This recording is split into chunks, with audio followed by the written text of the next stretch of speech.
In her previous life, Qin Jiu was ensnared by the grip of drugs, repeatedly falling in love with Fu Yeci, only to forget him time and again. Under the influence of these substances, she mistakenly believed she loathed him, ultimately meeting her demise in a mental institution due to the schemes of others.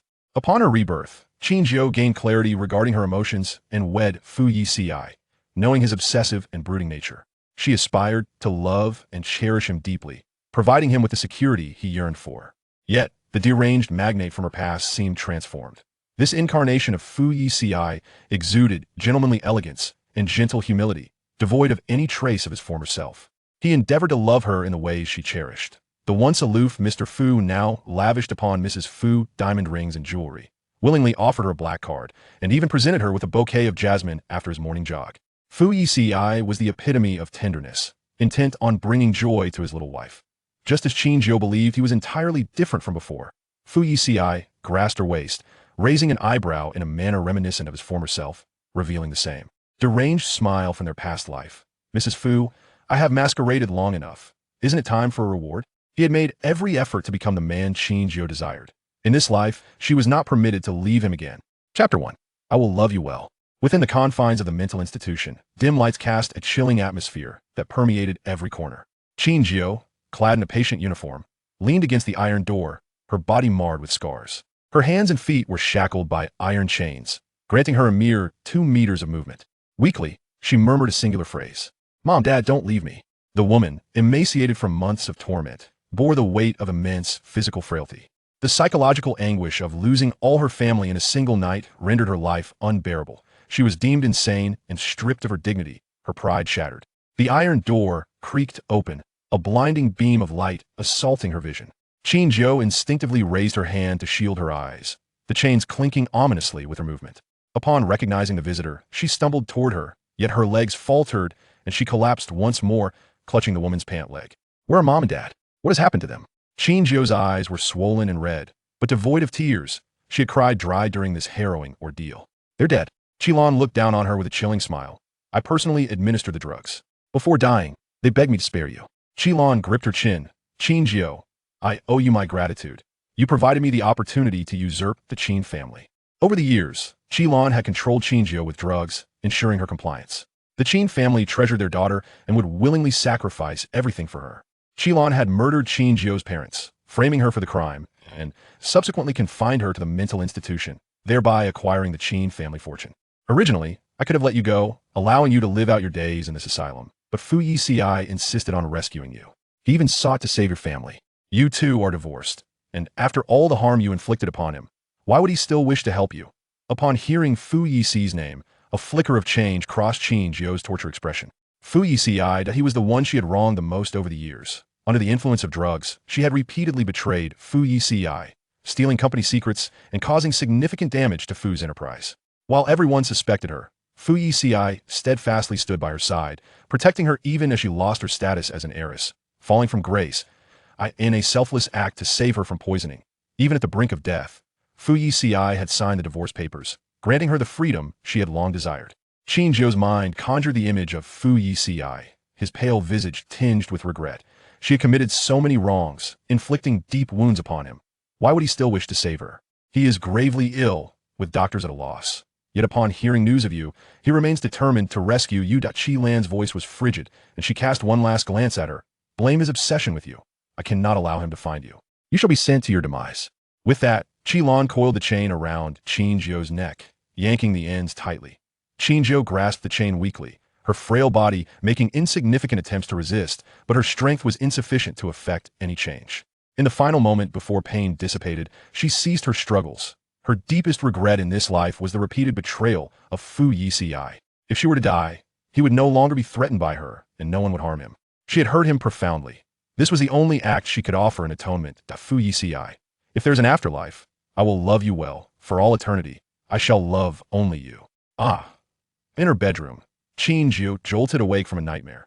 She blinked to assess her surroundings, her hand instinctively brushing against her smooth, delicate neck, her eyes wide with fear and confusion, still struggling to fully awaken from the nightmarish reverie.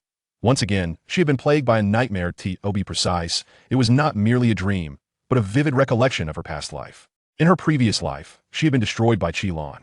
After the excruciating pain subsided, she had anticipated death, only to find herself reborn at the age of 21, returned to the very year where her tragic tale began. She had not yet fallen under Qi Lan's drug-induced control, and there was still time to alter the course of her fate. Today marked the second week since her rebirth. After several days of incredulity, she gradually accepted the extraordinary nature of her return to life.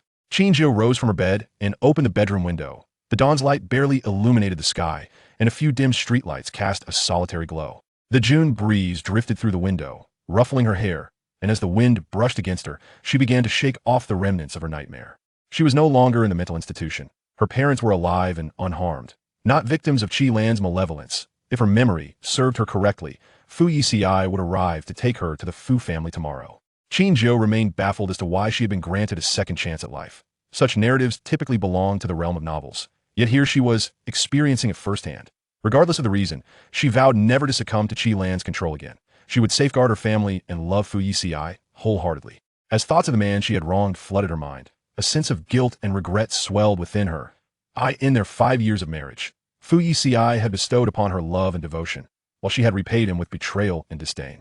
In the end, even as illness ravaged his body, he remained concerned for her safety, seeking every means to save her. The engagement between the Qin and Fu families had been arranged over a decade prior, with their grandfathers, once comrades in arms, personally orchestrating the union. Both the Qin and Fu families were esteemed households in Haishur, and their marriage was widely regarded as a fortuitous alliance, promising to elevate both families' enterprises to new heights. In her previous life, Qin Jiu had perceived this as merely a strategic union, feeling reluctant to marry the man rumored to be cold and ruthless. Now, however, all she desired was to see Fu Yeci as soon as possible. Chapter 2 Fu Yeci. It has been a long time. In the morning, Qin Jiu sat at the dining table with her parents, having breakfast. Her father served her a bowl of porridge, advising her to eat slowly, suggesting that if she found the cuisine at the Fu residence unpalatable, they could bring along the family chef. Being the sole daughter of the Qin family, Qin Jiu was lavished with affection by her parents, who indulged her every desire, fulfilling almost all her wishes, except for the marriage contract arranged by their ancestors, which she could not reject. If you continue to pamper her like this, you will spoil Jiu, her mother remarked, before taking out her phone and transferring some pocket money to her. If you find anything uncomfortable at the Fu family, just let me know. When Qin Jiu opened her phone and saw the transfer record of 1 million, she couldn't help but smile at her mother's usual extravagance. Her parents were puzzled as to why their daughter had suddenly changed her stance and was now willing to accept the engagement. The interconnections and constraints between affluent families were intricate, entirely different from those of ordinary households. And even Qin Jiu's parents found it difficult to extricate themselves from these ties of interest. Looking at her parents, Qin Jiu recalled their tragic fate in her previous life.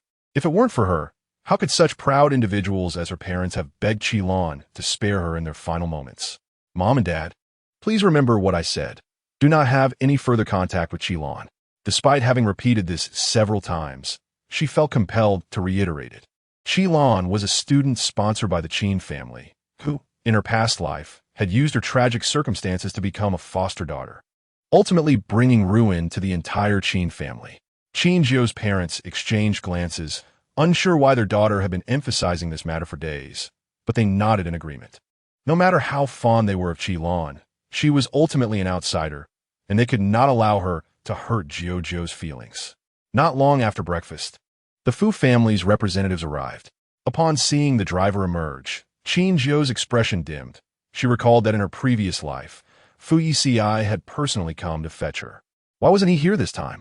A flicker of disappointment crossed her eyes, but she brushed it off, reminding herself that in this new life, circumstances may have changed. And perhaps she was mistaken. The driver, seated in the front, glanced at Qin Jiu through the rearview mirror, noticing her reddened eyes, which made her appear on the verge of tears. Unable to contain himself, he spoke. Miss Qin, Fu Yi is not as terrifying as the rumors suggest. You need not fear him. The rumors portrayed Fu Yeci, the illustrious Fu Yi, as cold and ruthless, capable of dismantling a rival's company at a whim, with no one daring to provoke him. It was said that a few years prior, someone had crossed him, and shortly thereafter, their company collapsed, leading to familial discord. Yet, for reasons unknown, his temperament had softened considerably in the past 6 months, and he had engaged in charitable endeavors, donating substantial sums. The driver sighed, aware that most rumors were exaggerated, but one truth remained. Fu Yi was not fond of women.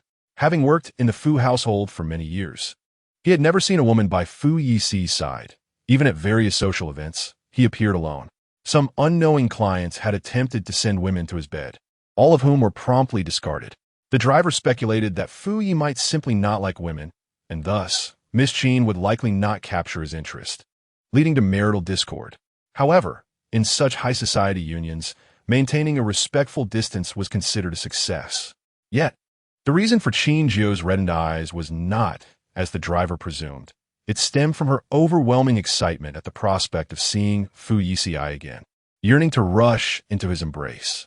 The black Rolls-Royce halted in front of the villa, and the driver opened the door for Qin Jiu. While Aunt Zhang approached to assist with her luggage, other servants in the villa hurried out, eager to catch a glimpse of the young lady who was to be wed to Fu Yi. "Miss Qin, just leave your luggage to me. Please watch your step." Hearing herself addressed as Miss Qin struck her as jarring. She recalled that in her previous life, upon entering the Fu household, everyone had silently agreed to call her young madam. Fu Yeci stood in the living room, his gaze fixed on the girl entering, emotions swirling within him like a tempest, yet his expression remained inscrutably calm, leaving his thoughts shrouded in mystery. Dressed in a black shirt, sans tie, the obsidian cufflinks on his wrists gleamed brilliantly, while a few strands of hair fell across his forehead, his deep-set eyes gazing lightly at the girl. As Qin Jiu lifted her gaze and met his eyes for a fleeting second, she abruptly halted, rooted to the spot. "How wonderful it is to finally see you." "Hello, Miss Qin," Fu Yeci said, a gentle smile gracing his lips from a few meters away, rendering him less intimidating. After a few moments of mutual gaze, he subtly averted his eyes, mindful that prolonged eye contact might discomfort her. He was strikingly handsome, his charming smile softening his typically aloof demeanor, a stark contrast to the image she had retained in her memory. "Fu Yeci, it has been a long time," she exclaimed, her eyes glistening with emotion, a smile tugging at her lips. Having been confined in a psychiatric hospital for 6 months, she had not seen him, and initially believed he detested her and wished to avoid her. Only later did she learn that he had been gravely ill, with little time awake throughout the day. To others, her greeting of "long time no see" did not seem out of place. She and Fu Yeci had known each other long ago, though he had been abroad for studies, resulting in years of separation. During that time, Qin Jiu had succumbed to external gossip, growing to loathe the unavoidable business alliance. And subsequently, Fu Yeci himself. She had severed contact unilaterally, and upon learning of her aversion, he had refrained from reaching out again. Little did they know that their reunion would stem from a marriage contract. Chapter 3. This little liar is adept at deception. Upon hearing the girl's words, Fu Yeci recalled the years when he had sought to contact her and had chanced upon her assessment of him. A fearsome figure, ruthless and cunning. Such sentiments were hardly flattering.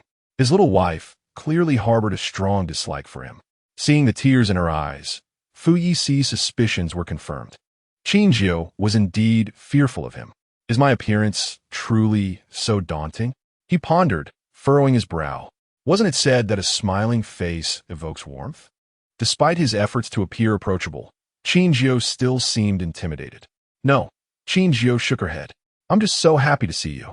Her words delighted him, and Fu Yeci smiled, though he sensed she was deceiving him, as her true feelings about the engagement were evident.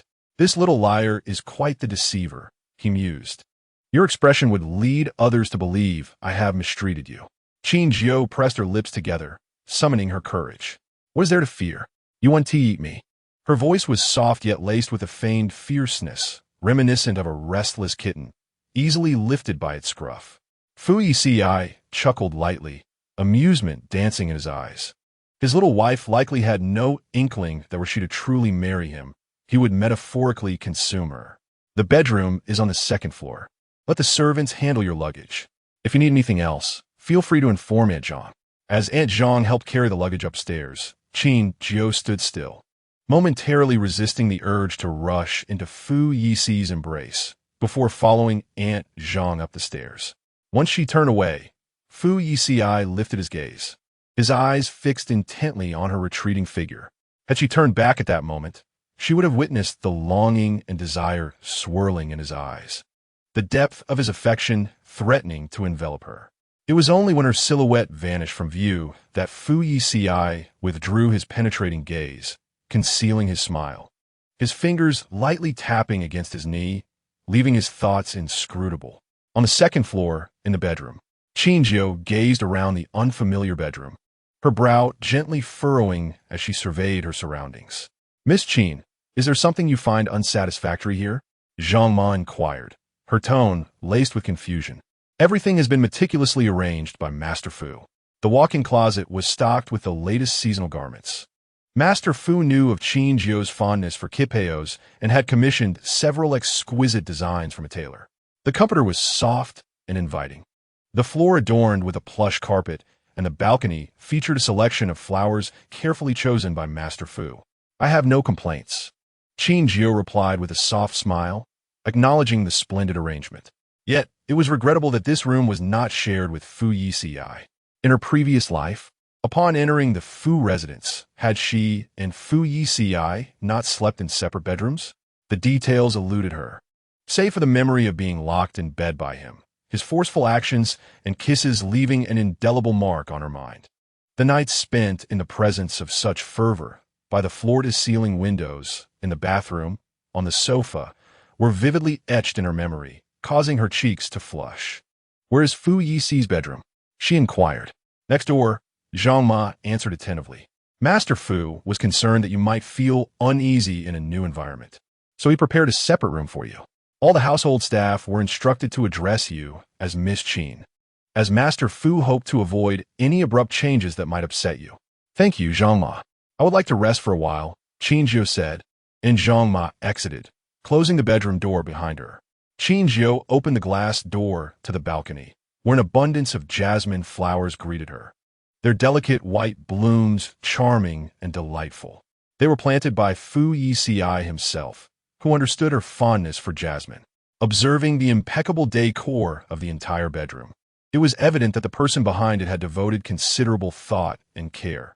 Fu Yeci must have eagerly anticipated her arrival. Had she not succumbed to the whispers of the outside world, had she not been manipulated by Qi Lan's drugs, their fate would surely have been different.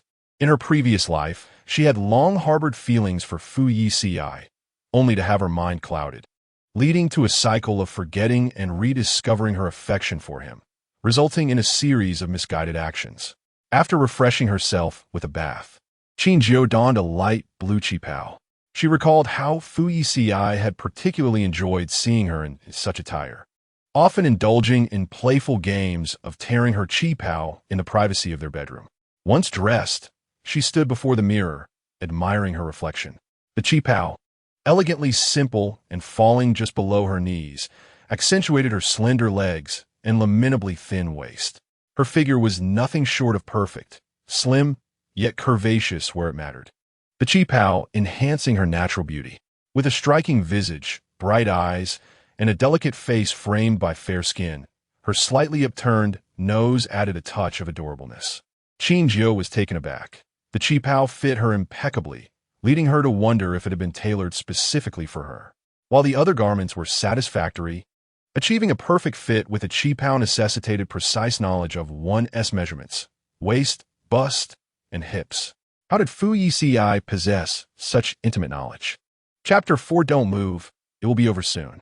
In the living room, Fu Yeci reclined on the sofa, perusing documents, his body slightly leaning back against the armrest, legs crossed in a relaxed manner. He had deliberately refrained from retreating to his study, wishing to see if he could catch a glimpse of his little wife descending the stairs.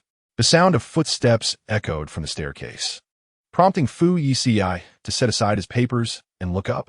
The girl appeared, adorned in the qipao he had selected, slightly bending forward as she delicately lifted the hem of her dress.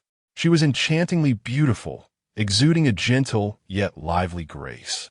Her peach blossom eyes, slightly upturned, added a touch of playfulness to her charm. "Do you find it appealing?" Her sweet voice pulled the entranced man back to reality. Fu Yeci gaze sharpened. She was exquisite, so stunning that he felt an urge to keep her locked away solely for his enjoyment. Yet, he knew he must not frighten her. Not now, at least. What made you decide to wear the qipao? He had initially worried that Qin Jiu might dislike the clothes he had chosen for her. However, it seemed that she did not harbor such aversion towards him. I changed because I broke a bit of sweat on my way here. Qin Jiu casually offered the explanation, though in truth, she had deliberately donned the qipao to please him and lift his spirits. With one hand lifting the qipao, she gracefully descended the staircase, her heels softly tapping against the floor. The closet was filled with numerous pairs of shoes, and she had chosen a pair of light blue heels to complement her qipao. However, accustomed to flats, she found herself unsteady in unfamiliar shoes, prompting her to slow her pace. Fu Yeci noticed her struggle, his gaze lingering on her feet for a moment. After she settled onto the sofa, he retrieved a comfortable pair of slippers from the entrance and placed them on the floor before her. Change into these. Qin Jiu hesitated, her expression caught between uncertainty and surprise. Did Fu Yeci disapprove of her attire? You look beautiful in any shoes, but high heels can be perilous. Comfort at home is paramount. Fu Yeci knelt before her, gently taking hold of her slender ankle to assist her in changing her shoes. Qin Jiu's eyes widened. Though she had shared countless intimate moments with Fu Yeci in her past life, nothing of the sort had transpired in this life yet. It felt peculiar for the esteemed Master Fu to lower himself to change her shoes.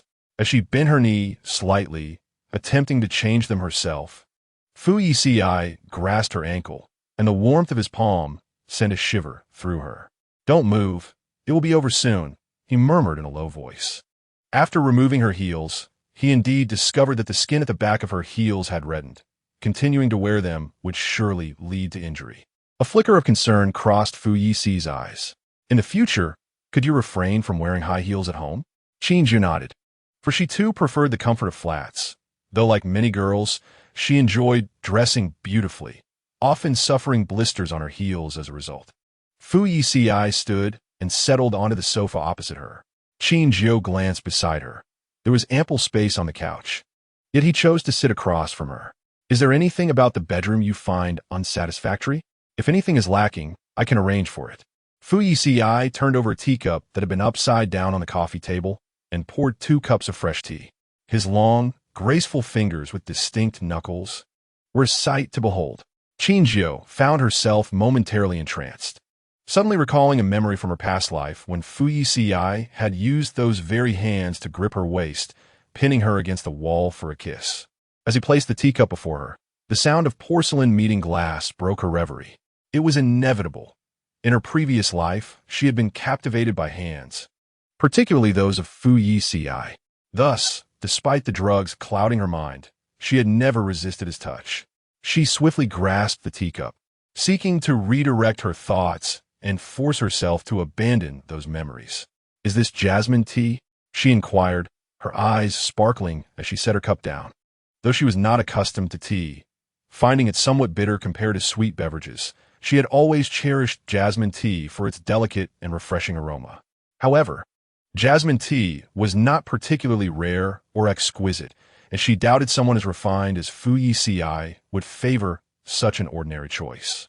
It is jasmine picked this year, Fu Yeci replied, pouring her another cup. I have developed a preference for this subtle fragrance over the years. Qin Jiu furrowed her brow slightly.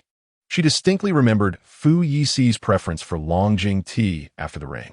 Perhaps her understanding of him in her previous life had been too shallow. The girl did not dwell on it further and smiled warmly. How fortuitous. I too enjoy jasmine tea. She set down her teacup and recalled his earlier inquiry regarding any grievances she might have. The decor of the bedroom is meticulously arranged, and I truly adore it. Thank you. Aside from the fact that I cannot share the same bedroom with him, I have no complaints. As long as you are pleased. Fu Yeci murmured as he took a delicate sip of tea. After a moment's hesitation, Qin Jiu voiced her curiosity. The qipaos in the dressing room fit perfectly. How did you know my measurements? My parents sent me your photograph, which I provided to the designer, who made an estimation. I did not expect them to fit so well, he replied. Qin Jiu nodded in appreciation, exclaiming, so that is how it is. The designer has an exceptional eye. It's remarkable how accurately he could design simply from a photograph. Fu Yeci gazed down at the floating tea leaves in his cup, reflecting on how easily deceived his little wife was, so readily believing his words. Even the most skilled designer could not create perfectly fitting garments solely from photographs, unless someone had taken her measurements in person. Chapter 5. They all adore you. My parents might come over this evening to join us for dinner. Fu Yeci was uncertain whether Qin Jiu would be willing to marry him. Hence he opted to refer to his parents in such a manner. Upon hearing his words, Qin Jiu's expression turned to one of astonishment. Her fingers trembled, causing the teacup to slip from her grasp. The porcelain shattered on the floor, and as she gazed at the fragments, she hurriedly apologized. Every item in the Fu household was extraordinary. A single teacup might exceed 5 digits in value, and anything displayed in the Fu living room must surely be favored by Fu Yeci. Her nerves had led to this mishap upon learning that Fu Yeci's parents were coming, prompting her to drop the cup. As she bent down to collect the shards, Fu Yeci grasped her hand, gently wiping the moisture from her fingers with a tissue. Did you burn yourself? His coarse fingertips caressed her hand. This tea set is exceedingly smooth, making it easy to fumble. I shall have Jean-Ma replace it shortly. Qin Jiu paused, realizing that it was her momentary panic that had led to the cup breaking. The tea set itself bore no responsibility. Fu Yeci's excessive indulgence reminded her of a child who stumbles while running too fast, with parents blaming the floor rather than the child. At that moment, Fu Yeci embodied the overly pampering parent. It's fine. I wasn't tea burned. Fu Yeci meticulously examined her hand before feeling reassured. A servant soon arrived to tidy up the broken pieces. There is no need to be anxious. My parents are simply eager to meet you. If you would prefer, I can call them ahead back. Qin Jiu shook her head. How could a junior be so presumptuous as to send her parents away midway? That would make her seem unreasonable and impudent. Yet, she recalled having committed far ruder acts in the past. The engagement between the Qin and Fu families had seen Fu's elders formally visit to propose, but she had refused the marriage at that time, feigning illness and shutting herself away in her room, showing little regard for the two elders. Qin Jiu regretted her past behavior deeply. How she wished she could have been reborn sooner. Surely, Fu's parents held a poor impression of her. Did they mention me in your presence? She could not help but inquire, seeking to glean more information indirectly. Fu Yeci noticed the unease on Qin Jiu's face. Her hands, unable to find a resting place, revealed her tension. They mentioned you once. During your last illness, they were concerned it might delay your recovery and wished to send a private doctor to check on you. He paused before continuing. However, I feared you might find it intimidating, so I declined on your behalf. Fu Yeci was well aware that Qin Jiu had been feigning illness. Qin Jiu's expression grew more anxious, to the point she wished to find a crack in the floor to hide until the elders departed. Rest assured, they all like you immensely. They merely wish to meet you. Fu Yeci reassured her, ruffling her hair.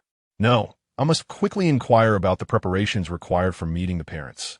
What etiquette I must learn to leave a good impression. Unable to drink her tea, Qin Jiu dashed upstairs in her slippers. Fu Yeci observed his slightly flustered wife, a hint of a smile gracing his lips as he gazed upon her with affectionate eyes. He retrieved his phone and dialed. We should arrive in approximately half an hour. Fu father's tone was cheerful. I just want to buy gifts for Jiu. I wonder if she will like them. Fu mother interjected. Fu Yeci, you were supposed to find out what Jiu likes. Why haven't you managed to do so? How utterly useless. I cannot fathom your good fortune. If the old man had not arranged the engagement years ago, how could you have wed such a wonderful girl? Fu Yeci glanced down at his watch. I have arranged a lounge for you to rest in. You may take a moment before coming over. Upon hearing this, Fu mother's tone soured immediately. This son of mine deliberately waited until late to inform us to bring Qin Jiu over, preventing us from greeting her in person. Now we cannot even see her. We haven't given her any red envelopes or gifts. Should she think we're difficult to approach, that would be unacceptable. Do not even think about stopping me from meeting Jiu.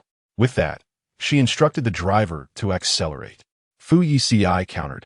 She knows you are coming and is extremely nervous, fearing she will not present herself well and that you might not like her. If you arrive now, It may frighten her. Upon hearing this, Fu mother immediately instructed the driver to turn around. Then we shall come later. Tell Jiu not to be afraid. We're quite amiable. If she is too anxious, we can wait a few days before coming back. Chapter 6. Hidden Ailments. Qin Jiu scoured the internet for information on the necessary etiquette for meeting the male counterpart's parents. Unfortunately, time was too tight for her to prepare gifts. Zhang Ma assisted her by arranging 2 bouquets of fresh flowers. In her previous life, she had deliberately feigned anger, resulting in limited interaction with Fu Yeci's parents. And she was unfamiliar with their temperaments and preferences. She only recalled that during her childhood visits to the Fu household, Fu father and Fu mother were exceedingly kind to her, always providing her with delightful treats. Last time, her feigned illness had surely left them feeling cold toward her. Qin Jiu had steeled herself, prepared to endure whatever unkind words the elders might utter, ready to apologize for her previous missteps. As the Fu family car approached the villa, Qin Jiu stood behind Fu Yeci, wearing a mask of slight awkwardness and anxiety. Fu Yeci attentively sensed her emotions, gently holding her fingers, the warmth from his palm transferring to her fingertips. Qin Jiu looked up at him, feeling a measure of reassurance. Fu father and Fu mother entered the living room arm in arm. Qin Jiu endeavored to recall the etiquette she had studied that afternoon. But Fu mother was even more enthusiastic, stepping forward to embrace her warmly. Jiu, welcome to the Fu family. You must be exhausted today. Please take a seat. With that, Liuxia shot an admonishing glance at Fu Yeci. Why are you so careless? Why make Jiu stand at the door? What if she catches a cold? Before Qin Jiu could respond, she was gently ushered to the sofa to rest. Liuxia placed her hand on the girl's forehead, filled with concern. The last time we visited the Qin family, we heard you were ill. Are you feeling better now? Should I have a doctor come to check on you? Fu Xiaoming stepped forward. Yes, if you're unwell, you must nurture your health. I brought some nourishing herbs for you. As Qin Jiu observed the genuine concern of the 2 elders, a wave of guilt washed over her. She had blatantly lied about her illness, yet they had taken her words to heart and shown her such kindness. Fu Yeci approached and stood behind her. There's no need to worry about Jiu's health. We have a private doctor at home. Should any issue arise, I will ensure she is well taken care of. Fu father and Fu mother exchanged glances. While Fu Yeci might not be adept at caregiving, it was clear he genuinely cared for Qin Jiu and would not allow her health to falter. Are you accustomed to everything in the Fu household? If anything feels amiss, I will have someone make the necessary adjustments right away. Madame Fu grasped Qin Jiu's hand with a warmth that seemed ready to overflow from her visage.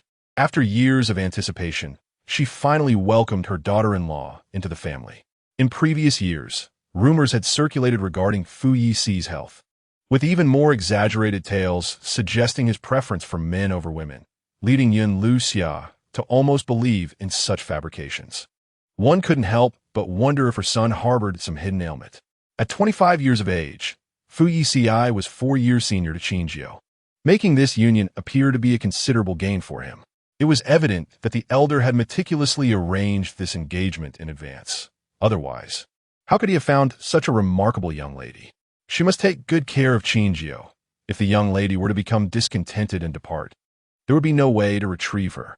The family chef's culinary offerings were somewhat subdued in flavor. Should Qin Jiu prefer dishes that are more savory and spicy, they would hire another chef by tomorrow. Liuxia was concerned about her dietary acclimatization, for Qin Jiu was the cherished gem of the Qin family, and she should not suffer any indignities upon joining the Fu household. Before Qin Jiu could utter a word, Fu Xiaoming interjected, urging her to express any needs without hesitation. The couple exchanged words with such fervor that Qin Jiu scarcely had a chance to respond, only able to smile and nod in acknowledgement. Fu Xiaoming produced a red envelope from his suit pocket and presented it to the young lady, stating, "This represents a token of our affection. Do accept it, Jiu." Understanding that the envelope symbolized the blessings of her elders, Qin Jiu accepted it graciously, without demur. Inside was a bank card of astonishing value. Yin Luxia had instructed the servants to bring in a multitude of gift boxes filled with various exquisite jewels and ornaments, the worth of which was considerable. Qin Jiu recognized one violet bracelet that had graced the pages of a magazine, priced in the 7 figures, remarkably extravagant. Most of these gifts had been prepared in advance, with some acquired by Yin Luxia during her recent shopping excursions. Unsure of what Qin Jiu might favor, she had opted for an abundance of options. As a renowned designer in the country, Yin Luxia not only enjoyed creating jewelry, but also collecting it, seizing every beautiful piece for Qin Jiu. Having been pampered throughout her upbringing, Qin Jiu hailed from a prominent family, but had never indulged in such opulence, and thus was taken aback by the lavishness of these offerings, feeling hesitant to accept. "Zhangma, please ensure these items are stored properly in Miss Qin's wardrobe," Fu Yeci stated, assisting Qin Jiu with the gifts. His little wife was quite bashful and likely felt awkward receiving such treasures. Observing the diligent care of her elders, Qin Jiu felt a pang of guilt as she pressed her lips together, unable to find the words to express her remorse. She had assumed that due to her previous indiscretion, Fu father and Fu mother would harbor discontent towards her. Yet, they not only refrained from reproach, but showered her with affection instead.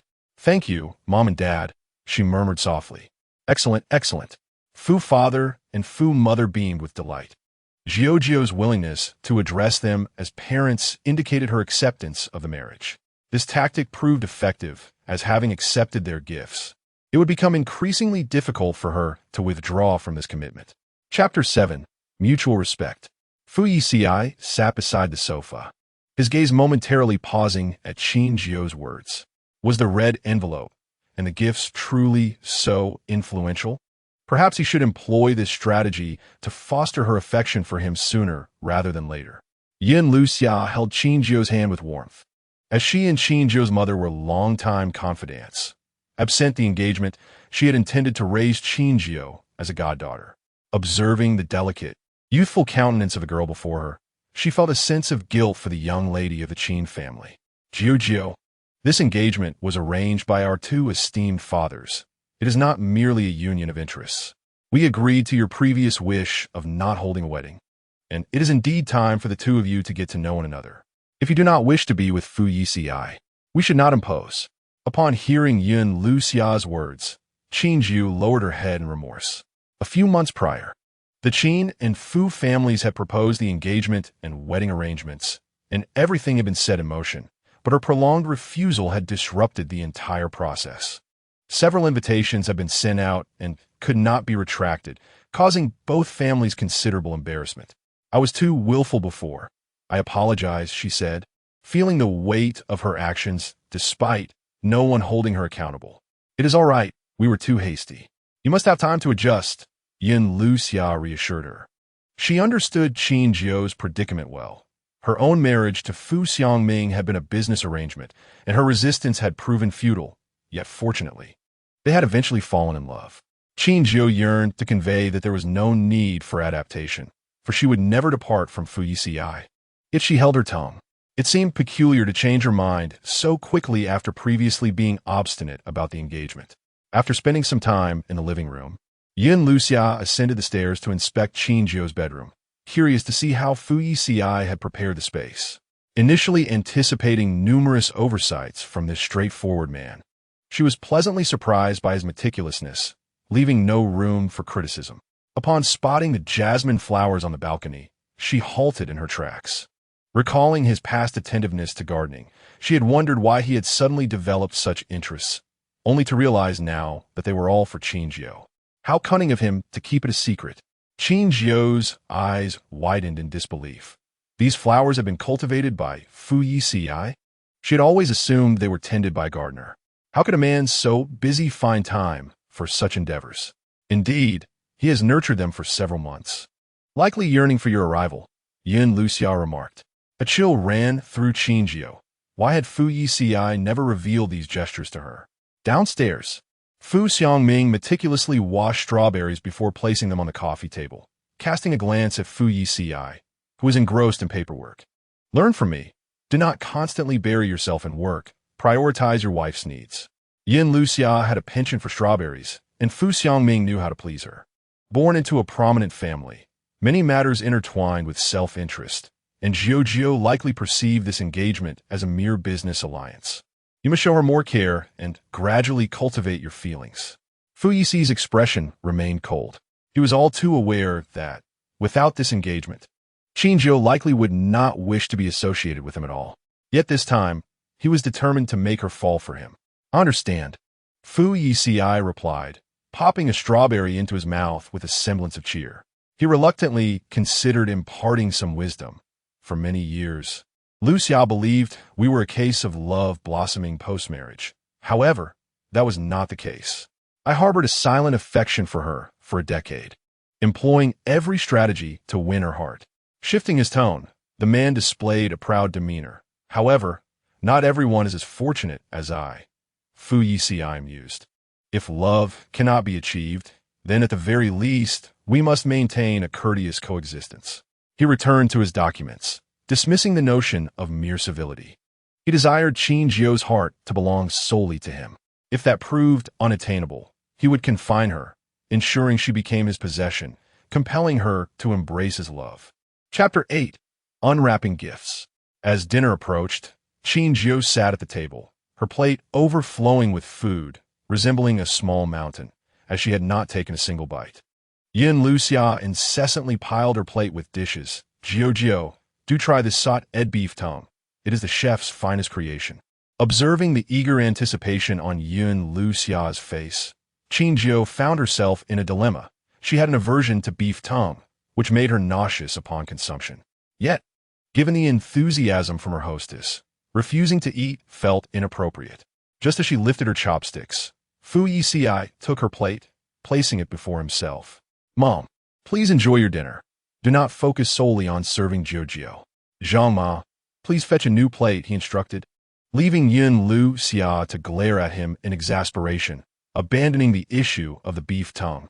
Qin Jiu turned her gaze toward Fu Yeci, who was deftly peeling shrimp, his long fingers skillfully removing the shells and deveining them before dipping them into sauce. Qin Jiu took a liking to his hands. Those beautifully crafted hands that deftly peeled shrimp. She often felt it was a bit of a waste. Such evenly proportioned and slender fingers must feel delightful to the touch, especially if employed for other endeavors.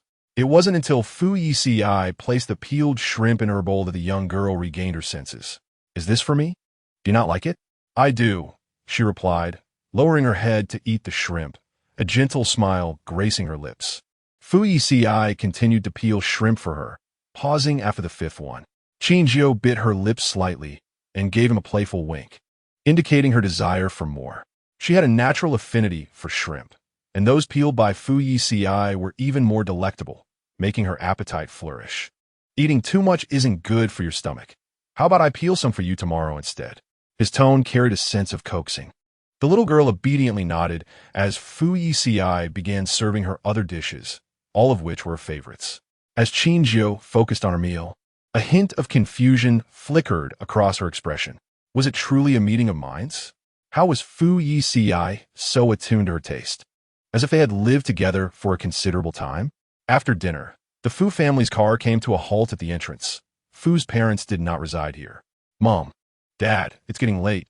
Why not leave tomorrow instead? Qin Jiu felt a pang of reluctance as she spoke. Don't worry, Jiu. We have a driver to take us home. The journey is quite safe, so we won't stay any longer, Yin Luxia assured her, taking Qin Jiu's hand. If anything bothers you here, just give me a call. Once Fu's parents departed, Qin Jiu returned to the living room, her expression tinged with melancholy. What's wrong? You look rather downcast, Fu Yeci inquired as he sat beside her. I miss my parents, she confessed. The man chuckled awkwardly. We've only been together for such a short time. Why the sudden attachment? My parents are incredibly kind to me. They've given me so many gifts. I've acted quite willfully before, and I feel a bit guilty towards them. Fu Yeci gazed at the girl with a contemplative expression. If he were to shower her with more gifts like his mother, perhaps she would care for him more. Most of the gifts your parents gave you are still unopened. Should we unwrap them tonight? Fu Yeci gently redirected her attention. Qin Jiu recalled those gifts, her eyes drawn to the jewelry atop the pile. along with several ornate boxes, wondering what treasures lay within. Zhangma, could you please bring over the gifts? Qin Jiu began by unwrapping the red envelope from Fu Xiangming, her eyes widening in astonishment upon discovering the bank card inside. She recognized this limited edition card, knowing that it required a minimum deposit of 8 figures to obtain. Initially, she thought it was merely an ordinary card, a symbol of her elder's affection, and thus accepted it. Had she known the magnitude of the gift, she would not have dared to accept it so casually. The presents from Yin Luxia were increasingly extravagant. A diamond necklace could very well cost as much as a house. In the realm of affluent families, such lavish gifts were not uncommon. Qin Jiu opted not to continue unwrapping, turning back to Fu Yeci, who was preparing tea, his expression devoid of surprise. Did you already know my parents would give me such expensive gifts? Fu Yeci nodded gently, affirming er suspicion. Then why didn't you tell me sooner? This is far too extravagant. These are merely their heartfelt intentions. If they bring you joy, then it is not excessive.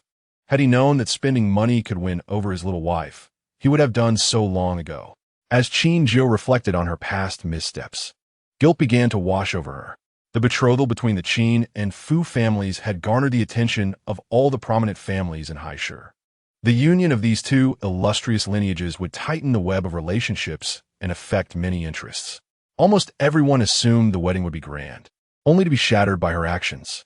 The Fu family had taken responsibility, publicly citing Fu Yeci as work commitments as the reason for the lack of propriety, placing no blame on her.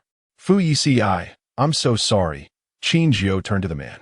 The person she truly owed an apology to was Fu Yeci. I disrupted the wedding, impacting the reputation of both your family and you. She lowered her head in shame, her fingers twisting the corner of her garment. It's all right. I should have considered your feelings sooner. Fu Yeci replied, standing beside her, his deep eyes fixed upon her, his voice rich and soothing. I hope my actions now do not make you feel uncomfortable. If they do, I shall find a chain to bind you to me, allowing only us to be together. After some time, you will surely grow fond of me. Chapter 9. Accompany my wife for shopping. Qin Jiu gazed into Fu Yeci's profound eyes, realizing she was destined to love him well in this lifetime. Just as she was about to speak, the man ruffled her hair. You've had a long day. You should head upstairs and get some rest. It will cool down at night. Although we've laid out a blanket on the floor, try not to walk barefoot. Qin Jiu's gaze sharpened, her eyes filled with confusion. How did he know she preferred not to wear slippers? It was a bad habit she had developed at home, despite her parents' repeated warnings that it could lead to illness. They had no choice but to carpet every corner of the house. She would never behave this way outside, only indulging in such liberties at home. How did Fu Yeci know? I still have work to attend to. If anything arises, you may find me in the study. Fu Yeci stated before entering his study. In the bedroom, Qin Jiu lay in bed, tossing and turning, unable to sleep. She strained to recall the events of the day she was brought to the Fu household in her previous life. At that time, Yin Luxia and Fu Xiangming were also supposed to come, but she had thrown a tantrum, preventing their arrival. That was the only memory she could grasp. Everything else eluded her. The strange occurrences of the day left her feeling unsettled, though she couldn't pinpoint what felt amiss. The divergence between memory and reality might be due to her rebirth, leading to changes. I won't be going to the office these days. Please deliver the crucial documents to the study. I will handle them at night, Fu Yeci instructed. Li Xiu's expression reflected mild shock. Having served as Fu Yeci's assistant for many years, he rarely witnessed Fu Yeci neglecting work. He couldn't help but inquire, sir. Do you have personal matters to attend to? Accompany my wife for shopping, Fu Yeci replied. A subtle smile playing on his lips as he thought of Qin Jiu's delicate and lovely face, his expression brightening with joy. Li Xiu felt a surge of confusion. Is it the young lady from the Qin family? The two families are joined in marriage. The wedding hasn't even been held, and you've only brought her here. I thought you were indifferent towards Miss Qin. Just as Li Xiu was about to leave, he heard Fu Yeci speak again. Do girls like beautiful things? Diamonds, watches, necklaces. Would these charm her? Yesterday, my mother gifted her such items, and she seemed in good spirits. Li Xiu furrowed his brow. He had never seen Fu Yeci put forth such effort to please a woman. In the past, when selecting gifts for clients or friends, Fu Yeci would merely have him pick something to give. Who wouldn't like diamonds or watches? What kind of exceptional woman is Miss Qin to inspire such thoughtful gestures from you? Most girls adore such treasures, and given Miss Qin's esteemed lineage, she likely lacks for nothing. If it were a couple's set, it might add a touch of novelty and deepen your bond. Fu Yeci gently tapped his fingers against his trousers, pausing at the suggestion. This indeed seemed like a splendid idea. This month's bonus will be doubled.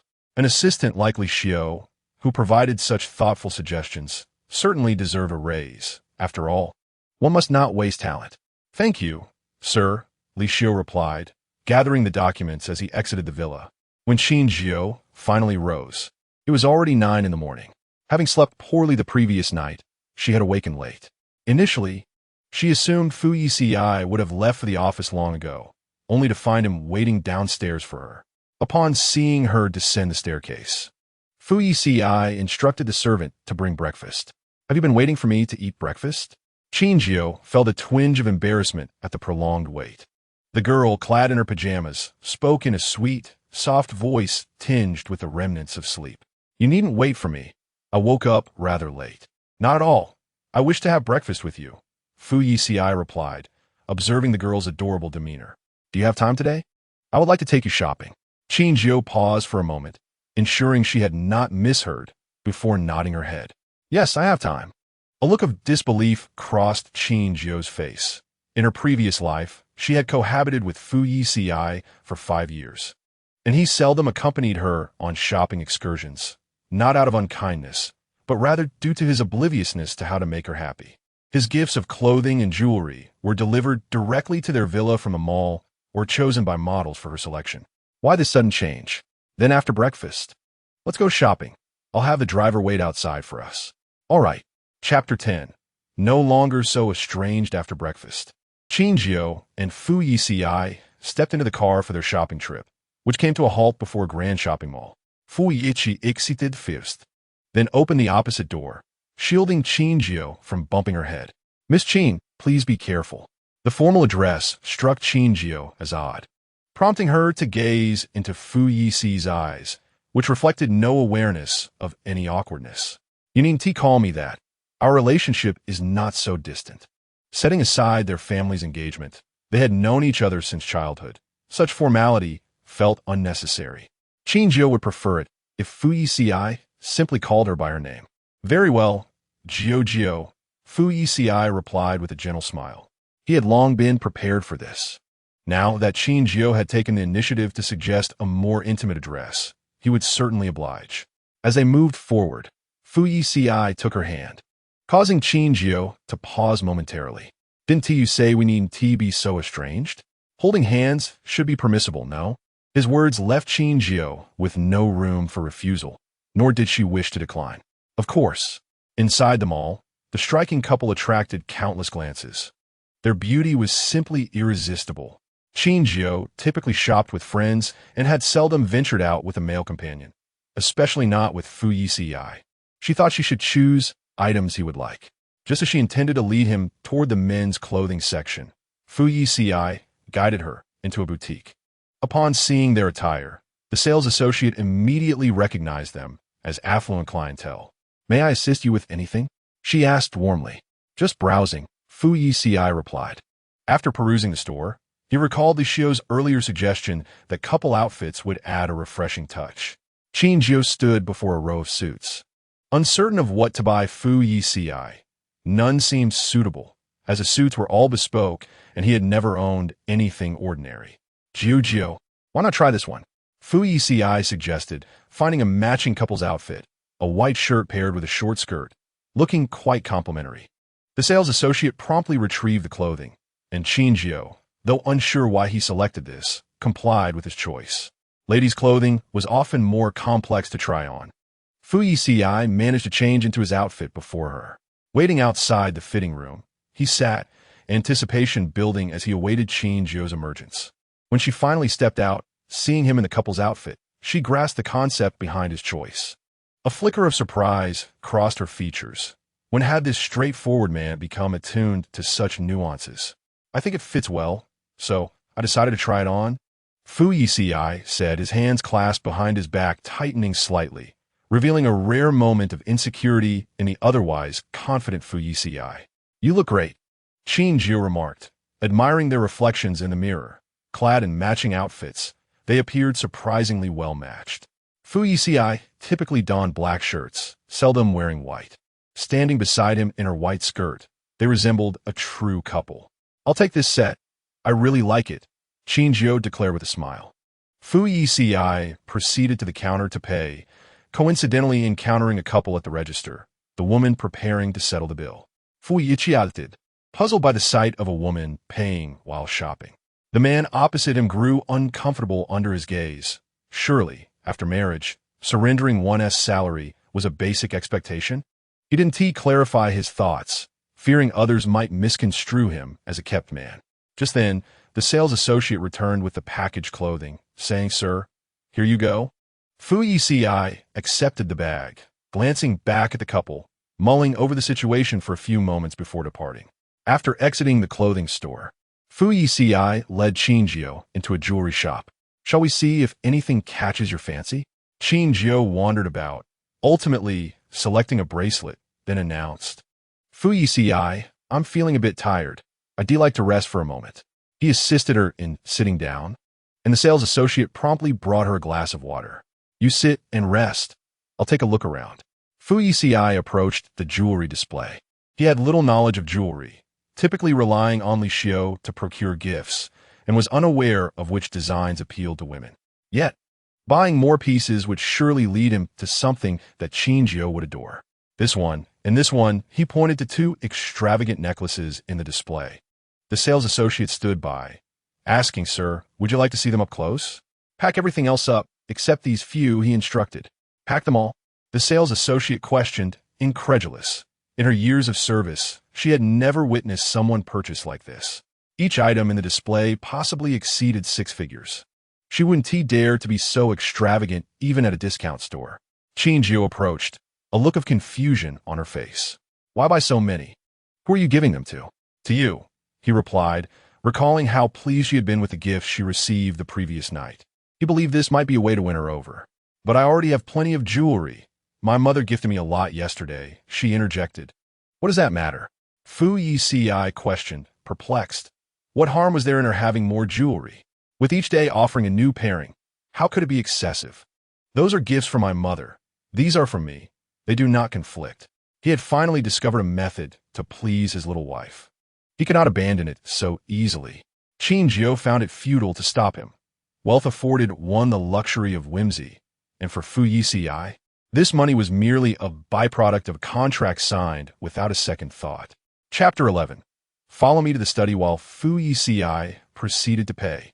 Qin Jiu meandered through the store, unconsciously wandering into the ring section. She halted before the glass display of diamond rings, her gaze sharpening. A wedding ring was still lacking in their relationship. In truth, there were numerous elements missing between them. The engagement ceremony and wedding had been disrupted by her actions, and they had never officially obtained a marriage certificate, nor had they taken wedding photos or held a proposal ceremony. A sense of emptiness enveloped Qin Jiu. If only she had returned to this life a few months earlier, could those regrets have been mended? "Miss, which ring do you fancy? I can show it to you." The sales associate approached enthusiastically, eager to introduce the items in the display. "I wish to see all of these," Qin Jiu said earnestly, hoping to gradually mend the regrets of her past life. "These are wedding rings. The men's are here," the sales associate noted, carefully assisting Qin Jiu in trying on the rings. Her hands were delicate and fair, and the diamond ring appeared stunningly beautiful on her finger. Qin Jiu gazed down at her hand, a soft smile gracing her lips. "Shall we go, Jiu?" Fu Yeci completed the payment and walked towards Qin Jiu, his gaze inadvertently sweeping over the ring she wore on her hand. Qin Jiu had wanted Fu Yeci to accompany her in selecting a ring, but after a moment's hesitation, she refrained from voicing her desire.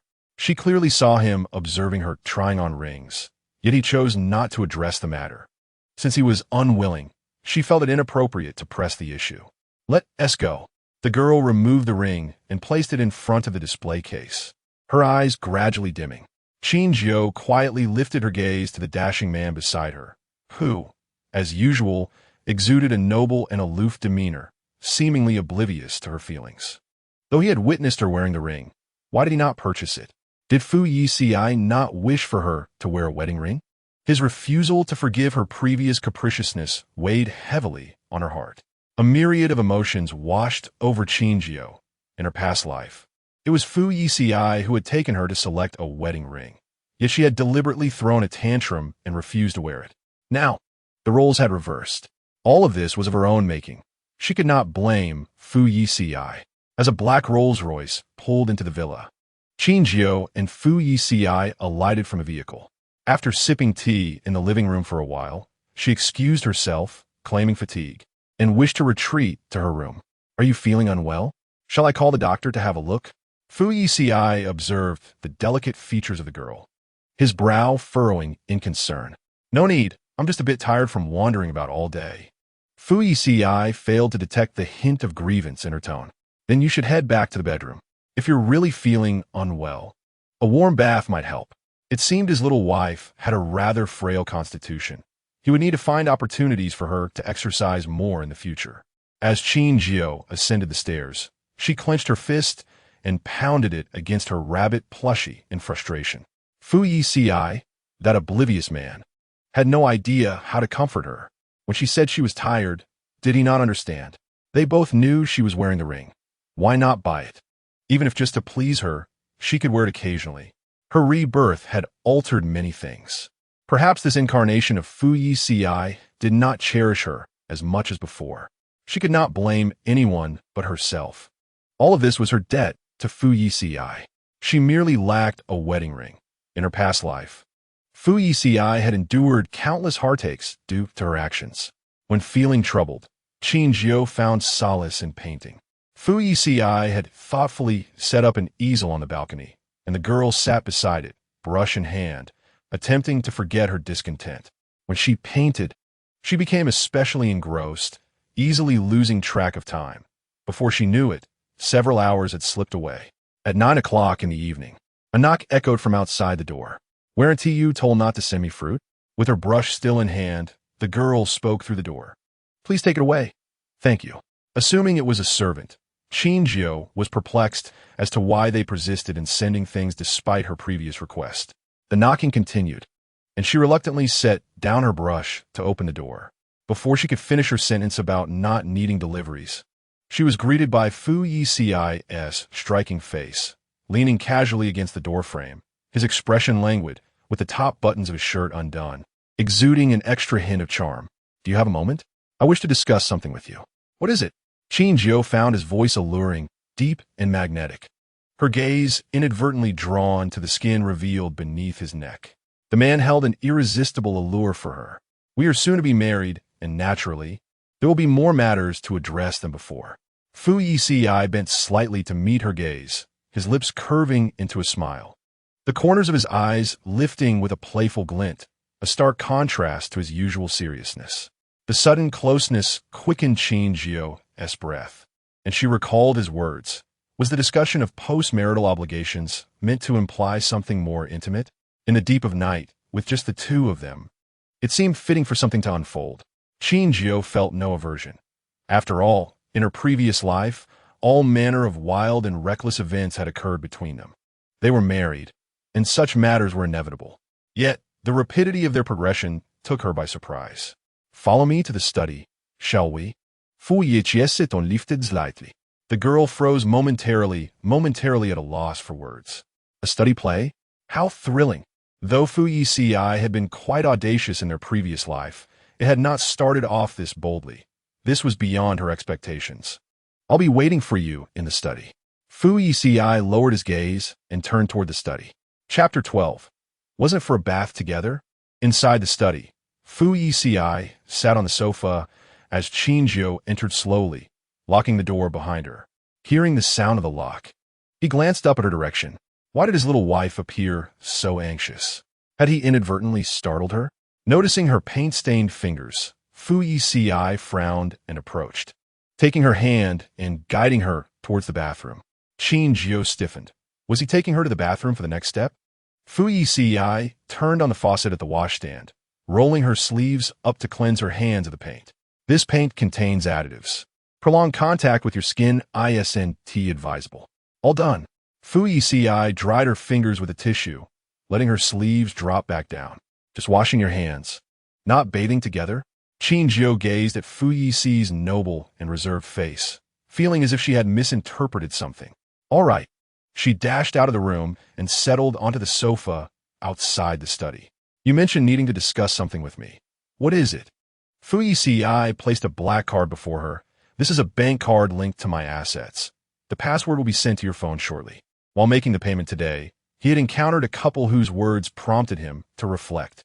Isn't it only customary for a husband to hand over his salary after marriage? He should also share his wealth with Jiu. As Qin Jiu stared at the black card, her eyes widened. A card of such caliber was immensely valuable, with fewer than 2 in the entire city. Please take it back. My parents have already given me ample funds, and I have my own pocket money. I won't need this. Fu Yeci pressed the card into her hand. Those are your parents' gifts. This is for me. Jiu, we are about to become husband and wife. What is mine is yours. But Qin Jiu wanted to decline. A regular card would suffice, but this card was far too extravagant for him to give her. The Fu family traditionally entrusts the finances to the matriarch. Fu Yeci leaned back against the sofa, his gaze sharp. Is your refusal to accept my money indicative of a desire to distance yourself from the Fu family? Qin Jiu quickly shook her head, accepting the card. Upon returning to her room, she gazed at the black card in her hand, still feeling it was surreal. In her memories, Fu Yeci had always been generous, never depriving her of material comforts. Yet in her previous life, he had never given her such a black card. A smile spread across her face. Perhaps she had overthought things. This man clearly still held affections for her, just as he did in her past life. Qin Jiu's parents shared a strong bond. Her father was the president of the Qin Corporation, yielding substantial dividends each year. Yet, her father willingly relinquished all his wealth, reserving only a small portion for her mother to prepare holiday surprises. Initially, Qin Jiu had struggled to comprehend why her proud father would act thus. But now she seemed to understand. The next morning, Qin Jiu received a call from home. Her grandfather's health had deteriorated, having coughed up blood at home, and the family doctor was already on their way. Jiu, your grandfather has been longing to see you. Could you and Mr. Fu return to visit him? Tears nearly spilled from Qin Jiu's eyes. All right, I'll head back immediately. Fu Yeci, hearing the contents of the call, promptly instructed the driver to prepare the car for a visit to the Qin family estate. Fortunately, the old residence was not far from the Fu family villa. Both were located in the same city, and they could reach there within half a day. As Qin Jiu sat in the car, her expression was tense.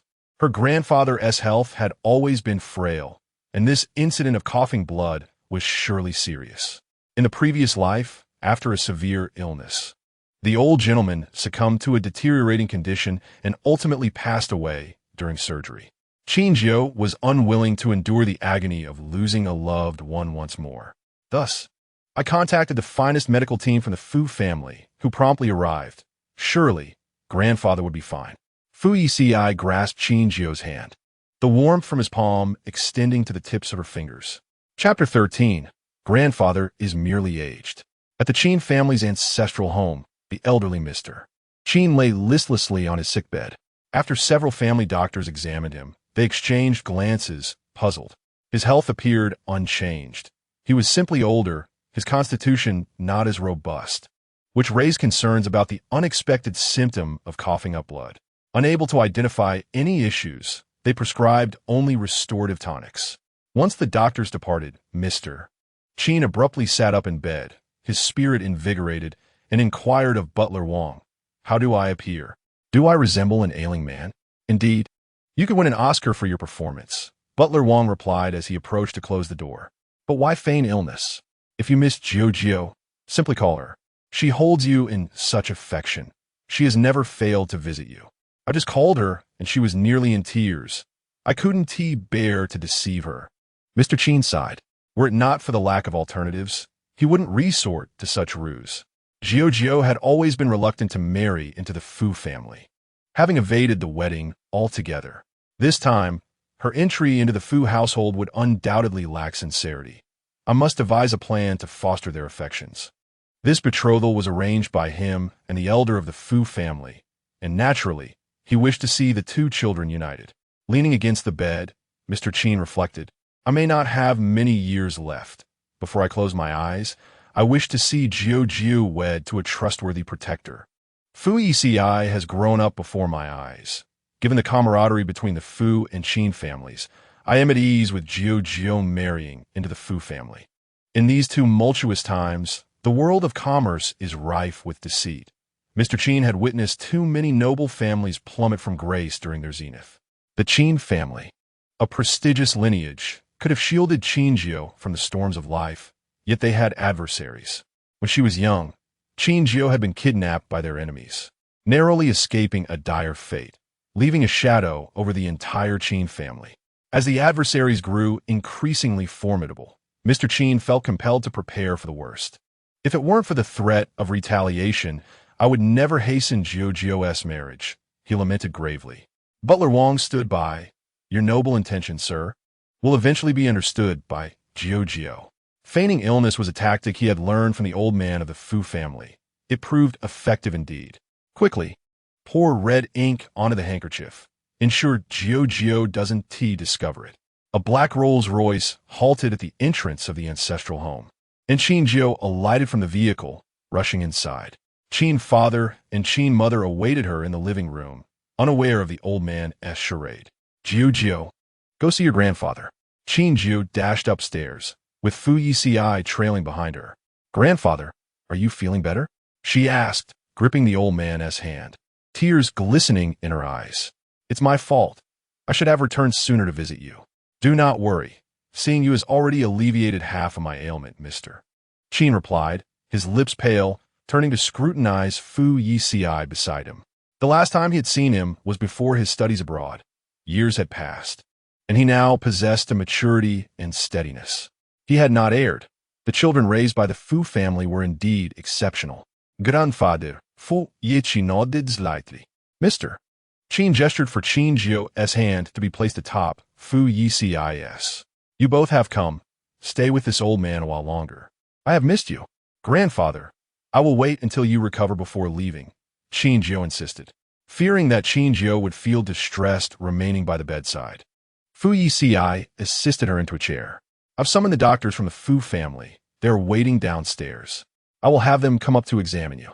No, it is unnecessary, Mr. Qin replied, anxious that the doctors might unveil his deception. Grandfather, we should still proceed with the examination, Qin Jiu insisted, compelling the old man to undergo a checkup. A few doctors entered the room with their instruments. Jiu, please go and accompany your parents. I will stay here with grandfather. Make sure to keep an eye on him. He is of advanced age and increasingly stubborn. These examinations are essential, Qin Jiu cautioned, well aware that her grandfather occasionally feigned distaste for medicine and discreetly disposed of it. Mr. Qin, if grandfather refuses to cooperate, just let me know. Mr. Qin, Butler Wang, standing nearby, could hardly contain his amusement. How peculiar to have such reverse tattling. There was little choice. The old gentleman indulged Qin Jiu, and his obstinate nature only allowed her words to penetrate his defenses. As Qin Jiu exited the room, the doctors utilized a stethoscope to check his pulse, measure blood sugar, and gather other data, concluding that Mr. Qin was, in fact, in good health.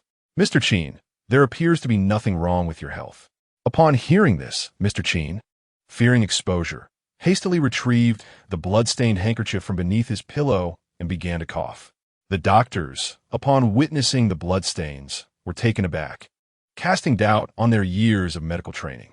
Fu Yeci stood by, fixating on the bloodied handkerchief, his gaze narrowing slightly, a chill in his eyes. Mr. Qin, may we collect a blood sample from the handkerchief for analysis? If we cannot identify the issue, our standing in the medical community may be jeopardized. Mr. Qin tightened his grip on the handkerchief, unwilling to acquiesce. Would they not discern his ruse? No need for testing. Grandfather is merely aged and unwell. You may leave. Fu Yeci instructed the doctors. The old gentleman was indeed feigning illness, hence no underlying cause could be discovered. This ploy was one he had employed numerous times. Fu Yeci was all too familiar with it. In years past, when Fu Yeci was studying abroad, the elder of the Fu family would resort to this tactic whenever he missed him, a strategy that had always yielded results. No wonder they had been comrades in their youth.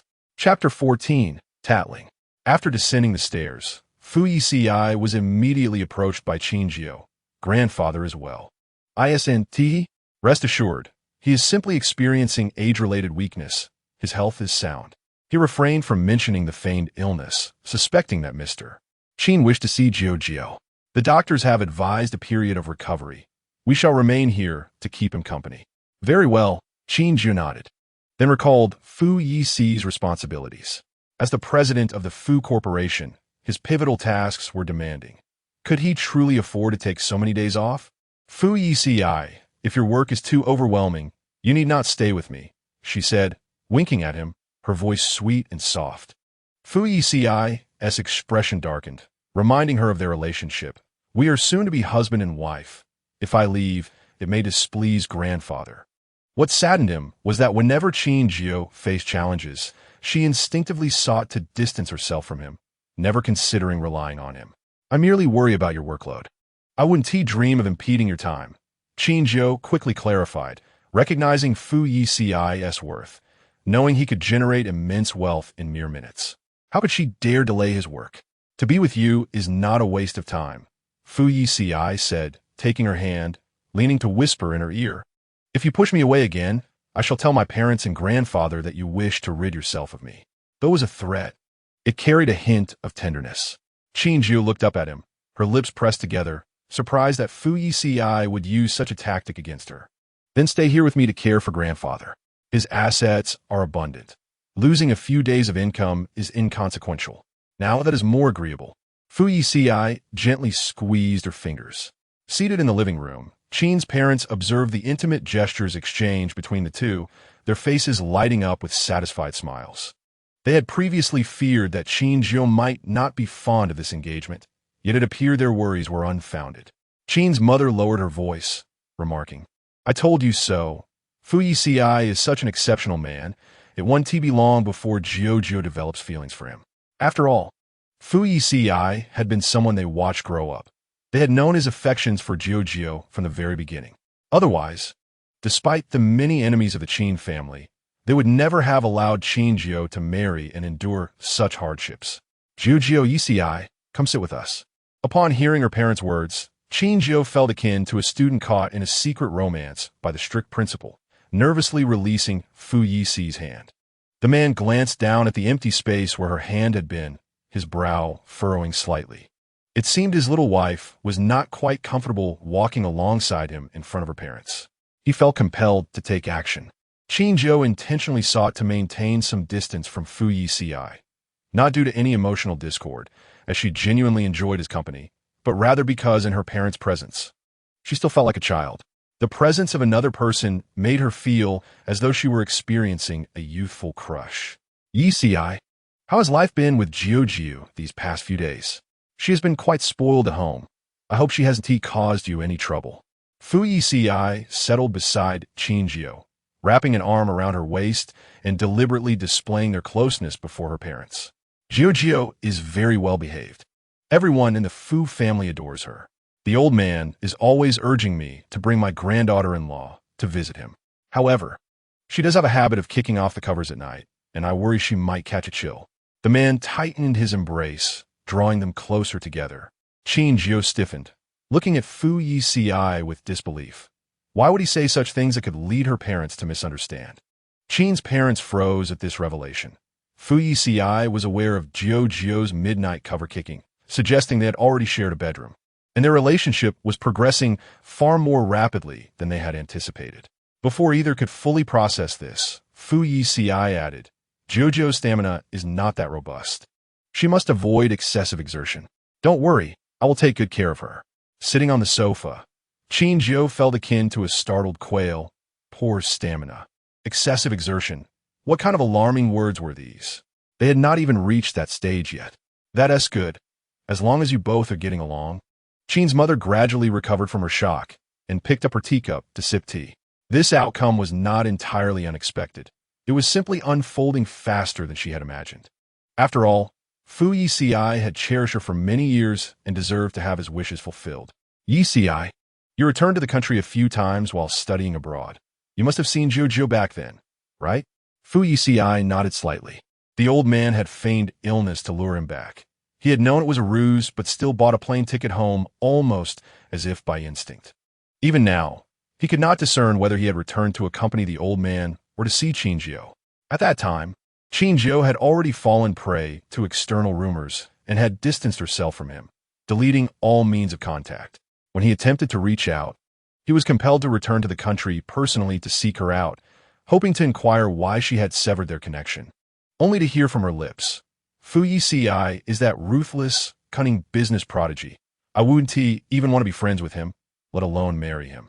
If he contacts me again, I'll threaten to have my parents withdraw the engagement." Fu Yeci could not recall his emotions at that moment, but he remembered the many cigarette butts littered on the ground that night. The following day, he had rushed back to England in disarray, and thereafter, he had not contacted Qin Jiu again. Upon hearing Qin's mother's words, Qin Jiu was astonished. How was she unaware that Fu Yeci had returned to see her? "Mom, how did you know? He came by wanting to see you, but you had gone out for coffee with Qilon, so I gave him an address. Didn't you two meet?" Qin's mother looked puzzled. Qin Jiu's eyes widened. At that time, she had held the strongest biases against Fu Yeci. He had clearly sought her out, yet he hadn't shown himself. Had he perhaps overheard her unkind remarks? Under Qilan's influence, she had seemingly said many harsh things. Chapter 15. The Madam Says I Am Not Worthy. Fu Yeci took the girl's hand and looked toward Qin's mother. "We did meet back then, but I was too busy and had to leave the country the following day." He gently squeezed Qin Jiu's pinky, prompting her to respond quickly, "Yes, we did meet." This alleviated Qin's mother's doubts. They had been quite young then, preoccupied with their studies and careers, but now that they were together, they could finally communicate their feelings properly. Fu Yeci's gaze sharpened slightly. It was indeed time for him and his little wife to engage in heartfelt communication, and there were many ways to do so. After chatting for a while longer, Qin Jiu pulled Fu Yeci outside to the tea pavilion, her peach blossom eyes lifting playfully. "Why did you say those suggestive things in front of my parents just now?" "What things?" "About kicking off the covers and excessive exertion." Qin Jiu's face flushed crimson. "We clearly haven't reached that stage yet." Fu Yeci observed the shy demeanor of the young girl, a faint smile gracing his lips as he articulated a well-prepared justification. "Our relationship is stable, which should reassure both sets of parents and grandfather." Qin Jiu nodded. She was now more concerned about Fu Yeci returning to see her. Did his return from abroad signify his feelings for her? Was his reluctance to appear in front of her due to having overheard something? "Were you at the CAF that day?" She had not seen Fu Yeci when Qilon had invited her out for coffee. Seeing him nod, Qin Jiu's expression grew serious. He must have overheard those words, which was why he had not approached her. "Fu Yeci, I did indeed fall victim to the rumors circulating, believing you to be ruthless, capable of destroying lives on a whim when in a foul mood." She lowered her head, regretting having believed those slanders, and impulsively deleted all means of contact between them. Fu Yici's eyes darkened as he recalled that incident from years ago. At that time, he had been studying in England while simultaneously taking over the Fu family's overseas operations. Many in the company resented his authority, and other enterprises sought to stifle the Fu family's growth abroad. An internal informant had been selling confidential data, and Fu Yeci had employed certain methods that resulted in the informant receiving a severe sentence, prompting the informant's wife to flee with their child, ultimately leading to the informant's tragic end. Following this incident, rumors spread about his unscrupulous nature and ruthless demeanor, claiming he wielded life and death with careless ease. Afterward, even some childhood friends began to distance themselves from him, so it was no surprise that Qin Jiu chose to avoid and detest him. He had wanted to explain everything to Qin Jiu personally, only to be met with her harsh words. "I didn't mean to speak ill of you. Did you overhear something?" "I heard a few things. The madam said I was unworthy and unwilling to meet with her." Qin Jiu bit her lip. lowering her head and fiddling with her fingers, feeling as if she had been caught gossiping. Jiu, speaking ill of me behind my back and unilaterally deleting all contact. Should I not seek some form of compensation? Fu Yeci joked. How about I compensate you with a painting? Qin Jiu, skilled in art, offered. Her paintings were rare and highly sought after, and she wished to make amends. Not enough. The man's tone was cold. Qin Jiu furrowed her brow in thought. She couldn't think of anything else, as what could be bought with money was something Fu Yeci lacked. Then I shall take matters into my own hands. Fu Yeci gazed deeply into Qin Jiu's eyes before bending down to place a kiss at the corner of her mouth. He lingered there for a second, and before Qin Jiu could react, Fu Yeci stood up, restoring his previously aloof and dignified demeanor, as if the one who had just stolen a kiss was not him at all. Qin Jiu remained stunned for a few seconds. The kiss was so light, so different from her memories, where every kiss had been forceful and carried an undeniable intensity. What is the matter?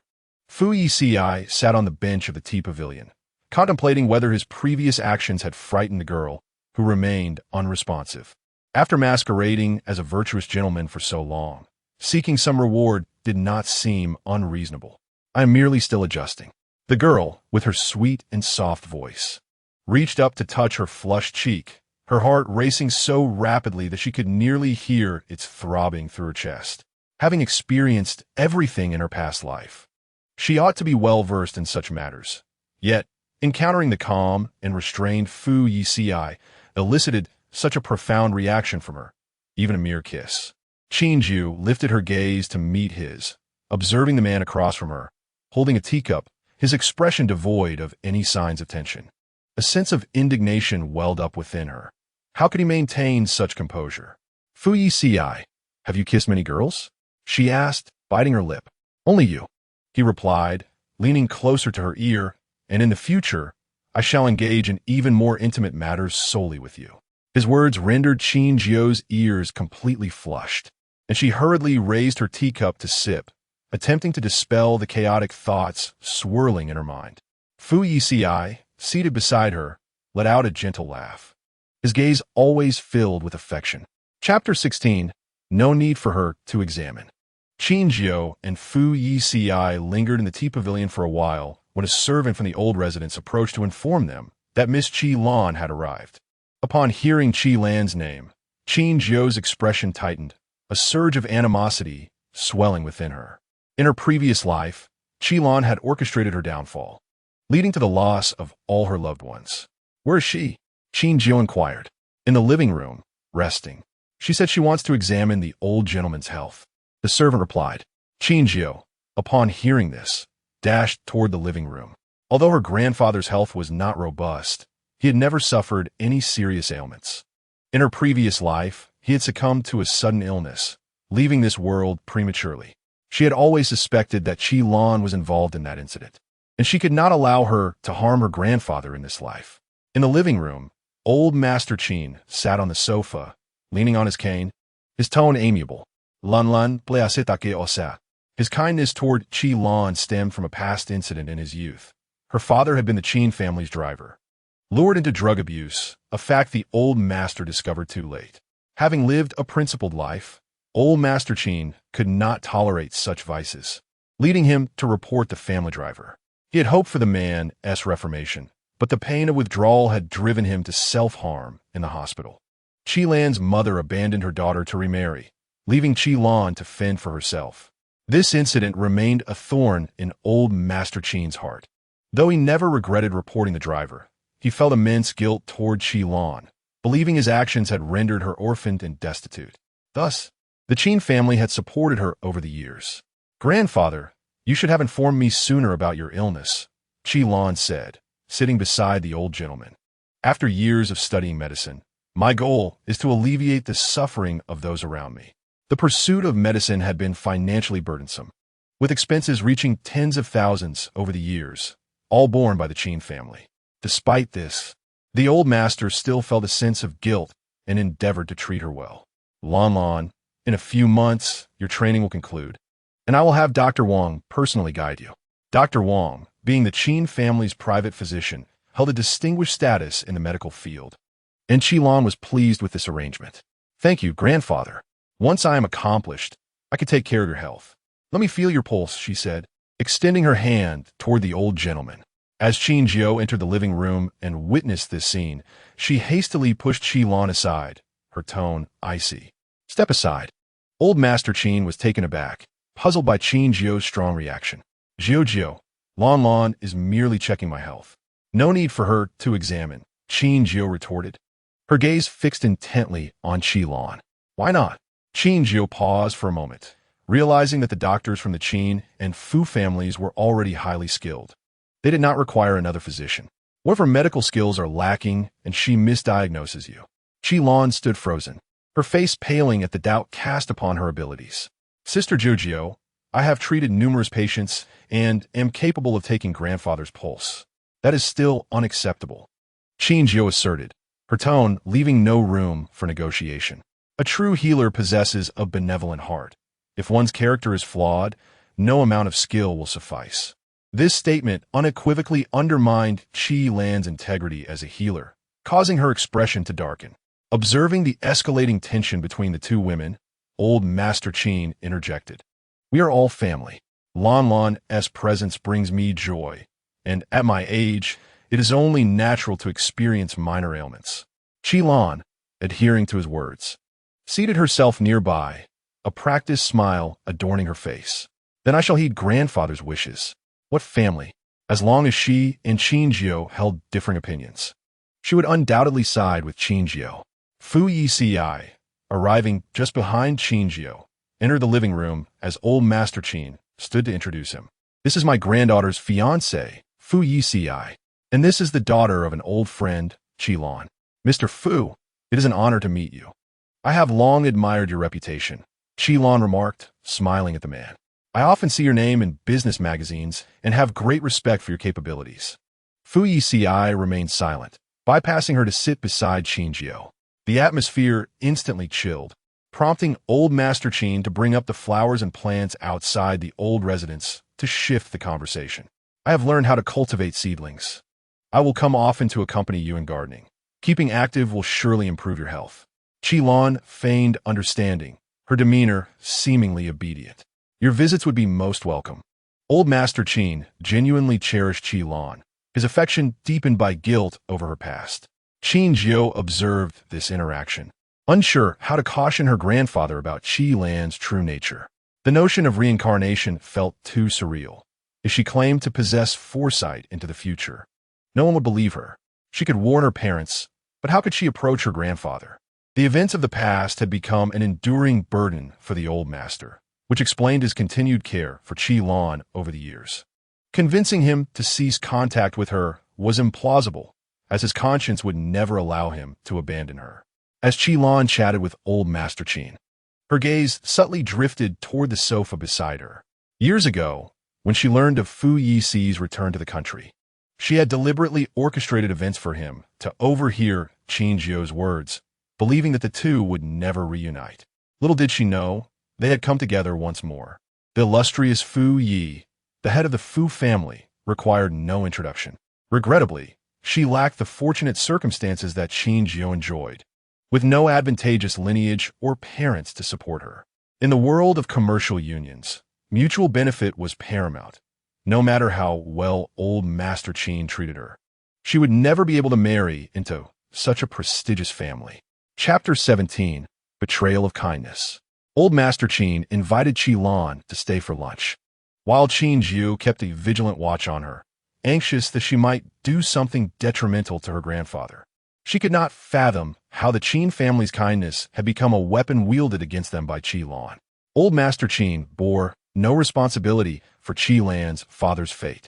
The Qin family had taken her in, recognizing her plight, and had endeavored to fulfill her material needs. Yet, despite the Qin family's protection, Qilan repaid their generosity with treachery, ultimately leading to the demise of the entire Qin family. Had she not lived through a second life, Qin Jiu would never have believed that the gentle and kind Qilan could commit such heinous acts. Ultimately, they had underestimated the depths of human malevolence.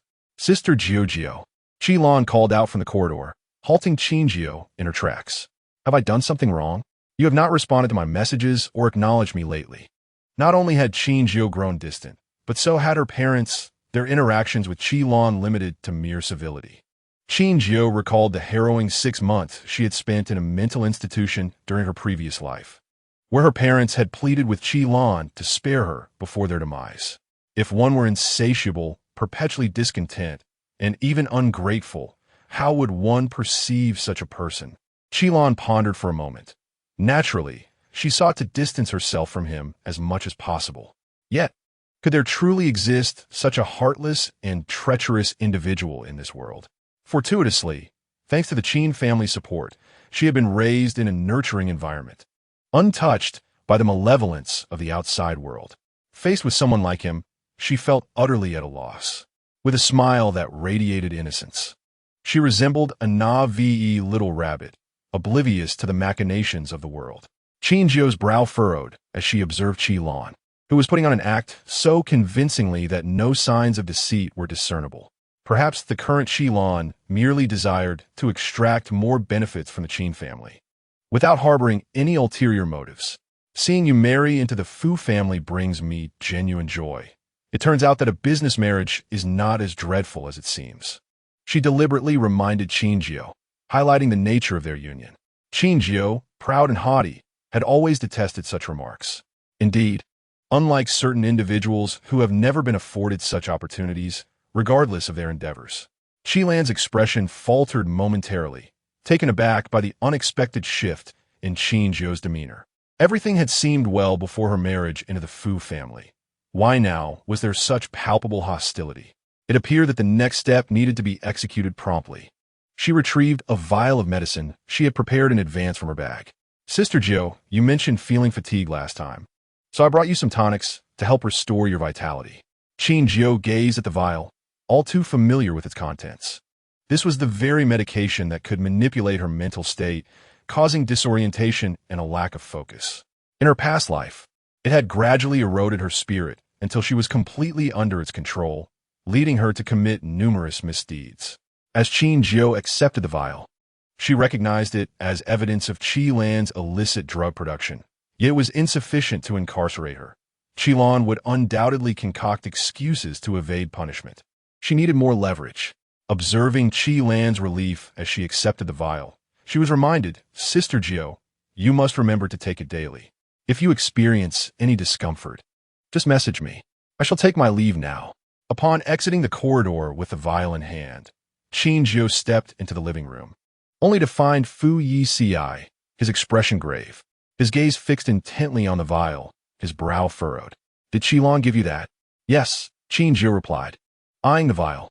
However, I have no intention of consuming anything bestowed by such a scheming individual. Hearing this, Fu Yeci's furrowed brow gradually relaxed, and he exhaled in relief.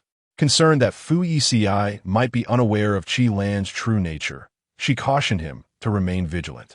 Despite her outwardly innocent demeanor, she was, in truth, a cunning and treacherous person who had deceived the entire Qin family.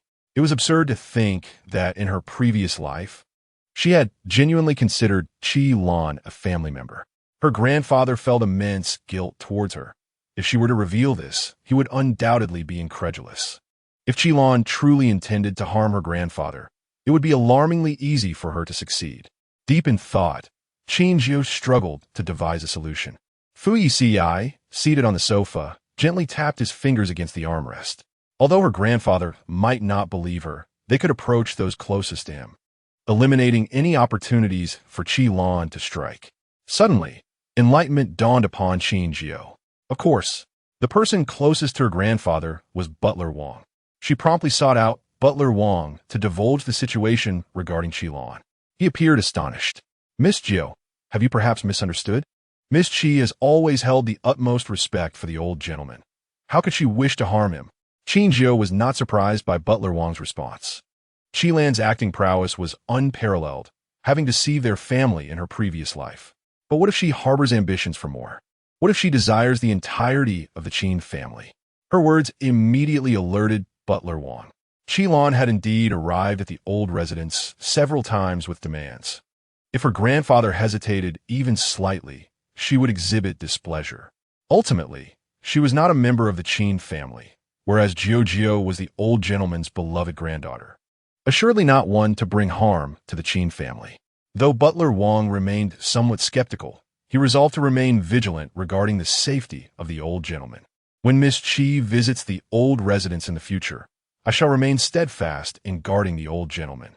I will ensure that anything she brings is thoroughly examined by a physician, leaving her no opportunity to endanger him. Having served the old gentleman for many years and having weathered countless storms, Butler Wang was inherently cautious. With his assurance, Qin Jiu felt a wave of relief wash over her. Chapter 18. No scaring her. Qin Jiu finally breathed a sigh of relief. Kicking off her slippers and reclining on the sofa with a cushion in hand, she glanced over at Fu Yeci, who was engrossed in his documents on the opposite sofa. Butler Wang has promised to remain vigilant regarding Qilon. With him protecting grandfather, I feel much less anxious. What inspired this solution? She queried. It must be said, Fu Yeci was indeed astute. Whether in business or any other domain, he stood unparalleled. During their school days, he had been the envy of all his classmates, with legends still circulating about the numerous awards he had garnered. Since taking charge of the Fu Corporation a few years ago, he had exponentially expanded its overseas ventures, with every investment yielding success. In every regard, he was the epitome of excellence. How could someone so intelligent have failed to discern the identity of his betrayer in his past life? Fu Yeci set aside his documents. Grandfather's weakness is his compassion, while Butler Wang, with his unwavering dedication to grandfather's safety, will not allow any potential risks to linger nearby. Identifying vulnerabilities is the quickest route to achieving one's goals. Do you have any weaknesses? Qin Jiu asked, hugging her cushion, her lips pressed together, her doe-like eyes sparkling with curiosity. Someone as formidable as Fu Yeci should be invulnerable, devoid of any weaknesses.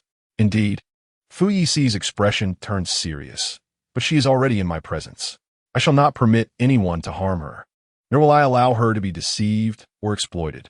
As he turned to face her, his dark eyes were imbued with depth. Qin Jiu felt her cheeks flush. Was he referring to her? A knock at the door interrupted their moment, prompting Qin Jiu to rise from the sofa, slip on her slippers, and hasten to answer. Miss, the household had initially prepared 2 bedrooms for you and Mr. Fu. However, one of the rooms has encountered sudden issue and is uninhabitable.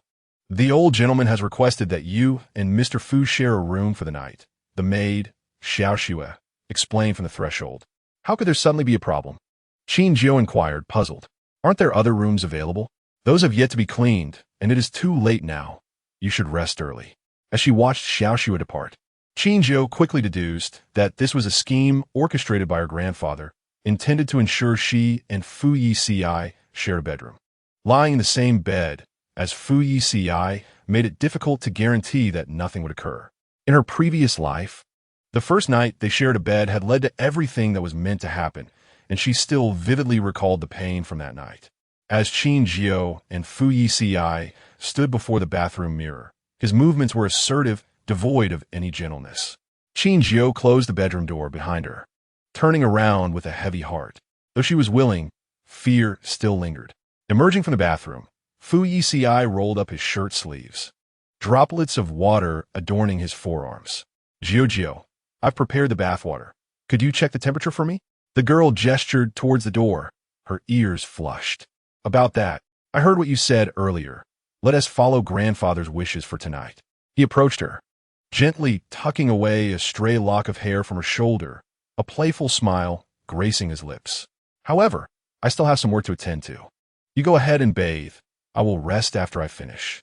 Qin Jiu pressed her lips together, her expression one of confusion. They were on the brink of sharing a bed, yet he was still occupied with work? Noticing her hesitation, Fu Yeci asked, Do you need my assistance with your bath? This proposition seemed to amuse him. The girl quickly shook her head and fled, prompting a smile to play at the corners of Fu Yici's mouth as he watched her retreating figure. Qin Jiu stood before her wardrobe, selecting a delicate white nightgown described in a novel, one that seemed to shred at the slightest touch. Clutching the garment, she entered the bathroom. The bathtub was filled with warm water, and as she dipped her hand into the surface, The temperature was perfectly inviting, accompanied by scattered petals and fragrant essential oils. After her bath, she donned a lace-trimmed nightgown, dried her hair, and applied a generous layer of body lotion, leaving her enveloped in a delightful aroma. An hour slipped by as she organized the bathroom. Gazing into the mirror, she admired her beauty before finally stepping outside. As she opened the door, the man seated on the sofa immediately turned his gaze toward her, his dark pupils narrowing slightly. Though Qin Jiu could be clad in the most mundane attire, her mere presence captivated Fu Yeci. How much more alluring she appeared in that ethereal white nightgown. Every smile and frown from her was a siren's call to him. He felt an overwhelming desire to bind her to the bed with chains, to possess her over and over again. Taking a deep breath, Fu Yeci suppressed these thoughts. He must not frighten her.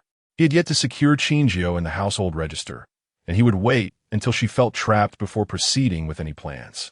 He rose to adjust the room's temperature by a couple of degrees, maintaining an appearance of noble restraint. Mindful that the night air would grow cooler, and he wished not for her to catch a chill.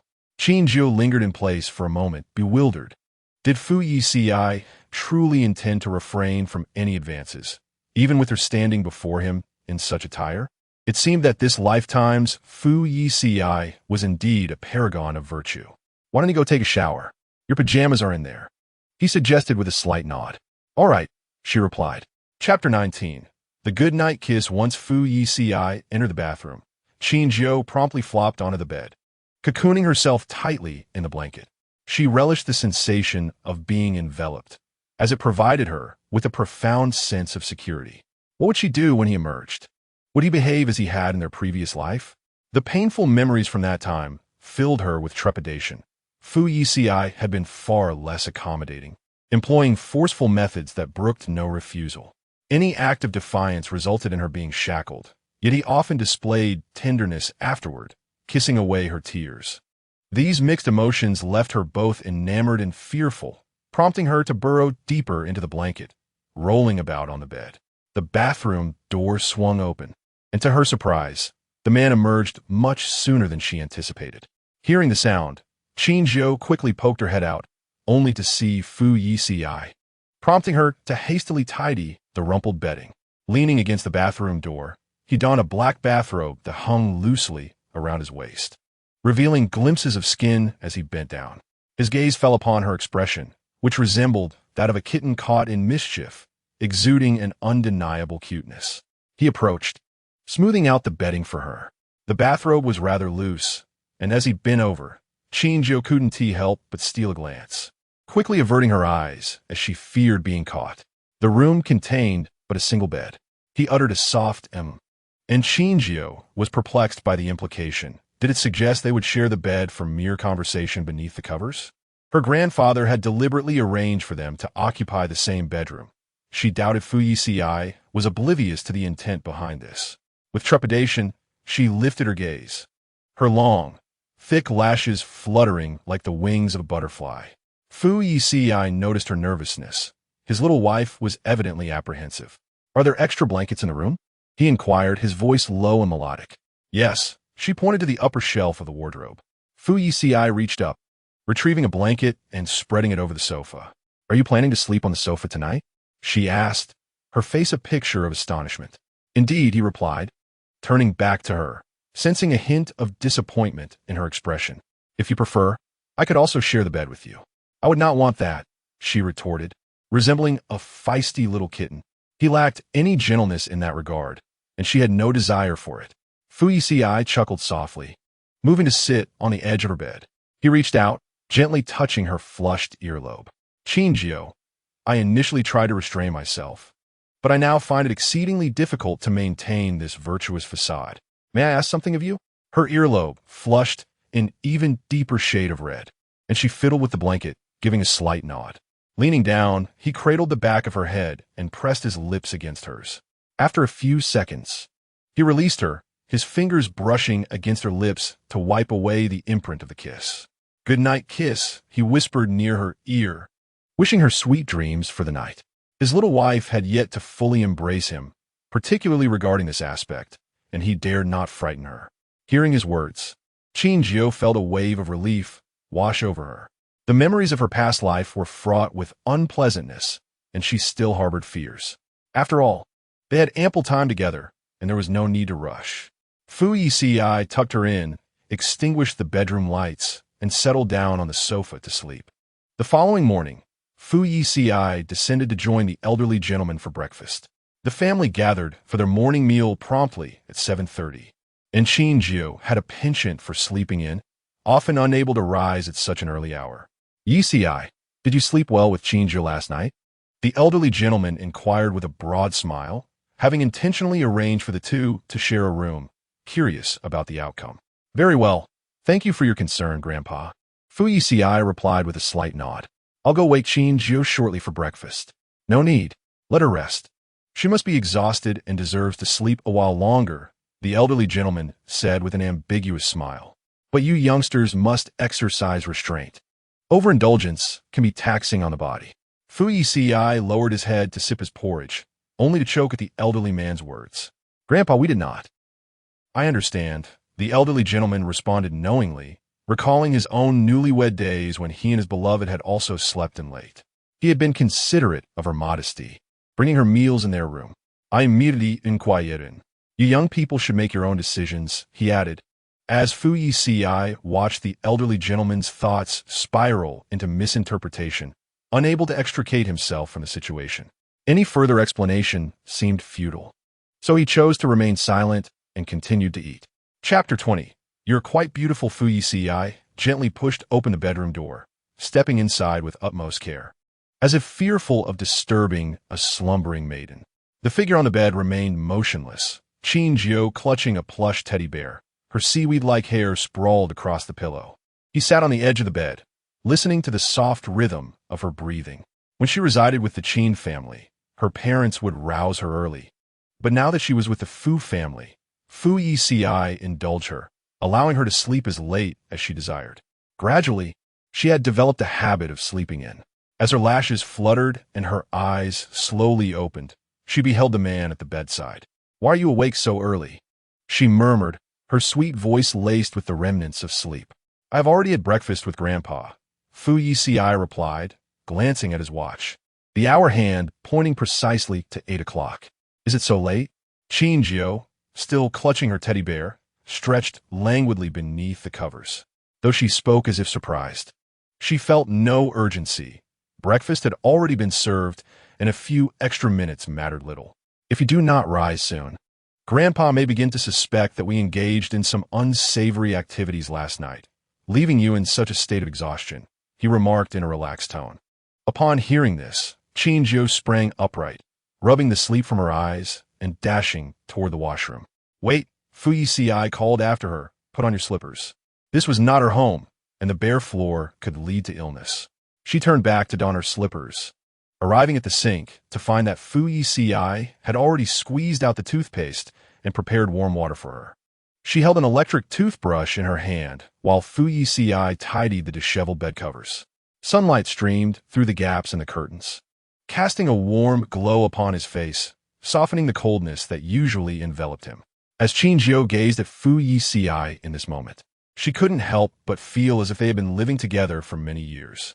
Although in their previous life they indeed shared several years.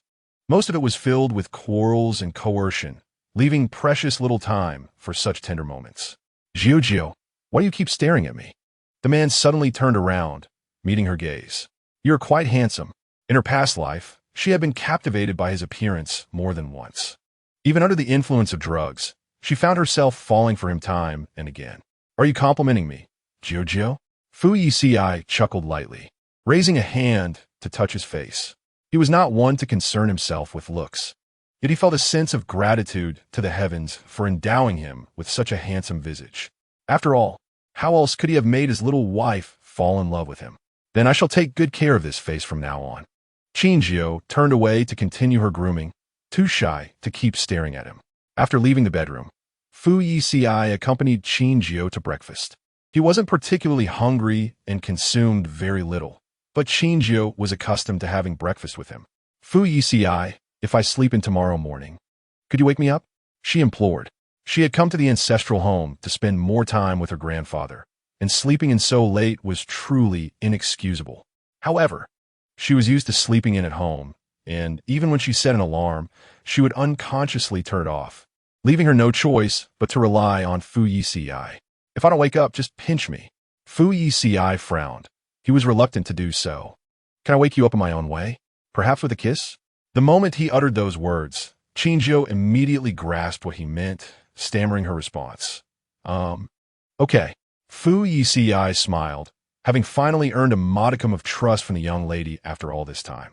On the second floor, Old Master Qin and Butler Wang stood at the study door, observing the pair below. "Old Wang, look at their sweet interaction.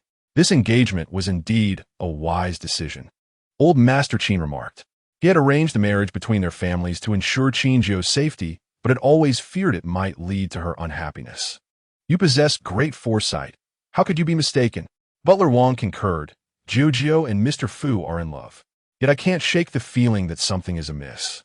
Old Master Qin furrowed his brow in deep contemplation before finally realizing what was lacking. Although the engagement between the two families was common knowledge, Qin Jiu and Fu Yeci had never obtained a marriage certificate nor held a wedding ceremony. Both were not inclined to take the initiative, and neither had broached the subject. He had to find a way to encourage them. After breakfast, Qin Jiu and Fu Yeci sat on the sofa reading. Before long, Butler Wang hurried downstairs. "Jiu, Old Master just exhibited symptoms of coughing up blood again and has now fallen ill in bed. How could this be? The doctor checked him yesterday and said he was fine." Qin Jiu exclaimed anxiously, rushing to summon a doctor. "The Old Master insists he doesn't need one. He wishes to speak with you alone," Butler Wang replied. Qin Jiu hurried upstairs, and upon entering, she found Old Master Qin covering his mouth with a handkerchief, coughing violently. "Grandfather." Qin Jiu sat on the edge of the bed, gently patting his back to help him breathe easier. She noticed the bloodstains on the handkerchief. Her eyes filled with concern. The doctor had not detected any other issues. Why was her grandfather's health still so poor? "I'll have Fu Yeci fetch a foreign doctor to take a look. Combining Eastern and Western medicine should help us uncover the cause of the illness," she suggested. Old Master Qin waved his hand dismissively. "It's just an old ailment. No medicine can cure it." Qin Jiu felt even more distressed. "Let's try other methods. There must be a doctor who can help."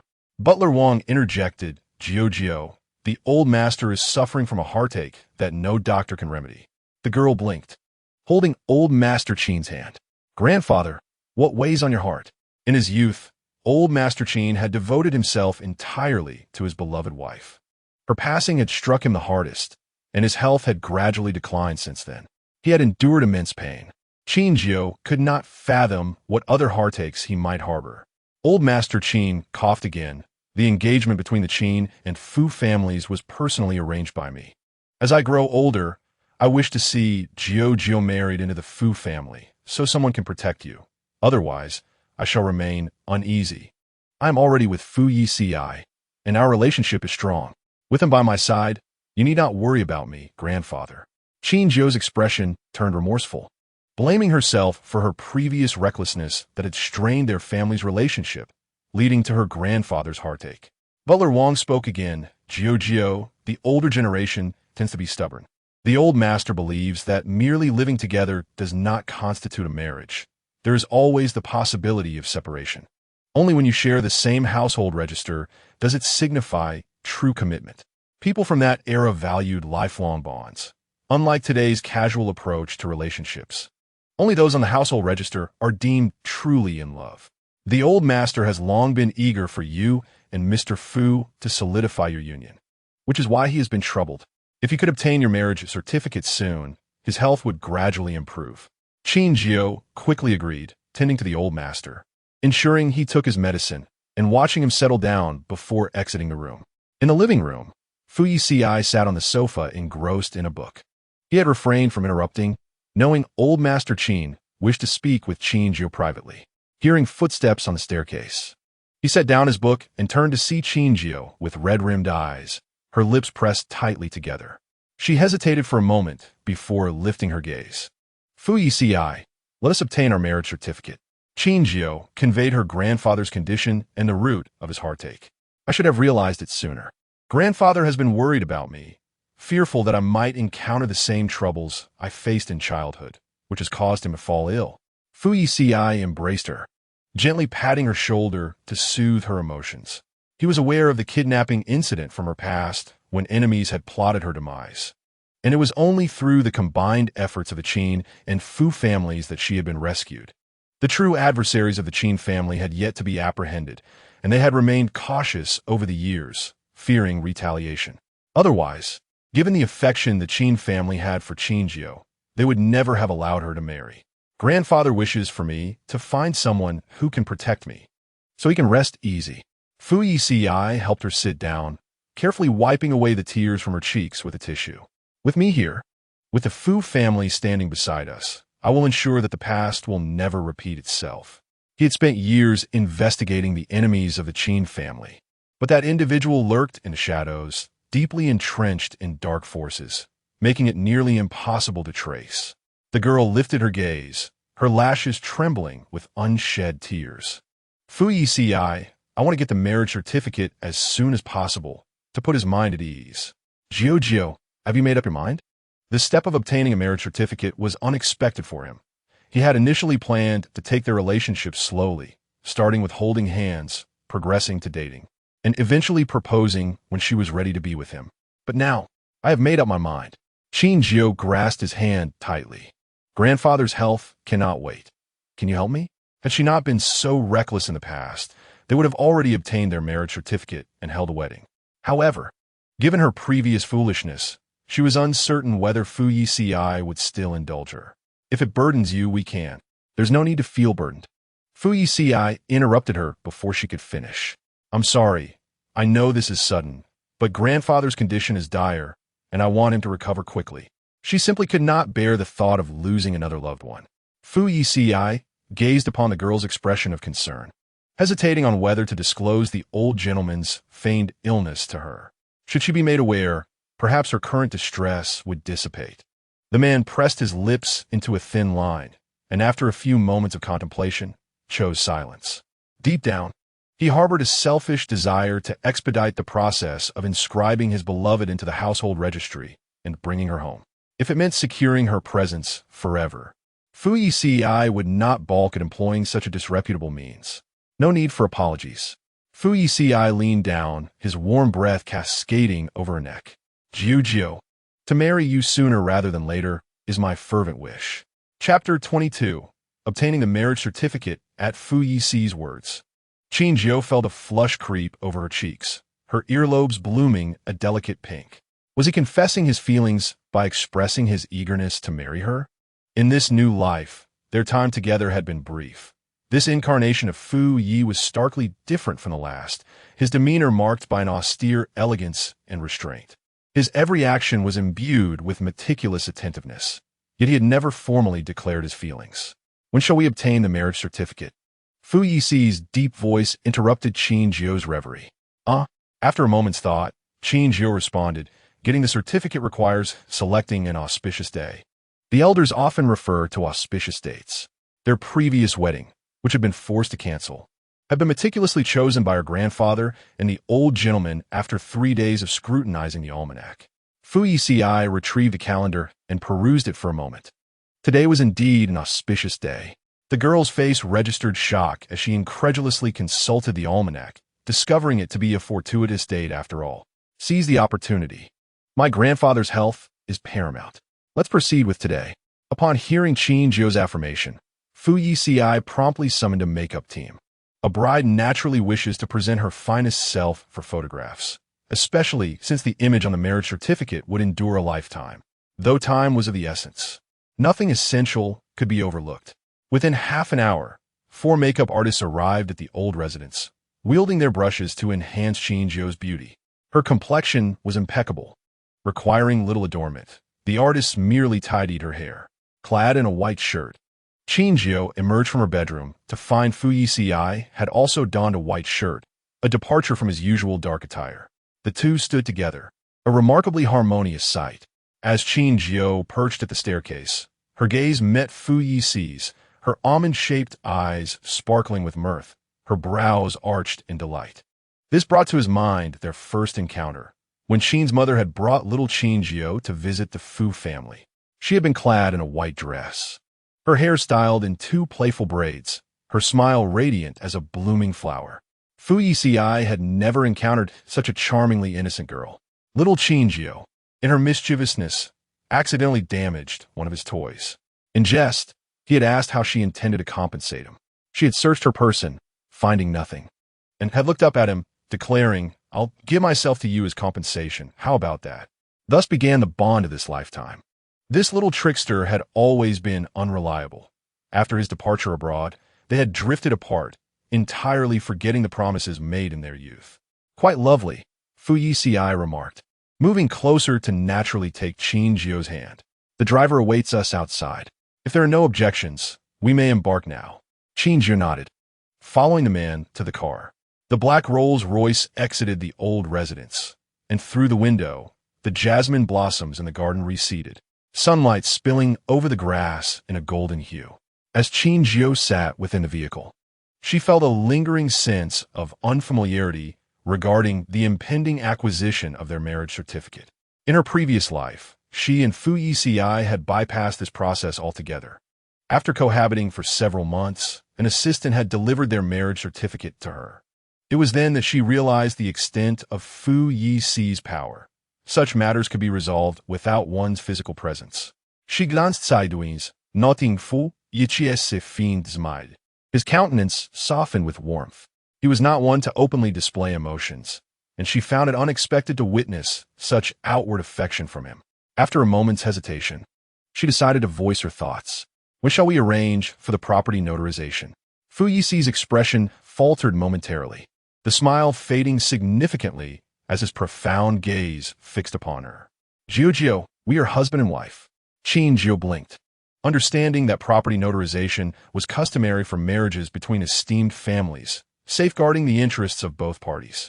Growing up in the Qin household, where her parents shared a deep affection, she was nonetheless aware of the complexities surrounding alliances between noble families.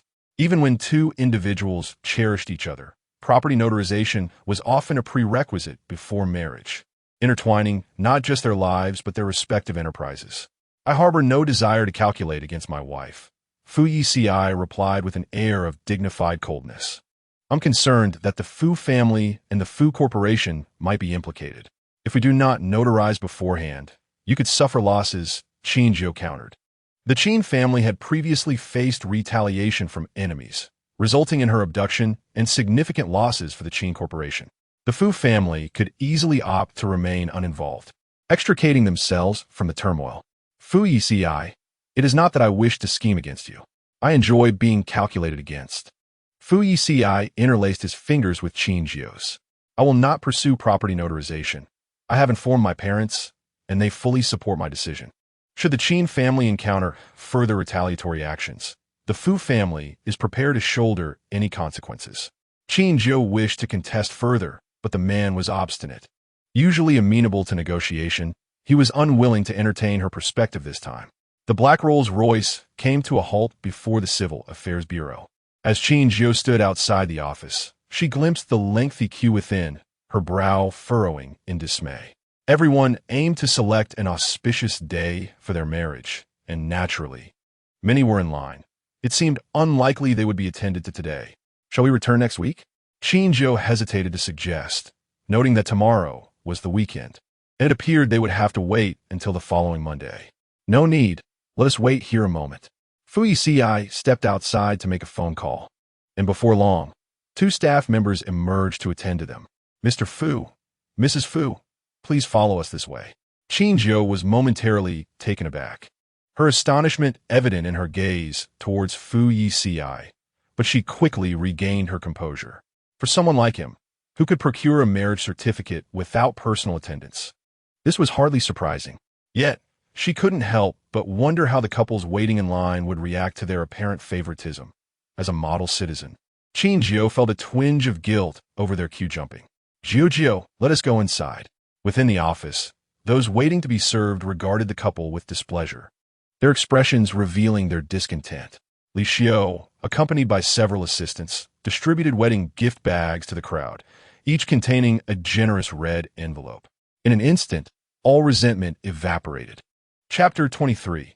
Kissing Mr. Fu is also a duty of Mrs. Fu. After distributing the wedding gift bags, Li Xiu entered to report to Fu Yeci. Everything has been taken care of, Mr. Fu.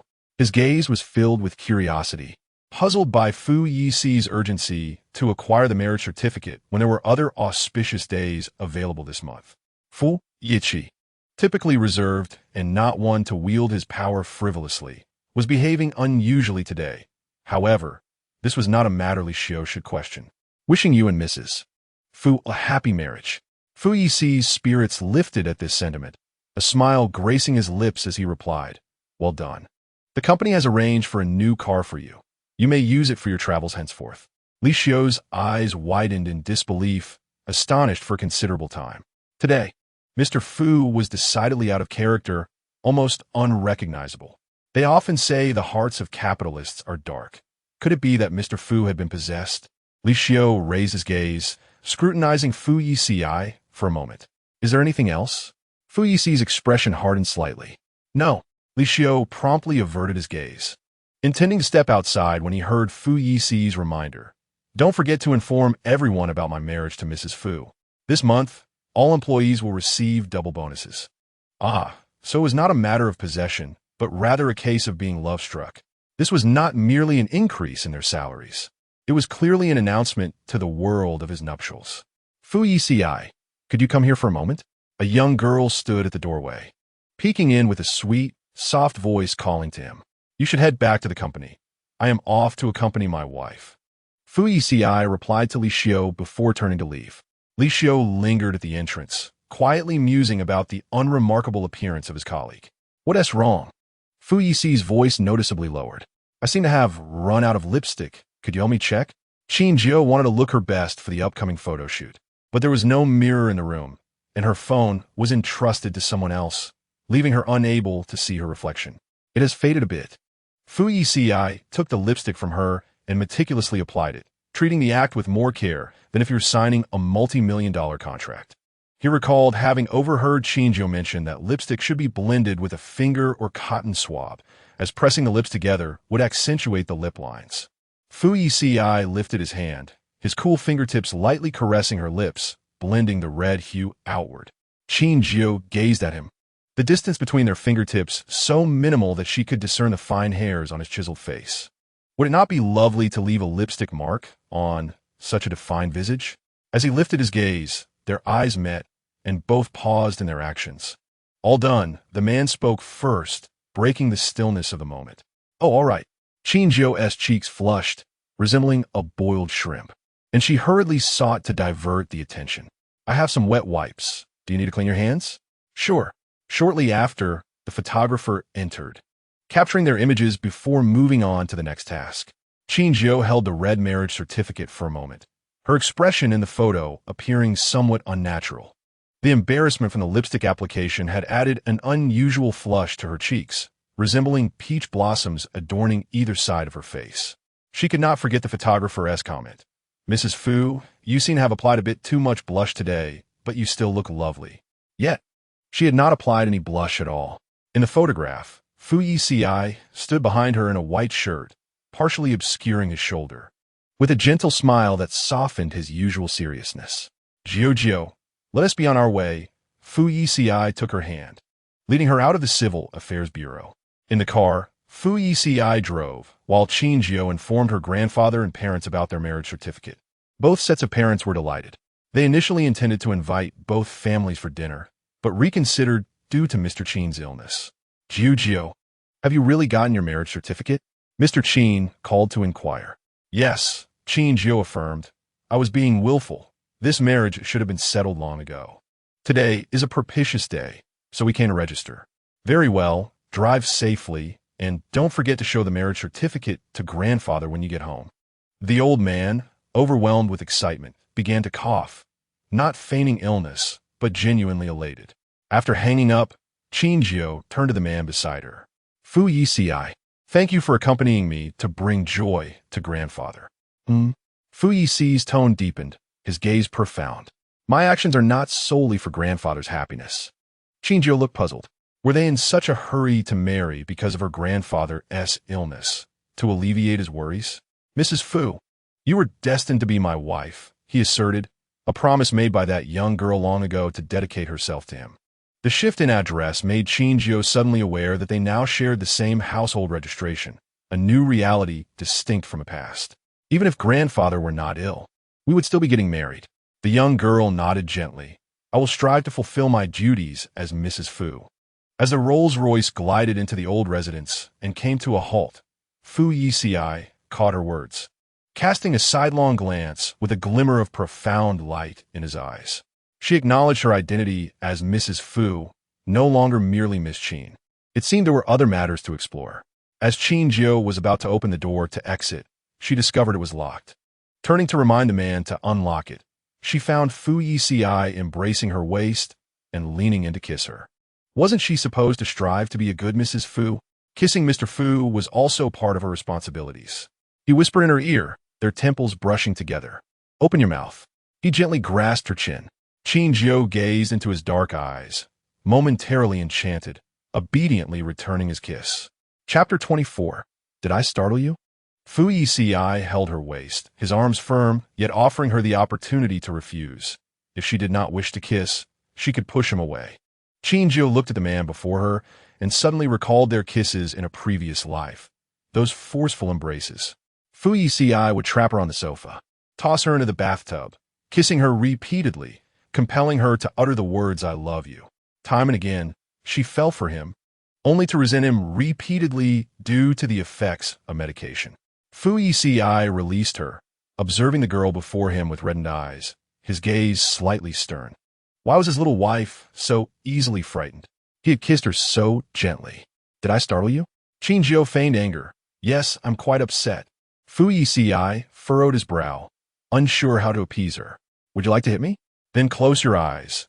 People fear the unknown pain the most, she pouted. Cheeks puffed in indignation.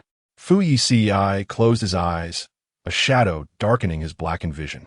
He sensed the girl drawing near and, believing she was genuinely going to strike him, instead felt a soft kiss upon his lips. When Fu Yeci opened his eyes, Qin Jiu had already unlocked the car and dashed out. He watched her retreating figure, a faint smile playing at the corners of his mouth. In the living room, old man Qin had been waiting eagerly on the sofa, anticipating their return to see the marriage certificate. What a lovely photo, the old man exclaimed, holding the small red booklet with a satisfied expression. He stealthily snapped a picture and sent it to old man Fu. Old fellow, take a good look. These two children have successfully registered their marriage. Meanwhile, old man Fu awoke from his recliner outside, having missed calls from the younger generation, assuming they were merely inquiring about his health. Upon seeing the photo sent by old man Qin, he promptly downloaded it. Is this for real? Old man Fu asked. Of course, it's genuine, replied old man Qin. Donning his reading glasses, old man Fu scrutinized the image several times, a proud expression adorning his face. My methods are still effective. Old man Qin, clearly unconvinced, retorted, I acted ill quite convincingly. Ah, yes, the Oscars owe you a little golden statuette. Grandfather, who are you messaging? Qin Jiu inquired, noticing the old man's shifting expressions with curiosity. Old man Qin quickly turned off his phone, redirecting the conversation. Jiu, when do you plan to hold the wedding? Qin Jiu froze momentarily. She had mentioned on the drive that she wished to postpone the wedding. Fu Yeci had not responded at the time, his expression darkening for a while, indicating his disapproval of the decision. Every girl yearns for a beautiful and unforgettable wedding, and Qin Jiu is no exception. However, the video of her previous wedding was inexplicably leaked online, revealing her face and attracting the attention of her enemies. This nearly led to her second kidnapping, forcing her to don a mask and hat for an extended period, leaving her with a significant psychological burden. I think it would be best to postpone the wedding for now, she suggested. Getting married without a wedding is hardly appropriate, Mr. Qin interjected. Qin Jiu found herself at a loss for words, nervously tugging at the hem of her garment. Fu Yeci spoke up, Grandfather.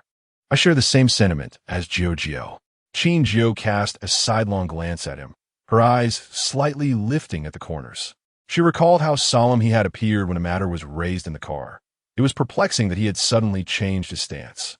Marriage is not merely a formality. It is a process that requires the blessings of both families. Mr. Qin's tone was grave. Fu Yeci nodded slightly, acknowledging, "It is my fault. I have been exceedingly busy with work lately and did not wish to impose upon Jiu, so we have decided to delay the ceremony." Mr. Qin contemplated silently for a moment, understanding the weight of responsibility that lay upon Fu Yeci as the president of the Fu Corporation. Recognizing that certain matters could not be postponed, he sighed, "Very well, you young people may decide for yourselves. Rest assured, grandfather, once this period is passed, we will certainly hold the wedding," Fu Yeci assured him, pouring a fresh cup of tea for the elder. The steam wafted gracefully from the cup, forming delicate wisps in the air. Qin Jiu glanced at Fu Yeci, who was seated beside her grandfather, sharing tea. It was she who had suggested postponing the wedding. Why did he feel the need to shoulder the responsibility? Chapter 25, A Lack of Guarding Against One's Partner. Reflecting on the decision to delay the wedding, Qin Jiu felt she owed Fu Yeci an explanation. At 10 o'clock that evening, she knocked on the door of the study. "Come in," came the reply.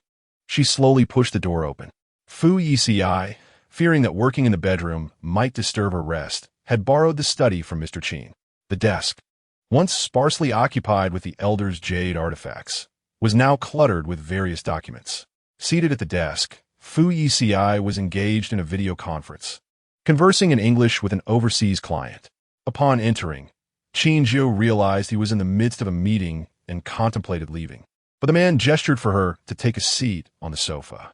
She complied, listening as he spoke fluently in English. With her own excellent command of the language, she understood they were discussing critical overseas business for the Fu Corporation. These data were confidential. If leaked, their efforts would be in vain. Rising to leave quietly, she was met with a piercing glance from Fu Yeci that compelled her to return to the sofa. She picked up a book from the table, nestling into the corner to distract herself from their conversation. After about half an hour, Fu Yeci concluded the meeting and approached the sofa. "I apologize for the wait. An unexpected issue arose that I must attend to." Qin Jiu nodded in understanding. Her father often found himself similarly ensnared by work, sometimes until the early hours of the morning. In such high positions, one cannot afford to think solely of oneself, she remarked. Jiu, I am aware that I understood those data," she said, closing the book. Although she had tried not to listen, a few key points had lingered in her mind. "Is there a problem?" he inquired, a hint of curiosity in his voice. "Those are Fu Corporation's secrets. They should not be overheard by others. You should be well aware of the consequences of a leak," she replied. "You are my wife, and you possess shares in the Fu Corporation just as I do." "You are not an outsider," he stated. They had not signed a prenuptial agreement. Thus Qin Jiu was entitled to the profits generated by the corporation. Jiu, I have never felt the need to guard against my partner." At these words, Qin Jiu's expression froze. She had been pondering why someone as powerful as Fu Yeci would exhibit such a lack of wariness. It turned out he simply did not guard against her. In her previous life, she had exploited this very weakness to repeatedly steal the Fu Corporation's secrets, leading him to utter ruin. How could someone as astute as Fu Yeci not have deduced that it was she who had betrayed him? What kind of mindset did he possess that allowed him to willingly fall into the trap she had laid? Fu Yeci took the book from her hands. "There is no need for such caution next time, hearing that data poses no threat." The girl lifted her head slightly, and after a moment, she met his gaze, nodding earnestly. In her past life, she had been controlled. This time, such a fate would not befall her. She had come for the sake of her love for Fu Yeci. "Is there something you wish to discuss with me at this late hour?" Fu Yeci observed her curled up in the corner of the sofa and draped a light blanket over her legs. Qin Jiu, who had felt a chill earlier, immediately warmed up under the blanket. "I wanted to explain the delay in our wedding, and I appreciate your support today," she said, her gaze lowered, lashes casting shadows on her cheeks. "Were you unhappy when I mentioned not holding the wedding?" "To be frank, I was not pleased," he replied in a low tone.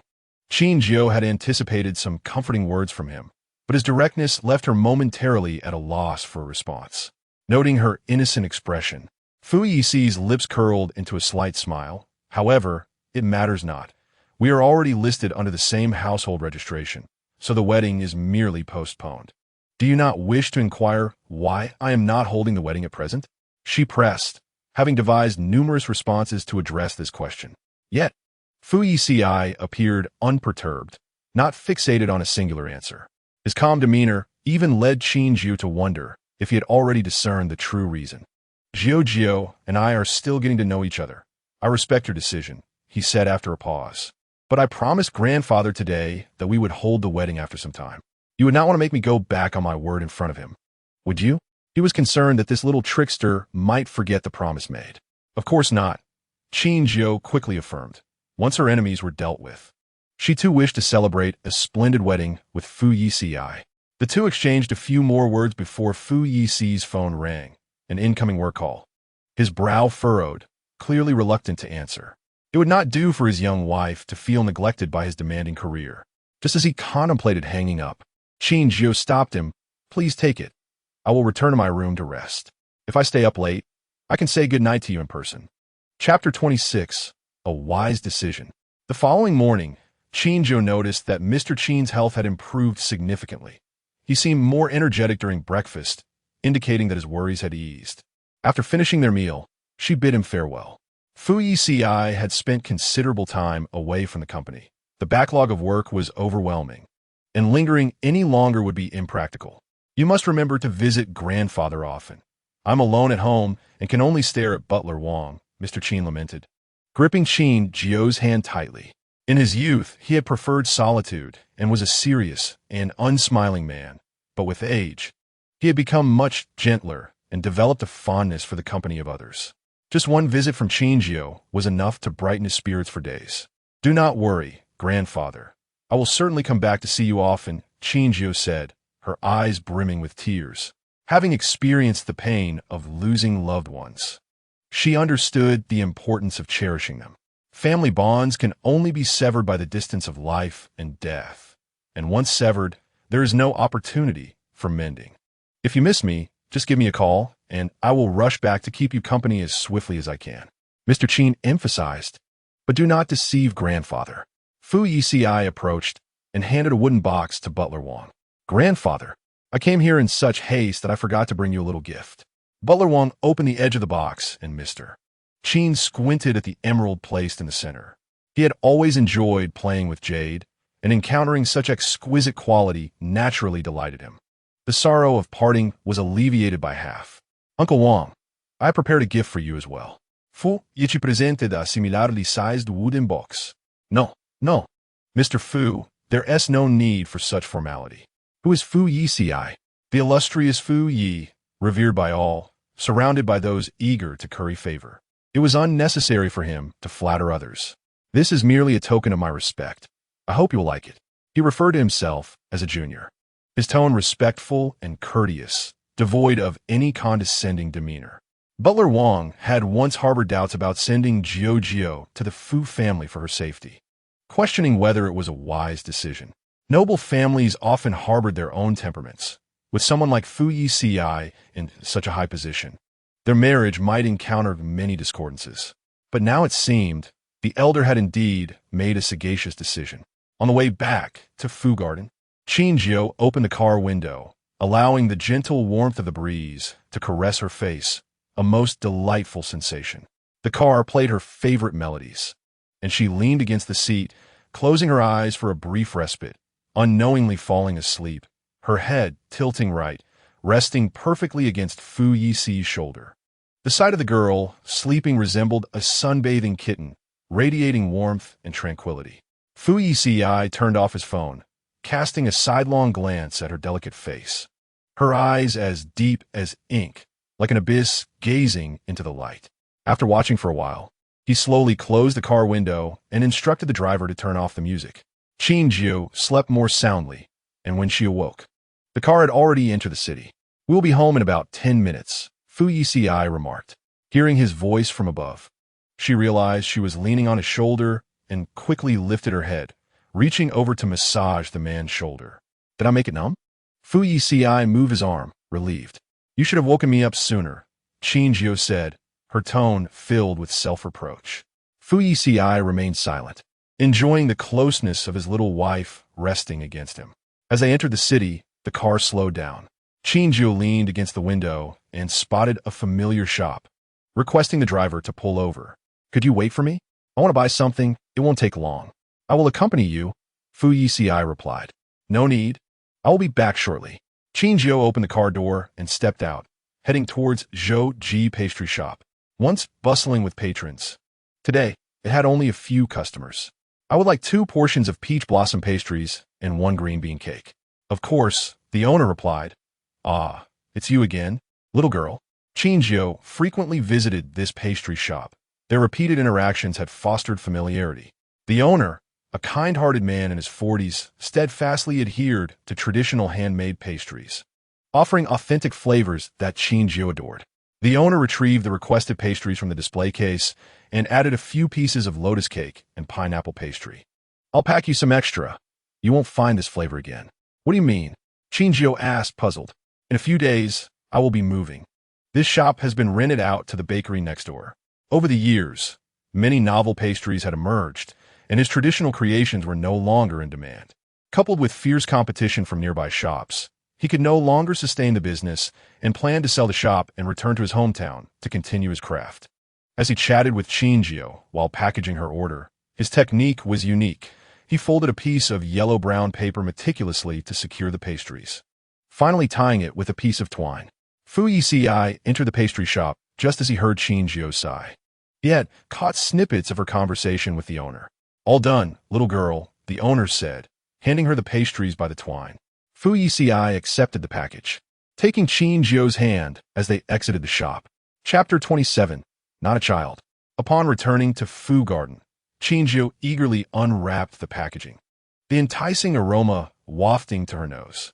The owner had generously added several pastries. She decided to share some with Zhang Ma and the other household staff, wishing for everyone to savor the delightful flavors. "Thank you, madam," she heard Zhang Ma address her, causing her expression to freeze momentarily. On her first day at Fu Garden, they had referred to her as Miss Qin. She glanced towards the man on the sofa, wondering if Fu Yeci had informed them about their marriage certificate. Fu Yeci smirked lightly. "Madam Fu, once we are certified, it's only proper to address you as such." Hearing him say Madam Fu still felt strange, yet it inexplicably brought her joy. It dawned on her that everyone had called her Miss Qin because they had not yet married, and Fu Yeci was perhaps concerned it might upset her. "May I have a piece?" Fu Yeci approached, his gaze fixed on the pastries wrapped in her paper. "Here," Qin Jiu quickly offered, as he leaned down to inspect the contents, which included several exquisitely crafted pastries, obviously made by a traditional artisan. Noticing his attention linger on the peach blossom pastry, she subtly withdrew her hand. "Can I save the last peach blossom pastry for myself?" she asked, blinking innocently. This was her favorite treat, and she had already shared the others, leaving only this one. "What if I say no?" Fu Yeci teased her. Qin Jiu pressed her lips together. After a moment's hesitation, she relinquished it. "Then you can have it. I've had plenty before, so I might as well try the others." Fu Yeci observed the little girl, clearly reluctant yet feigning indifference, and a smile crept across his lips. He picked up the pastry she had held, its exterior crafted to resemble the delicate petals of a peach blossom, 5 pink-hued petals glimmering. Qin Jiu pursed her lips. No matter how delectable the pastries were, they could not compare to Fu Yeci, so she decided to let him have it this time. He pinched the pastry between his fingers and extended it toward her mouth. "Go ahead, I want to compete with a child for food." Qin Jiu hesitated for a moment before opening her mouth to bite the petal of the peach blossom pastry, accepting his offering. "I'm not a child," she mumbled with her mouth full, her words unclear. Fu Yeci chuckled at her speech, turning to fetch her a glass of warm water. "Take your time. Don't choke." Qin Jiu silently accepted the glass, noticing the relaxed expression on his face, and felt a surge of defiance. "Fu Yeci, you're not that much older than me. Stop treating me like a child." "Aren't you still a child? I thought you were still that little girl who only asked for food." The man chuckled. This reminiscence took Qin Jiu back to her childhood when she was 8 and Fu Yeci was 11. The Fu family had a chef skilled in making pastries. He could whip up sugar-coated donuts and bake cassava cakes. Little Qin Jiu would always pester her parents to visit the Fu family, and her parents assumed she was infatuated. But in reality, It was all for that cassava cake. Fearing she might indulge too much in sweets and get cavities, her parents had Fu Yeci keep an eye on her, forbidding her from eating too many. When their elders went outside to the tea house, little Qin Jiu would sneakily indulge in pastries, and after devouring an entire plate, Fu Yeci would have the rest of the sweets put away, ever mindful of the elders' warnings to limit her consumption. "Brother, can I have just one more bite?" The little girl was adept at feigning vulnerability, tugging at his clothing with eyes brimming with grievance, as though withholding a morsel of delectable food was akin to subjecting her to torment. Softened by her demeanor, Fu Yeci relented and instructed someone to return the dessert. After indulging her several times, Qin Jiu inevitably developed a cavity. Thereafter, regardless of her pleas, Fu Yeci refused to yield. As memories flooded back, Qin Jiu lifted her gaze to meet Fu Yeci's, noticing the glimmer of amusement in his eyes. Realizing he too recalled the incident. "I was far too young back then," she murmured, twisting the hem of her clothing, striving to justify her past behavior. At the time, she was solely preoccupied with savoring delicious treats, and reflecting on it now, she felt quite embarrassed. During her dental appointment, she cried from the pain, and upon her subsequent visits to the Fu household, Fu Yeci never once indulged her again. Certainly, that would not happen now. Qin Jiu settled onto the sofa with a pastry wrapped in paper, while Fu Yeci took a seat beside her, curiosity prompting him to sample a piece of pineapple cake, eager to discern what flavor enchanted Mrs. Fu's palate. The pastry's exterior was soft and crumbly, melting away upon contact with the tongue, the sweetness pleasantly balanced without becoming cloying. "So, is it not delicious?" she inquired, her eyes sparkling with anticipation. Fu Yeci nodded slightly, acknowledging its delightful taste. The proprietor of this establishment is a craftsman, handcrafting a variety of pastries. "I am certain you will find them to your liking. Do try this one, and this as well." Qin Jiu fed him a slice of millefeuille, watching as he finished it before offering him another delicacy. Fu Yeci could not refuse her kind gesture and indulged in several pieces, his typically composed demeanor momentarily giving way to a hint of a smile, a stark contrast to his usual stern and aloof persona. Witnessing this transformation, Qin Jiu felt a rush of satisfaction, as though she had avenged a long-held grievance. Chapter 28. "Mrs. Fu, it is time you stepped aside." Fu Yeci sipped from his glass of water and returned to the sofa, while Qin Jiu lamented beside him, lamenting that this might be the last opportunity to savor such authentic traditional pastries before the proprietor moved away. This was a cherished childhood memory that was soon to fade. Fu Yeci affectionately ruffled her hair, stating, "If you wish to indulge, I shall find someone to procure them for you from his hometown in the future. No need to go through such trouble. I can enjoy other treats," Qin Jiu replied with a smile. "By the way, don't you have a mountain of work? You should attend to it." "Very well." Indeed, Fu Yeci was quite busy. After a brief call with his assistant, he promptly departed for the Fu Corporation. Qin Jiu arranged to meet her friend Su Lu for coffee. In the CAF, Su Lu, dressed in a chic white blazer paired with a black tie and carrying a Chanel handbag, had her long hair cascading elegantly over her shoulders. Her striking beauty drew the attention of male patrons as she approached, some even contemplating an approach, only to retreat upon noticing her Cartier earrings.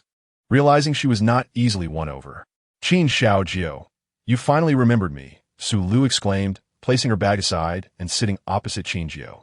Qin Jiu felt a twinge of guilt.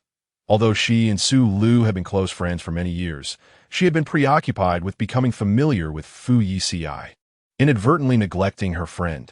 "I ordered you a latte and some cookies, Miss Su. I hope you'll indulge me."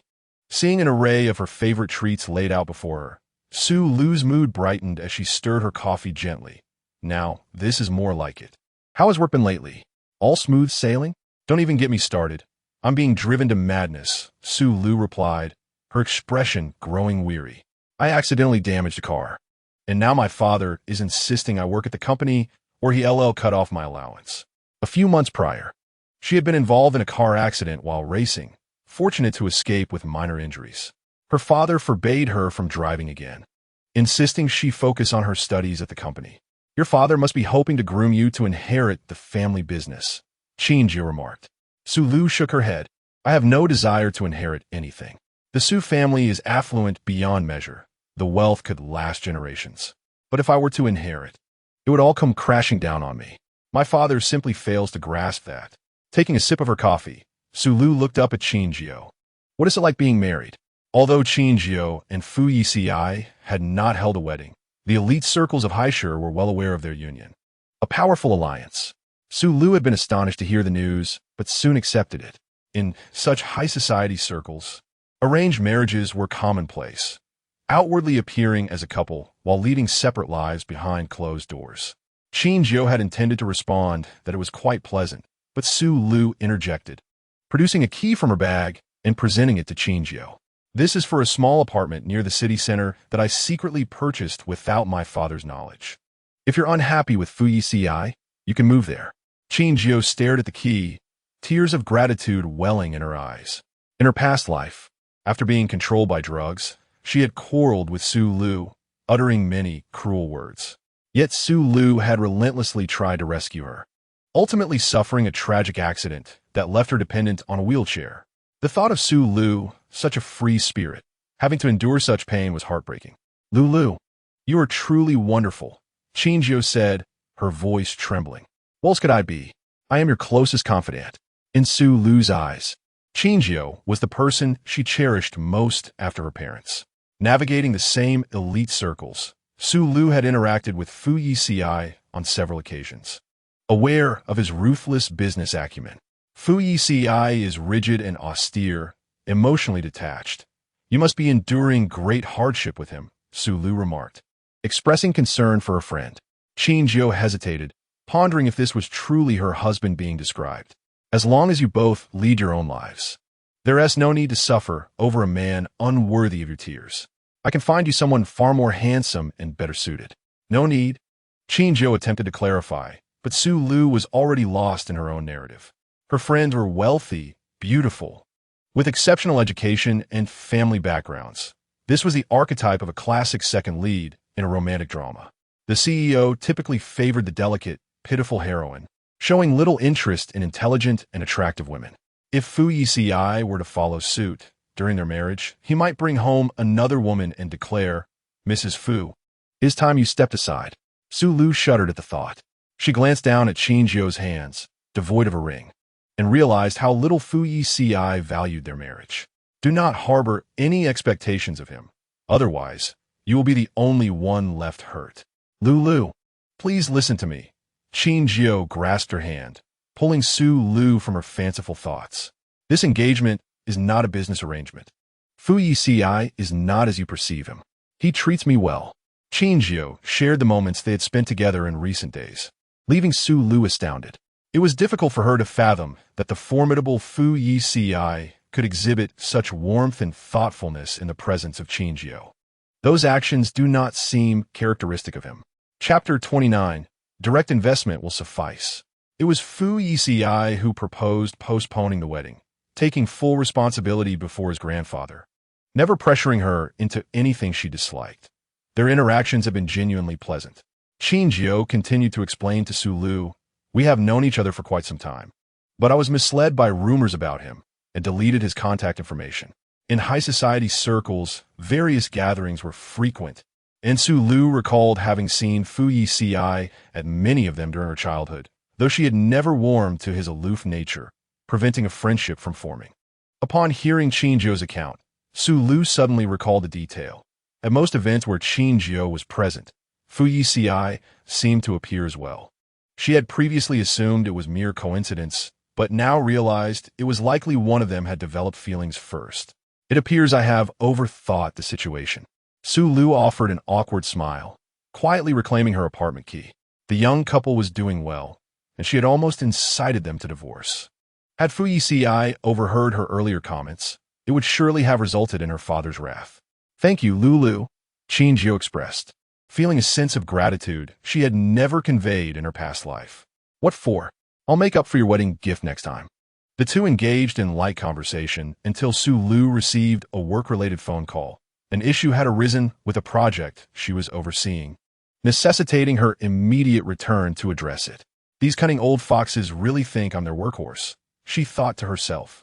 Some employees in the company resented her sudden ascension as manager, and Su Lu, disdainful of having to explain herself to each one, found herself the target of petty sabotage. Can you handle it? Qin Jiu inquired with concern. Of course, don't worry, Su Lu reassured her. After bidding farewell to Qin Jiu, she exited the CAF. Handbag in tow, Qin Jiu lingered a moment longer in the CAF, gesturing to the manager. Please prepare extra coffee and pastries to be sent to the Fu Corporation. The quantity may be substantial. This CAF was one of her ventures, alongside a flower shop, a bookstore, and an art gallery, all of which provided her with a generous allowance. Having owned a flower shop since high school, her parents had recognized her disinterest in corporate matters, allowing her the freedom to pursue her passions instead. Is it the Fu Corporation in Cholin District? The manager queried, uncertain of which company it was, as Qin Jiu's identity remained a closely guarded secret. Although the staff was aware she was the owner, they had no inkling that she was the daughter of the Qin family. Yes, she confirmed. Does Fu Corporation engage in business with us? Why such a large order? My husband works there, Qin Jiu replied. The manager's expression shifted to one of surprise. You are married. Though he was unaware of the specifics of her identity, she appeared quite youthful, barely in her 20s, and it was unexpected that she had wed so soon. The Fu Corporation was a Fortune 500 company, and anyone employed there must be exceptionally talented. Thinking of Fu Yeci, a faint smile graced Qin Jiu's lips as she retrieved her phone and dialed his number. Jiu, he greeted, his voice as deep and melodious as ever. I'm having coffee outside. The latte is delightful. Would you like to try some? Sure. I'll come down to meet you. Upon hearing his misunderstanding, Qin Jiu quickly clarified, I'll 1T come over. The staff will deliver it to Fu Corporation. Really not coming? Fu Yeci inquired again, his tone noticeably darkening, suggesting displeasure. Next time then, she replied. He had been swamped with work lately, and she feared interrupting him. Could he give me Assistant Li Xiu's WeChat? I need him to tally the number of employees in the office for delivery purposes. Of course. After hanging up, Qin Jiu soon received a friend request from Li Xiu, instructing the staff to prepare afternoon tea for delivery to the front desk. In the CEO's office, Fu Yeci sampled the coffee Qin Jiu had ordered, finding it to be as delightful as she had described. The employees have been singing praises about the lady. Please convey their gratitude on my behalf, Li Xiu remarked, standing nearby. With work having been overwhelming lately, there had been no time for breaks. And Qin Jiu's milk tea had significantly alleviated the oppressive atmosphere. Everyone holds Madam in high regard, with salary raises and coffee orders, Li Xiu noted. Fu Yeci raised an eyebrow. When I return home, I shall relay these sentiments to my wife. Li Xiu frowned slightly. Such a statement seemed out of character for the typically stoic Fu Yeci. Was he, perhaps, boasting of his wife? Who doesn't he have one? Fu Yeci changed the subject, bringing up a pastry shop in the downtown area. Are you familiar with Zhou's dim sum? Yes, Li Xiu nodded. His wife had craved the pastries there during her pregnancy, and he had often queued for long stretches to procure them. The last time my wife went, the owner mentioned that after this month, he would be returning to his hometown. The shop's owner was a good-natured man, but ill-suited for business, unable to sustain himself against the competition. It was a pity such delicious pastries would be lost. Fu Yeci tapped his fingers lightly on the table, his expression growing serious. Have the legal department draft an investment contract. Fu Corporation will provide them with regular funding to ensure they continue operations. Li Xiu replied. I'll have the marketing department conduct an asset assessment to analyze the profitability post-investment. No need, a direct investment will suffice. Fu Yeci appeared indifferent to the potential gains or losses. Li Xiu was puzzled by this decision. The pastry shop's costs were high, and the pastries were priced affordably, making the investment seem unwise. Fu Yeci was known for his keen business acumen and had never engaged in a losing venture. Li Xiu refrained from pressing further, secretly hoping the pastry shop could thrive. Even if it suffered massive losses, it would be inconsequential for Fu Yeci. Chapter 30. Relocation to a new room. Sir, the diamond has been acquired and delivered to the designer. The crafting process will likely take another week. A few months prior, Fu Yeci had tasked him with locating a pink diamond, and he had found it curious that Fu Yeci, who seemed indifferent to women, would wish to buy a diamond to please one. It was now evident that he had long intended to marry Miss Qin. That pink diamond was exceptionally rare, having traversed numerous avenues before appearing at Sotheby's auction house, where it fetched an astronomical price, ultimately sold to an Asian buyer for 20 million. Speculation abounded regarding the buyer's identity, with no one suspecting that the typically aloof Fu Yeci was the one behind the acquisition. The diamond was not merely precious. The designer was also a remarkable figure, renowned in the realm of jewelry design. Due to his advanced age, he had withdrawn from the public eye, but for the sake of this diamond, he had agreed to take on the project once more. In Fu Garden, Qin Jiu was tending to the jasmine flowers, gently loosening the soil with a small spade. Dressed in a flowing white gown, paired with a denim jacket, her hair casually tied back with a small elastic, she basked in the warm glow of the evening sun. The jasmine flowers basked in golden light, and as the sun dipped below the horizon, Qin Jiu found the scene utterly enchanting. She hurriedly set up her easel and sat on a small stool to paint. She had just begun sketching the outline of the sunset when the sun vanished, its fleeting moments making it difficult to capture. With a hint of regret, Qin Jiu continued to draw the expanse of jasmine, marveling at how the gardener had nurtured them to such lushness. When the wind swept through, they appeared like a vast ocean of white from afar. So engrossed in her artwork was she that she lost track of time, until a sleek black Rolls-Royce pulled up at the entrance. Fu Yeci stepped out, his black shirt neatly tucked into tailored trousers, his long legs and slender waist exuding an overwhelming handsomeness. The dim yellow light of the street lamp cast an elongated shadow of him.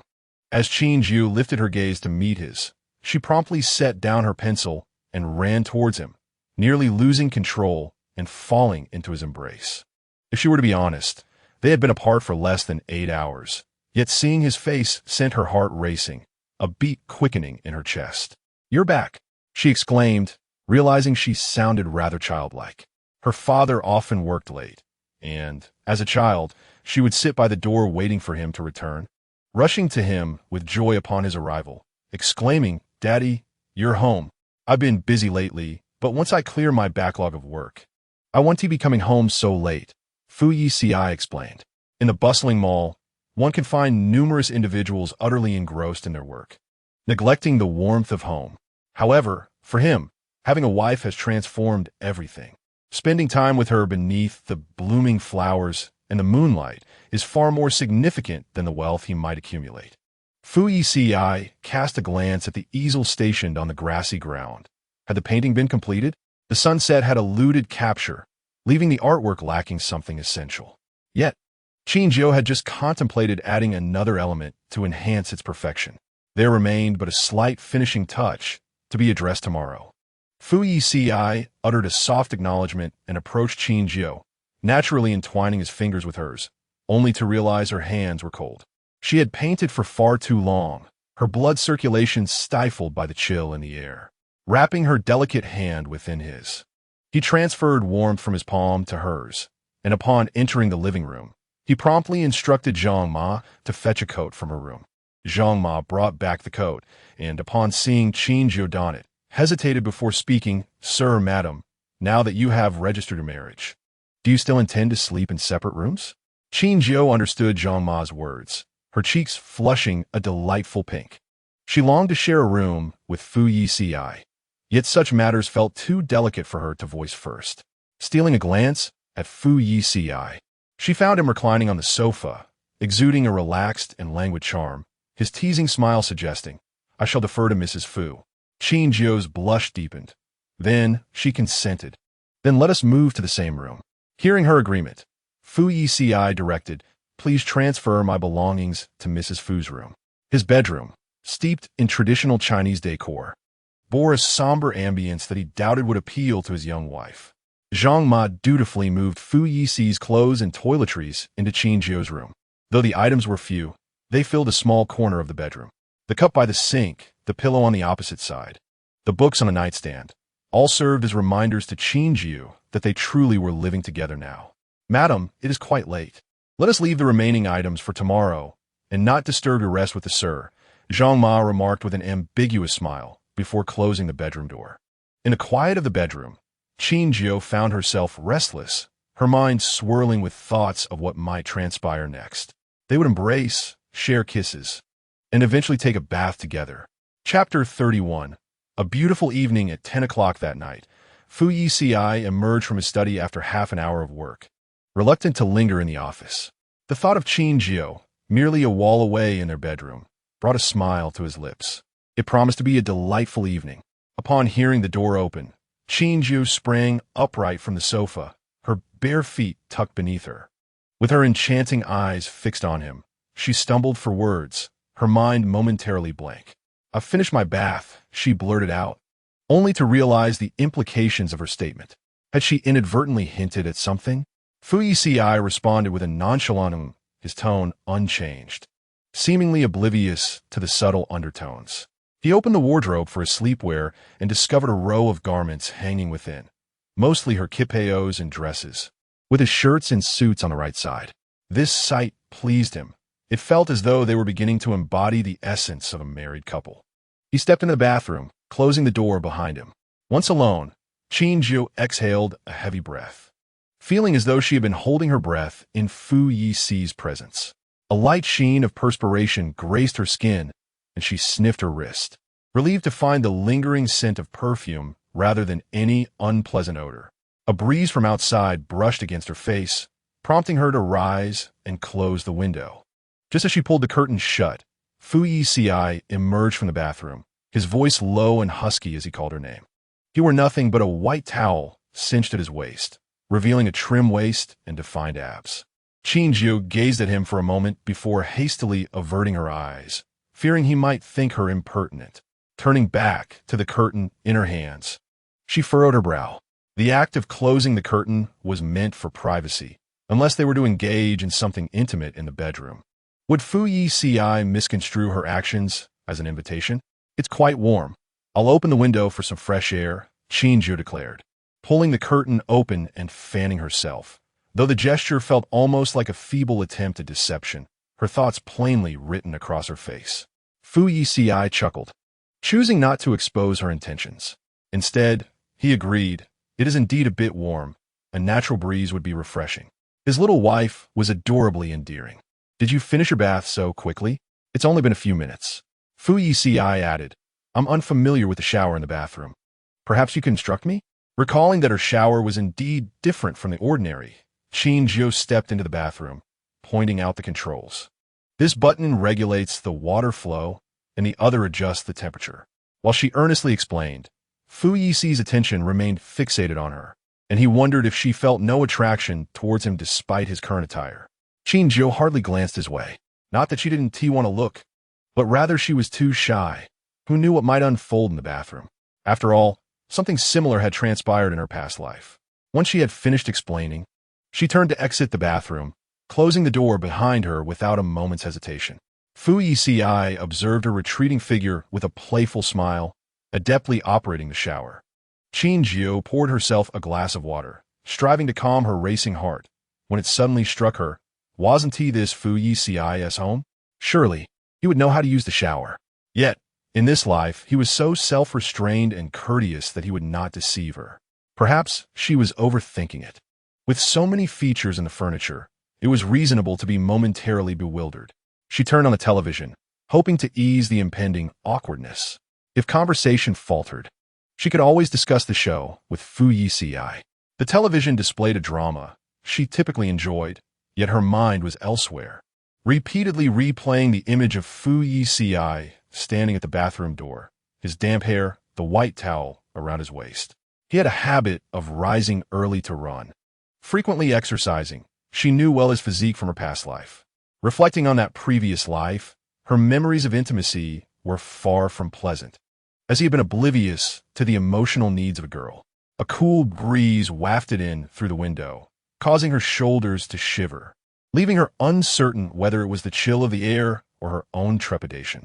Fu Yeci exited the bathroom, now clad in a complete set of black sleepwear, shedding the earlier levity for a more serious demeanor. Qin Jiu raised her gaze to him for a moment before reaching for the remote to turn off the television. There was no point in being coy. They were married, and these matters were bound to unfold eventually. Even if she had to endure the pains of her past life once more, it was a debt owed to Fu Yeci. With the television's noise silenced, the atmosphere grew still, so quiet that she could hear her own breathing. Fu Yeci stepped forward, standing by the window. Do you still wish to enjoy the breeze? Jiu? Qin Jiu shook her head. Fu Yeci closed the window and drew the curtains tightly, safeguarding against the morning light that might disturb her slumber. Shall I carry you to bed? Okay, she replied, her voice sweet and slightly timid.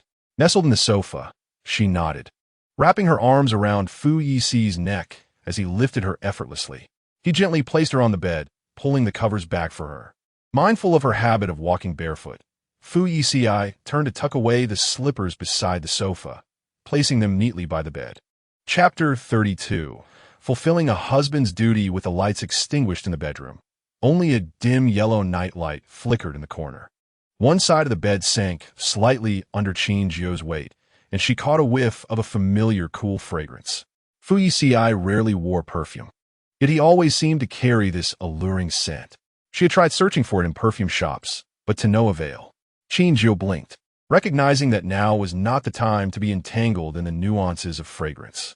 She lay flat on the bed, gently biting her lip, while Fu Yeci, on the opposite side, remained motionless for several minutes, seemingly intent only on slumber. The bed was spacious, creating a noticeable distance between them.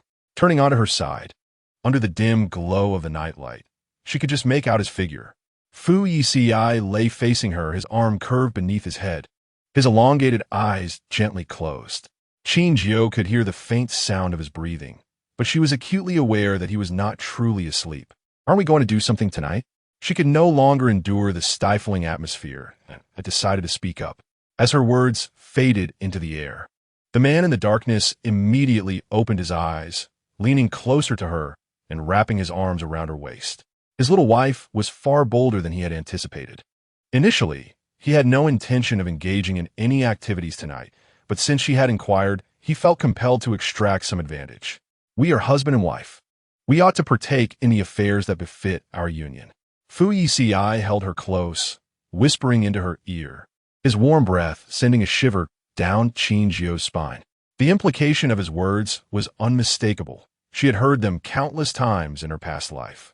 When she had rejected him then, Fu Yeci had employed this very tone to speak to her, asserting that such actions were entirely normal between spouses.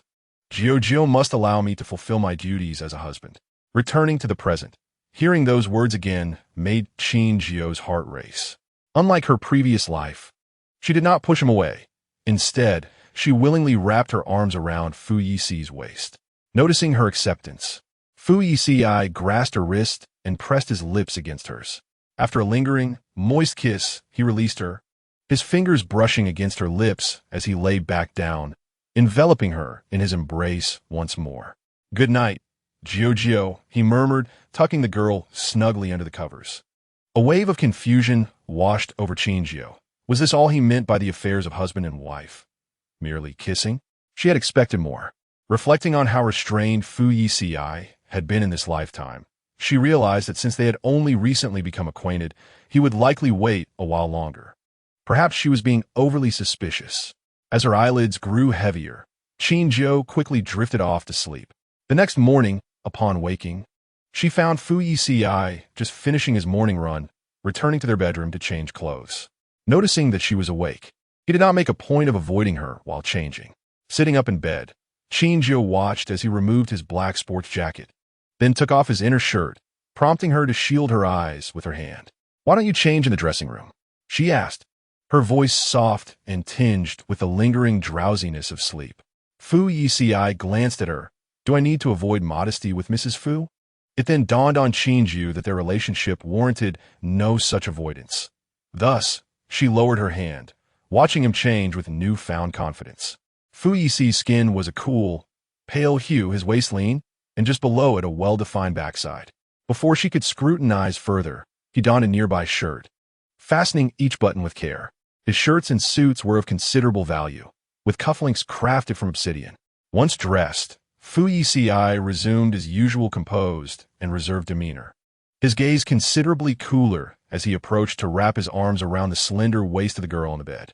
I've prepared warm water for you at the sink, and your clothes are set aside. If you don't like what I chose, feel free to select another outfit. It was his first time picking out clothes for a girl, and he was still somewhat inexperienced. I have quite a bit of work today, and won't be able to join you for breakfast. Remember to head down once you wake. Qin Jiu understood that he had been managing a backlog of work these past few days, so she bore him no ill will. Just as Fu Yeci was about to leave, Qin Jiu called out to him, "Wait. What is it?" He turned back, grasping the fabric of his shirt. She tilted her head and pressed a gentle kiss upon his lips. "Be careful on the road and come home early." "All right," Fu Yeci replied, his gaze lingering on her, his mood evidently lifted. After breakfast, Qin Jiu wished to visit the art studio to see the children there. But the family's driver was on leave, and her car remained parked at the Qin residence.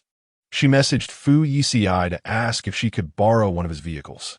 To her surprise, he coldly replied, "Not available. Just for a little while. I know your cars are quite valuable, and I promise not to scratch them," she replied. "Mrs. Fu, why are you so foolish?" Seeing that she was not grasping his intent, Fu Yeci called her. "Jiu, must we delineate our belongings so strictly? What belongs to me also belongs to you.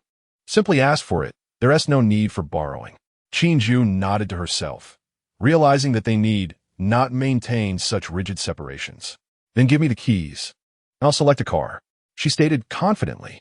Fu Yeci recalled a modified Bentley in the garage, one that had excellent performance and was safe for a girl to drive. "There's a car key in the second drawer of my study. Try it out in the garage. Or, if you find another car you like, send me a picture, and I'll tell you where the keys are." Qin Jiu found the key he mentioned. Her previous car had also been a Bentley, making this selection quite fitting. "Then I'll take this one. Should I have Li drive for you?" Fu Yeci asked, somewhat concerned. "No need. Assistant Li is quite busy with work, and this minor matter doesn't require his assistance," Qin Jiu replied, jingling the car key. "All right, be safe." After hanging up, Qin Jiu headed to the garage to retrieve the car, only to discover the opulence of Fu Yeci's collection. More than a dozen luxury vehicles lined up in 2 rows, including Rolls-Royces, Ferraris, and Maybachs.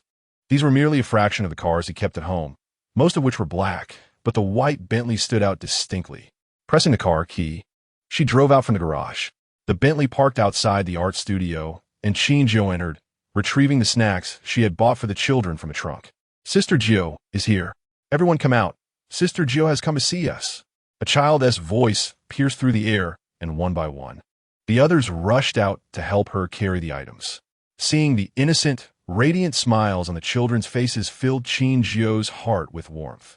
This art studio was her endeavor, distinct from others, as it catered to children from ordinary families with artistic talent. Just as pursuing art requires substantial investment, much like the medical field, the initial costs can be exorbitant. Many ordinary families cannot bear such high expenses, and unwilling to let these children's gifts languish. Qin Jiu established the studio, charging minimal fees and hiring skilled teachers to nurture their talents. The children here range from as young as 6 or 7 to 17. "Sister Jiu, why did you take so long to visit us this time? We've all missed you," a chubby child exclaimed, clinging to her arm. Qin Jiu affectionately ruffled his hair.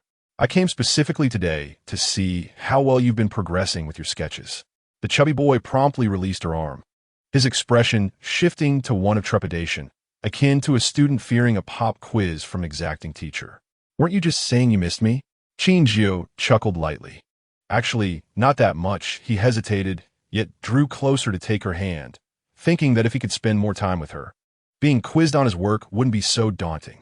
As Qin Jiu entered the studio, the teacher for the day's lessons presented the children's recent artworks for her review. They were all remarkably talented, and some pieces were even worthy of entry into city-level competitions. With appreciative eyes, Qin Jiu praised each child in turn, acknowledging their efforts. Due to her arrival, the teacher refrained from assigning homework, allowing the students to draw freely as they wished. Qin Jiu recorded a video of the painting session and sent it to Fu Yeci, exclaiming, "What a talented group of children." Shortly thereafter, Fu Yeci responded, "Just as exceptional as you." Qin Jiu replied, "If our daughter possesses such talent in the future, We must support her passion and nurture her into a well-rounded individual. Observing the adorable little girls in the studio, Qin Jiu felt her heart melt, unintentionally envisioning how wonderful it would be to have a daughter of her own. Our daughter will undoubtedly be both intelligent and charming. If she isn't interested, you mustn't force her to study business and take over the family legacy. After exchanging several messages, Qin Jiu pulled herself back from her daydream, only to frown at her previous words. She had been momentarily blinded by maternal instincts, and those statements seemed rather foolish. They had only been together for less than a month, and such musings made her appear rather indiscreet, especially since their relationship had yet to progress significantly. Holding down the dialogue box, Qin Jiu intended to retract her earlier messages, only to discover that the time limit for retraction had passed. Fu Yeci texted, "In our household, Mrs. Fu makes the final decisions. I will heed your wishes.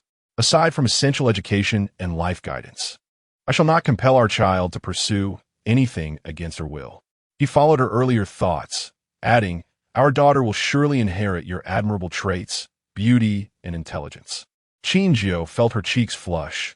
Fu Yeci had a knack for offering compliments in passing, ostensibly praising their daughter while truly lauding her.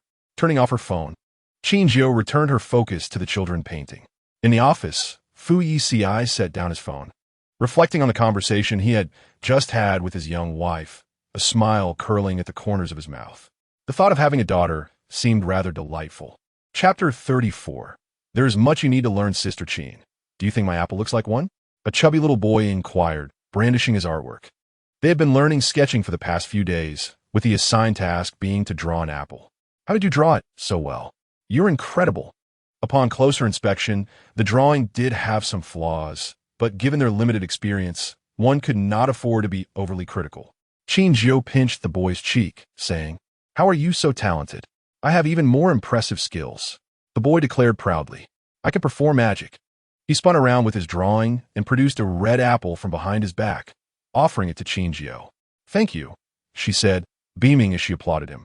The students in the studio adored her, and Qin Jiu knew each child by name. After a while, she noticed one student was absent. "Teacher Wu, where is Qian?" "She is on leave. She had a fever last night and is currently receiving in 4 at the hospital. A child's fever is a significant concern." And Qin Jiu felt anxious for her. After playing with the other children for a short while, she drove to the hospital to visit her. At the second municipal hospital, Qilan followed the chief physician, holding a medical record, her name badge clearly reading intern. The first 3 years for freshly graduated medical students are the most arduous. However, due to the influence of old Master Qin, she had received considerable special treatment, personally mentored by a top professor, saving her from numerous detours. Despite this, she remained dissatisfied, internally berating old Master Qin for not sending her directly to a private hospital to practice medicine. For them, it was merely a matter of words. Why must she endure hardship here unless it was because they did not genuinely wish to assist her? Qin Jiu entered with a fruit basket, and upon seeing her, Qilan scrutinized her closely. Qin Jiu wore an outfit carefully selected by Fu Yeci, a blue knitted long dress paired with a white cardigan. Holding a Louis Vuitton white leather handbag and adorned with a golden Picot bracelet, Qilan stared at her as she stepped into the elevator, her brow furrowed. If it weren't for the Qin family, she too could have been this happy. The Qin family had driven her father to his demise, leaving her to grow up alone and miserable, all the while hypocritically offering her assistance. Old Master Qin had once told her that the Qin family would always take care of her, yet in the hearts of the Qin family, she would forever be an outsider, never comparable to Qin Jiu. In the hospital room, Qin Jiu placed the fruit basket down. "How is Qian recovering?" "Much better now. Her fever last night frightened me, but fortunately, it was just gastroenteritis, and the doctor said it wasn't serious." The 10-year-old girl opened her eyes in bed and smiled upon seeing Qin Jiu. "Sister Qin, be good and rest well." A few minutes later, the doctor and nurse arrived for a checkup, and the one examining Qian was Qilan. Qin Jiu was momentarily taken aback upon recognizing her. Qilan forced a strained smile, attempting to greet her, but Qin Jiu deliberately ignored her, her expression icy. After completing the examination, Qilan grasped the little girl's hand to insert an 4 needle. After 5 unsuccessful attempts, Qian bravely held back tears while her mother stood by, her eyes brimming with concern, eager to endure the pain for her daughter. Fortunately, on the 6th attempt, the needle finally found its mark, and Qin Jiu breathed a sigh of relief. Dr. Qi, there is much for you to learn. Patients do not wish to pay for your inadequate skills. The public reprimand drew the attention of other patients in the room, causing Qi to stiffen, unable to respond.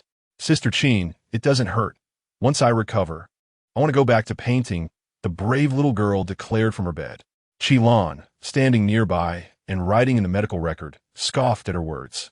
This mother and daughter appeared to come from a typical household, engaging in a money-consuming pursuit like painting. What relevance did it hold for such impoverished people? What are you laughing at? Qin Jiu coldly directed her gaze at Qi. Aren't you also relying on the Qin family's assistance to study medicine? Studying medicine and painting are both endeavors that require significant initial investment. Without the unwavering support of the Qin family, Qi would never have reached her current position. She did not expect Qi to express gratitude, but at the very least, she hoped she wouldn't act with ingratitude. Qi's expression faltered for a moment before she replied gently. I am very grateful for the Qin family's assistance and will surely repay Grandpa for his kindness with my lifelong knowledge. Qian, such a clever child, will undoubtedly achieve great success in the future. After saying this, she patted Qian's head and exited the room with a medical record. The little girl disliked Qi's touch. Her hand was cold, akin to an unmelting block of ice. Chapter 35. An Undignified Marriage as Noon arrived. Qin Jiu went to the hospital cafeteria for lunch, during which she received a call from Fu Yeci. Upon hearing that she was at the hospital, his tone immediately shifted to one of concern. What happened? Are you injured? Which hospital are you at? I'll come right over. Fu Yici's urgency left Qin Jiu unable to interject. She waited for him to finish before explaining. I'm not injured. A girl from the art studio is sick, and I came to check on her. Upon learning that Qin Jiu was unharmed, Fu Yeci sighed in relief. I encountered Qi at the hospital. Grandpa arranged for a professor to mentor her. With such resources, if she puts in the effort, she should soon become an attending physician. However, she clearly does not take her work seriously. There were mistakes during the injections that could have been avoided, yet she clung to Qian's hand.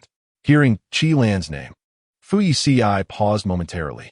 Jiu, he hesitated for several seconds before finally speaking. Do not engage with her. His tone was grave, as if he were straining to contain his emotions, wanting to say more but holding back. Why do you seem to dislike her so much? Qin Jiu teased. One cannot help but commend Qi's exceptional acting skills. Even when publicly criticized in the hospital room, she managed to feign humility and receptiveness. Over the years, her seemingly innocuous demeanor has deceived her grandfather and parents. Were it not for her past life memories, it would be difficult to uncover the ambition she conceals within her heart. Fu Yeci, having only just met Qi, seems to understand her as if they were already acquainted. Indeed, I harbor no fondness for her. He unabashedly expresses his preferences. Fu Yeci, your ability to discern the human heart is remarkable, which explains your adeptness in the business world. Qin Jiu perceives him merely as possessing keen observational skills, recognizing Qi's insatiable greed and sinister ambition. Rest assured, I shall maintain my distance from her. Any interaction will solely serve to gather evidence of her misdeeds and ensure her imprisonment. The individuals you disfavor will likewise not find favor with me. Qin Jiu interjects. As Mrs. Fu, it is imperative that I align with Mr. Fu. This remark pleases Fu Yeci, dispelling the gloom that had enveloped him moments before. Will you be home for dinner tonight? Qin Jiu inquires casually, noting that his recent workload has kept him returning late. With the backlog of work nearly resolved, Fu Yeci assures her, from now on, I will return home to dine with you. Very well. Qin Jiu replies before ending the call and returning to the hospital after lunch. Inside the ward, the little girl lies in bed, the puncture marks on her hand visibly bruised. Her mother gently holds her hand, softly blowing air over her, her eyes slightly reddened. Mommy, it doesn't hurt. The girl reassures, her head heavy yet still considerate of her mother's emotions. Standing at the doorway, Qin Jiu is overcome with emotion. Perhaps it is her previous life's experiences that allow her to comprehend the profound significance of family. Parents are invariably the ones who owe the most. In her past life, confined within a mental institution, she recalls her proud parents desperately pleading with her murderer for her release. How immensely painful that must have been for them. She yearns to protect her family from Qin and is determined to gather evidence to imprison that viper. Choosing not to disturb the mother and daughter within the ward, Qin Jiu ascends to the second floor to retrieve medicine for Qian. In the pharmacy, Qin hands her the prescribed medications, explaining the usage and dosage. As Qin Jiu accepts the medications, she glances down at Qilan's right hand, devoid of a ring. According to Mr. Qin Jiu and Fu Yeci have already registered their marriage, yet she lacks even a wedding ring. Sister Jiu, Fu Yeci is rather disrespectful, isn't he? Not even a ring after your marriage registration. Even if this union is merely a business arrangement, one must still uphold appearances to avoid becoming the subject of mockery. Qilan's eyes reflect pity, mistakenly believing their relationship to be genuine, when in reality they are merely victims of corporate collusion. Qin Jiu glances at her own fingers, not intending to engage further, and moves to exit. Qilan blocks her path, her tone filled with concern. "We are friends. You can confide in me about any troubles. If he truly treats you poorly, I will help you end this undignified marriage." Undignified? Qin Jiu echoes her words, scoffing. "Qilan, do your colleagues know about her father? Now that is undignified." Qilan's father succumbed to addiction, driven by the agony of withdrawal to commit suicide. Mr. Qin concealed this chapter of her life. Otherwise, she would not have even qualified for hospital admission. What would your colleagues think if they were aware of these matters? Qin Jiu inquires with interest. Qilan stands frozen, her usual acting prowess failing her, unable to muster even a polite smile. She had assumed Qin Jiu, under the influence of medication, would be easily manageable. Yet events have spiraled beyond her control. As Qin Jiu passes by her, her tone icy, she declares, "The events of that time were your father's fault. Grandfather merely acted rightly. The Qin family owes you nothing." With that, she turns and departs the ward. Qilan remains rooted in place, her simmering resentment threatening to erupt. Had it not been for Mr. Qin's interference, her father would never have been driven to suicide. Mr. Qin's meddling destroyed her father, leaving her to grow up in a home devoid of parental love. Why should his granddaughter, Qin Jiu, enjoy such a blissful upbringing? The Qin family will forever be indebted to her, and she vows they shall never know peace. Chapter 36. Mrs. Fu may request anything of me. As Qin Jiu witnesses Qian's gradual recovery, she breathes a sigh of relief. Upon leaving the hospital, she recalls Qilan's earlier words, glancing down at her hand. Indeed, her ring finger lacks a wedding band. The last encounter with Lulu had also led to misunderstandings, as she believed her marriage to Fu Yeci was unhappy, evidenced by her lack of a ring. Though they have not held a formal wedding, they are committed to being a genuine couple, and certain symbols of their union must be present. Driving her white Bentley, Qin Jiu parks outside a jewelry store and steps inside, drawn to the display of wedding rings. The rings are exquisite, sparkling brilliantly under the white lights, yet their designs lack originality, resembling those found in several other jewelry stores. She recalls when her parents wed. Her mother had chosen a particular wedding ring, and her father, wishing it to be uniquely theirs, purchased the exclusive rights to that design, ensuring it would never be seen again. Father's tender romance with mother is a memory she cherishes. Qin Jiu admires her parents' love, but never envisioned Fu Yeci would express such sentiments toward her. He treats her well, always considerate in daily matters, yet lacks a sense of romance and surprises. This man even forgot to procure a wedding ring. She shakes her head. "I shall forgive him this once, but he must not let it happen again." "Miss, would you like a try on a wedding ring?" The sales associate approaches, retrieving several rings from the display for Qin Jiu to try on. "I will return with my husband tonight to decide which one to purchase," she replies. "Very well." Fu Yeci arrives home even earlier than Qin Jiu, reclining on the sofa with a book titled The Crowd. He leans back slightly, his legs crossed, exuding an air of languor and ease. "What brings you home so early today?" Qin Jiu exclaims joyfully upon entering the living room and spotting him. She glances at the wall clock, noting the hour hand resting at 6 o'clock. Didn't I promise you I would not be so busy anymore? Fu Yeci fears that if he continues to work late, his little wife will become displeased. He closes the book and walks to the entrance, retrieving a pair of pink bunny slippers and presenting them to her, mimicking the act of helping her change shoes. Qin Jiu is momentarily taken aback, allowing him to gently guide her ankle into the slipper. In that moment, his calm demeanor leads her to momentarily question whether they have been living as a married couple for several years. After putting on her slippers, Fu Yeci naturally takes her hand and leads her to the sofa. Did you enjoy playing with the children today? Yes, she beams.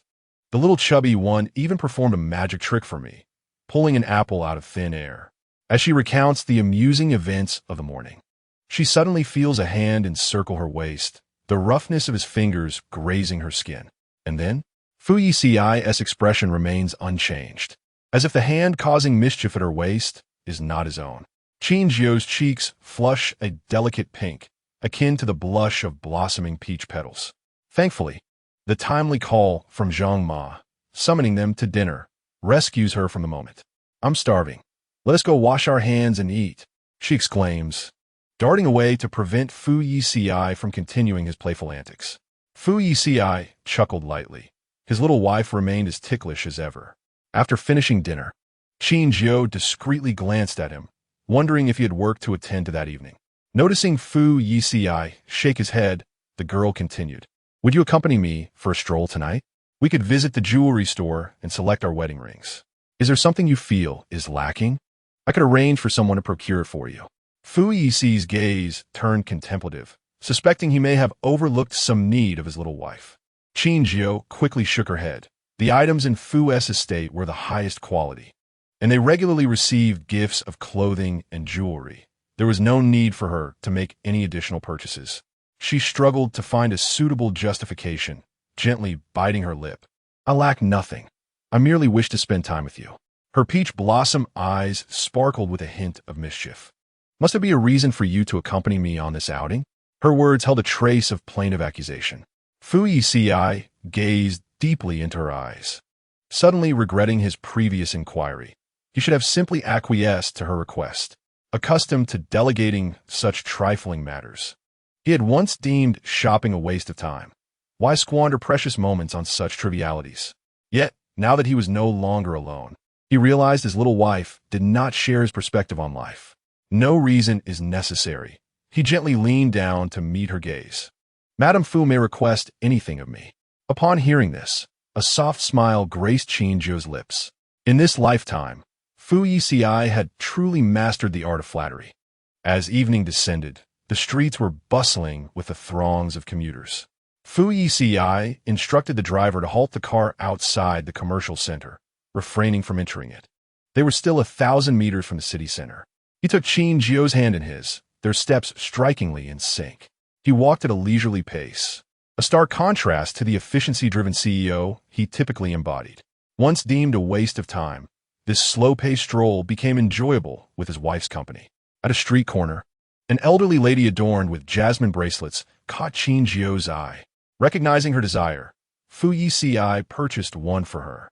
The bracelet, crafted from countless white jasmine flowers, was delicately tied with ribbons, exquisite and charming. He helped Qin Jiu fasten on her wrist, and she joyfully shook her hand. Is it beautiful? Indeed, he replied. I too find the bracelet lovely. I had long wished to acquire one, but could never find a vendor. I am not praising the bracelet, he added, his gaze profound. It took Qin Jiu a moment to grasp his implication. Mr. Fu was adept at offering compliments, and his casual praise brought her delight. After a while, Qin Jiu guided Fu Yeci towards the jewelry store she had visited earlier that afternoon. Shall we take a look inside? Certainly. However, rather than heading directly to the ring display, she browsed idly around the store. Selecting wedding rings was not a task she wished to undertake alone. Her shyness made it difficult to voice her desires. She pondered how to convey her hints to Fu Yeci. Fortunately, the attentive sales associate recognized her as the afternoon's visitor and immediately approached them. Sir, would you like to explore our new wedding ring collection? Not necessary. Fu Yeci replied without hesitation. The associate paused, her expression perplexed. Hadn't the young lady mentioned bringing her husband to select rings? Qin Jiu mirrored the associate's confusion, averting her gaze as shadows fell beneath her eyelashes in the store's lighting. The moment she heard Fu Yici's response, her heart sank, and all joy swiftly faded. During their last shopping trip, she had deliberately sought out wedding rings. Yet Fu Yeci had not even inquired. How could someone so observant overlook such a matter? It became evident that he was intentionally ignoring it. Having fallen into this trap twice before, Qin Jiu felt utterly foolish. Fu Yeci selected several pieces of jewelry suitable for Qin Jiu, but she remained silent, standing beside him. He was willing to purchase anything for her except a wedding ring, leaving her uncertain of his true intentions. Upon exiting the jewelry store, her enthusiasm for shopping waned, and she began to walk back, purposely slipping her hand into her bag, making it impossible for Fu Yeci to grasp it. Not in the mood to continue shopping? Shall we head back? Their conversation was sparse, and Qin Jiu's spirits were low, but she was not one to dwell in sorrow for long. She quickly sought distractions. Once home, she invited a few close friends to play video games. Though she hadn't played in a while, her skills remained sharp, and her heightened awareness helped her win several rounds, lifting her mood swiftly. Sulu opened her microphone. I dropped a mountain of work to play with you guys. The pressure is immense. Qiu, she replied. Sulu, don't overthink it. You are the only daughter of the Su family, destined to be dragged back to inherit the family business. All three girls hailed from prestigious families and had known each other for ages, sharing many common interests. They had often gamed together in the past, but their sessions had diminished. Qiu had several brothers, while Qin Jiu's parents did not force their daughter into business. Only Su Lu's parents had pressured her to abandon her passion for the arts and return to study business management. Qiu, the sweet girl, spotted a clumsy character charging towards her, her voice laced with urgency. Qin Jiu, save me. Qin Jiu tossed a fan in her direction, striking with a meteor shower, securing the first blood. Qin Jiu, you are incredible. Who can tell the difference between you and a deity now? As the game intensified, the trio became completely absorbed. Seated on the tatami by the window, Qin Jiu played while Fu Yeci read on the sofa, separated by several meters. Occasionally, he would glance at her, placing a cup of warm water beside her. After 10 minutes, her game concluded, and Qin Jiu emerged as the MVP. It's much more enjoyable with more players. Shall we invite a few more? Qiu suggested. I can't invite anyone. I'm in stealth mode to keep my father from knowing I'm gaming, Su Lu replied. After a pause, she added, Qin Jiu, you're married now. Why not let Mr. Fu give it a try? Qin Jiu, not wearing her headphones, heard their conversation reach Fu Yici's ears, who discreetly shifted his gaze towards her. He does not play video games, he thought. A man so serious and focused on work, who could forget about rings, would certainly not waste time on games, even if he were inclined to play. Qin Jiu had no intention of inviting him. Fu Yeci frowned slightly. If Madame Fu had not broached the subject with him, how could she presume he would not be interested? He closed his book and opened a game on his phone. He could learn if given the chance. I can relinquish my support role to him, Qiu offered. Qin Jiu's tone was icy. He has no interest in games. Madame Fu, you are not even granting him the opportunity to try, Fu Yeci remarked, observing that the others had started another match. And with no intention from Qin Jiu to invite him, he quietly closed the game on his phone. After a few more rounds, the three girls logged off. Qin Jiu glanced at the wall clock. The hour hand pointed precisely at 11. As she descended from the tatami, she noticed the cup of water beside her. She reached out to touch its surface, now cool, much like Fu Yeci, who had been left unattended on the sofa. Madame Fu, why did you not invite me to play? Fu Yeci inquired, his gaze penetrating. How can someone like you, who generates countless wealth in a mere minute, squander your energy on games? Qin Jiu's words were laced with a hint of petulance. She understood that Fu Yici's time and energy were precious, and trivial matters, such as purchasing a ring, did not weigh heavily on his mind. Yet, she could not fathom why he had said he did not require it while at the jewelry store. Did he truly hold it in such disregard? I cherish the moment spent with Mrs. Fu far more than any work, Fu Yeci explained. However, Qin Jiu remained unappeased, engrossed in her nighttime skincare routine before the vanity mirror. Mrs. Fu, may I join you for a game next time? Fu Yeci gazed at her reflection in the mirror, expressing his desire to share that experience with her. Upon hearing this, Qin Jiu was struck by a sudden sense of vulnerability from Fu Yeci, akin to a dog that had erred and feared abandonment by its master. But who was Fu Yeci that she should entertain such thoughts? Perhaps next time we can play together. I didn't intentionally exclude you. It's just that the game's matchmaking system is flawed, and I fear it might pair us with formidable opponents, she offered as an excuse, finishing her skincare and retreating to bed. Fu Yeci lay beside her, observing her small figure turned away, positioned at the very edge of the bed, the farthest distance from him. Even with his lack of understanding of a woman's sentiments, he realized that Mrs. Fu was upset with him. Reflecting on the day's events, he deduced that her displeasure stemmed from his dismissal of the wedding ring at the jewelry store. Was it truly about the ring? The last time Li Xiu informed him, the designer needed an additional week to finalize the piece. Perhaps he needed to expedite that process. The following morning, Qin Jiu awoke to find Fu Yeci had already departed. She touched the space beside her, finding it devoid of warmth, indicating he had been gone for some time.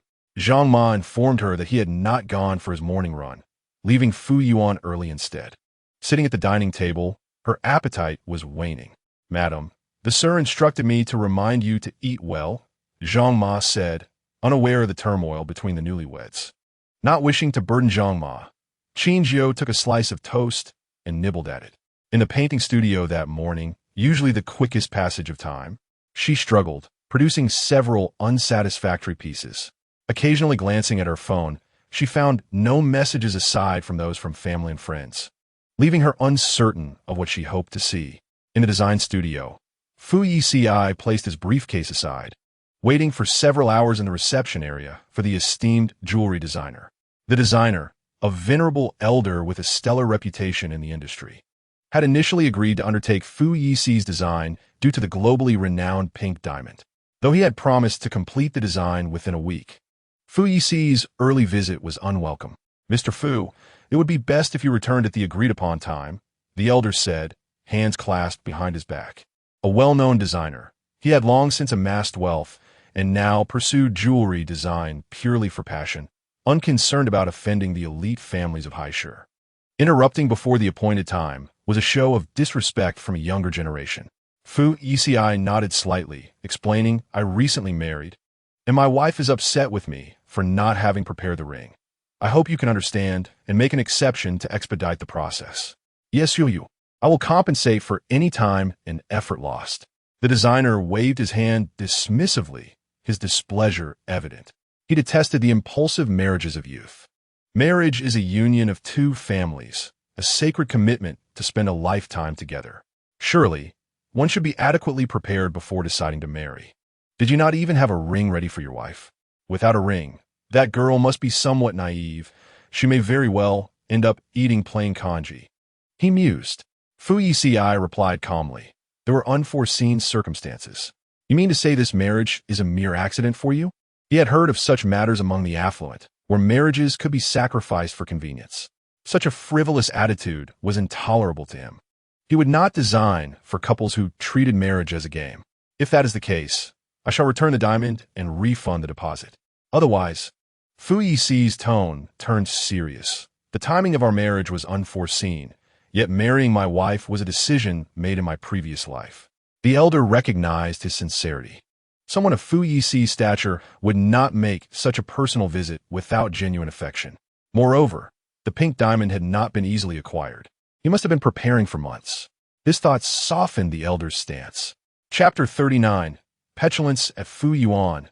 Qin Jiu was preoccupied, unable to focus on her painting. Errors marred her attempts at coloring, ruining several pieces. Zhang Ma brought her fruit, saying, Madam, a bit of fruit might lift your spirits. I'm not in a bad mood, Qin Jiu replied, though she did not believe her own words. She was never one to mask her feelings. Zhang Ma gently reminded her, couples should communicate openly, especially newlyweds. It's essential to adapt to each other's personalities, and if any conflicts arise during this adjustment period, they must be addressed promptly. He's not a fool, He knows. Qin Jiu averted her gaze, withholding the details of their disagreement from Zhang Ma. Did Fu Yeci truly not understand? This same incident had occurred twice. At the jewelry store, he had clearly seen her desire, yet refrained from purchasing. Was it not deliberate? Some matters are best left unspoken. Explaining them can seem pointless. Perhaps his intentions differ from your assumptions, Zhang Ma observed with a gentle smile. We must allow each other the chance to clarify. I used to enjoy watching family dramas, and many conflicts arose simply from failure to listen. Qin Jiu nodded, reflecting on her behavior the previous night. Indeed, she ought not to sulk. She harbored no doubts about Fu Yeci's sincerity. She had known how deeply he loved her in their past life. How could someone like him not love her? She merely wished for their marriage to be more perfect, believing they were destined to love one another for a century and should have tokens that embodied their feelings. Taking the initiative, Qin Jiu dialed Fu Yeci's number, hoping to express her concerns from the previous night. However, after several attempts, the calls went unanswered. At 6 p.m, Fu Yeci received the ring box from the designer, having spent the entire day in waiting. He had condensed 3 days of work into a single day, and the elderly designer had nearly stumbled from exhaustion. Fortunately, the finished ring exceeded his expectations. The pink diamond, set in a silver band, was his most exquisite creation in recent years. Thank you, sir. Fu Yeci expressed his gratitude once more, instructing his assistant to double the payment as a token of appreciation after he had left. Let us return. We must not keep Mrs. Fu waiting. It is quite unacceptable to have married without a ring. No wonder she is upset. As Fu Yeci made his way back in a Rolls-Royce, he opened his phone to find several missed calls from Qin Jiu. She had also sent him a few messages. Have you had lunch? I didn't invite you to play last night because I was feeling down. When you said you didn't need the ring, it made me quite sad. It felt as though you do not value our marriage. Perhaps it was the prolonged silence that prompted Qin Jiu to send another message after a few minutes. Fu Yeci, have you seen my message? This was the final line. She might have intended to say more, but his lack of response deterred her from continuing. At that moment, Fu Yeci was in the design studio, where some works remained unreleased and confidentiality was paramount. Hence, he had entrusted his phone to the assistant before entering, rendering him oblivious to Qin Jiu's messages. Immediately, Fu Yeci dialed Qin Jiu's number, but the call showed as ongoing, prompting him to contact Zhang Ma instead. Is the mistress at home? He inquired. Zhang Ma glanced toward the living room where Qin Jiu sat, engrossed in a television program. No call came through? She asked, puzzled. No, none, he replied tersely. Understood. After ending the call, Fu Yeci realized his little wife was undoubtedly upset, intentionally ignoring his calls. A day of silence was indeed sufficient to incite her displeasure. Upon entering the living room, he changed into slippers but noticed Mrs. Fu didn't spare him a glance, clearly infuriated. Jiu, Fu Yeci began, settling onto the sofa, but the girl curled her feet beneath her, ostensibly making space for him, yet in reality, she was purposely distancing herself. I had an important matter to attend to today, and confidentiality was required, so I didn't have my phone and couldn't receive your messages. Oh, came Qin Jiu's flat response, her mood evident as she clutched a turtle plushie, her fingers twisting its head with force. You needn't explain. I know you have many obligations. Everything is paramount, except for our marriage. There is no need to devote any thought to me. She evaded his reach, circumventing him, as she said. I'm heading back to the bedroom to rest. Fu Yeci followed her, deliberating over how to slowly elucidate the matter, but upon reaching the bedroom, Qin Jiu thrust a pillow into his hands. You work too late? It might be better for us to sleep separately tonight. Fu Yeci returned the pillow to the bed, firmly stating, I am not working tonight, and I refuse to sleep apart. Madam, if your anger stems from my silence during the day, I apologize. My actions were inappropriate and caused you distress. If it's for another reason, I can explain that as well. Qin Jiu met his gaze. I am indeed very angry. She was aware of her own conflicting emotions. During the day, she refrained from calling him, worrying that he might be in a meeting and unable to answer, yet she wanted to clarify her feelings, hence her message. The hours spent waiting were torturous, and she feared Fu Yeci might perceive her as childish, perhaps even reluctant to reply. Despite Fu Yici's explanations upon his return, her anger remained unresolved. Even if you have valid reasons, my anger persists, she pouted, reminiscent of a hamster hoarding food. I understand, he replied, leaning down to meet her gaze. May I have a chance to soothe your anger? Let us resolve this before bedtime. His voice, rich and enchanting, held an enticing allure. Yet Qin Jiu remained unyielding. I do not wish to hear your words right now, she retorted bluntly, denying him the opportunity to argue back. The girl's temper evidently fierce. Pushing him toward the door, she declared, your bedroom is nearby. Let us discuss this tomorrow. Just as she attempted to close the door, Fu Yeci braced himself against it, his eyes dark and profound. Jiu, being cast out of the bedroom within the first few days of our marriage is quite humiliating. He leaned against the doorframe, his expression imbued with a hint of vulnerability and a plea. Qin Jiu was suddenly struck by a peculiar thought, perceiving Fu Yeci as a forsaken dog, abandoned by its master, wandering without a home. In that moment, she felt a pang of guilt for her perceived cruelty, even though Fu Yeci was the one at fault. It is my wrongdoing to have upset you. I comprehend what has angered you. May I explain it to you slowly? He gently pinched her earlobe. If you remain upset after hearing my explanation, I will gladly sleep on the sofa or even move out, leaving it to your discretion. Releasing her hold, Qin Jiu allowed Fu Yeci to enter, aware that she was reluctant to draw close. Yet he refrained from taking her hand. May I confirm that your anger pertains to my failure to purchase a wedding ring at the jewelry store the other day? Qin Jiu remained silent, leading Fu Yeci to mutter to himself. It appears this is indeed the crux of the matter. She pursed her lips.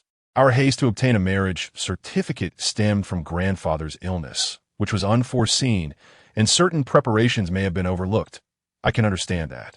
However, I do not grasp why you stated yesterday that a wedding ring was unnecessary.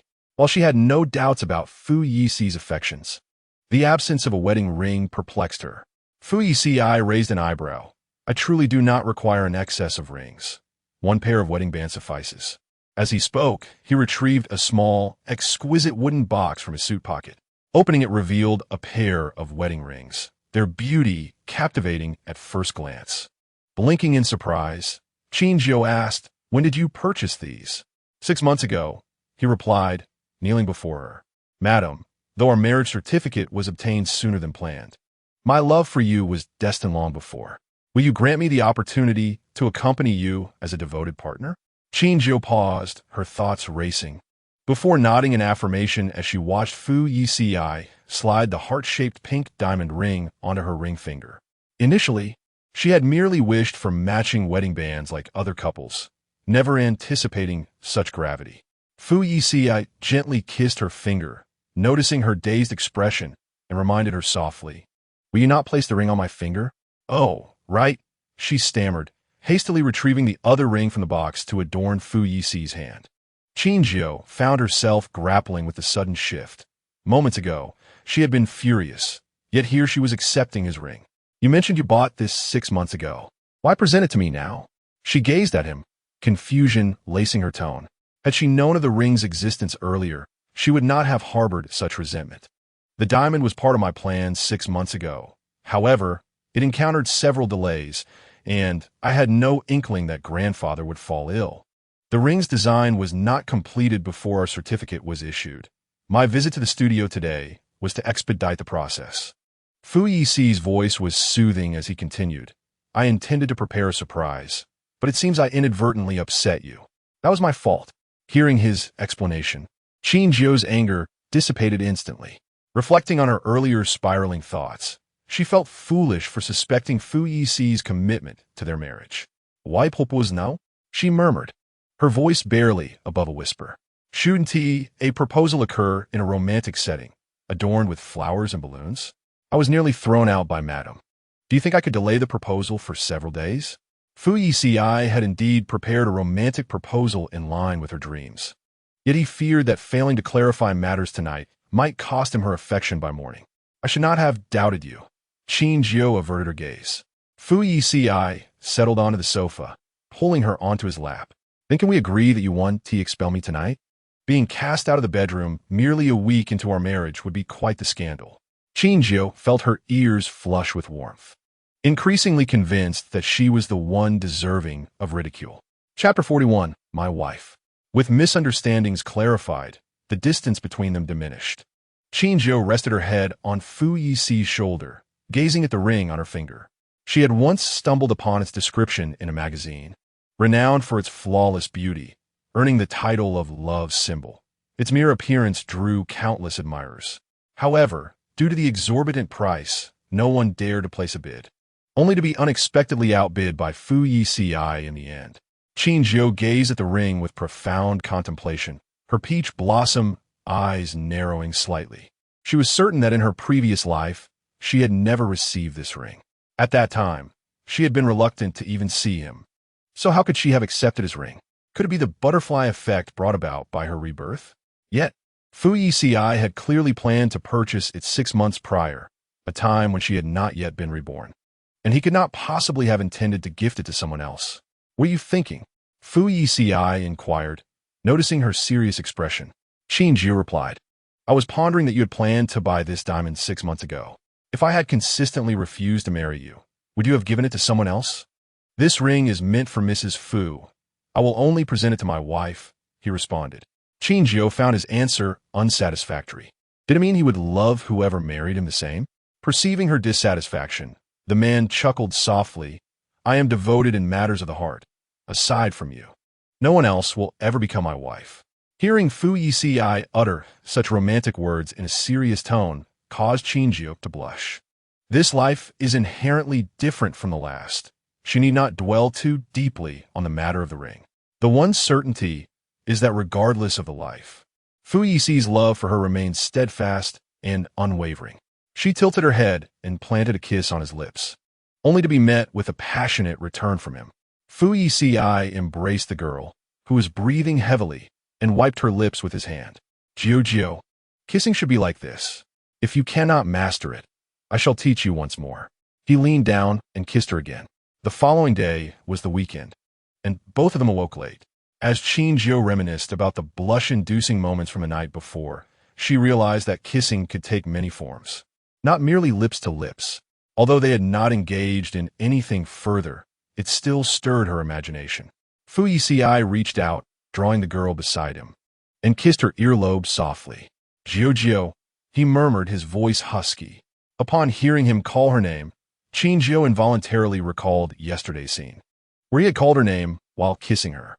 The allure of his voice was intoxicating, and she felt compelled to escape its grip. The girl rose from bed to wash her face, only to spot the telltale marks on her neck, her brows furrowing in displeasure as she turned to glare at the culprit responsible for the imprints left behind from last night. Fu Yeci followed her gaze and said apologetically, I couldn't control myself last night. Qin Jiu, however, did not forgive him merely because of his apology. She had plans to go out today. What if someone saw her? Isn't it a common trope in novels that CEOs possess immense self-control? She murmured. You were quite different last night from your usual restrained self, Qin Jiu accused softly. Hearing her, Fu Yeci leaned against the doorframe, a casual smile on his lips. If I lacked self-control, last night would have been far more than mere kissing. Qin Jiu understood the innuendo in his words, and her earlobes flushed. Matters between a married couple were inevitable. They could not remain dormant forever, and she did not mind it all that much. Fu Yeci retrieved a bottle of foundation from the vanity and applied it to the marks on her neck with his fingers. I will try to exercise more restraint in the future. Also, do not worry. Until Mrs. Fu truly wishes for it, I will not pressure you. Qin Jiu felt as though she were an open book in front of Fu Yeci, unable to conceal her thoughts, often wondering why he understood her so well. They shared a cup of tea that morning, with Qin Jiu arranging flowers alongside. The jasmine tea was nearly finished, and the maid had forgotten to procure more. There are plenty of jasmine flowers outside. When I have time, I can pick some to brew tea for you, she said, placing her scissors and roses down. But I wonder if you can get used to it. Her tea-making skills were certainly not on par with those of a professional tea master. She had only brewed jasmine tea a few times during her time at the Qin family, and it had turned out rather well. If you enjoy it, then do make it, I could take some to the office for tea as well. Just don't overexert yourself, he replied. All right. Qin Jiu resumed, trimming the roses, and placed them in a white porcelain vase. After arranging the flowers, she noticed 2 lovely little blooms remaining and felt it a pity to throw them away. Glancing over at Fu Yeci, she tucked the small flowers into the pocket of his shirt as decoration.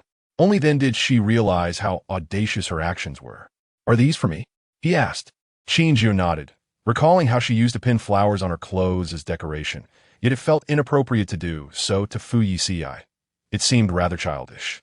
Fu Yeci gazed at the flower peeking out from his pocket with a doting expression. Then I must take good care of them. Chapter 42. Don't be too infatuated with your sister. In the afternoon, Qin Jiu arranged to hang out with her close friends, changing into a high-necked outfit before heading out. At the billiards hall, Qin Jiu and Fu Yeci took turns playing with the cue sticks.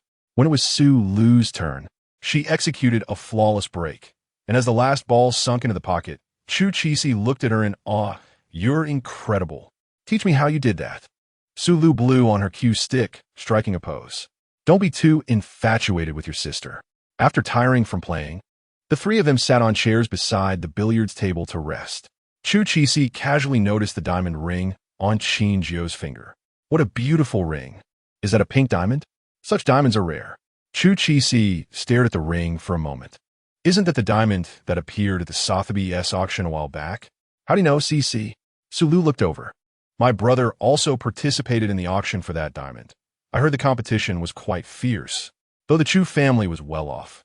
They wouldn't casually spend tens of millions on a pretty diamond.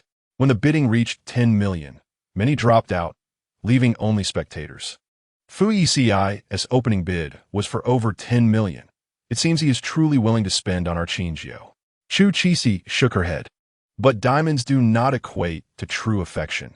There are plenty of pretentious individuals in this circle. Fu Yeci's parents had a marriage manipulated by interests. They appeared very loving on the surface and had several children, yet in reality, they lived separate lives. She had witnessed her father with other women, and her mother had seen it too, merely offering a casual warning to avoid being caught by the press. Having seen such incidents repeatedly, she believed that all couples' affection was merely a facade, harboring no expectations of love. Qin Jiu, if you're unhappy, you must tell us the truth. Do not hide it from us. Perhaps influenced by her family, her outlook on love was not optimistic. Qin Jiu pinched her cheek playfully. Don't worry. I will not let myself be unhappy. The 3 girls chatted for a while before opening a mobile game app, but luck was not on their side today, as they matched with poorly skilled teammates and lost 2 consecutive rounds. Su Lu glared at the final scores in frustration. We 3 played so well. Yet the shooter didn't even achieve 10 damage output. How are we supposed to win? Meanwhile, at Fu's estate, Fu Yeci opened the same game app and logged into his account. He had played for years, and if it weren't for Qin Jiu playing a few days prior, he might have forgotten about the game altogether. It was, after all, Qin Jiu who had introduced him to the game. Back then, while he was in England, she had deleted all his contact information. Desperate, knowing she enjoyed gaming, he created an account to send her a friend request. During that time, they often played together, but Qin Jiu was unaware that her gaming partner was him. Surely it's a matter of the matchmaking system. Do you know any gaming experts who could join us and carry us to victory? The 3 of them were all at the highest rank, and there weren't many players who could surpass them. Qin Jiu scrolled through her friend list and suddenly noticed an account she hadn't seen in a long time was online. She had a gaming friend, a highly skilled player who was quite the expert. Recalling a few years back, when she played games with this person, she was astounded by their almost limitless skills. Much of her current awareness and technique had been learned from them. Su Lu, filled with excitement, urged, what are we waiting for? Quickly invite the expert in. All right, I'll give it a try. Qin Jiu hesitated for a moment as she gazed at the black avatar labeled F. After all, it had been quite a while since they had last played together, and she was uncertain whether he still remembered her. She opened the chat window. Hi. I didn't expect to see you online today. After a few seconds, a reply came. I saw someone playing the other day and thought I'd log in to check it out. Ten Li Jiuxiang. I'm playing with some friends and saw you online. Would you like to join us for a few matches? F, sure. With his affirmative response, Qin Jiu breathed a sigh of relief. having feared that after years of no contact, F might simply claim not to recognize her. Thankfully, her gaming nickname had remained unchanged over the years, so he should be able to recognize her. After creating the room, Qin Jiu clicked to start the game. The three girls chose the roles of mage, warrior, and support, while F selected a sword-wielding assassin. The opposing team was adept at ambushing, and several times Qin Jiu found herself in precarious situations, only to be rescued by F. The enemy side lane was too strong for Su Lu to defend, leading to the loss of 2 towers. Just when they thought they were about to lose the match, F typed in the game interface, "Don't panic, we can win." The assassin teleported, unleashing 2 skills in quick succession, coordinating perfectly with his teammates to secure all 5 enemy kills. The execution was remarkably smooth. The group collectively praised F. Chapter 43. The husband takes his wife home. The assassin led the charge, and within 10 minutes, they secured victory. Su Lu and Fu Yeci clapped, reveling in the joy of being carried by an expert, and Qin Jiu persuaded F to play a few more games. Before logging off, Qin Jiu opened the chat box to converse with F, worried that he might think she was merely leveraging his skills for victory. They had been something akin to friends a few years prior. Despite their unfamiliarity, Qin Jiu had confided in him about various troubles in her life, treating him as a sounding board for her emotions. Tenli Jiuxiang, why haven't you been online much lately? Is the game not enjoyable anymore? Unbeknownst to her, the person behind the screen was a mystery. She didn't even know his gender or age. Regardless, she cherished the exchanges they had during that time. F. I was busy with my studies. Qin Jiu pondered this line, speculating that he might be a young student. It was said online that truly skilled gamers were often quick-witted children. F must fit that description. Tenli Jiuxiang, if you're free in the future, feel free to invite me to play. My friends all praise your skills. F. Thank you. After 10, Li Jiuxiang logged off. Fu Yeci set down his phone, rubbing his brow as he contemplated whether to reveal the truth to Qin Jiu. Mrs. Fu was unaware that the person she had been gaming with was him, and his deliberate silence felt somewhat despicable. If Qin Jiu discovered that he had approached her with ulterior motives and had feigned ignorance, would she harbor resentment towards him? Never mind. It was merely a game. Their current interaction was quite pleasant. He was curious to see how his little wife would engage with the stranger. Qin Jiu took a sip from her water bottle and, upon setting it down, noticed 2 pairs of sparkling eyes fixed upon her. Fu Yeci analyzed earnestly. His avatar is entirely black. Generally, those who use such avatars are male. Su Lu focused intently on her. Qin Xiaojiao, honestly tell us, who is this person, and how do you know him? Qin Jiu replied, we're merely online acquaintances from gaming. I just learned that he might still be a student, but he's undeniably skilled. I can invite him to play in the future. Hearing this, the gossiping aura around Su Lu dissipated somewhat. Earlier, F had saved Qin Xiaojiao several times during the match, even allowing her to take kills, which seemed rather impressive. She had initially thought there might be some intrigue, but it turned out he was just a young boy who enjoyed playing the hero. Su Lu and Fu Yeci continued their game of billiards as Qin Jiu received a call from Fu Yeci, who inquired how much longer she would be. She glanced at her phone. The hour hand pointed to 5. It might take another half an hour. Fu Yeci responded with a sound of acknowledgement, stating that he had prepared some spare ribs and crispy meat for dinner and would drive to pick her up before she returned. No need. I could take a taxi back. It's no trouble for you. His tone turned displeased. Mrs. Fu, isn't it customary for a husband to pick up his wife? How could it possibly be a bother? I'm just worried that Lulu and Cece might feel uncomfortable seeing you. Perhaps you can come and pick me up next time. After hanging up, Fu Yeci furrowed his brow, his gaze clouded with uncertainty. Was there something he had done wrong? It seemed his little wife was reluctant to be seen too closely with him in front of others. Su Lu made the final shot, sinking the billiard ball, and the group began to pack up their things to leave. A few individuals approached from the other side of the billiards table. A girl stared at Qin Jiu for a moment, and upon confirming her identity, a smile crept across her face. Are you all here for game 2? The 3 turned to the source of the voice, seeing Meng Lu seated at the billiards table, clad in a gray sports outfit, her cue stick resting against her chin. Long time no see. She scanned the trio before her gaze lingered on Qin Jiu, observing her closely several times, and then caught sight of the designer handbag she was carrying, her expression momentarily pausing. She remembered that the bag was a limited edition. With fewer than 10 in the entire country, she hadn't managed to get one, and Qin Jiu's was likely counterfeit. They all attended the same university, and both Meng Lu and Qin Jiu were studying in the arts, often sharing the same classroom, making it difficult not to cross paths.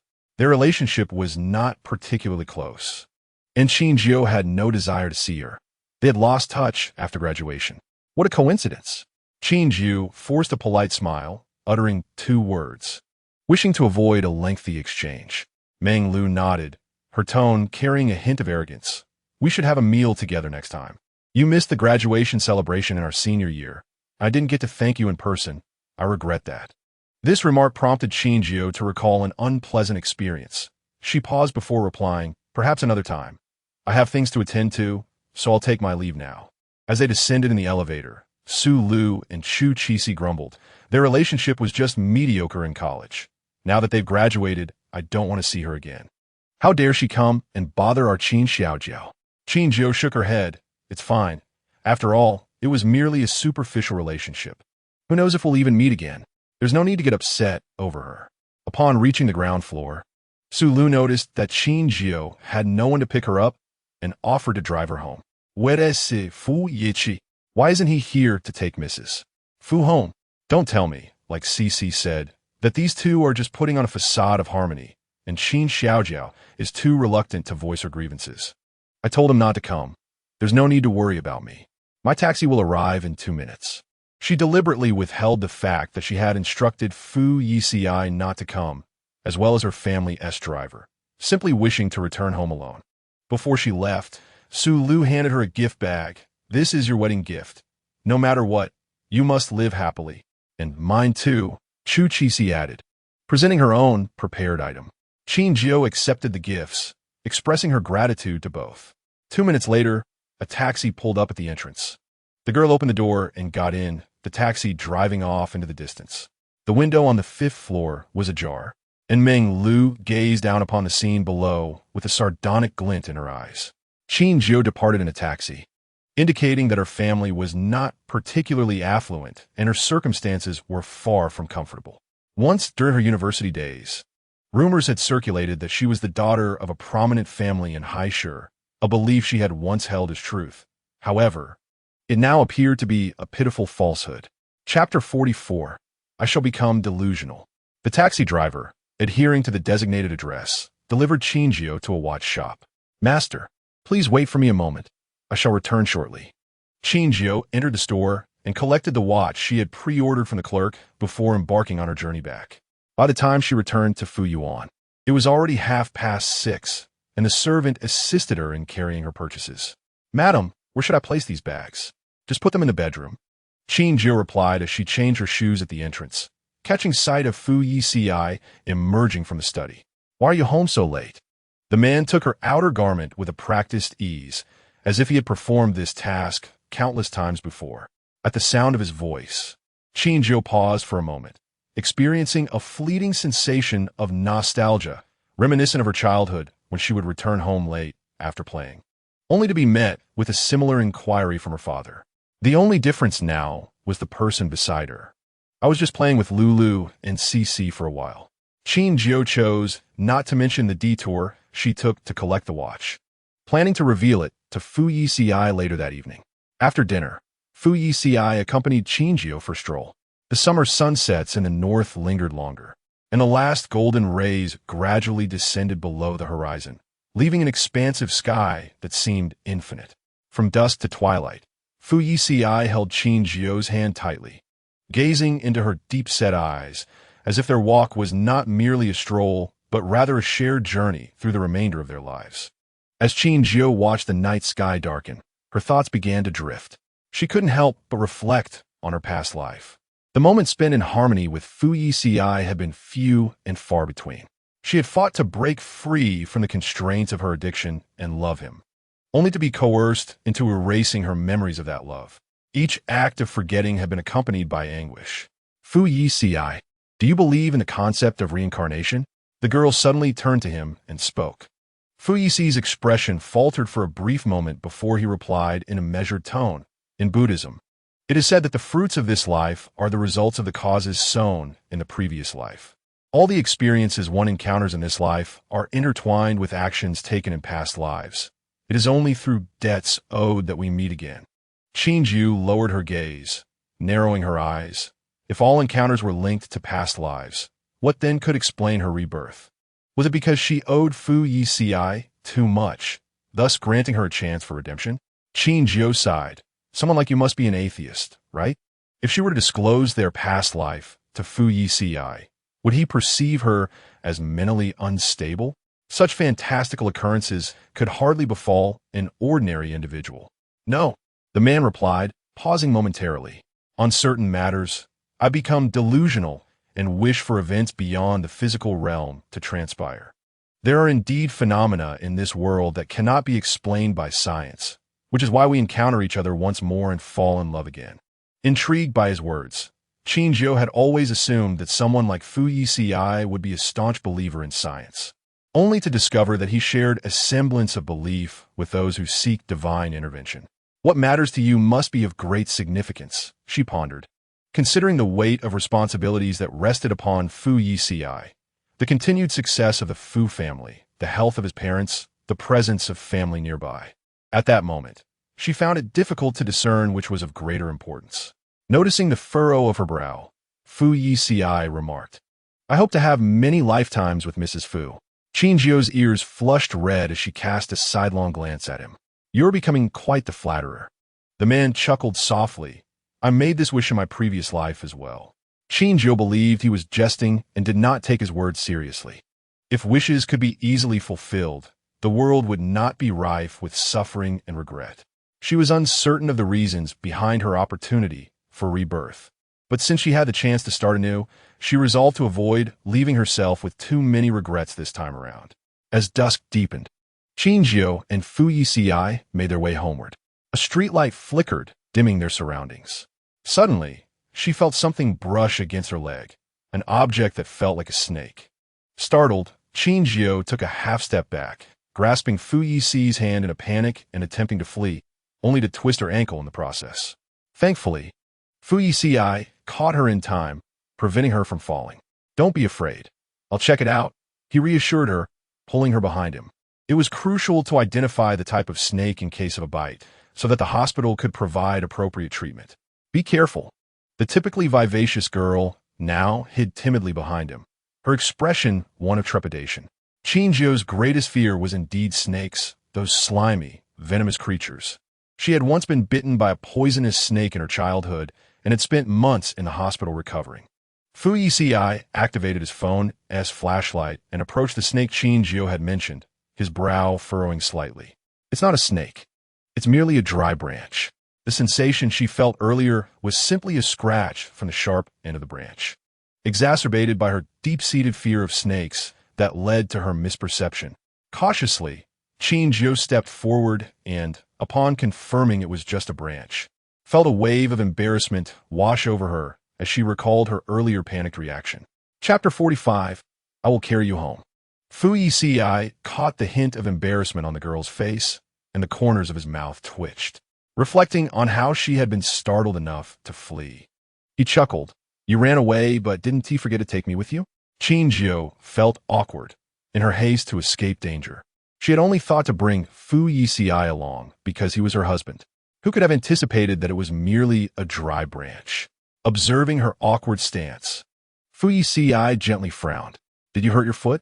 I think I twisted it a little. The man slowly crouched down to examine her leg, noting the scratch on her calf and the slight swelling of her ankle. Fortunately, it did not appear to be severe. Fu Yeci half squatted in front of her, saying, Come here. What? I will carry you home.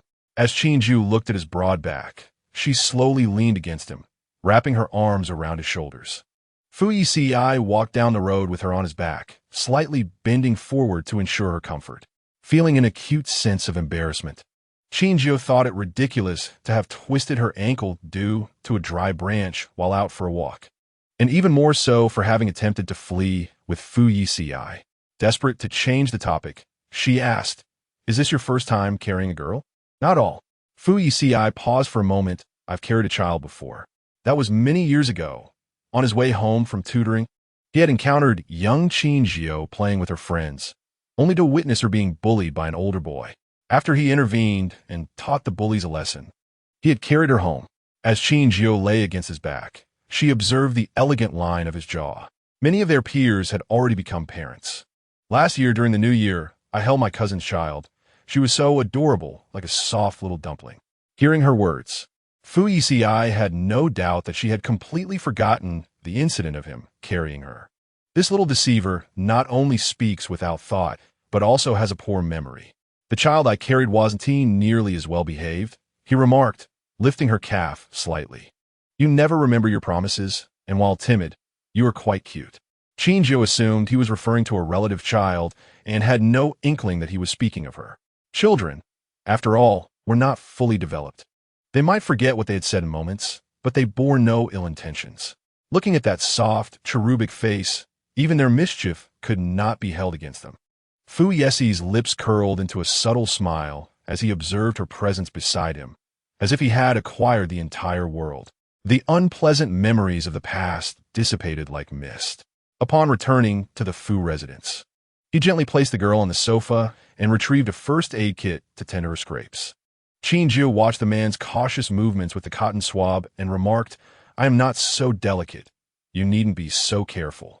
Better to err on the side of caution. Scars on a girl's body are undesirable, he replied, with her skirt lifted to just above her knees. Qin Jiu rested her feet on Fu Yeci's legs, allowing him to apply an ice pack to her ankle. Fu Yeci grasped her toes, rotating gently, while his other hand kneaded her ankle. When his fingers brushed a sensitive spot, Qin Jiu involuntarily flinched, attempting to retract her leg. Did I hurt you? Fu Yeci asked, still holding her ankle. Qin Jiu shook her head, her pink lips pressed together. I'm just a bit ticklish. I shall be gentler, he assured her. Yet this only exacerbated her torment. When his warm palm met her toes, all she wanted was to escape. She was exceedingly ticklish. To repeat herself would seem overly dramatic. So Qin Jiu furrowed her brows, waiting for Fu Yeci to finish massaging her feet. Do not move around carelessly today. If your condition worsens by tomorrow, I will take you to the hospital, he stated, carefully lowering her skirt and helping her into slippers. It's not that serious. A night's rest will suffice, she replied, rising unsteadily and feigning indifference. One should not jest with their health. I do not desire a resilient yet incapacitated wife, Fu Yeci remarked, frowning at her halting movements. It truly is not severe. You worry too much. As she reached for her pajamas from a high shelf, she had to tiptoe slightly. Fu Yeci stood by, observing her precarious balance, and before she could rise on her toes, he swiftly approached, wrapping one arm around her waist and lifting her effortlessly to the bed. Qin Jiu gasped, gripping his arm in fear. To prevent you from injuring your foot again, refrain from moving tonight. Whatever you need, I will fetch for you, he said in a low voice. Sitting on the bed, she shot him a glare with her peach blossom eyes, though it lacked any real menace. You're restricting my freedom. There is no room for negotiation on this matter. His tone was calm, yet laced with an unmistakable threat. Unless you wish for me to summon a doctor tonight, and if he confirms you are fine, I shall leave you be. Qin Jiu pressed her lips together, thinking it unnecessary for a doctor to come at such a late hour for a minor injury, even if she had the means to afford it. I'll stay still, she sighed, conceding to him. Chapter 46. Madame Fu, I apologize. Qin Jiu requested Fu Yeci to retrieve a book from the shelf for her, settling on the bed to read. Her eyes scanned the words, yet the content eluded her as thoughts of Fu Yeci's earlier demeanor replayed in her mind, a sensation both familiar and foreign. His authoritative and unreasonable manner earlier reminded her of her past life, where he was possessive and would confine her if she ever entertained thoughts of leaving. However, this incarnation of Fu Yeci was distinctly different. He was self-disciplined, gentle, and considerate, honoring her every thought. In a fleeting moment earlier, she had almost doubted whether the man before her was indeed the Fu Yeci from her previous existence. As he emerged from the bathroom, a towel draped over one hand, drying his hair, droplets of water cascaded down his face. Jiu, would you like to take a bath? "I've drawn a bath for you," he inquired, having noticed her fetching her pajamas, presumably for a bath. Closing her book, Qin Jiu gazed at the refined man before her, momentarily questioning if the one who had threatened her earlier was truly Fu Yeci. He was so attentive, never uttering a harsh word, consistently respecting her wishes. "My foot is injured. I shall skip the bath tonight." "Very well," he replied, approaching her. "May I carry you to freshen up?" With a towel laid down, Fu Yeci lifted her onto the washstand, gently wiping her face with a warm cloth. "Is this pressure acceptable?" His tenderness was overwhelming. Qin Jiu, feeling at a loss, replied, "Yes." "You need to be so cautious. I'm not a fragile porcelain doll." Fu Yeci set down the towel, taking her hand. "Madame Fu, I sincerely apologize." "Why apologize? I was too harsh earlier," he admitted, lowering his gaze, his lashes casting shadows over his eyes, resembling a remorseful puppy. Qin Jiu bit her lip in dissatisfaction. He acknowledged his earlier severity, preventing her from moving and threatening to summon a doctor. Would he next resort to chaining her like in the past? Fu Yeci countered, "Your foot is swollen. I saw you trying to tiptoe and feared you might injure yourself further. I was merely anxious." Qin Jiu tilted her head. "Then you could have communicated that more kindly." "I did, but you do not seem to regard your health seriously." His tone was filled with concern. "But I worry that you may be in pain." Jiu, "I care for you more than I do for myself." Her heart raced at his words, dissipating any remnants of her earlier frustration, whether in this life or the last. It was evident that Fu Yeci's intense concern stemmed from valuing her too highly, leading to possessiveness. She should not hold it against him. Seeing the self-reproach in his gaze, Fu Yeci continued, "If I frightened you earlier, I apologize. I will endeavor to control my emotions in the future. Please do not be angry with me, Madame Fu." Leaning in, Qin Jiu embraced his waist. "I am not angry with you." She could not bear to be upset with Fu Yeci. His past possessiveness had been a consequence of her own actions. "Thank you for your magnanimity, Madame Fu." He lowered his lips to hers, planting a gentle kiss before deepening the embrace. Qin Jiu clutched the hem of his shirt as the kiss grew fervent and consuming, leaving her breathless. Fu Yeci held her delicate waist, ensuring she did not fall. His fingers brushed her lips. "After so many kisses, why can you not remember to breathe?" Qin Jiu's ears flushed with warmth, unable to respond, wondering why, despite her reincarnation with memories of the past, she felt so inexperienced. Noticing the slight redness in her eyes and her helpless expression, Fu Yeci's heart softened, carrying her back to the bed. After tidying up in the bathroom, Fu Yeci glanced at his reflection in the mirror, his eyes narrowing slightly as a shadow of darkness flickered within. He resolved to conceal his less admirable facets next time, for he had nearly exposed his true self to his little wife. Fortunately, Madame Fu was simple-minded and easily swayed, willingly stepping into the carefully laid trap he had prepared, becoming his sole possession. Chapter 47. Happy Newlyweds, Mr. Fu. With Qin Jiu's foot injured, Fu Yeci held her throughout the night, not subjecting her to any disturbances. Upon waking the next morning, she found that the swelling in her foot had significantly diminished, allowing her to walk with minimal discomfort. Fu Yeci reapplied her medication without further restricting her movements. However, he still carried her for her brushing teeth and washing face, and she did not refuse his assistance, as she had just risen and was reluctant to move. After they had completed their morning routine, Fu Yeci noticed several gift bags tucked away in the corner. After a moment's reflection, he recalled that these were the ones Qin Jiu had brought back the previous night. Among them was a larger bag and a smaller, exquisitely crafted box, piquing his curiosity. "What is inside? May I take a look?" Upon hearing these words, Qin Jiu recalled the wedding gifts bestowed upon her by Su Lu and Chu Qisi. She had intended to unwrap them last night, but her movement had been restricted, and she had nearly forgotten. "It's the wedding gifts from Lulu and Cece. Please bring them to me." Fu Yeci brought over several bags, and Qin Jiu eagerly opened the largest box first. Inside were two small bears, one gray and the other white, each cradling a red heart inscribed with their names. Fu Yeci and Qin Jiu. "This gray bear represents you, and the white one represents me. Aren't they adorable?" Qin Jiu remarked, holding the bears. The expression of the gray bear was quite proud, and upon comparison, it bore a striking resemblance to Fu Yeci. "They are lovely. Please place them on the bedside table." Fu Yeci appreciated the hearts held by the bears, and even a usually serious man found no trace of childishness in them. With a sweet smile, Qin Jiu unwrapped the gift from Su Lu. Inside the gift box lay a pair of couple bracelets, seemingly ordinary adornments at first glance. A detailed instruction card revealed that these were bracelets equipped with a location tracking feature, allowing them to know each other's whereabouts when connected to a mobile phone. "Lulu must have sent this out of concern for our safety," Qin Jiu mused, aware that Su Lu knew of her past kidnapping ordeal, hence her heightened worry. However, given that phones can now also provide location services, this seems a bit excessive. Fu Yeci took the bracelet, paused momentarily to connect it to his phone, and expressed his gratitude to Miss Su. "This gift is of great assistance to me." He had always harbored concerns for Qin Jiu's safety.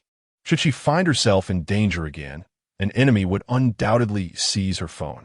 However, this bracelet was discreet, ensuring he could locate her swiftly no matter where she was. This gift was precisely what he needed.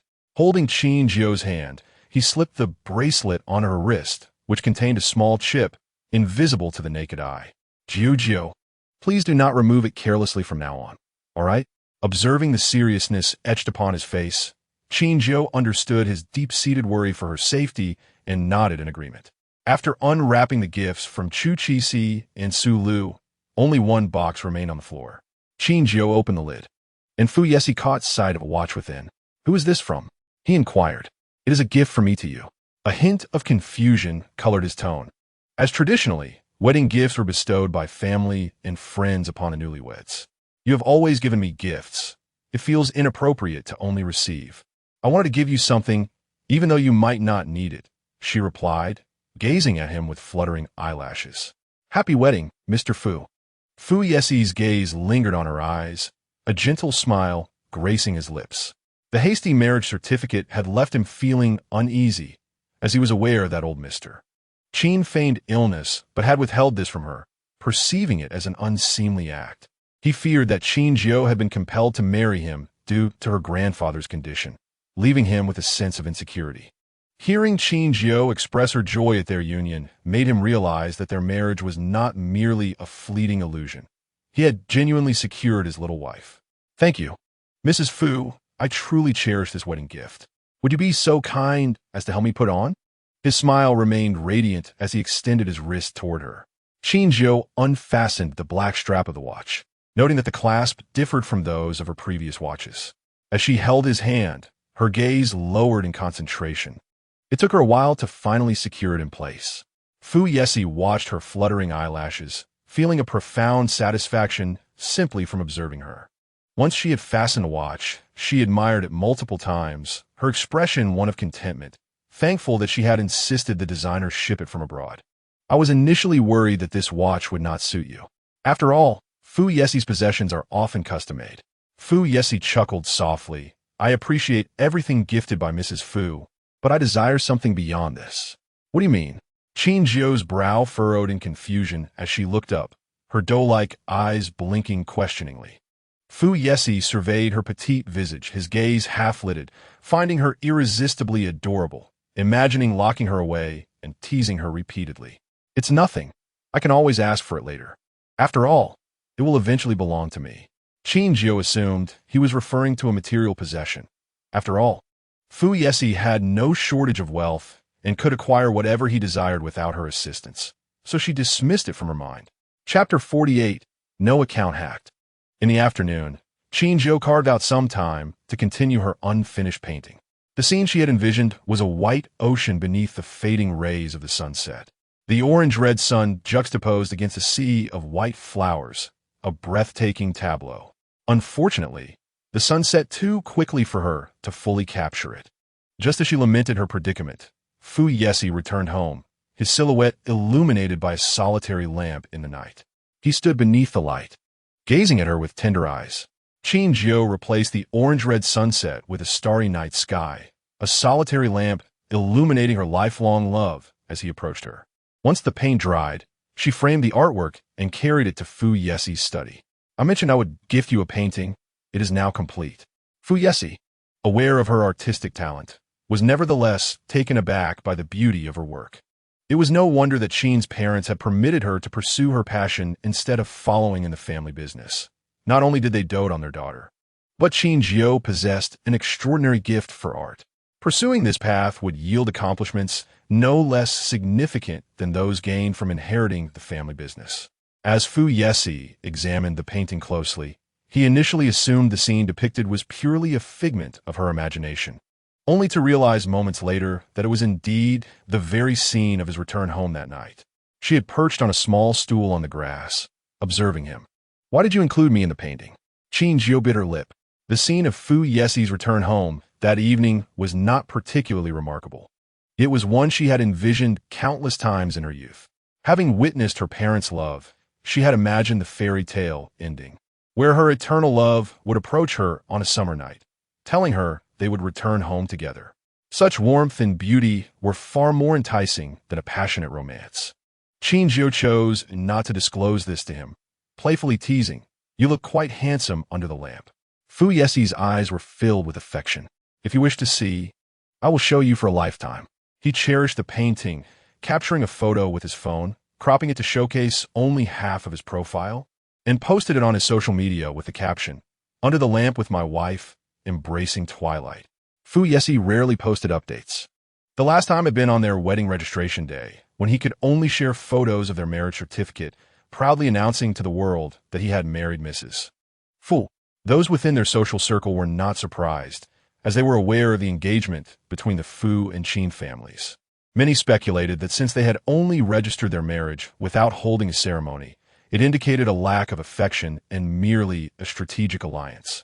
A popular saying had circulated online that only those who married their beloved would share photos together, while those who made calculated decisions would only post their marriage certificate.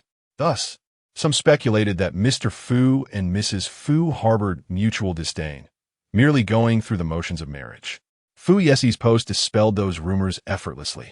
Even though only a hint of his profile was visible in the frame, one could still perceive his deep concern as he approached Mrs. Fu, exuding warmth and a soothing aura. This was hardly a union born of interests. It resembled the tender affection of an ordinary, loving couple. Numerous netizens left comments below, some inquiring about their newlywed status, others expressing care for their lives, and many praising the artist's remarkable skill. Fu Yeci responded to each one. "Our relationship is stable. She even gifted me something today. She is not merely my marriage partner. She is my dearly beloved wife. The artist behind this painting is Mrs. Fu. I will convey your compliments to her." One netizen queried on Weibo, "Why does Mr. Fu never post pictures of Mrs. Fu? We don't even know her name. Is it merely a title without substance?" Fu Yeci replied, "MRS. Fu is rater SAKY." Regarding the topic of Qin Jiu, he addressed numerous comments. Compared to his previous icy demeanor, some conspiracy theorists speculated that the person responding was not Fu Yeci himself, but rather his assistant, merely crafting a narrative of marital bliss. Unbeknownst to Qin Jiu, Fu Yeci had posted on Weibo. When she finally checked her phone, she was met with thousands of comments. As she read through Fu Yeci's replies to netizens, her brow furrowed. This behavior was utterly inconsistent with his usual decisive nature. He typically disregarded trivialities, so why was he engaging in such mundane exchanges? The last time he shared a photo of their marriage certificate, he had not responded to a single comment. She knocked on the study door and quickly approached the man engrossed in a book on the sofa, gesturing towards her phone. "Fu Yeci, it seems your Weibo has been hacked. Someone is using your account to reply to comments." Fu Yeci set down his book, his expression nonchalant. "I have not been hacked." Qin Jiu hesitated, so it was he who had asked assistantly to assist with the replies. While responding to a few comments wasn't inappropriate, she suggested he advise Li to limit the number of replies, as it could raise suspicions of hacking. Fu Yeci furrowed his brow, lightly tapping his fingers on his knee. "I personally replied to each one." Chapter 49. Fu Yeci, I love you. Qin Jiu was slightly taken aback, unsure of how to respond. Fu Yeci took her hand and sat beside her on the sofa. "Is it so out of character for me? People are even suspecting I've been hacked." The girl nodded, agreeing that occasional updates were necessary to dispel doubts about their relationship, which could impact the stock prices of the Qin and Fu corporations. However, she felt there was no need for such fervent promotion. Some netizens held biases that no amount of posts could alter. The union between the Qin and Fu families was fraught with too many interests. Since the announcement of their marriage, the stock market had been steadily rising. As long as we alleviate the doubts of the majority, we can stabilize the market, Qin Jiu analyzed. At her words, Fu Yeci's frown deepened. His thin lips pressed into a straight line, his expression displeased. Do you believe I posted these to stabilize the stock market or for corporate gain? Qin Jiu was at a loss as to why he was upset, her gaze bewildered and helpless. Isn't it? Fu Yeci raised a hand and pinched her cheek, applying just enough pressure to leave a faint mark on her delicate face as a form of punishment. That's the point, he replied coldly. Mrs. Fu, do you have any idea how many people claim our marriage is merely a matter of convenience, devoid of genuine affection? Some even say we will divorce by tomorrow. Are you not inclined to clarify such misunderstandings? Qin Jiu remained perplexed. Fu Yeci had never been one to care about public opinion. Years ago, when rumors of his ruthless methods circulated, causing the downfall of others, he had never considered defending himself. Those are just rumors. Fu Yeci interjected. If the parties involved do not seek to clarify the rumors, do you think Mrs. Fu wants to witness those rumors escalate until news of our divorce spreads? No, Fu Yeci interrupted her. Or is it that Mrs. Fu only cares about the stock market and not about the state of our marriage? Qin Jiu found herself at a loss for words. Fu Yeci held her hand, raising an eyebrow. I am not someone who neglects responsibility towards my partner. Qin Jiu felt a wave of self-doubt. She had believed she was in the right, but now, Fu Yeci's words made her question herself. Even if the circulating talk was mere rumor, she realized she should address it rather than allow it to fester. Hadn't she once misjudged Fu Yeci because of rumors? I'm sorry. I won't let rumors persist again. Qin Jiu recognized her fault and proactively invited Fu Yeci to a movie that evening, intending to engage in the tender gestures expected between lovers. After leaving the cinema, she took his hand, asking, "Are you feeling any better now?" The man, though not truly upset with her, relished her current display of affection. His young wife, while affectionate, was often reserved in expressing her love and seldom initiated intimacy in public. This was the perfect opportunity to make some slightly outrageous requests while she felt guilty. Surely, she wouldn't refuse. I feel quite sad that you seem indifferent to our marriage. I can't help but wonder if I've done something wrong that makes you dislike me. Fu Yeci spoke in a low tone, his expression somber. He sighed, his gaze pitiful, as if he had been abandoned by his young wife. Were it not for the arrangement made by our elders, Mrs. Fu would likely not have chosen me. The deceived young woman felt a pang of sympathy, believing she had indeed hurt Fu Yeci. I didn't disregard our marriage. I married you not out of obligation, but because I genuinely like you and wish to be with you always. These words, normally unspoken, revealed the depth of her affection, though her shyness hindered her from expressing it freely. She halted, gazing at him, her peach blossom eyes glimmering. Fu Yeci, I love you. As soon as the words left her lips, she stood on her tiptoes to kiss him, wrapping her arms around his shoulders and deepening the kiss, which lasted for 2 minutes before she finally pulled away. The cinema was indeed a place where young people sought romance, with other couples embracing and kissing nearby. Yet, their striking combination of handsome and beautiful, with the girl taking the initiative, was a rare sight. Momentarily, many eyes turned towards them. Qin Jiu, noticing the attention, felt her cheeks flush.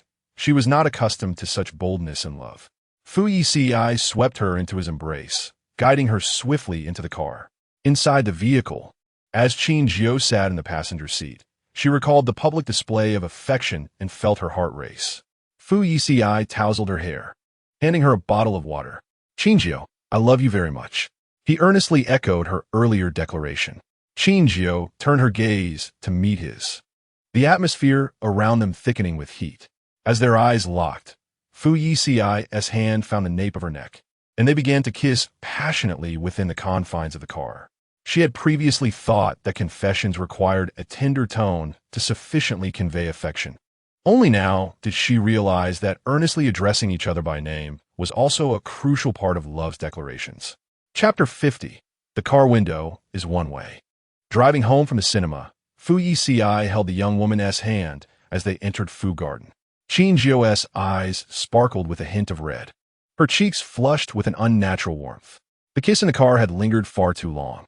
Reflecting on their actions half an hour earlier, she recalled how Fu Yeci had held her waist, his fingers exploring gently as his palm moved upward. Qin Jiu gently shook her head as she grasped his hand. The car window was one way, rendering the outside invisible. After hearing him, she released his hand, allowing him to act as he pleased. Qin Jiu shook her head, attempting to cast away that fragment of memory. Fu Yeci glanced sideways at the young lady beside him and affectionately ruffled her hair. "Shall we watch some television in the living room tonight?" Normally, she would enjoy watching a variety show downstairs before retiring for the night. But now she found herself unable to focus on any storyline. No need. Fu Yeci lowered his gaze to the watch Qin Jiu had gifted him, noting that the hour hand pointed somewhere between 9 and 10. It was too early to sleep. He preferred to engage in some activity before resting. "Shall we head straight to the bedroom, then?" "All right." In the bedroom, Fu Yeci examined Qin Jiu's ankle once more. He pressed gently on the swollen area. "Does it still hurt?" "It's fine now." Fu Yeci set her foot down, his voice resonating with a soothing timbre. "As long as it's all right. Your foot's recovery won't hinder your mobility." Qin Jiu's gaze flickered, avoiding direct eye contact. It was far too late to consider exercising outside, unless it involved some intimate activities within the confines of the bedroom. Fu Yeci entered the bedroom, retrieving a nightgown that Qin Jiu usually wore and setting it aside. He filled the bathtub with warm water, casually tossing in a handful of petals, leaning against the doorframe. Qin Jiu reflected on the earlier events in the car and hesitated to approach him too closely. Fu Yeci was protective of her, unwilling to act inappropriately in the car, but the atmosphere shifted now that they were back in the bedroom. They had been married for a month. It was time to initiate their conjugal life. "Madam Fu, are you not coming in?" Upon hearing Fu Yici's voice, Qin Jiu raised her eyes to meet his, processing his words for a moment before quickly stepping into the bathroom and closing the door. Fu Yeci caught a glimpse of her flushed cheeks and found himself unable to discern whether the blush of the rose petals floating in the bathwater was more vivid than that of his young wife's face. He bent down to meet her gaze. "Although we are bound by marriage, as your husband, it is my duty to care for you. However, Madam Fu, you need not impose such servitude upon me. The bathwater is prepared, and you wish for me to assist you in disrobing?" "Huh?" Qin Jiu's expression was one of confusion. Fu Yeci glanced at the locked bathroom door and chuckled softly. "Qin Jiu, by locking the door, do you wish for my company?" It dawned on Qin Jiu that she had instinctively locked the door upon entering. "No, I merely did it out of habit." Her explanation faltered. "Do you wish for me to join you in the bathroom?" Fu Yeci paused, his smile unwavering. "No." She was far too bashful to articulate her thoughts clearly. Noticing her flustered demeanor, Fu Yeci playfully pinched her cheek, aware that Qin Jiu was not so daring. He merely sought to tease her. His little wife was shy, and if he continued to provoke her, she might well burst into tears. "You go ahead and bathe. I'll wait for you outside." With that, he opened the door and stepped out. Qin Jiu felt her heart race as she watched the bathroom door open and close again. She had genuinely believed Fu Yeci intended to join her in the bathroom. After finishing her bath and changing into fresh clothes, the fragrance of the rose petals lingered on her skin, eliminating the need for body lotion. She grabbed a towel to dry her hair, noticing that she had left the hairdryer outside. As she opened the door to fetch it, she spotted Fu Yeci lounging on the sofa in a black bathrobe, holding a book while a steaming cup of tea sat on the coffee table. He appeared both refined and restrained. One could easily believe he was preparing for a business meeting. "Did you take a bath?" "I washed up in the adjacent bedroom." Fu Yeci noticed the damp strands of hair resting on her shoulders and stood to retrieve the hairdryer, returning to the sofa. "Allow me to dry your hair." Qin Jiu settled into his previous spot and picked up the book beside her, while he held the hairdryer, exuding an air of servitude. The book Fu Yeci had been reading was The Crowd, a work pertaining to psychology, an area that typically piqued Qin Jiu's interest. However, She found herself unable to absorb a single word at that moment. Her palms grew clammy with anxiety as the hairdryer emitted a soft hum, drowning out her rapid heartbeat. Memories of their first encounter in a past life flooded her mind. Qin Jiu recalled that fateful night with clarity. It had taken place in a hotel. She had harbored disdain for the marriage arranged by their elders and had loathed Fu Yeci. Mere days after marrying into the Fu family, she had moved out while he was away. Despite her isolation, Fu Yeci had located her within 2 weeks, and the memory of being cornered by him remains etched in her mind, particularly his fiercely obsessive gaze. A fierce argument had ensued, during which she hurled many hurtful words at him. In a moment of emotional turmoil, he had taken her to the nearest hotel, demanding she fulfill her duties as his wife. His anger was palpable, utterly disregarding her feelings. The pain and fury of that night had intertwined in a way that left her terrified of intimacy thereafter. But what about this life? The hum of the hairdryer abruptly ceased, and Qin Jiu gradually pulled herself back from those unpleasant memories. Fu Yeci reached out to caress her hair, ensuring it was completely dry before putting the dryer away. "I'll carry you to bed." "Okay." She wrapped her arms around his neck, following his movements. Even if it would be as painful as before, she would not refuse. Fu Yeci gently placed the petite girl onto the bed, leaning down to kiss her. She responded to his kiss, her expression a mix of shyness and tension, though not entirely joyful. Qin Jiu clung to his waist, her eyelashes lowered, a glimmer of fear evident in her eyes. Though she masked it well, Fu Yeci noticed. He held her close, kissing her for several minutes, his arm around her waist. Just as Qin Jiu anticipated his next move, he pulled up the blanket and lay beside her, doing nothing further. Qin Jiu was perplexed. The lights in the bedroom dimmed, leaving only a faint night light aglow. Qin Jiu gently poked Fu Yeci's shoulder with her finger. He grasped her mischievous hand, recognizing that such moments should occur when both parties are willing. Yet Qin Jiu had not seemed content. "I'm not unhappy. You merely feel a bit apprehensive, correct?" He probed further. "But that doesn't equate to joy, does it?" Qin Jiu realized she could not deceive him with her emotions and nodded. After a brief pause, she concluded that clarity was essential to avoid misunderstandings. Fu Yeci, ifirping. The memories of her past life magnified her dread of suffering. Fu Yeci remained silent for a few moments before hearing her continue. "But I will strive to overcome this emotion." He reached up to gently stroke her nose. "In a marriage, must we force ourselves to adapt to each other? Madame Fu, there is no need for you to put yourself in such a predicament. I will not pressure you into anything you dislike. All I desire is your happiness." He pulled Qin Jiu closer, tightening his embrace. "Now sleep." Qin Jiu initially thought Fu Yeci would view her as overly sentimental, yet his eyes reflected concern. She wrapped her arms around him, lying in his warmth, gradually closing her eyes.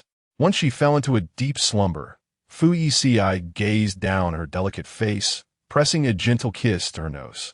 "I'm sorry." His tone was heavy with remorse. Fu Yeci understood the roots of Qin Jiu's aversion to pain. Those unpleasant experiences had left psychological scars. Even though he treated her with utmost care and tenderness now, it could not erase the past. "Baby, did you hate me back then?" The only response was the soft sound of Qin Jiu's breathing. Fu Yeci enfolded her in his arms once more, slowly closing his eyes.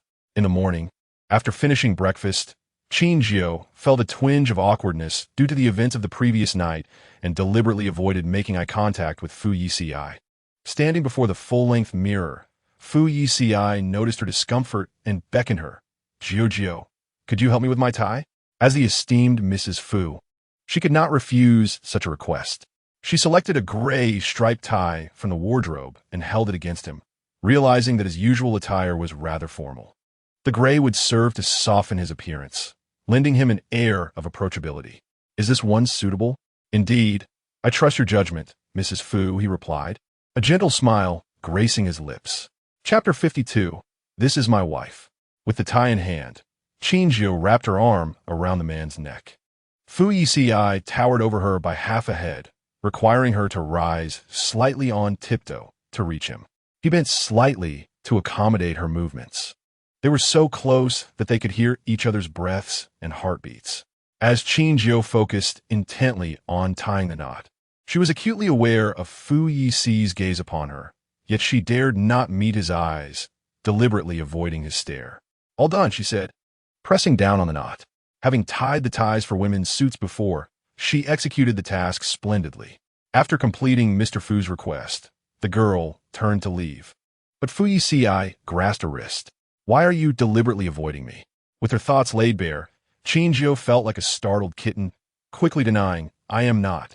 Mrs. Fu would never lie. The moment she uttered a falsehood, her gaze would flicker. Fu Yeci observed the girl's evasive eyes. His little wife could never deceive him. Her emotions were clearly written on her face. Is it about what happened last night? The memory of their interrupted moment made Qin Jiu blush, and she felt too shy to bring it up again. She lifted her gaze to meet Fu Yeci's eyes, and he leaned down to kiss her. "Do not overthink it. You fear I will not act." He gently tousled her hair. The girl nodded, finding it no longer difficult to express her feelings. Fu Yeci was indeed a thoughtful and caring partner. Fu Yeci inquired, "Do you have any other plans for today?" "No." "Then would you accompany me to the office? I wish to spend more time with you." Qin Jiu regarded him with a puzzled blink. "Why? Who brings their family to work?" "Mrs. Fu does not wish to go." Fu Yeci paused, conceding, "Very well. I shall have Li Xiu deliver the work documents to Fu Garden for me to handle in the study." Once a solitary man, working anywhere made little difference. Now, with his wife by his side, and after her recent confession, he was reluctant to part from her. Upon hearing his words, Qin Jiu furrowed her brow, unable to dissuade him, and ultimately agreed to accompany Fu Yeci to the office.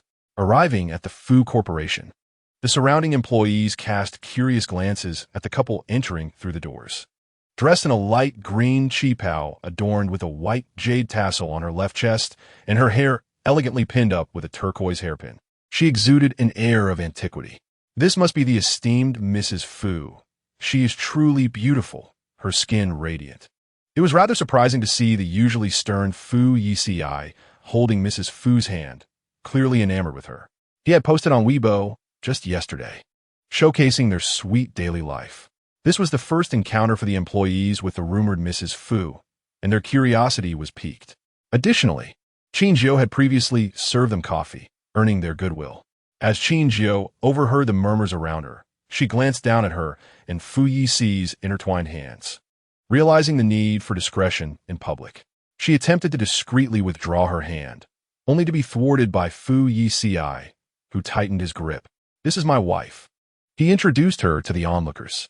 "Hello, Mrs. Fu." "Hello, everyone." Among the crowd, a pair of eyes scrutinized Qin Jiu with disdain, stealthily capturing her image with a phone. Qin Jiu greeted everyone with warmth, appearing approachable and devoid of any airs, instantly elevating their fondness for her. Several female colleagues wished to befriend her for casual conversations.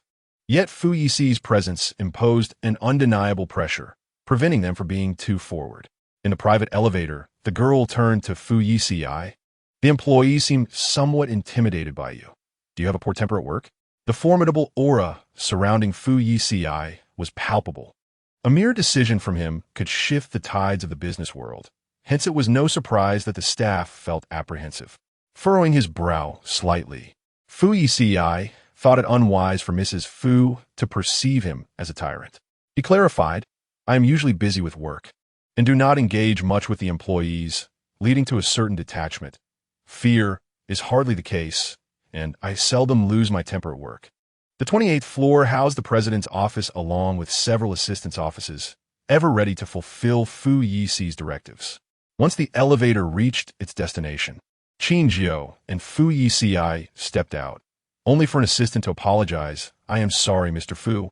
I was preoccupied with a task and forgot to inform the staff about your wife's arrival." Fu Yeci had previously called to ensure they were prepared for Mrs. Fu's visit, but the assistant had overlooked it. He was bracing himself for a reprimand or a deduction from his bonus, for Fu Yeci loathed inefficiency and foolishness. "It is all right," Fu Yeci replied calmly. "Just be more attentive next time." The assistant was taken aback by the leniency in Fu Yeci's tone, feeling as if he had entered a dream. Upon glancing at Mrs. Fu beside him, he began to grasp the situation. Chapter 53. Mrs. Fu is more important than work. Fu Yeci held Qin Jiu's hand as they entered his office, which was spacious and designed in a traditional Chinese style, simply furnished without excessive embellishments. Qin Jiu was no stranger to this office. She had visited many times in a past life, although most often it was to steal documents and conspire against him. Fu Yeci might have already guessed that she was the one who betrayed him, yet he remained unguarded. Despite the repeated hurt, she willingly returned. What is wrong? Fu Yeci noticed Qin Jiu's somber demeanor, sensing her discontent. Do you dislike this office? She shook her head, determined not to dwell on the unpleasant memories of her past life. In this life, their misunderstandings had been resolved, and she was no longer under Qi Lan's manipulative influence, ensuring she would never harm him again. That is good. Come and try the sofa, see if it is comfortable. Obediently, she sat on the leather sofa, which felt cool to the touch, slightly firmer than her home sofa, yet still quite comfortable and aesthetically pleasing for an office setting. She paused, pondering why he specifically wanted her to test the sofa amidst all the furniture in the office. Fu Yeci sat beside her, a shadow flickering in his eyes as he spoke in a low tone. Because I intend to kiss you on the sofa shortly. Before she could respond, he embraced her waist and leaned down to kiss her. Qin Jiu glanced anxiously towards the office door, concerned someone might enter, and attempted to push him away. However, her strength was insufficient. Fu Yeci secured her wrist above her head and whispered near her ear, Jiu, kissing requires concentration. As the kiss concluded, Qin Jiu sat in the corner of the sofa, gasping for breath, her eyes glistening with a blend of indignation and vulnerability. Could you not lock the door first before kissing? You mischievous rogue. When we entered, I'd already locked the door. There is no need to worry about being seen. Hearing his words, Qin Jiu realized that this man was deliberately withholding information from her, merely to relish in her flustered and anxious demeanor, which only served to further incite her irritation. Fu Yeci, having successfully elicited a kiss, felt rather pleased and rose to attend to his work at the desk. Stay here and accompany me obediently. If you need anything, do not hesitate to let me know, he said, handing his tablet to Qin Jiu. With a petulant hum, Qin Jiu replied, Fu Yeci, you are so busy with work, and there's a mountain of documents waiting for your attention. How can you afford to waste time on me? Fu Yeci raised an eyebrow, pondering whether his little wife was indeed upset. Madame Fu is far more important than work. Should you be dissatisfied, I can take a few days off to stay home and keep you company. Work is still paramount. You should focus on your tasks, she retorted, genuinely apprehensive that should she acquiesce, Fu Yeci would immediately take leave and whisk her away home. Observing the timid expression on the young lady's face, Fu Yeci chuckled softly. After settling himself at the desk, he sent a message to Li Xiu, instructing him to handle a matter that another assistant had neglected that morning. It was imperative to conceal any information that could expose Madame Fu, as their adversaries sought revenge. Upon receiving the task, Li Xiu promptly descended in the elevator. In the office on the first floor, employees were engaged in animated discussions about Fu Yeci and Qin Jiu.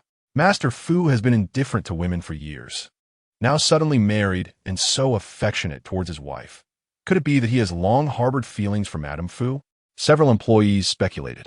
It's quite plausible. She appears younger than me, with a lively demeanor and a splendid figure. Who would envy Master Fu's lovely wife? Qi Fei scoffed derisively, her tone dripping with sarcasm. It's merely a business arrangement. He has to maintain appearances outside, fooling you naive fools. With his high status, how could he possibly be enamored with a woman as delicate as a daughter plant? Initially, she had thought highly of Madame Fu, but upon seeing Qin Jiu for the first time, she merely perceived her as a spoiled creature, akin to a canary pampered by the affluent. Manager Qi, how can you disparage Madame Fu so? One employee defended.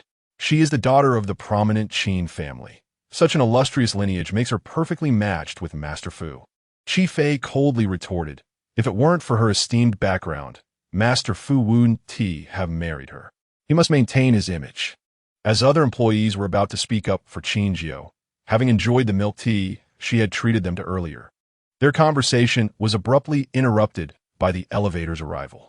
Li Xiu, unaware of their discussion, gathered everyone, and sternly reminded them not to post anything concerning Madame Fu online. Master Fu wishes to protect his wife's privacy. Her photographs and whereabouts should not be disseminated recklessly. Otherwise, expect to receive a subpoena from the court. His grave tone sent a chill through all present. Recalling the photos she had just taken, Qi Fei hesitated momentarily before ultimately deleting them. In the office, Qin Jiu, engrossed in a drama on her tablet, ordered afternoon tea for the employees via her phone. The staff at Fu Corporation were warm and welcoming towards her, and a few girls had expressed a desire to chat, clearly fond of her. Always generous and friendly, she hoped to forge more friendships. Sitting on the sofa, she glanced up at Fu Yeci, contemplating whether to inquire about his coffee preference. Yet, he was so engrossed in his work, deeply focused and impervious to external distractions, that she felt it inappropriate to disturb him over something as trivial as coffee. With a twinkle of mischief in her peach blossom eyes, she conceived an excellent plan and messaged the manager of the coffee shop. 2 hours later, all the afternoon tea was delivered to the reception. Qin Jiu set her tablet down and stood up, preparing to leave. "Where are you off to?" The man, who had been entirely absorbed in his work, sensed her intention to depart and immediately lifted his head. "I bought afternoon tea for everyone. I'm going down to help distribute it. Such tasks are better suited for an assistant," Fu Yeci replied, unwilling to let her go. He found great satisfaction in her mere presence beside him, even if she did nothing at all. "I want to go down and join everyone," Qin Jiu chimed sweetly, harboring a mischievous thought. "I ordered afternoon tea for you as well. I'll bring it up later." With that, she exited the office. In the downstairs office, Qin Jiu distributed the afternoon tea to the employees. Lin Lu, holding an iced Americano, appeared troubled, hesitant to drink something cold due to her menstrual period but reluctant to ask for a swap. Sensing her discomfort, Qin Jiu offered her the room temperature cup she was holding. "Hello, may I exchange with you? I've recently taken a liking to iced drinks." The girl flashed her a friendly smile, her sweetness effortlessly winning over others. "Thank you," Lin Lu replied, touched by the president's wife's thoughtfulness. "I was too intimidated to speak to you with Master Fu around. You are truly beautiful." Receiving such a direct compliment, Qin Jiu blushed and smiled. "Thank you." Other female employees soon gathered around, enchanted by Qin Jiu's gentle demeanor and lack of pretense. "Madame Fu, I heard you studied art. I practiced traditional Chinese painting for a few years as well. I hope to discuss it with you sometime." "Of course, you're always welcome," Qin Jiu replied, enjoying the engaging conversation. Meanwhile, Qi Fei, seated in the far corner of the office perusing documents, cast a cold glance at Qin Jiu. Employing such tactics to win hearts, this Madame Fu is truly cunning. These people are foolish. A mere token of kindness from her has easily swayed them. Without the Qin family backing her, what would she amount to? She probably wouldn't even be worthy of meeting Master Fu's gaze. As the thought of Qin Jiu's new status as Madame Fu crossed her mind, Qi Fei instinctively clenched her fists. A cup of milk tea and a mango pudding were placed on her desk. "Hello, if you're feeling tired from work, you might enjoy some afternoon tea to take a break." Qi Fei raised her eyes to meet Qin Jiu's kind gaze, her expression instantly chilling. "No, thank you. I'm currently on a sugar detox." Unlike those simpletons in the company, she would not harbor any goodwill merely because of a small act of charity from Qin Jiu. "There are sugar-free coffees and other snacks over there." "No, thank you." She shot the girl a sidelong glance before returning to her work. Seeing her so absorbed, Qin Jiu decided not to press further. Having diligent employees is beneficial for the company, yet she sensed Qi Fei's underlying coldness and disdain. Today was their first meeting. There should be no reason for such unwarranted hostility. Reflecting on her past encounters, Qin Jiu vaguely recalled having seen Qi Fei at Fu Corporation a few times before, but her impression was too faint to remember. Lin Lu sighed. "Manager Qi is just like that, too serious when working, accustomed to being cold. You need not take it to heart, Madame Fu." Speaking of Qi Fei, Lin Lu recalled something puzzling. Qi Fei was remarkably capable, completing every task assigned to her with excellence. Last year, her superiors had approached her about transferring to a subsidiary of Fu Corporation as a general manager, a position with significantly higher status and salary. To outsiders, it seemed like a coveted opportunity, yet she had declined, expressing a desire to remain at headquarters. Given Qi Fei's capabilities, accepting the transfer would likely have led to a much brighter future. It was perplexing why she was so stubborn. In the midst of Lin Li's musings, Qin Jiu, having heard about Qi Fei's demeanor, refrained from inquiring further. Though she was friendly, she would not impose herself on someone with whom she had no natural rapport. People with incompatible energies were ill-suited for companionship. After chatting with a few girls in the office, Qin Jiu approached the front desk. "Did the manager give you the special coffee I noted?" The receptionist handed her the coffee, and Qin Jiu expressed her gratitude before departing in the elevator. "The coffee ordered from Mr. Fu by Mrs. Fu must surely differ from ours. Naturally, how could it be the same? Newlyweds are in the blissful phase of their marriage," remarked one of the receptionists, sharing a knowing smile with her colleagues. Holding the specially crafted coffee, Qin Jiu envisioned the scene of Fu Yeci sipping it, a sly smile curling at her lips, reminiscent of a cunning little fox. Fu Yeci stood by the floor-to-ceiling window, gazing with a detached expression at the bustling street below. Clad in a sharply tailored black suit, his tall silhouette exuded elegance and poise. Upon hearing the elevator doors open, he turned to see his little wife approaching with a bright smile. "Mrs. Fu, back already?" Qin Jiu pouted. "Why do you make it sound as if I've been gone for ages? It's only been a short while."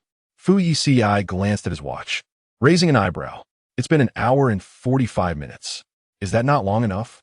Qin Jiu frowned, perplexed by Fu Yici's perception of time. "It hasn't even been 2 hours. That is hardly a significant absence. Mrs. Fu may be present in the office, but her heart seems elsewhere, finding more amusement with unfamiliar employees downstairs than with me. It has only been 26 days since our marriage, not even a month." Fu Yici's gaze suggested he viewed Qin Jiu as someone frivolous in matters of affection, one who discards love once it loses its novelty. Qin Jiu was taken aback by his words. "Isn't it because you're so busy with work that I went downstairs to familiarize myself with the staff?" She protested, bewildered by how her intentions had been misconstrued. The man's eyes darkened. "While I am preoccupied with work, eager to finish and take Mrs. Fu out for a delightful outing. Some seem to think otherwise. Some people," she began, but he interrupted with a resigned click of his tongue.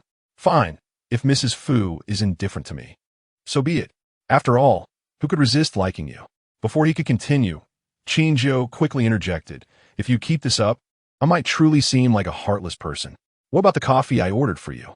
Is it just for me, or did you order for others as well?" Fu Yeci cast a glance at the coffee in her hand, his long, elegant fingers reaching for it.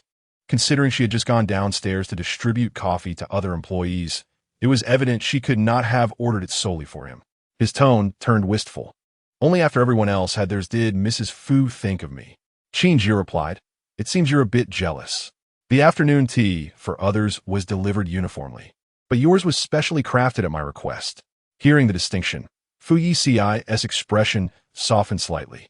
He opened the coffee packaging and offered it to her, asking if she would like to taste it. "I've already had some. This is for you, with special notes. Please enjoy it." Qin Jiu gazed at the cup, her lips curving in anticipation of his reaction. Fu Yeci, oblivious to her mischievous expression, took a sip from the paper cup. "How is it?" Qin Jiu inquired, a triumphant smile playing on her lips.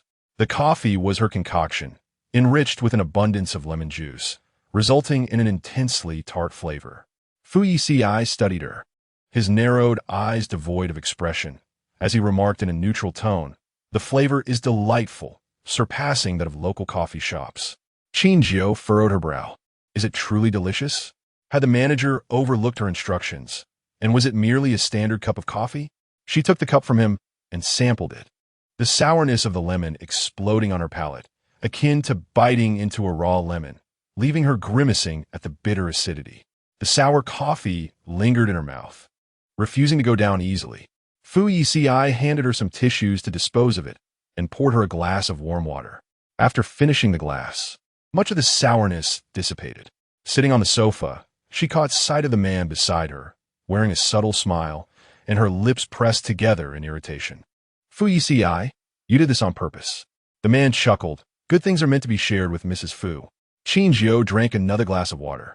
Bewildered at how Fu Yeci maintained his composure in the face of such a strong sour flavor. He truly possessed remarkable restraint. Fu Yeci approached her, sunlight streaming through the window and casting shadows on his face as he gracefully settled onto the sofa, his fair arm casually draping beside him. Qin Jiu observed him for a moment, unable to deny his striking handsomeness. He was stunning from every angle, an enviable sight that made her anger from earlier fade away. That cup of coffee was specially noted for Mrs. Fu. Fu Yeci reclined on the sofa, his posture languid. Yet, Qin Jiu detected an accusatory tone in his words and nodded apprehensively. Why give me a coffee with such a peculiar taste? He pondered, choosing his words carefully. Qin Jiu had intended to see him flustered, curious about the usually composed Fu Yeci losing his cool. But she hadn't expected him to take such a large sip without batting an eye. In response to his inquiry, she had prepared a retort, blinking innocently. The manager said it was a new product that hadn't been served to other customers yet, so I thought I'd buy a cup for you to try. Who knew it would taste so strange? She resolved never to purchase from that CAF again. Fu Yeci chuckled at her earnestness. Did you really think I wouldn't know the owner of that coffee shop, is you? I was worried I had done something wrong to upset Mrs. Fu, he teased. Qin Jiu, unable to meet his gaze, feared he might discern her evasive expression, her lie crumbling. Fu Yeci reached out, pulling her into his embrace, his warm breath brushing against her ear. Did you truly think I could be so easily deceived? Qin Jiu found herself seated on his lap, her arm draped over his shoulder, her cheeks flushed and her expression awkward. Fu Yeci tightened his grip around her waist, his fingers pressing gently. Now tell me, why did you give me such a sour coffee? His commanding presence was palpable. Even without direct eye contact, she felt the chill in his gaze. The pressure of his arm around her waist grew more pronounced, heightening her anxiety. She recalled how he had once interrogated her in a similar manner, his tone even colder then. Qin Jiu shivered slightly, emotions swelling within her, her eyes misting. I was just curious. I wanted to see your reaction when faced with sourness. Fu Yeci observed her delicate features, noticing the blush creeping to her eyes. He feared that if he pressed further, she might cry. Yet, he had done nothing but ask her why. Qin Jiu lowered her gaze, unsure how to articulate the emotions stemming from her past life. Fu Yeci, still holding her waist, gently placed her back on the sofa, leaning in to whisper in her ear, Jiu, I am not blaming you, nor was I trying to frighten you. You need not feel anxious or fearful around me. You are my wife. I am obliged to make you happy. Therefore, even when Mrs. Fu is in a mood for no reason, I still find it endearing. He affectionately ruffled her hair. Qin Jiu lifted her eyes, her lashes fluttering, a disgruntled huff escaping her lips as she found her voice. That's what you get for teasing me this morning. Deliberately not informing me that you had locked the door, and then accusing me of being irresponsible in love. Fu Yeci chuckled. It is my fault. I shall sincerely accept Mrs. Fu's criticism. With fingers delicately poised upon the sofa, he raised his gaze after a prolonged moment, his expression earnest. Hadn't Mrs. Fu just mentioned wanting to witness a display of my emotional unraveling? Qin Jiu pressed her lips together, noting the imperturbable demeanor of Fu Yeci, which rendered any loss of composure utterly improbable.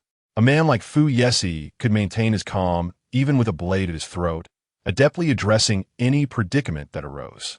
Actually, provoking my loss of control is quite simple. It merely requires the right approach, Fu Yeci remarked, observing the way the young girl looked up at him, seemingly entranced. He continued, Jiu, allow me to teach you. With that, he pushed Qin Jiu onto the sofa, his hands pressing against her waist as he leaned in to kiss her. It was not a daunting task to provoke Fu Yeci's emotional turmoil. A single kiss from Qin Jiu sufficed. At 5 o'clock in the afternoon, Fu Yeci held Qin Jiu's hand as they descended the stairs. At this hour, he would typically still be engrossed in work, but today he had expedited his tasks to leave early. In good spirits, a faint smile graced his lips, a stark contrast to the girl beside him. Qin Jiu, brushing her fingers against the crimson mark on her neck, bit her lip, realizing she had neglected to apply concealer, leaving the evidence of their earlier indulgence starkly visible. Casting a glance at the man, she expressed her dissatisfaction. I warned you not to leave marks when we're out. My apologies, I forgot, Fu Yeci replied nonchalantly. I shall be more mindful next time. Qin Jiu's displeasure lingered. With his impeccable memory, how could he have forgotten? It was clearly intentional. She hoped they would not be seen by the employees below. As the elevator doors opened, Qin Jiu hastened toward the exit, eager to avoid detection. Yet the employee's warmth proved overwhelming, and she was inevitably called out. Mrs. Fu, are you leaving with Mr. Fu? Thank you for treating us to afternoon tea. The grape tarts were delightful. No need for thanks. I shall visit you all again, Qin Jiu replied, turning to conceal the mark on her neck. What happened to your neck? Did a mosquito bite you?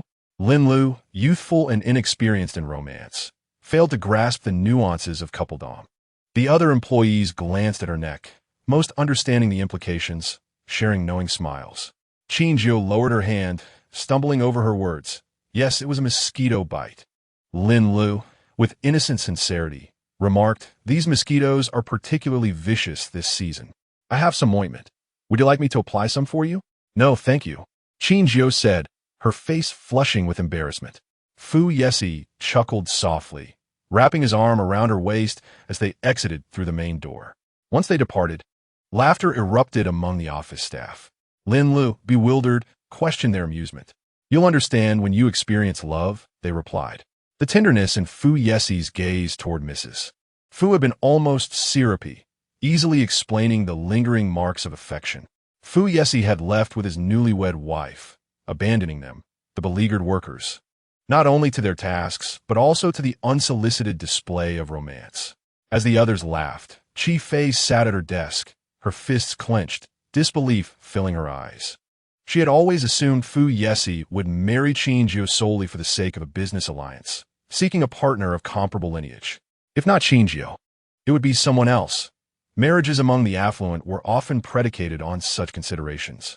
She harbored no objections to whom Fu Yeci chose to wed, provided he remained indifferent to the woman in question. Their relationship lacked true emotion, allowing her to convince herself to continue her affection for him, even if Fu Yeci would never be aware. Yet with Qin Jiu's emergence, it became clear that not every socialite could ascend to the role of Mrs. Fu. This was no mere commercial union. Chi Fei's fingers tightened as disdain for Qin Jiu simmered within her. Chapter 57. He also possesses memories of a past life.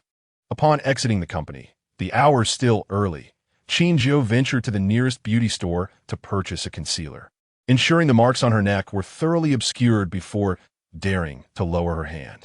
Glancing in the mirror, she noticed her lips lacked vibrancy and decided to acquire a lipstick as well. The sales associate approached, enthusiastically introducing various brands and shades, discussing topics only girls might comprehend. While Fu Yeci trailed behind, listening intently, the associate frequently glanced back, suggesting, Sir, there's a lounge area over there. Most men accompanying women on shopping excursions exhibit little interest in cosmetics. The nuances of lipstick shades are typically grasped only by the female clientele. Instances have occurred where couples have quarreled over such matters, leading to abrupt breakups. To prevent such situations, the store has designated a resting area. You go ahead and rest. I can manage on my own, Qin Jiu thought it prudent to suggest, believing Fu Yeci would not find such discussions engaging. Fu Yeci replied in a calm tone. No need. I find this information rather intriguing. Can you truly distinguish these shades? How can you find it interesting? The girl pointed to a plethora of lipsticks before them. Fu Yeci cast a discerning glance at the array, affirming, I can indeed differentiate. This selection includes milk tea shades, red-brown hues, brick red, and peach pink. His words evoked astonishment on both Qin Jiu's and the sales associates' faces. The latter, having encountered countless customers, had even witnessed men dismissing the significance of color distinctions, proclaiming that all shades were essentially the same, leading to immediate breakups. She regarded Fu Yeci, recognizing that he must have a deep affection for his girlfriend to be able to identify these colors. How do you know all this? Qin Jiu asked, genuinely surprised. I once came across it in a magazine. I found it fascinating and made a note of it, he explained. Turning back to the sales associate, Qin Jiu realized she had lost focus during their conversation, her mind elsewhere. Have you decided on your desired shades? The associate inquired, bringing her back to the present. I'll take all of these. Please pack them up for us, Fu Yeci interjected. That's far too many. You'll never use them all. Just choose a few. Qin Jiu tugged at his sleeve, noting the considerable pile of lipsticks. Not a problem. We can pick our favorites at home, he replied. Fu Yeci proceeded to the checkout, and the associate, after packaging the items and processing the payment, regarded him with envious admiration. A boyfriend who actively seeks to understand a woman's preferences, respects her choices, and readily purchases everything without hesitation. Could such a man be bestowed upon her?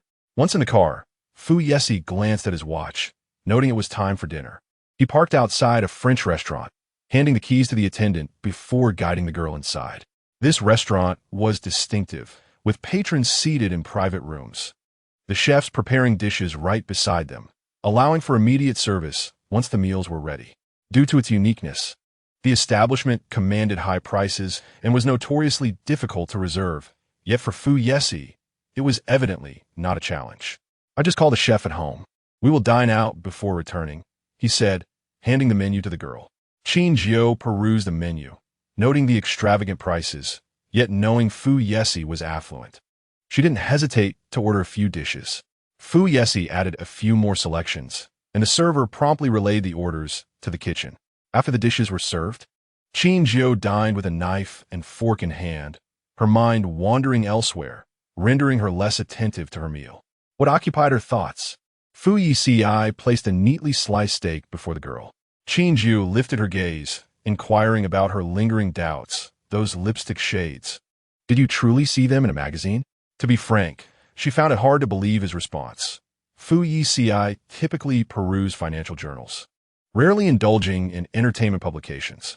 Men, by nature, possess little interest in cosmetics, and having lacked the company of other young women over the years, it seemed implausible for him to take the initiative to familiarize himself with lipstick shades, unless he harbored memories from past life. Chapter 58, Disdain by Madame Fu. The possibility of such a notion crossed Qin Jiu's mind as she glanced toward Fu Yeci, hoping to discern any evidence of its validity on his face. Yet, there was nothing. An unperturbed calmness enveloped him. Why does Madame Fu inquire so? Qin Jiu mused aloud. I merely perceive that men inherently lack interest in cosmetic matters, and you seldom read fashion magazines, so it stands to reason you would be unaware. Indeed, you are quite perceptive, he replied gracefully, lowering his cutlery. I did not acquire this knowledge from magazines. In my youth, my mother had an affinity for various cosmetics. When my father was away, she often used me as a canvas for her experiments, applying peculiar substances to my face. His voice was low, the corners of his mouth curving into a slight smile. Both my parents favored daughters, yet fate seemed to deny them that bond, redirecting their hopes onto me. Thus, I became acquainted with certain aspects of women's cosmetics.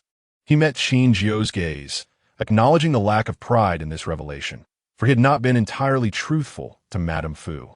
Upon hearing this, Qin Jiu chuckled, harboring no doubt regarding the truth of his words. The occurrence of reincarnation was already an extraordinary phenomenon for one individual. Such an event would not repeat. When you were a child, did your mother adorn you with little red flowers, dressing you as a girl?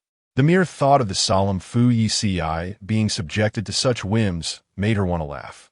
Fu Yeci cleared his throat and took a sip of water. That was before I turned 5. How amusing, she remarked. No wonder he had been reluctant to share the truth. It was an incongruent aspect of his character. Qin Jiu continued, if your parents desired a daughter, why did they not have another? Perhaps the next child would have been a girl. Pregnancy is a challenging ordeal, he explained. My father could not bear to see her endure that pain a second time. One child was sufficient. During Yun Luxia's pregnancy and childbirth, her vitality was severely depleted, and it took years for her to recover. For several years, Fu Xiaoming lived in constant anxiety. How could he possibly allow her to bear another child? Your parents' love is truly enviable.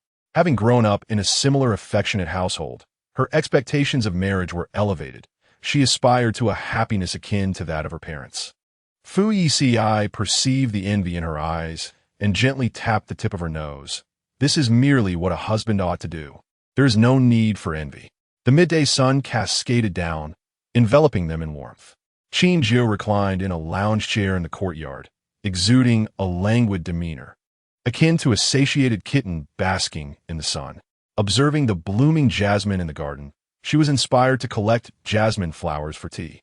Without hesitation, she donned a pair of overalls, tied her hair up, and adorned herself with a hand-woven straw hat, plucking the white flower buds and placing them into a basket at her side. Zhang Ma assisted her, and before long, they had gathered an abundant basket of jasmine flowers, which Qin Jiu spread out to dry under the sun.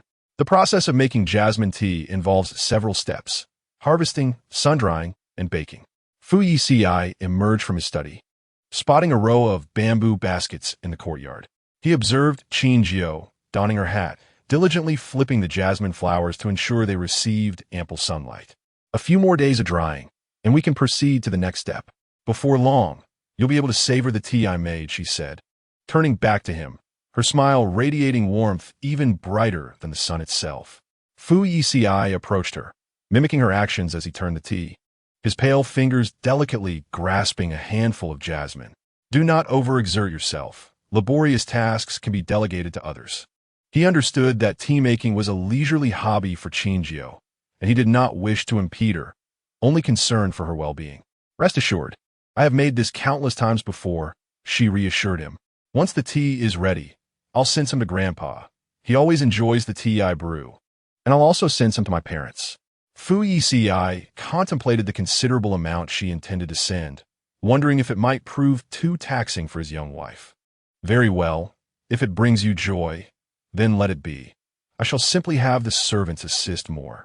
Qin Jiu glanced at Fu Yeci's hands, noting that his dexterous fingers seemed ill-suited for such tasks. This tea cannot be flipped like that. It must be turned in a single direction to ensure even heating. She pushed him aside, declaring, "Let me handle it." Fu Yeci pondered. Is it possible that he is deemed incompetent by Madame Fu due to such clumsiness? Chapter 59. Exceptions exist. After drying the tea leaves, Qin Jiu returned from the courtyard, removing her woven hat, only to discover a fine sheen of perspiration adorning her forehead and the sides of her cheeks. Freed from the constraints of her hat, a few loose strands of hair cascaded down the sides of her face as she absent-mindedly wiped the sweat from her brow. Do not move, Fu Yeci instructed, retrieving a towel to gently dab away the moisture. You must dry off quickly after sweating, otherwise you may catch a cold. Oh, Qin Jiu nodded, finding his tone strikingly familiar, recalling that her father often spoke to her in the same manner. Tomorrow evening, there's a gathering of friends.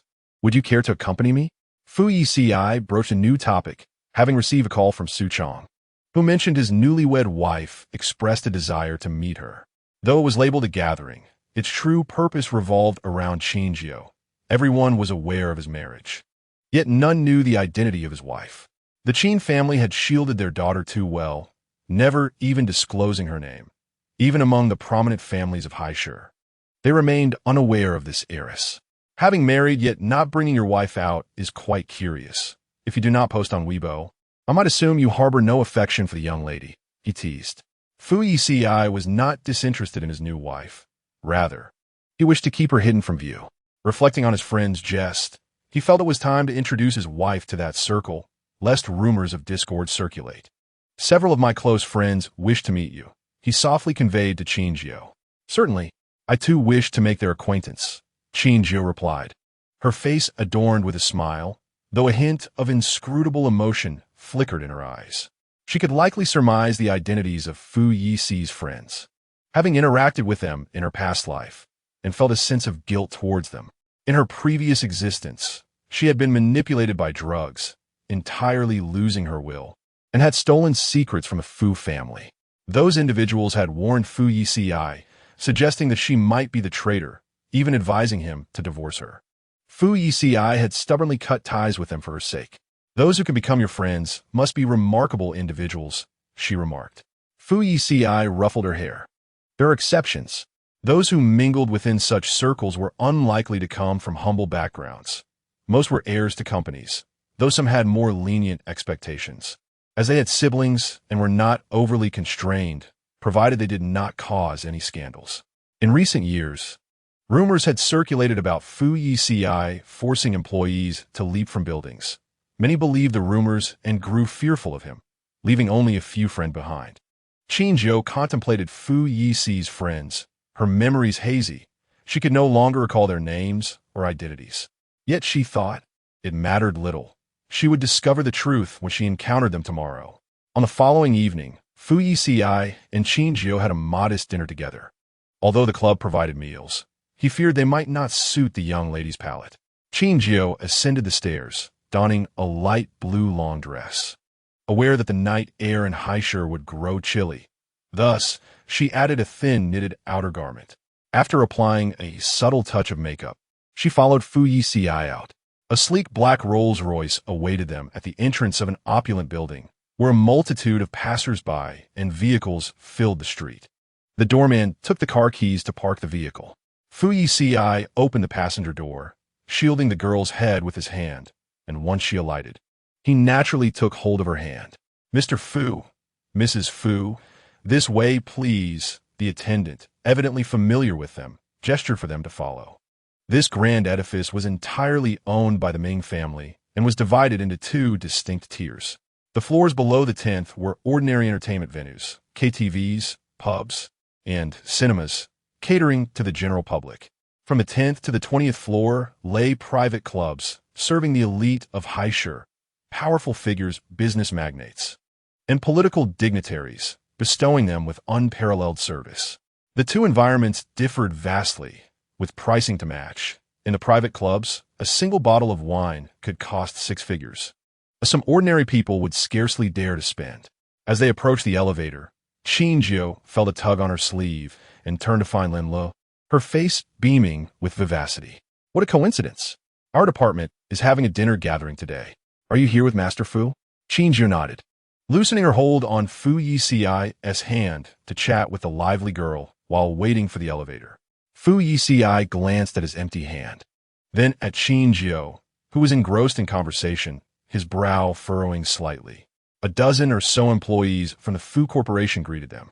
"We reserved a private room. Master Fu, would you care to join us for a while?" One of the department members inquired. "Tonight, Manager Qi is treating us to celebrate our department's achievements from last quarter. If the president were to join us, it would bolster our confidence even further." Qi Fei's gaze fell cautiously upon the man, her heart fluttering. Indeed, it would be beneficial for Master Fu to spend a few minutes with them. Initially intending to decline, Fu Yeci noticed Qin Jiu and Lin Lu chatting merrily and didn't wish to disrupt her enjoyment. "Very well. My wife and I will join you for a brief spell." The elevator descended to the first floor, and as Fu Yeci entered, Qi Fei stood behind him, her eyes fixed on his tall figure, a glimmer of joy evident in her expression. Under normal circumstances, Master Fu was known for his aloofness, and it was unlikely he would accept such invitations from his employees. Perhaps it was her request that had swayed his decision. In his heart, she must hold more significance than others. The elevator halted on the 9th floor. Once out, Fu Yeci sent a message informing them they would arrive a few minutes late. Inside the private room, Qin Jiu and Lin Lu chatted about celebrities, sharing a mutual admiration for the same actress, and their conversation flowed effortlessly. Fu Yeci settled onto a sofa, casting glances toward Qin Jiu, observing her animated demeanor. Seemingly in high spirits, he refrained from interrupting, quietly watching her with a gentle expression. "First and foremost, thank you, President Fu, for gracing us with your presence. Our work in the upcoming quarter will undoubtedly improve," a sycophantic employee ventured, and others echoed their agreement. Such occasions were rife with flattery, as everyone sought to leave a favorable impression on the president for potential future promotions. Fu Yeci offered a slight nod. His naturally terse demeanor made him seem distant, though he reserved a unique tenderness for Qin Jiu. As the employees observed Fu Yici's cold expression, they grew anxious, fearing they had unwittingly offended him. Having little interaction with him in the office, they were unfamiliar with his temperament and struggled to discern his mood. No one dared to speak, and the atmosphere grew palpably tense. Feeling his phone vibrate, Fu Yeci glanced down to see a message from Qin Jiu. "Please don't be so stern. You're scaring the employees." followed by, smile a little, otherwise they LL spend the evening on edge. Unfazed, he turned his gaze to the girl in the corner, allowing his expression to soften gradually. After a few moments, he replied, "All right." Chi Fei approached, seating herself beside Fu Yeci to alleviate the employee's unease. "Our performance last quarter was not satisfactory. After this gathering, I will ensure the team reviews our work." "No need," Fu Yeci interjected, recalling Qin Jiu's message, a smile tugging at his lips. "Your accomplishments are evident to everyone in the company. With such exceptional managers and employees, Fu Corporation will undoubtedly continue to thrive." His peripheral vision caught the girl's eye, as if to say, "Am I less intimidating now?" Chi Fei looked up at him, unable to conceal her elation. Fu Yeci had just complimented her, and perhaps he was finally noticing her. "I will notify Assistant Lee to expedite the distribution of your bonuses tomorrow. Please enjoy yourselves tonight." As he observed Qin Jiu engaging in conversation, he rose from the sofa, heading toward the exit with her. "My wife and I have another gathering this evening. We must take our leave." Once the door to the private room closed, the employees felt liberated from Fu Yeci's imposing presence, no longer constrained by their reservations. "Manager Qi, your standing with Master Fu is evidently substantial. I nearly perished from fright at the president's expression earlier," one employee remarked. "I can't believe your words diffused the tension, and Master Fu even promised us bonuses." "Did you see that?" Master Fu smiled at Manager Qi.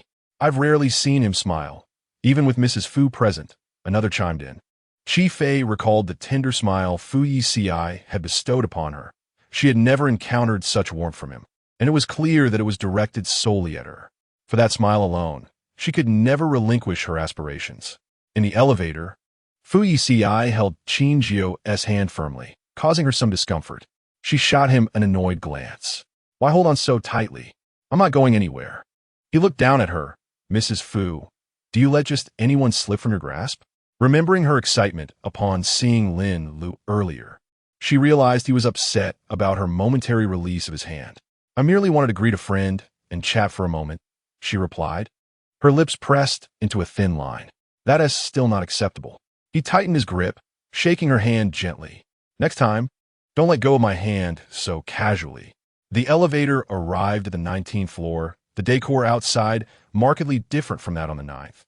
Reflecting a courtly style meticulously designed with various adornments and screens, exuding an air of elegance.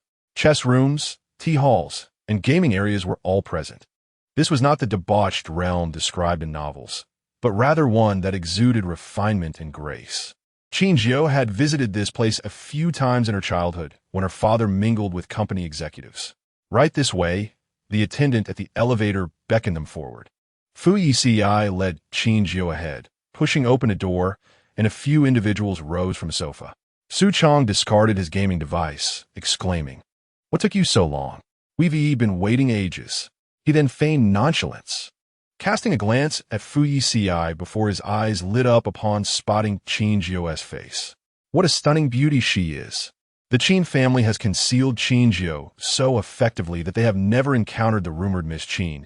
They had anticipated her to be rather ordinary. Now, having seen her with their own eyes, even Su Chong, who has gazed upon countless beauties, was momentarily taken aback. His gaze lingered on Qin Jiu for too long, prompting Fu Yeci to clear his throat coldly, causing Su Chong to hastily avert his eyes and chuckle awkwardly to alleviate the tension. In the presence of this icy figure, even the most exquisite of beauties would dare not stare too long unless they wish for dire consequences. Chapter 61. This is my wife, Qin Jiu. Upon descending, they encountered a gathering of Fu family employees and exchanged a few pleasantries. Fu Yeci briefly mentioned the earlier incident while leading Qin Jiu further inside. As soon as Qin Jiu entered, she noticed several impeccably dressed men standing by the sofa, their gazes collectively directed towards her. "This is my wife, Qin Jiu," Fu Yeci announced. Upon hearing this, the men promptly greeted her with, "Hello, sister-in-law." "Hello," she replied. The man on the far right was He Wen Yuan, the attending physician at the Second Municipal Hospital. Following Fu Yeci's introduction, she observed a gentleman in a white shirt, adorned with gold-rimmed glasses, smiling and gesturing towards her, exuding an air of scholarly elegance. She recognized him well. He had made significant contributions in the medical field. In her previous life, when her grandfather had been given a critical prognosis, it was Wen Yuan who had miraculously pulled him back from the brink of death, granting him a few additional years of life. Filled with gratitude, Qin Jiu's voice became animated as she exclaimed, "Dr. He." Her earnestness led Wen Yuan to wonder if they had met before. "Do you know me, Miss Qin?" Suppressing her inner gratitude, she replied, "I have seen your remarkable rescue efforts in the newspapers and have always admired your medical skills and compassion for patients." Upon hearing her acknowledgement, Wen Yuan's lips curled into an uncontrollable smile. As a doctor, the greatest affirmation he could receive was recognition of his craft. "That is Ming Shang. This building belongs to the Ming family." Fu Yeci continued his introductions. The gentleman, standing to the left of the sofa, nodded slightly, appearing exceedingly gentle. However, Qin Jiu was aware that his demeanor belied a shrewdness that one should not underestimate. The owner of the Ming family mansion could not possibly lack cunning. Provoking his ire would yield unfavorable outcomes. Ming Shang approached her with a nonchalant tone. "This club will add you to the membership list, allowing you to bring friends to enjoy its amenities. Consider it a gift from me." Qin Jiu shook her head, hastily declining. "No, that is too generous." This establishment not only commanded exorbitant prices, but also boasted limited reservations. Its clientele consisted of elite individuals from various sectors and dignitaries. With a maximum of 15 guests per day, accepting such a gift felt too indulgent. Su Chang approached sister-in-law. "Just accept it. It's not every day we get something from a capitalist. Don't give him a chance to retract it." Ming Shang shot him a glare. Bestowing a membership to such an exclusive venue was indeed uncharacteristic of him, but his family's recent interest in Fu's new aircraft model left him with little choice. Asking Fu Yeci for a favor would yield no results, so he resorted to winning favor with Madame Fu. "Then thank you, Mr. Ming," she replied, appreciating the gesture. After introducing the others, Su Chang stood before Qin Jiu, grinning as he said, "Hello, sister-in-law. I'm Su Chang. I may not have many businesses or a prestigious title to offer, nor can I present any extravagant gifts, but I am well versed in dining and entertainment. If you ever feel bored and wish to go out, feel free to call on me." Qin Jiu couldn't help but chuckle at his carefree demeanor. Recalling Fu Yici's words from the previous night, Su Chang was likely the exception. The business world is a tempestuous realm, with each prominent family striving to cultivate exceptional heirs to prevent their lineage from fading into obscurity, and the Su family was no exception. The only son, Su Chang, was subjected to rigorous training to shoulder familial responsibilities. However, his aptitude in business was rather lacking, rendering any effort futile. Fortunately, he had a remarkably talented sister, which led their parents to invest less energy into him, allowing him to grow freely as the beloved younger brother, as long as he avoided major blunders. Having met these individuals, Qin Jiu surveyed the room, but found herself the only girl among unfamiliar faces, feeling somewhat out of place. Just then, a woman carrying a fruit platter entered through a side door and, upon spotting Qin Jiu, approached her warmly. "Hello there, Xiao Jiu," she greeted with an extraordinarily gentle voice. Turning to face the beautiful eyes, Qin Jiu recognized her as Wen Yin, Ming Shang's wife. Her appearance matched her name, soft and delicate, with rosy cheeks reminiscent of peach blossoms and eyes brimming with tenderness. For reasons unknown, Qin Jiu sensed that this woman radiated warmth and a genuine concern for others. Chapter 62. Fu Yeci is under his wife's thumb. The two girls instantly clicked. Wen Yin, brimming with enthusiasm, set down the fruit platter and enveloped Qin Jiu in a hug. "Xiao Jiu, you look so adorable." Being a few years older and a fellow graduate of Q University, she naturally felt a sense of familiarity. Since Wen Yan's entrance, Ming Shang had been watching her intently. Upon witnessing her embrace, he hurriedly stepped forward to take hold of her. "Yin Yin, be careful with your belly." He gently guided her, his tones softening completely, contrasting sharply with his previous demeanor. "Go sit on the sofa. You're pregnant, and we don't want you to strain yourself." Qin Jiu glanced down, noting that Wen Yan's waist was slender, with no visible signs of pregnancy. likely due to the early stage of her condition. No wonder she had exuded such a gentle aura. She was expecting a little one. Wenyan, how many months along are you? They settled onto a nearby sofa and began to chat. Only 3 months, still quite small, Wenyan replied, tenderly caressing her abdomen, a blissful smile illuminating her face. A server brought forth several bottles of wine, along with some beverages and desserts. Qin Jiu requested a few cocktails, as she could not tolerate strong spirits. Fu Yeci sat beside her, leaning in slightly. Madam, may I enjoy a few glasses of wine with my friends later? I promise not to get drunk. Qin Jiu was momentarily taken aback by his request, which carried a tone of supplication, as if she were an unreasonable person. If I say you can't drink, will you not drink? Fu Yeci paused for half a second, contemplating the question, then gestured for the server to remove the wine before him. His friends exchanged astonished glances, and Su Chong jested, Look, Fu Yeci is under his wife's thumb. When the lady disapproves, he has the wine taken away. Haha, who would have thought that the usually cold Fu Yeci could be so obedient? In front of his sister-in-law, he wouldn't even dare to utter a word of protest. He must be terrified of incurring her wrath. Qin Jiu felt her ears flush at the surrounding remarks. She had merely made a casual comment. Yet Fu Yeci had truly removed the wine and allowed others to witness it. He was the esteemed Fu Yeci, and such misunderstandings were far from favorable. If word spread, his reputation could be tarnished. That's not it. I was just joking, Qin Jiu quickly clarified. Even a mere jest from Madam. And Fu Yeci does not resist. What else could it be but him being under her thumb? Su Chong remarked with a knowing expression. Qin Jiu was perplexed as to why her attempts at clarification only seemed to exacerbate the situation. She tried to explain further. But Fu Yici's sharp gaze fell upon the side where Su Chong stood, emanating an intimidating aura that sent a chill down Su Chang's spine, prompting him to promptly seal his lips. I heed my wife's words, Fu Yeci declared, interlacing his fingers with Qin Jiu's. If she does not wish for me to drink, I shall indeed refrain. It is unavoidable. After all, I am married now and have a wife. Life is undoubtedly different from the days of solitary existence, as I must consider my wife's feelings in all matters. I'm not like those who lack a partner and have nothing to contemplate. With a sideways glance at Su Chong, I could sense the implications. Su Chong surveyed the surroundings, pondering whether Fu Yeci was subtly alluding to him. No, that couldn't be right. He Wen Yuan was also without a girlfriend. Turning around, he saw He Wen Yuan seated on the sofa, engrossed in an online consultation platform, diligently dedicating every moment to resolving patients' issues, wholly absorbed in his medical pursuits with no intentions of romance. Reflecting on his own recent breakup, Su Chong felt unworthy of mocking others, his previous bravado fading as he realized that the wine in his hand had lost its allure. Fu Yeci raised an eyebrow, a smirk playing at the corners of his lips, remarking that Su, just freshly single, could hardly comprehend the life of those of us who are married. Su Chong, thank you, I feel quite hurt.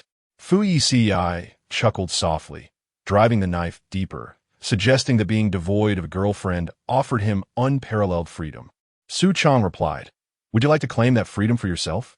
As he contemplated his recent failed relationship, he glanced at the entwined hands of the couple nearby and downed his drink in one go. The bitterness struck him hard, causing tears to well in his eyes. Qin Jiu gently tugged at the sleeve of the man beside her, and Fu Yeci ceased his taunts. I was merely teasing when I said not to drink. If you wish to indulge, go ahead, but do try not to get drunk, all right? Fu Yeci, lost in thought, mused that perhaps feigning drunkenness might earn him a kiss from Mrs. Fu. I am not unreasonable. If you happen to drink too much, I can always call a driver to assist you downstairs. Very well, Fu Yeci replied, lightly brushing the tip of her nose, already concocting a mischievous plan in his mind. Chapter 63. Who Says There Isn't? He Wen Yuan and his companions approached with their glasses raised in a toast. Qin Jiu, having enjoyed several cocktails, joined Wen Yin to play video games on the Switch. They engaged in a thrilling racing mode, with Wen Yin driving wildly as they chased each other, thoroughly enjoying the moment. Fu Yeci held a glass of red wine, not indulging excessively, his gaze drifting past the others to rest on Qin Jiu, a subtle smile gracing his lips. Merely watching her brought him an inexplicable sense of satisfaction. Wan Yin returned with 2 glasses of juice, handing one to Qin Jiu, and they settled on the sofa by the expansive windows, which offered a breathtaking view of the twinkling city lights outside. In the opposite building, a warm glow illuminated a living room where a father paced with a young child perched on his shoulders, the child's laughter radiating joy. This heartwarming scene touched Qin Jiu, evoking a radiant smile upon her lips. Little did she know, she too was a captivating vista in someone else's eyes. After observing the scenery for a while, when Yin spoke softly, "It was only after I met you today that I understood what Mr. Fu truly wished to inquire about during my wedding." Qin Jiu looked at her in confusion, sensing Wen Yin's earlier words lacked context. "Well, I got married a few years ago. Mr. Fu attended my wedding. He inquired about my experience at Q University, asking if I felt overwhelmed, whether the school had any shortcomings, or if I encountered any unfair mentors. I found his curiosity rather peculiar. He even asked if I was familiar with the art department and its students. Unfortunately, being in the sciences, I had little interaction with them." Upon hearing this, Mr. Fu's mood seemed to darken quickly. After offering his congratulations, he did not pursue further questions. Wen Yin recalled how, on that day, Fu Yeci had struck her as quite an enigmatic figure. "Now that I see you, I realize he was actually concerned about you." What Fu Yeci truly wished to know was how Qin Jiu was faring, whether she faced any injustices or if she felt overwhelmed. However, since Wen Yin had no ties to the arts, she was unable to provide insight into the art department's conditions, which likely contributed to his earlier disappointment. Qin Jiu lifted her eyes, surprise flickering within them. During her time at Q University, she indeed faced some challenges. Did Fu Yeci know of these struggles? The university had constructed a library and a new dining hall specifically for the arts. Was he behind those developments? They had lost contact at that time, leaving him no means to ascertain her circumstances, relying instead on inquiries made to others. It was hard for her to imagine the emotions he must have felt while seeking information about her, and the sense of regret that followed. She glanced towards Fu Yeci, who was engaged in a discussion with He Wen Yuan, seemingly oblivious to her gaze. "You know, I previously thought Mr. Fu was a rather rational and solitary individual, indifferent to everything, as if he were an outsider in this world," Wen Yin remarked, her expression gentle, a soft smile gracing her lips. Today, however, he feels distinctly different. How could she articulate this shift in perception? After a moment of reflection, she finally found the words. "It's as if a divine being has descended from the heavens, granted the power to love, yet burdened with human frailties." Qin Jiu picked up a cocktail from the table, taking a small sip. The taste was too bitter, devoid of sweetness, akin to the feeling of waiting endlessly in the wind for someone who never arrives. Why didn't Fu Yeci share anything with her? If Wen Yin hadn't revealed it, she might have remained forever unaware. A figure approached, standing beside Wen Yin, draping a light blanket over her shoulders. "It's cool tonight. Let me know if you feel cold." Ming Shang sat carefully beside Wen Yin, gently supporting her waist. "Are you tired?" Wen Yin smiled and shook her head, the joy of being cherished evident in her eyes. "Not at all. I wish to chat with Xiaojiu for a while." Complaining lightly, she noted how the private club, despite its elegance, lacked any flowers, being filled solely with designer decor that felt lifeless. "Who says there aren't any?" Ming Shang replied playfully, retrieving a bouquet of tulips from behind his back and placing them in a vase on the table. Both Wen Yin and Qin Jiu were taken aback. "I know you love tulips. I had my assistant buy them just now. Do you like them?" Ming Shang leaned down to kiss the back of her hand, the sweetness in their eyes threatening to overflow.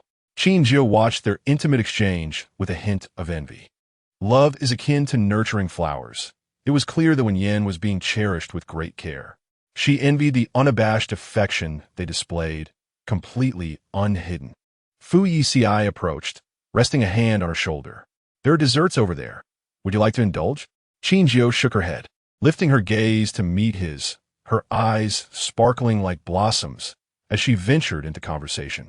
"The food here pales in comparison to that at Q University. Are you familiar with the dining hall there? I heard it was built by a businessman who remains a mystery, with no one knowing his identity." Fu Yici's gaze flickered ever so slightly, With that look alone, Qin Jiu felt assured that he was indeed the benefactor behind the library, the dining hall, and the flower shop that had suddenly appeared during her senior year. She blinked, curious to know if her inquiry would elicit a response from him. If it's truly that good, I would love to accompany you there someday. Qin Jiu's gaze fell, a fleeting shadow of disappointment crossing her features. Why was he withholding this from her? Upon reflection, it seemed Fu Yeci had always been like this. The jasmine he personally cultivated, the diamonds he acquired at great expense, and the efforts he exerted, all remained concealed from her. He loved her with utmost devotion, yet only revealed a fraction of it. Chapter 64. In this world, someone must bear the consequences of their actions. What is the matter? Fu Yeci sensed a shift in Qin Jiu's emotions. His little wife appeared to be somewhat disheartened. The girl shook her head, hastily conjuring a pretext to divert the conversation, claiming that seeing Sister Wen Yin's pregnancy made her feel overwhelmed. In the latter half of the evening, Su Chong sat in a corner, drowning his sorrows as he observed couples reveling in their togetherness, a tumult of envy and resentment swelling within him. He opened his phone and scrolled to his ex-girlfriend's WeChat. After downing the last drop of liquor from his bottle, he sent her a message. Qian, I miss you. The next moment, a red exclamation mark appeared beside the green dialog box, accompanied by a message stating, "You are not friends with the recipient. Please add them as a friend first." Su Chong read the notification, recalling that she had long since deleted him, nearly moved to tears by the realization. Wan Yin squinted as she took a brief rest, while Ming Shang sat beside her, using his shoulder as an impromptu pillow. Wei Yuan approached Fu Yeci, initiating a conversation about a new batch of medical equipment for the hospital. The advanced foreign medical devices promised to alleviate patient pain significantly and extend their lives. Yet their exorbitant cost deterred the hospital from investing. With a compassionate heart, he aspired to assist patients effectively, but despite the He family's wealth, they could not endlessly finance their son's medical endeavors. If Fu's company could invest in this new equipment, it might pave the way for other hospitals to follow suit. In the past, Wei Yuan would never have broached such a matter with Fu Yeci. Tens of millions was no trifling sum, and no businessman would pursue an investment devoid of profit potential. Yet, over the past 6 months, Fu Yeci had undergone a transformation, donating billions to charitable causes without regard for profitability. Wei Yuan felt it might be worth a try. As he began to speak, Fu Yeci nodded in agreement, instructing Li Xiu to draft a proposal and expedite the return of the equipment from abroad. The ease of the process left Wei Yuan momentarily astounded. Such a large sum, not even accounting for subsequent operational expenses, was treated so lightly by Fu Yeci that he questioned whether it was merely a few thousand.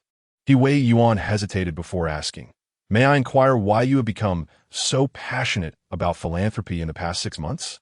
You were not like this before." Fu Yeci replied enigmatically, "In this world, someone must bear the consequences of their actions." The cryptic nature of his remark left Wei Yuan perplexed. What consequences? Fu Yeci remained silent, lifting his glass for another sip. By the expansive floor-to-ceiling windows, Qin Jiu sat with her delicate hand propping up her chin, gazing at the twinkling lights of the buildings across the way, her cheeks flushed with an unusual hue. Unbeknownst to her, a strong spirit had somehow mingled with her cocktail, its subtle flavor going unnoticed as she sipped it innocently. Now, her cheeks were as crimson as 2 blooming roses, her head swimming, her eyelids heavy, and soon she succumbed to slumber. Fu Yeci noticed something amiss with the girl and approached her. His little wife, resting her chin on her hand, had already drifted off. Jiu, he called softly a couple of times, but receiving no reply, he gently cupped her face, her petite features fitting naturally into his palm. His hand was tender, and as Qin Jiu nestled into his warmth like a kitten, Fu Yeci felt his heart soften under her sweet gesture. He removed his suit jacket and draped it over her, then turned to address the others in the room. "My wife has had too much to drink. I shall take her home." As the gathering wound down, others began to depart. Qin Jiu was quite inebriated, and Fu Yeci lifted her in a princess carry, the dark jacket obscuring half her face. In the private room on the 9th floor, Fu's employees concluded their gathering, each heading home and pressing the elevator button. Chi Fei reached the ground floor, then suddenly turn around. You all go ahead. I left my perfume in the restroom. I'll go retrieve it. Manager Qi, do you want me to accompany you? Lin Lu expressed concern about Qi Fei going alone. No need, I can manage myself. Once everyone else had left, Qi Fei lingered beside the building, intently watching each person who exited. She hoped to orchestrate a staged encounter with Fu Yeci. 10 minutes later, she spotted the face she had been yearning for, her smile breaking forth uncontrollably. But it faded within 3 seconds as she caught sight of the girl cradled in Fu Yici's arms. A chill breeze swept across Qin Jiu's face, causing her to frown uneasily. Fu Yeci leaned down, murmuring soothingly as he swiftly carried her to their waiting Rolls-Royce. As the car drove away, Qi Fei remained rooted in place, her expression stiffening. Chapter 65. His little wife was so obedient. At Fu Yuan, Fu Yeci laid Qin Jiu gently on the bed, concerned that she would awaken with a headache the next day, and instructed Zhang Ma to prepare a bowl of hangover soup. After drinking the restorative broth, Qin Jiu felt her drowsiness begin to dissipate, her eyes fluttering open to find Fu Yeci before her. Can you tell me what this number is? Fu Yeci gestured with one finger. The girl on the bed nodded. Fu Yeci exhaled, relieved that she wasn't as inebriated as he feared. In the next moment, however, the girl uttered 3. He playfully tapped her nose, catching a whiff of the alcohol lingering on her. It was unlikely she would rest well with that scent clinging to her, but how could he help her change outer clothes? Fu Yeci pondered for a moment. Would it be improper to assist her while she was still inebriated? Although they were already married and had shared intimate moments in the past, those had always been under dim lighting. Qin Jiu seemed to sense the odor of alcohol emanating from herself, her expression one of distaste as she haphazardly tugged at the covers. Fu Yeci watched her movements, a hint of mischief glimmering in his eyes as a plan began to form. He approached the bedside, his tones softening. Does Jiu not like the smell? It must be quite unpleasant, right? If she were fully conscious, she might recognize how much he resembled the wolf disguised as grandma in a fairy tale, attempting to deceive Little Red Riding Hood. However, her awareness was dim, and she could only nod vacantly. What should we do about the smell? He inquired, and the girl shook her head. Fu Yeci continued to coax her. Perhaps a bath would help. Once you're clean, you won't smell at all. Yes, I want to take a bath. Qin Jiu attempted to rise from the bed, her legs weak and unsteady, nearly toppling over. But Fu Yeci caught her just in time. Jiu can't stand up. May I help you? Sure, you can help me bathe, she echoed his words, completely unaware of the danger lurking in his eyes. Fu Yeci, with a seductive tone, reiterated his earlier suggestion while recording it on his phone. The audio would sound as if Qin Jiu was inviting him to assist her in bathing of her own volition. Pleased with this evidence, he smirked, placing the phone down before carrying the young girl into the bathroom. When they emerged, Qin Jiu was freshly bathed, clad in a pink nightgown. Fu Yeci gently set her down, gazing at her petite face, his eyes narrowing with intent. Having attended to Madame Fu for so long, it was only fair to reap some rewards. He leaned down, pressing a kiss to her earlobe, then brushed his lips against her rosy mouth, a hunger within him that was seldom revealed. Before Madame Fu, he always concealed parts of his true self, fearing it might frighten her. But now, with her inebriated state, Fu Yeci was aware that she would remember nothing upon waking. Even if he were to act inappropriately, she would remain oblivious. The man raised his hand to gently touch her nose and lips, as if tracing the contours of her face with his fingers. He pinched her cheek, intentionally rousing her from her slumber, and with a hint of mischief in his voice, he asked, Jiu, do you know who I am? Qin Jiu opened her eyes to behold that familiar visage. Fu Yeci, my husband, she replied. A smile graced the man's lips, his expression one of delight as he leaned down and planted a kiss upon her mouth. My little wife is so obedient. Will you marry me? Are you satisfied, Mrs. Fu? Qin Jiu gazed at him for a moment, seemingly pondering the weight of his words, though her mind was clouded, rendering her unable to comprehend anything clearly. Fu Yeci lowered his head, continuing to coax her, eager to unearth the truth that lay within her heart, questions he typically dared not ask. Now liberated by her inebriated state, Recalling the words she had overheard at the club, Qin Jiu pushed him away, exclaiming, "You haven't told me anything. You're not good at all." The first part of her statement, muffled by her nasality, went unheard by Fu Yeci, but the latter half resonated clearly. Mrs. Fu deemed him unworthy. Fu Yeci reflected on his actions over the past month, having endeavored to project warmth and kindness, shedding his usual sharpness, yet still failing to satisfy Mrs. Fu. "What is it that I lack? Speak up," he said in a languid tone, wrapping his arms around her waist. "Aside from my body, I have given you everything." He lifted Qin Jiu's chin, kissing her softly, adding, "If it is what you desire, I can give you my body as well." Chapter 66. If the lady does not wish to admit it, so be it.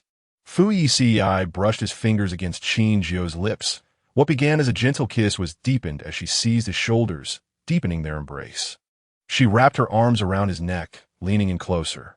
The slight force she exerted was inconsequential to Fu Yeci, yet he allowed himself to be gently pushed onto the bed, encircling her waist with his arms. As Qin Jiu kissed him for a while, her fair fingers gripped his clothing, her awareness hazy. Fu Yeci, taking the initiative, unfastened 2 buttons of her nightgown. The white light was blinding, the distance between their figures diminishing as they exchanged breaths. The following morning, Qin Jiu awoke feeling unwell, not only from the dizziness of a hangover, but also from the aches in her waist and legs. She pressed her temples and, upon lifting her arm, discovered that her muscles were sore as well. Upon opening her eyes, she beheld her disheveled attire. Her nightgown bore signs of having been torn. Turning her head, she spotted Fu Yeci lying on the other side of the bed, his nightwear loose and adorned with conspicuous hickeys. The sight of those marks jolted her into clarity, stirring memories of the previous night, yet she possessed an unfortunate habit of forgetting all that transpired while intoxicated. No matter how hard she tried to recollect, the events of last night eluded her grasp. The man on the bed slowly opened his eyes, glanced at her, and then averted his gaze as if she had committed some wrongdoing. Last night, Qin Jiu found herself at a loss for words. Fu Yeci sighed, his expression suggesting surprise at the woman he had married. "Mrs. Fu, I know you are fond of my face," he mused, caressing his own features with a languid smile. "But there is no need to be so eager." Qin Jiu was bewildered. What had she done last night? Had she truly engaged in some indiscretion? No. Her parents had assured her that she was well-behaved while intoxicated, that no one would take advantage of her, and that she would simply lie down and sleep soundly. She lowered her gaze to her nightgown, asking, "Did you change my clothes?" Fu Yeci leaned against the headboard, his brows arched. "It was not my intention to assist Mrs. Fu in changing her attire, but you insisted on bathing due to discomfort. How could I let you suffer? I had no choice but to oblige." The young woman narrowed her eyes, skepticism etched across her face. Surely, wasn't he deceiving her? Fu Yeci, discerning the doubt in her gaze, produced his arm to play a recording from the previous night. "I smell terrible. I want to bathe. Carry me," her voice, sweetened by intoxication, echoed through the room. "Aren't you my husband? Hurry, take me to the bath." Qin Jiu felt her ears flush crimson, unable to fathom that those words had escaped her lips. "Why did you record me?" she murmured, biting her lip. Fu Yeci switched off the recording, pinching the bridge of his nose. Who could have known that upon waking, she might deny it all? Last night, he could not bear to witness her discomfort. If she chose to disbelieve him, he would find it impossible to explain himself. Qin Jiu now fully embraced the reality that her drunken self was not as docile as she had thought, capable of actions beyond her control. "What else did I do?" she inquired, apprehension creeping into her voice. "Oh, far too much," Fu Yeci replied, raising a hand to touch the noticeable marks on his neck. "Would you like me to recount it all for you?" "Please do," she urged. Fu Yeci wore a frown, as if the tale were difficult to tell. "Last night, after helping you bathe and changing your clothes, as soon as we lay down, you lunged at me, unfastening my nightgown buttons and pressing against my shoulders to kiss me." Qin Jiu's face flushed crimson, her delicate fingers clutching the blanket tightly. "Stop," she interjected, finally noticing a flaw in his narrative. The disparity in strength between them was too great. Her feeble attempts could not possibly have overpowered him. Fu Yeci's eyes sparkled with a glimmer of mischief. His wife appeared less gullible than he had anticipated. "We are married, Mrs. Fu. How could I not fulfill your requests?" He sighed, his expression one of disappointment. "If the lady does not wish to acknowledge it, so be it. I do not insist on holding anyone against their will." If Mrs. Fu was unwilling to take responsibility, they could simply pretend that last night had never occurred, leaving him unaffected. "These modern girls are all the same," he mused, raising their skirts without acknowledging anyone. "It was merely a playful encounter. I do not take it to heart." Fu Yeci rose from the bed, retrieving a carefully coordinated outfit for her from the wardrobe, presenting himself as her devoted servant. Qin Jiu felt as though she had been an irresponsible woman, taking advantage of someone without regard. "I am truly sorry," she began. "I genuinely do not recall what transpired last night, but I will take responsibility for my actions. We are married. It is entirely normal for something to occur." Chapter 67. We will make amends tonight. Qin Jiu was at a loss for how to rectify her previous actions. Although they were wed, matters of such intimacy should indeed involve mutual consent. "If I cause you any distress, please feel free to voice your needs. Consider it a form of recompense." "Really?" Fu Yici's eyes sparkled with a dangerous glint as he absorbed her affirmative response. Approaching her, he gently pushed her onto the bed, leaving several hickeys on her neck as a mark of his satisfaction. That early morning, the esteemed Mr. Fu was in high spirits, having received several affectionate kisses from his wife.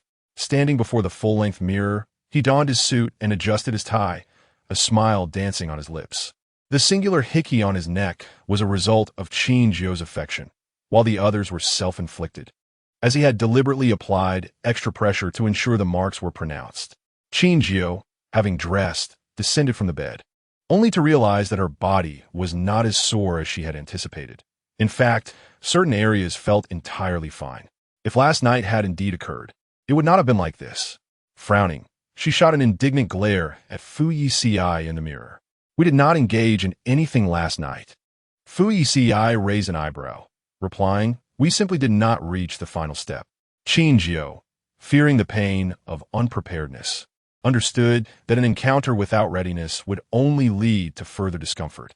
If Mrs. Fu feels wronged, she can make up for it tonight. Qin Jiu turned her head away, inwardly cursing Fu Yeci as a deceitful scoundrel.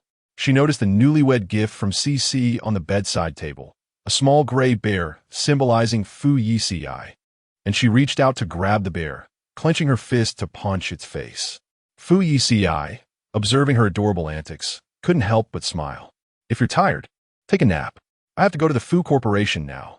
I'll come home early to keep you company, Mrs. Fu." At the Fu Corporation, Li Xiu brought the contract documents into the office. The overseas company that Fu Corporation intended to acquire had agreed to the merger contract last night, but it required Fu Yeci to discuss the specifics in person. Given the urgency concerning Fu Corporation's international development, time was of the essence. Fu Yeci hesitated.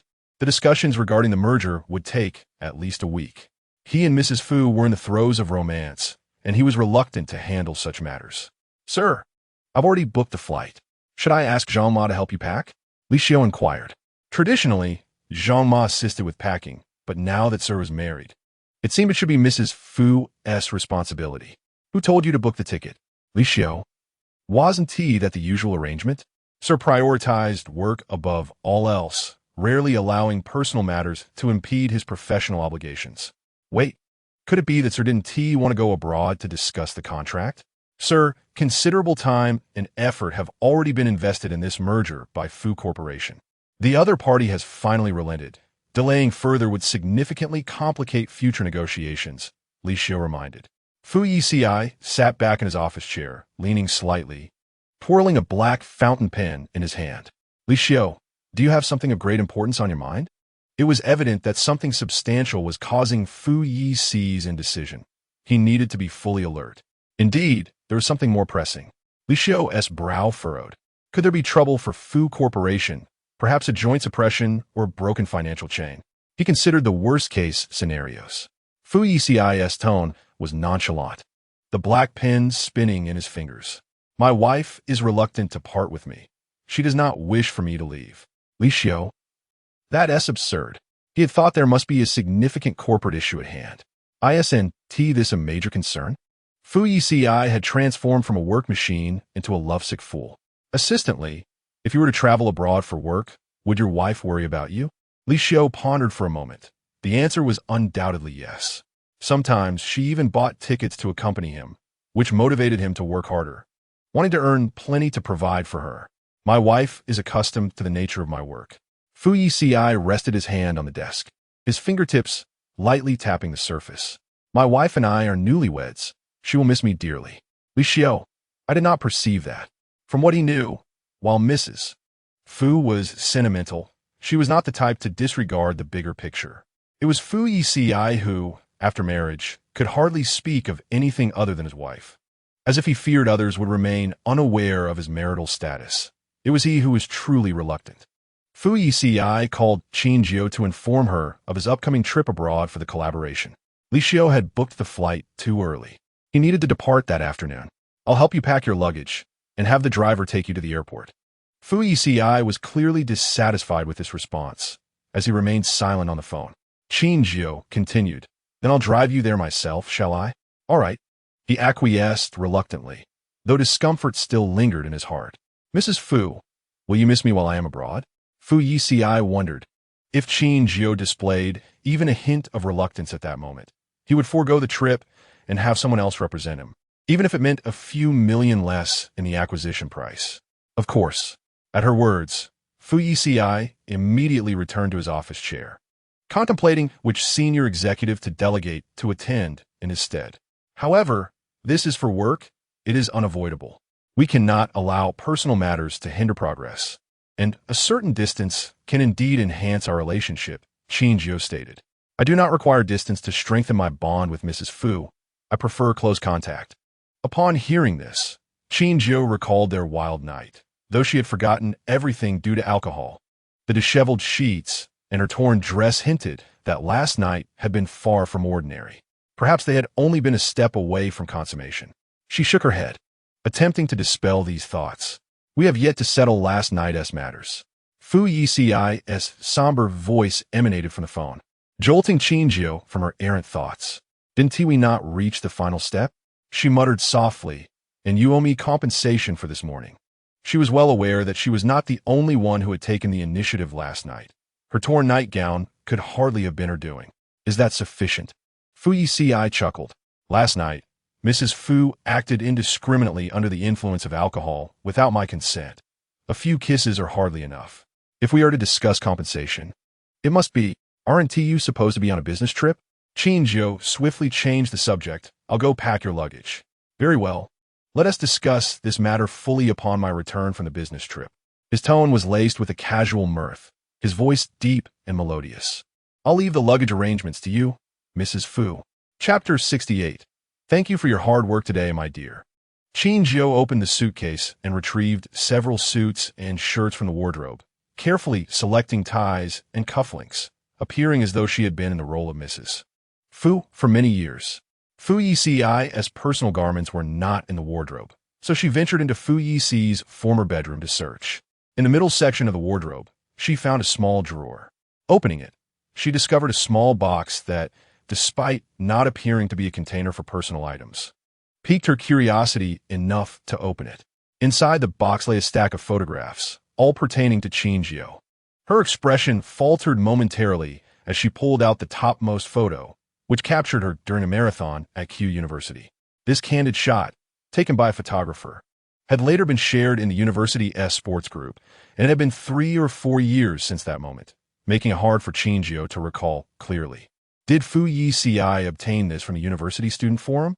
She examined the subsequent photographs, which included images of her participating in various activities and numerous artworks, each labeled with Qin Jiu in the bottom right corner. During her university years, she had joined the art department, periodically posting her sketches on the public account. And Fu Yeci had preserved them all. Staring at the photographs in her hand, Qin Jiu felt astonished. It was hard to fathom how Fu Yeci had sifted through so much information at the university to find traces of her. She had always believed that their communications had ceased entirely during those years. At least, She had never received any news about Fu Yeci or heard of him through others. It turned out that Fu Yeci, miles away in another country, had been quietly observing her all along. Overwhelmed with emotions, Qin Jiu carefully placed the photos back in a box, aware that Fu Yeci was waiting for her to deliver his luggage. After locating his personal items, she swiftly finished packing. Upon arriving at the airport, Fu Yeci took the suitcase from Qin Jiu's hands. "Thank you for your hard work today, my dear." Qin Jiu lifted her gaze to meet his. Captivated by his elongated eyes, suddenly flooded with questions. "When did you collect these photographs of me? Why have you never told me? What else is there that I do not know?" A myriad of emotions surged within her, and she found herself unable to voice her thoughts. "What do you think you might return?" she asked softly. "If all goes well, perhaps in about a week," Fu Yeci replied, gently pinching her fair cheek. "What's the matter? Does Mrs. Fu miss me?" "I do indeed," she replied earnestly. A flicker of surprise crossed the man's eyes. Mrs. Fu typically did not express such sentiments. If he were not at the airport at that moment, he surely would not have left, for newlyweds should cherish each other's company at home. "I'll finish my work early and come back to keep you company." "All right." She smiled faintly, her gaze lingering on his thin lips as she leaned in, her small hand grasping his tie. "Bend down." Fu Yeci obediently complied, and Qin Jiu pressed her lips to his, delivering a kiss filled with depth. Upon returning home, Qin Jiu opened her computer and searched for the official account of Q University, perusing the content published over the past few years. To her delight, she found photographs of herself among the posts. The art department's public account featured numerous artworks from other students, but her early sketches had been lost to her memory. Yet Fu Yeci had meticulously collected them. Had she not witnessed it with her own eyes, Qin Jiu would never have believed that such a proud man as Fu Yeci could experience such humility. She retrieved a box from the man's bedroom, intending to continue her exploration, but hesitated, ultimately refraining from delving further. If this was something he preferred to keep private, she ought to respect his boundaries. That evening, Fu Yeci sent her a WeChat message informing her that he had landed safely. Moments later, he initiated a video call, which Qin Jiu promptly accepted. The man appeared to have just disembarked from his flight, surrounded by Gothic-style architecture, flanked by several staff members and bodyguards. "Mrs. Fu, I miss you so much." The moment he touched down, he regretted not sending Li Xiu alone to negotiate the collaboration. The thought of not being able to embrace his little wife for several days left Fu Yeci in a decidedly foul mood. "It's only been 5 hours and 49 minutes. Isn't that enough?" Qin Jiu propped her chin on her hand, gazing fondly at the man on the screen. "I still have to wait 168 more hours before I can see you again," he calculated with a sigh. "That's 10,080 minutes. Qin Jiu admired how he managed to stretch a week into such a lengthy duration. "Then I will video call you every day, and you will see me each day." Mrs. Fu speaks with conviction. Qin Jiu chuckled, recalling the photographs. She inquired indirectly, "While packing today, I noticed some of your clothes haven't been completely moved over. Should I help you gather them when I have the chance?" Fu Yeci paused, his tone becoming nonchalant. "That would be quite the effort on your part, Mrs. Fu. Is there a part of your bedroom that I should avoid touching? I'll be cautious. There isn't." Fu Yeci thought of a few items he had placed discreetly, knowing that Qin Jiu might not discover them. However, even if she did, there was no need for concealment. After ending the call, Qin Jiu received Fu Yeci's permission and finally opened the box, examining the photographs within. Amidst the ordinary sheets of paper lay the long-held affection of a secret admirer. At the very bottom rested a blank sheet, on which a black pen had inscribed a line. "Between the moonlight and the snow, you are the third unparalleled beauty. 209 Fu Yeci." The handwriting was powerful and vigorous, echoing the sentiments of Yu Guangzhou. Holding the paper, Qin Jiu's expression turned solemn, and after a few seconds, she wrote beneath it, "Amidst the brilliance of the sun, moon, and stars, you are the fourth rare gem, 202307 Qin Jiu." 3 years later, she transcended time and space to converse with the Fu Yeci of 3 years prior, responding to this affection, hoping it was not too late. She carefully returned the photographs to the box and restored everything to its original place, planning to find an appropriate moment to discuss these matters with Fu Yeci. Exiting the bathroom, Qin Jiu received a WeChat message from Fu Yeci, accompanied by a video of his hotel room. Single occupancy, rest assured, Mrs. Fu. Qin Jiu replied. Question mark. Fu Yeci responded. Do you wish to check up on me?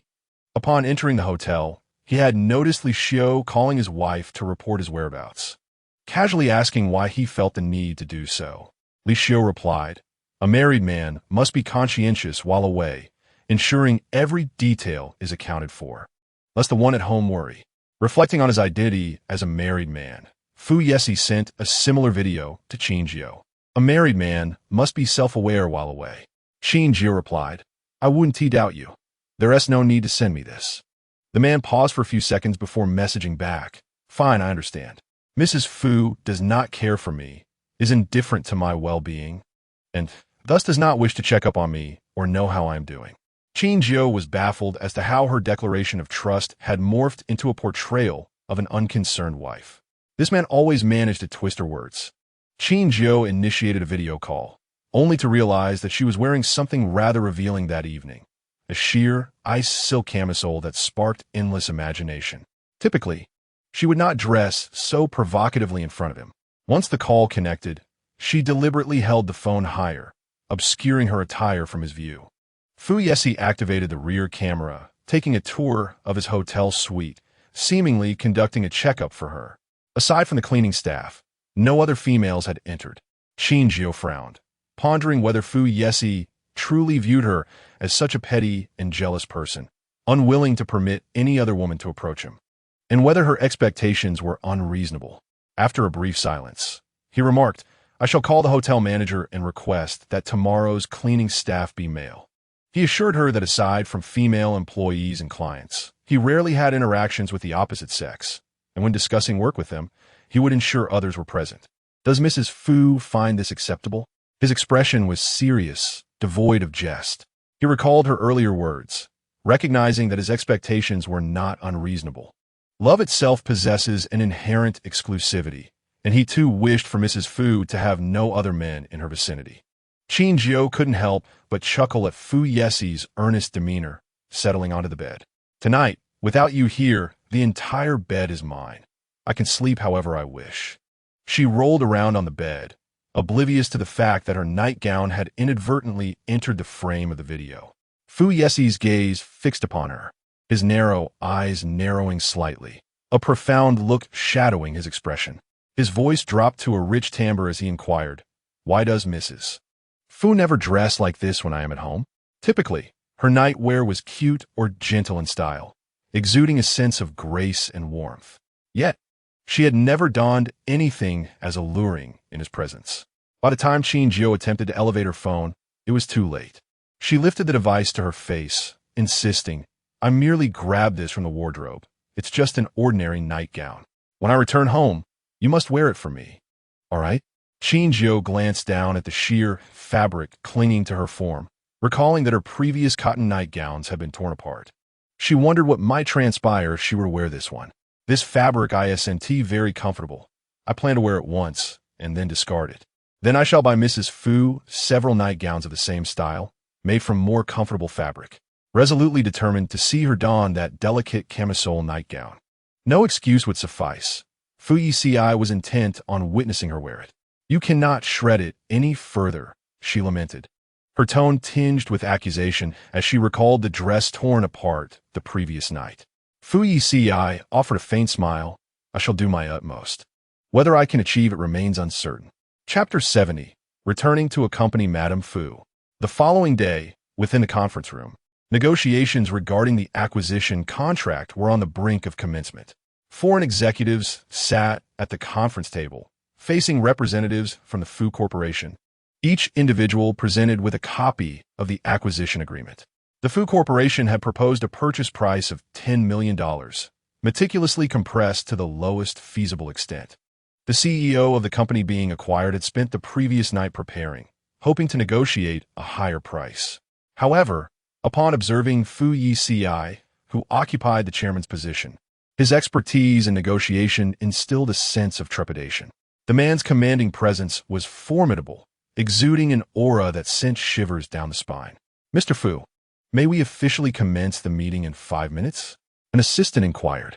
Fu Yeci nodded slightly.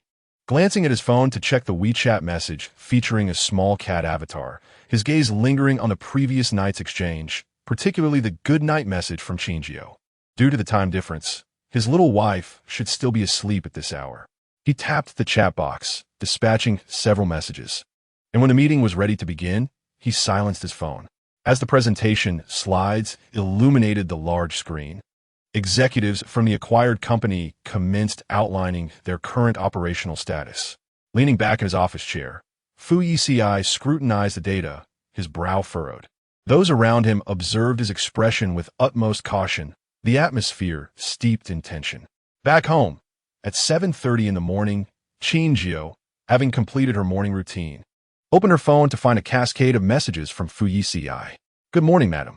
The cleaning staff has been changed to male. You need not worry. Accompanying this was a series of photographs of the room, one featuring a foreign man in cleaning attire inadvertently captured. Today's itinerary: attend negotiation meeting in the morning. Inspect company conditions in the afternoon. There are female employees from the Fu Corporation present, and during the meeting, there will be others around. There will be no situation of being alone with them. I will endeavor to expedite my work and return to accompany Madame Fu.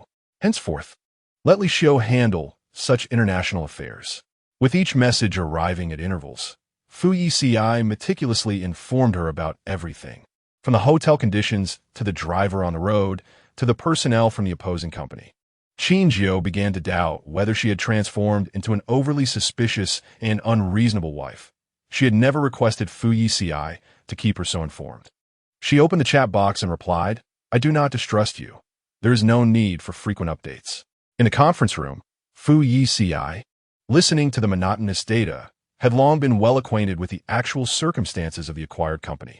The executives were desperately attempting to conceal financial discrepancies, packaging the company's situation in a more favorable light, yet they could not evade his discerning gaze.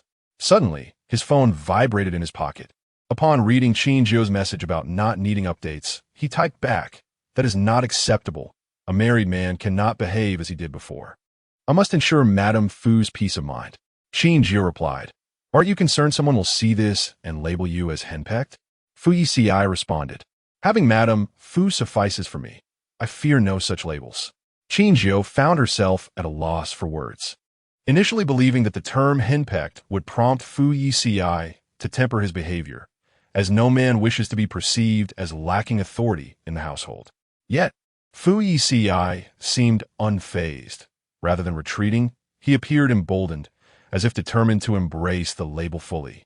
Why you sound so proud? Do I? Fu Yeci queried. Through the screen, she could envision Fu Yeci's tone, undoubtedly laced with a teasing inflection. Unbeknownst to her, what she deemed casual banter was occurring while Fu Yeci was engaged in a meeting, unaware of the multitude of eyes observing his every action. The executive presenting at the front of the conference room noticed Fu Yeci's message-sending gesture, disregarding its content, questioning whether he had erred in his presentation or inadvertently displeased him. A thin sheen of sweat formed in his palms as he inquired in English, translated as, Mr. Fu, is there an issue with what I am presenting? Fu Yeci replied in English, translated as, no, please continue. After a brief pause, he added, I was just wishing my wife good morning. The executives seated below exchanged bewildered glances, unsure of the significance of his statement. Every utterance from such an influential figure was of paramount importance, and this proclamation must surely relate to the acquisition contract. Only Li Xiu comprehended. Fu Yeci was subtly flaunting his marital status and the harmony of his relationship with his wife. Merely being wed elicited more joy in him than securing a billion-dollar contract. Chapter 71. My wife and I have just married. The meeting extended for 3 hours, concluding with the foreign executives escorting Fu Corporation's representatives downstairs. One executive, noticing the red mark on Fu Yeci's neck, approached him. Mr. Fu, are you experiencing an allergic reaction? I see a rash on your neck. Fu Yeci lightly touched his neck, the strawberry mark left by Qin Jiu still vivid. Would you like me to send some allergy medication to your apartment later? The executives regarded him with concern, fearing that illness might impede the acquisition's progress. No need. Fu Yeci responded, "This rash is not due to an allergy. My wife and I have just married, and these marks are left by Madame Fu. She is quite young and, before departing, was reluctant to leave me. Please forgive the spectacle." Most executives, typically in their 30s or 40s, were married and swiftly grasped the implication of his words. "It seems your marital life is quite sweet." "Indeed, it is sweet during our first month of marriage. She is rather clingy," Fu Yeci mused, recalling Qin Jiu, as the chill surrounding him dissipated. The executives trailing behind observed his demeanor. They had initially perceived Fu Yeci as a stern and imposing figure, yet upon discussing his new bride, he revealed a surprisingly amiable side, even voluntarily sharing such personal details, portraying himself as a devoted husband. Qi Fei, following closely, peered through the crowd, observing how Fu Yeci described his beloved, a surge of jealousy swelling within her. Alongside Li Xiu, she was part of the entourage accompanying him for the acquisition negotiations, having eagerly sought this opportunity. Believing she might finally draw closer to Fu Yeci, she had assumed that abroad, Fu Yeci would no longer need to feign affection for Qin Jiu, nor maintain the facade of their commercial marriage before outsiders. Perhaps she would still have a chance. She could tolerate Fu Yeci's need for a wife of comparable social standing, as long as he did not love that woman. But now, to captivate Mr. Fu so completely, Madame Fu must be an intriguing young lady. Hicks could hardly fathom what kind of girl could inspire such deference from a man as powerful and formidable as Fu Yeci. She is beautiful and elegant, with a gentle demeanor, particularly skilled in painting. She is an exceptional artist, Fu Yeci said, his lips curling into a faint smile as he generously praised Madame Fu in English. Qi Fei listened to these descriptions, scoffing inwardly, questioning whether the woman was truly as remarkable as Fu Yeci claimed. She is merely from a good family and possesses striking beauty. If she were to possess such an illustrious family background and was willing to invest substantial resources in her development, she would undoubtedly surpass Qin Jiu in excellence. Did not Fu Yeci himself commend her exceptional qualities? That evening, he treated her with remarkable tenderness, even consenting to attend a gathering in a private room on the 9th floor for her sake. Qi Fei felt that she held a unique significance in Fu Yeci's life. Downstairs, several business vehicles were parked along the street. For reasons unknown, Qi Fei opened the door of the first car and stepped inside. These vehicles were designated for the transport of Fu Corporation personnel, yet the Bentley at the forefront was undoubtedly Fu Yeci's personal vehicle. "Master Fu, I have identified several issues concerning the acquisition contract and would like to discuss them with you in the car." Qi Fei spoke with anticipation. It was merely a matter of riding in a vehicle for work purposes. Surely, he would not refuse her. Fu Yeci stood at the rear door, his gaze icy as he scrutinized the woman within the car. In mere seconds, Qi Fei felt as though she were being pierced by his frigid stare.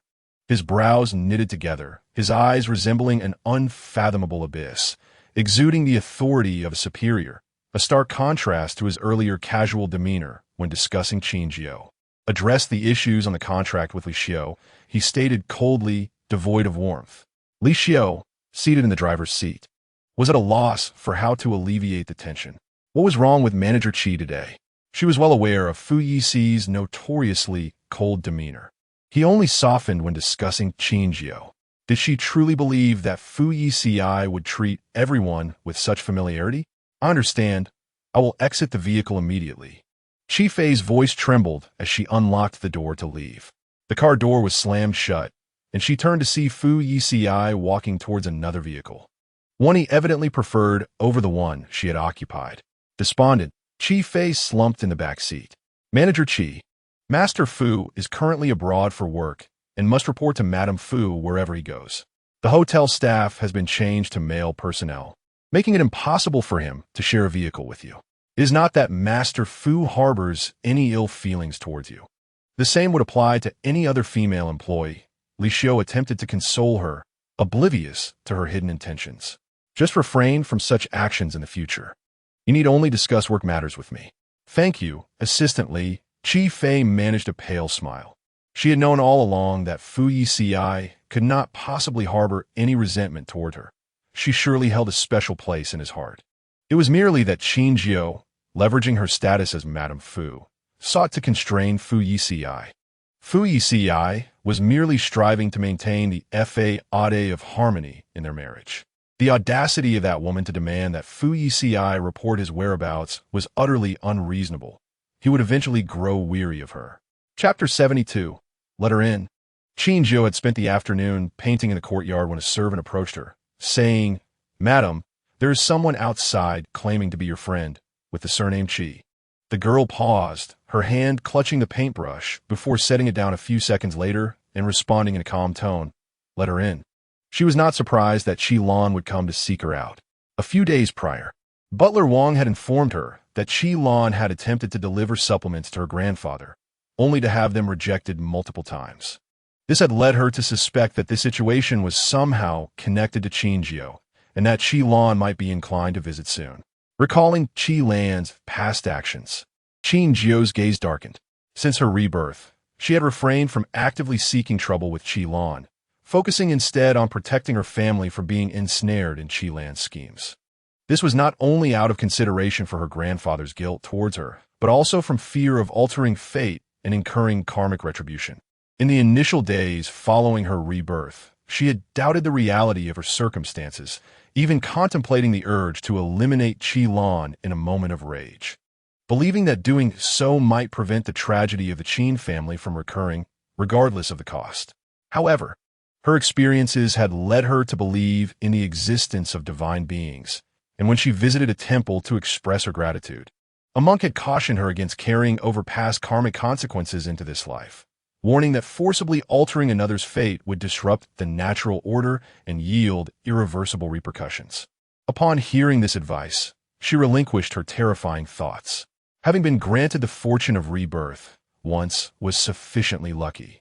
She feared that a moment of impulsive violence against Qi Lan might render this world a mere dream, awakening to find her family lost. Qin Jiu silently admonished herself that as long as Qi Lan did not harm her family in this life, and the Qin family remained unconnected to her, she would not initiate harm against her. Should Qi Lan entertain malicious intentions, she could retaliate based on the karmic repercussions of this life, ensuring her imprisonment.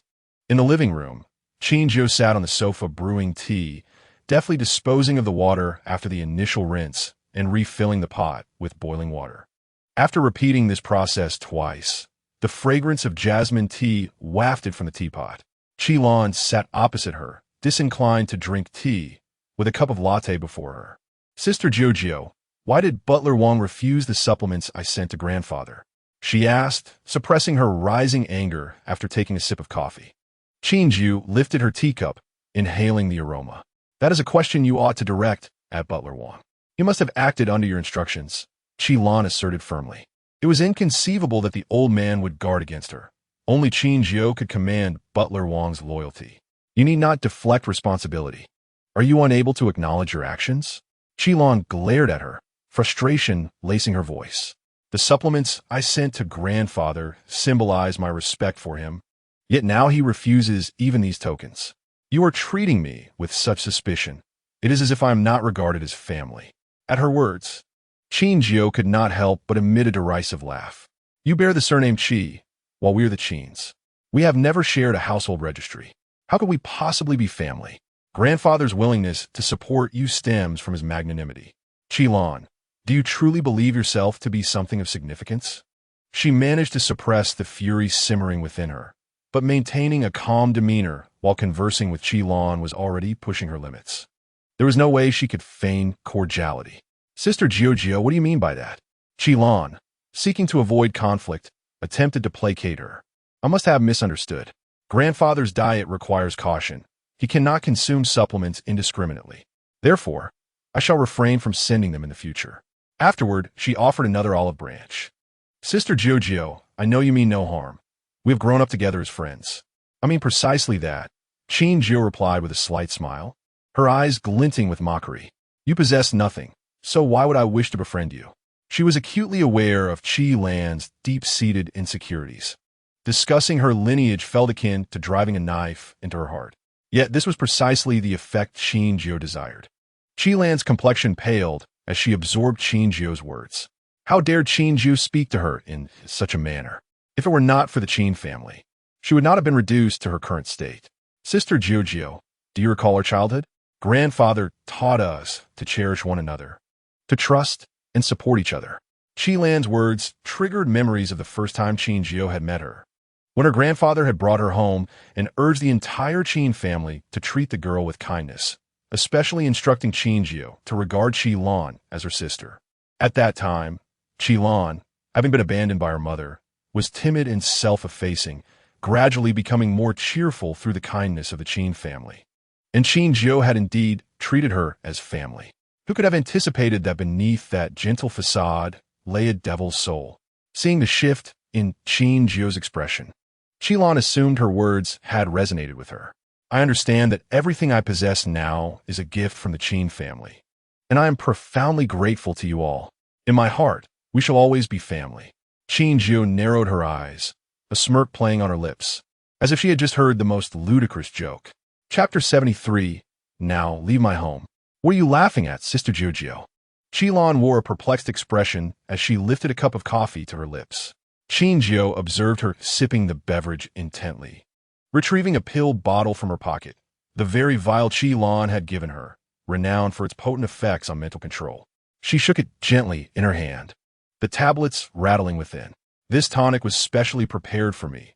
You truly have gone above and beyond, Qi Lan remarked, a sweet smile gracing her lips as she elegantly swirled the coffee on the table. It is my duty. Have you nearly finished this bottle? I shall bring you a new one next time. It must be taken consistently for it to be effective.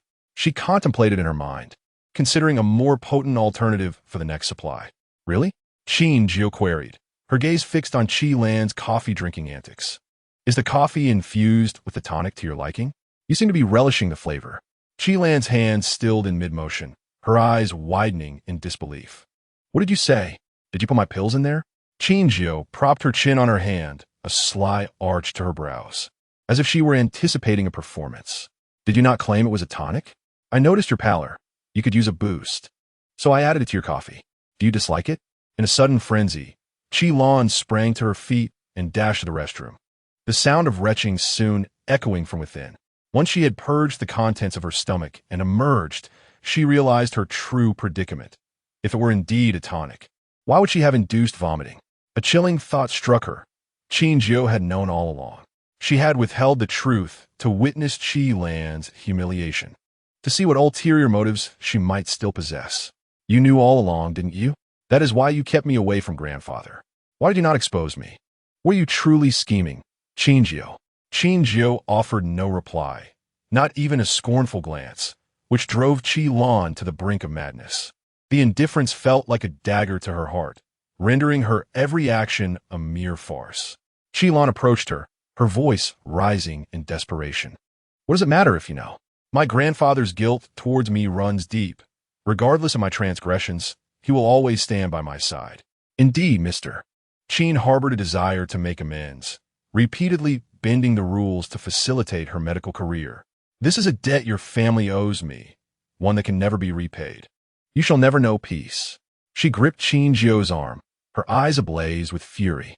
In response, Qin Jiu tilted her teacup, splashing the entire contents upon Qi Lan's face, the liquid cascading down her cheeks. Are you awake now? Grandfather did nothing wrong back then.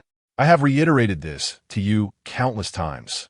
Your refusal to accept reality is your own burden. Qi Lan, I will not allow you to harm my family, nor should you expect grandfather to assist you further.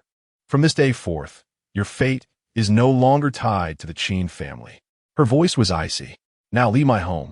Qin Jiu, how dare you take such a lofty stance? Do you not fear retribution for your family's actions? Qin Jiu tapped the table, summoning bodyguards who promptly entered to escort Qi Lan out of the living room. The following day, Qin Jiu returned to the Qin family estate, presenting the test results of the pills Qi Lan had given her to Mr. Qin, thus exposing Qi Lan's duplicitous nature.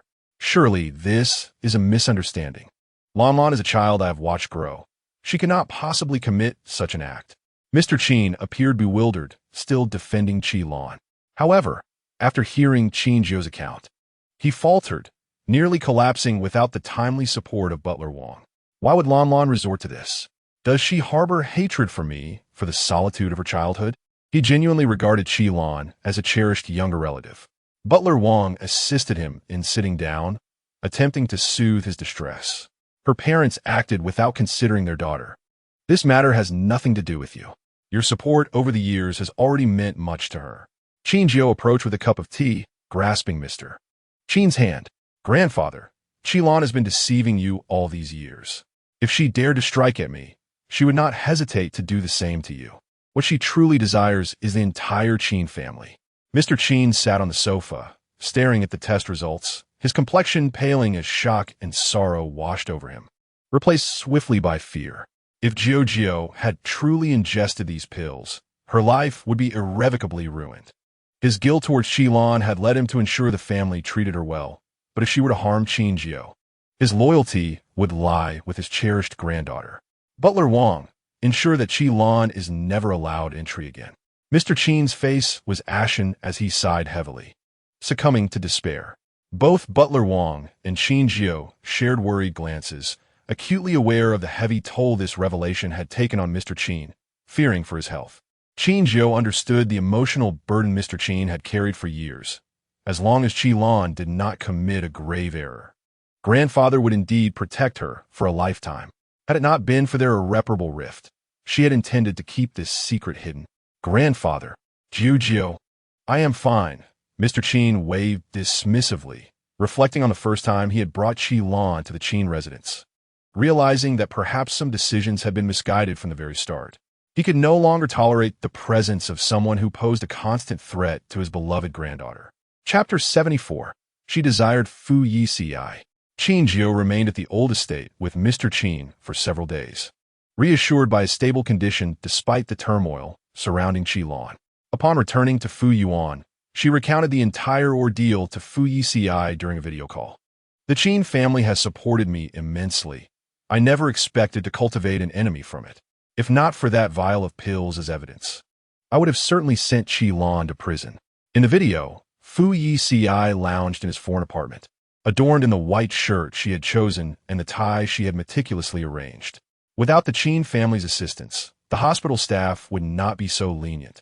She will face the consequences, he remarked, his tone heavy as a shadow of malice flickered in his gaze at the mention of Qi Lan. Qin Jiu scrutinized the expression on his face, her brows furrowing slightly. Why do I get the sense that you are not at all surprised by this? Though Fu Yeci had always maintained a calm demeanor, his current composure felt overly serene, as if he were already privy to the unfolding events. Is that so? Fu Yeci paused contemplatively. Perhaps it is merely intuition. From the moment I first met her, I sensed she was a person of questionable intentions. Your intuition is quite astute, Qin Jiu replied, believing his words. Fu Yici's investment acumen was impeccable, and it seemed his judgment of character was equally keen. She placed her phone in a stand, cradling her chin in her hands. What was your first impression of me when we met? Fu Yeci reminisced about their first encounter, his eyes narrowing slightly. That year, your eyes sparkled with the brilliance of stars and moons, like a fairy lost in a forest. Noting his silence, Qin Jiu blinked. We first met so many years ago. You must not remember. She herself could not recall how old she had been at the time. I remember, Fu Yeci stated, fixing her with his gaze and slowly allowing a smile to form. From the very first moment I laid eyes upon you, my intuition told me that you were the most extraordinary presence in my life. At that time, they were both young, still naive to the complexities of adult emotions. Fu Yeci had not understood that the rapid heartbeat he experienced in those fleeting moments signified something profound. Yet he recognized that this girl before him was irreplaceable in both his past and future. It was a heartbeat that never ceased, an irreplaceable bond. Qin Jiu felt a faint blush creep to her ears. She could hardly recall the details of their initial meeting, for her memories of Fu Yeci were woven into the fabric of her everyday life, a constant presence in her scattered recollections of youth. When will you return to the country? Qin Jiu admitted to herself that she harbored more than just innocent feelings for Fu Yeci. she longed to embrace him, to kiss him, and to explore deeper desires. In 4 days, Fu Yeci replied after a brief pause. If all goes well, it could be just 3. Tomorrow, the workload will be light, and I shall take the liberty of selecting a gift for you. Is there anything Mrs. Fu desires? The man casually removed his suit jacket and single-handedly tugged off his tie, casting it aside. Qin Jiu pondered for a moment. It seemed she lacked nothing, at least in terms of wants. Her gaze fell upon her phone screen, and she noticed that as Fu Yeci loosened his tie, he inadvertently unbuttoned the top 2 buttons of his shirt, revealing a glimpse of his pale skin beneath. If he were to loosen 2 more buttons, the contours of his chest would become visible. Qin Jiu recalled the candid night they had shared when she had boldly touched him. The sensation had been quite delightful. It became clear to her what she truly desired: Fu Yeci himself. Yet, she dared not voice such sentiments aloud. Mrs. Fu? Fu Yeci's voice pulled her back to reality. What are you staring at on the screen? After speaking, the man casually unfastened another button on his shirt, the gesture appearing quite nonchalant. The further unfastening of another button did not reveal much, only serving to fuel Qin Jiu's imagination. She shook her head, dismissing her thoughts. Oh, I thought Mrs. Fu might have spotted something intriguing and lost her train of thought. The man smiled lazily, a hint of amusement in his expression. As for the matter of gifts, I truly do not lack anything at the moment. There is no need for you to bring me anything special. Fu Yeci replied. Then I shall keep an eye out while shopping. Should anything come to mind that you fancy, do let me know, and I shall procure it for you. All right. In the morning, after concluding business discussions with the acquired party, Fu Yeci instructed the driver to head to a shopping mall reputed to showcase the nation's unique offerings, making gift selection relatively effortless. Although Mrs. Fu claimed she wanted for nothing and required no gifts, Fu Yeci could not possibly return empty-handed. He intended to purchase a variety of items for his dear wife to choose from. Surely she would find something to her liking. To all my diligent colleagues accompanying me on this overseas negotiation, feel free to select a few items that catch your fancy. I shall cover the expenses. Fu Yeci addressed his subordinates.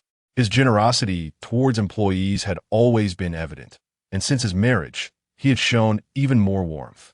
Thank you, Master Fu. Several employees of the Fu Corporation responded with brightened spirits. Most of them were men, and with the opportunity to purchase gifts, their thoughts naturally turned to their wives. Selecting items sure to please them. Chi Fei trailed behind Fu Yeci, observing him meticulously choose various gifts favored by women. Hats, scarves, perfumes. Fu Yeci conversed in English with the sales assistant, inquiring, "My wife is quite gentle. I am unsure which style would suit her best." The sales assistant glanced at the woman standing closely behind him, misinterpreting their relationship. "Is that young lady behind you your wife?" Chapter 75. It is of utmost importance to please Mrs. Fu. Upon hearing this, Fu Yeci furrowed his brow and turned to face Chi Fei. "No," he replied, his tone somewhat frosty. The sales assistant quickly apologized, realizing that her assumption had indeed been rather upsetting. The young woman had been following the gentleman closely since their entrance, leading to the misunderstanding as if they were a couple. She took a moment to assess Chi Fei, noting that her style was not gentle but rather assertive. Chi Fei, sensing the awkwardness in the air, attempted to alleviate it. "What a coincidence. Master Fu, are you shopping in the store as well? Are you selecting gifts for Mrs. Fu? As a fellow woman, I might be able to offer some suggestions." Fu Yeci did not acknowledge her, his gaze fixed on the 2 scarves in his hand. His voice was cold as he replied, "There is no need for anyone to interfere in matters concerning my wife." Turning to the sales assistant, he instructed, "Wrap both of these for me." Uncertain of which scarf Qin Jiu would prefer, he decided to purchase both. Chi Fei remained rooted in place, her fingers tightly gripping her designer handbag, as if she might tear through its leather exterior. This was merely a commercial marriage. If Fu Yeci truly loved Mrs. Fu, how could they not have even held a wedding? His evident care in selecting gifts for Qin Jiu was simply a reflection of his character. He would treat any wife with kindness, not merely because she was Qin Jiu. Exiting the store, Chi Fei's eyes were filled with resentment. She could not fathom why Fu Yeci's affection was solely for Qin Jiu. What did her years of dedication count for? She had relinquished opportunities for promotion, remaining at the Fu Corporation headquarters as a manager solely because Fu Yeci was there, understanding his singular focus on work and disinterest in romance. She had stifled her own feelings, laboring for the company in hopes of standing alongside him. Yet Qin Jiu had done nothing to earn such favor, merely possessing a good family background, effortlessly obtaining everything. Ah, how unfair the world seemed. At some point, Chi Fei found herself outside a jewelry store. After pausing momentarily, she entered and selected a pair of wedding rings. Once everyone had chosen their gifts, Li Xiu took the card Fu Yeci had given him to settle the bill. A collection of lipsticks, skincare products, and bags, items beloved by women. He did not notice the peculiarities of the diamond rings, assuming they were a purchase for some employee's wife. After acquiring the rings, Chi Fei slipped the women's version onto her ring finger, feeling a surge of joy knowing it had been purchased with Fu Yici's card. Fu Yeci had selected numerous gifts for Qin Jiu, buying everything that caught his eye. Li Xiu, accompanied by 2 bodyguards, carried the bags, each of them brimming with items. It was unclear when this gentleman had developed an interest in shopping. He had previously preferred designers to tailor items based on measurements and deliver them to Fu Garden. Now, however, it seemed he intended to empty them all, completely unfazed by the exertion. Upon returning to the hotel, Fu Yeci photographed the purchased gifts and sent them to Qin Jiu. She marveled at his shopping prowess while doubting whether she could ever utilize all these items. Buy a few more, and the wardrobe will be overflowing, Qin Jiu messaged. The wardrobe, connected to the bedroom, already housed numerous clothes and bags, many of which she had never worn. Fu Yeci replied, "Then we shall open up the adjacent room and create an additional wardrobe." Qin Jiu chuckled at his earnest response. Was this truly a matter of the wardrobe, or rather a question of whether she could make use of so many clothes and accessories? It seemed Fu Yeci had sensed her uncertainty, as he remarked, "Let us acquire them first. You can choose what you like to wear." He also recognized that he had been somewhat irrational during today's shopping spree, purchasing excessively. Yet he simply wished to bring back all the beautiful things for his dear wife. Buying too much was inconsequential. Such expenditure was hardly a significant matter. What mattered most was to bring joy to Mrs. Fu. Qin Jiu drove out, heading to a dessert shop to order a large cake. Tomorrow marked a child's birthday at the art studio, and she had invited Lulu and Cici to join the children in their festivities. The dessert shop was conveniently close to the studio, and Qin Jiu led the children to collect the cake. "Miss, please wait a few minutes. I will have it packaged for you shortly." After confirming the number of candles and plates needed, the staff set about wrapping the cake. All right, the children behaved remarkably well, not causing any fuss, and engaged in conversation with Qin Jiu to pass the time. "Sister Qin, I have learned how to draw lines now. Next time, will you teach me how to sketch?" Qin Jiu looked at the innocent smile on the chubby child's face and gently ruffled his hair. "Sure, I will demonstrate for you next time." "And me?" Another child raised their hand. "I want you to teach me too, Sister Qin."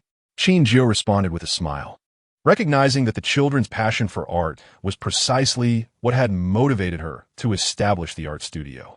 She is fortunate, born into a family of good standing, blessed with parents who respect her passions and do not pressure her to inherit the family business, unconditionally supporting her choices. Yet, the world is rife with those less fortunate. Pursuing art is inherently a challenging and costly path, unaffordable for many families. She aspires to help these talented children advance as far as possible. A flicker of light should radiate warmth, and this is her fervent wish. Unbeknownst to Qin Jiu, a pair of eyes in the corner has been intently observing her for quite some time. Meng Lu scrutinizes her, overhearing the child's conversation with Qin Jiu, and she cannot suppress a scoff, striding over in her high heels, her crimson lips curving into a faint smile. "Fancy meeting you again, Qin Jiu." Chapter 76, A Glimpse into Biodiversity. Upon hearing these words, Qin Jiu lifts her gaze to see Meng Lu's face.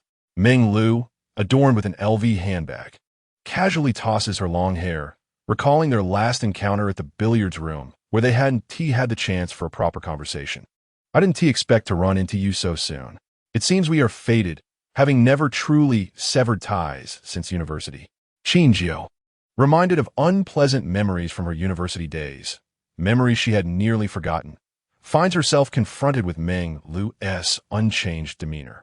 Given the unpleasant history, Qin Jiu has no desire to engage with her. After receiving the cake from the shop assistant, she prepares to leave.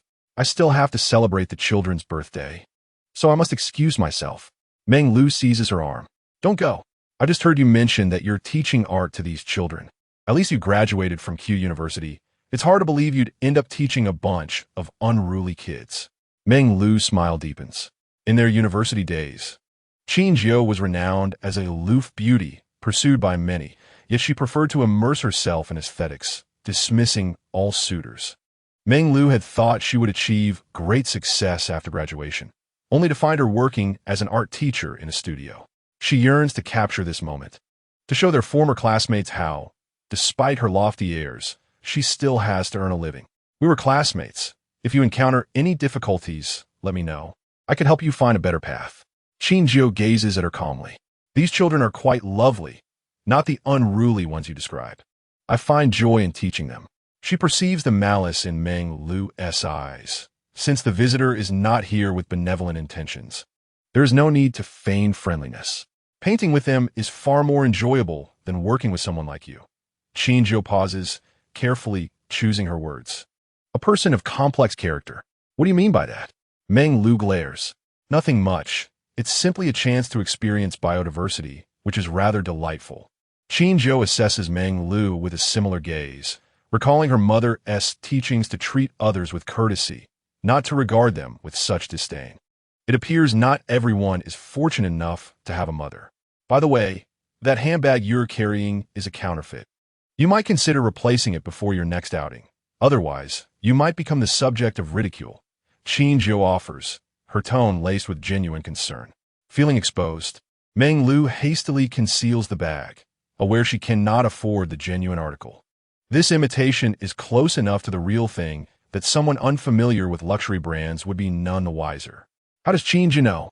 Disregarding Meng Lu further, Qin Jiu retrieves the cake and departs with the children.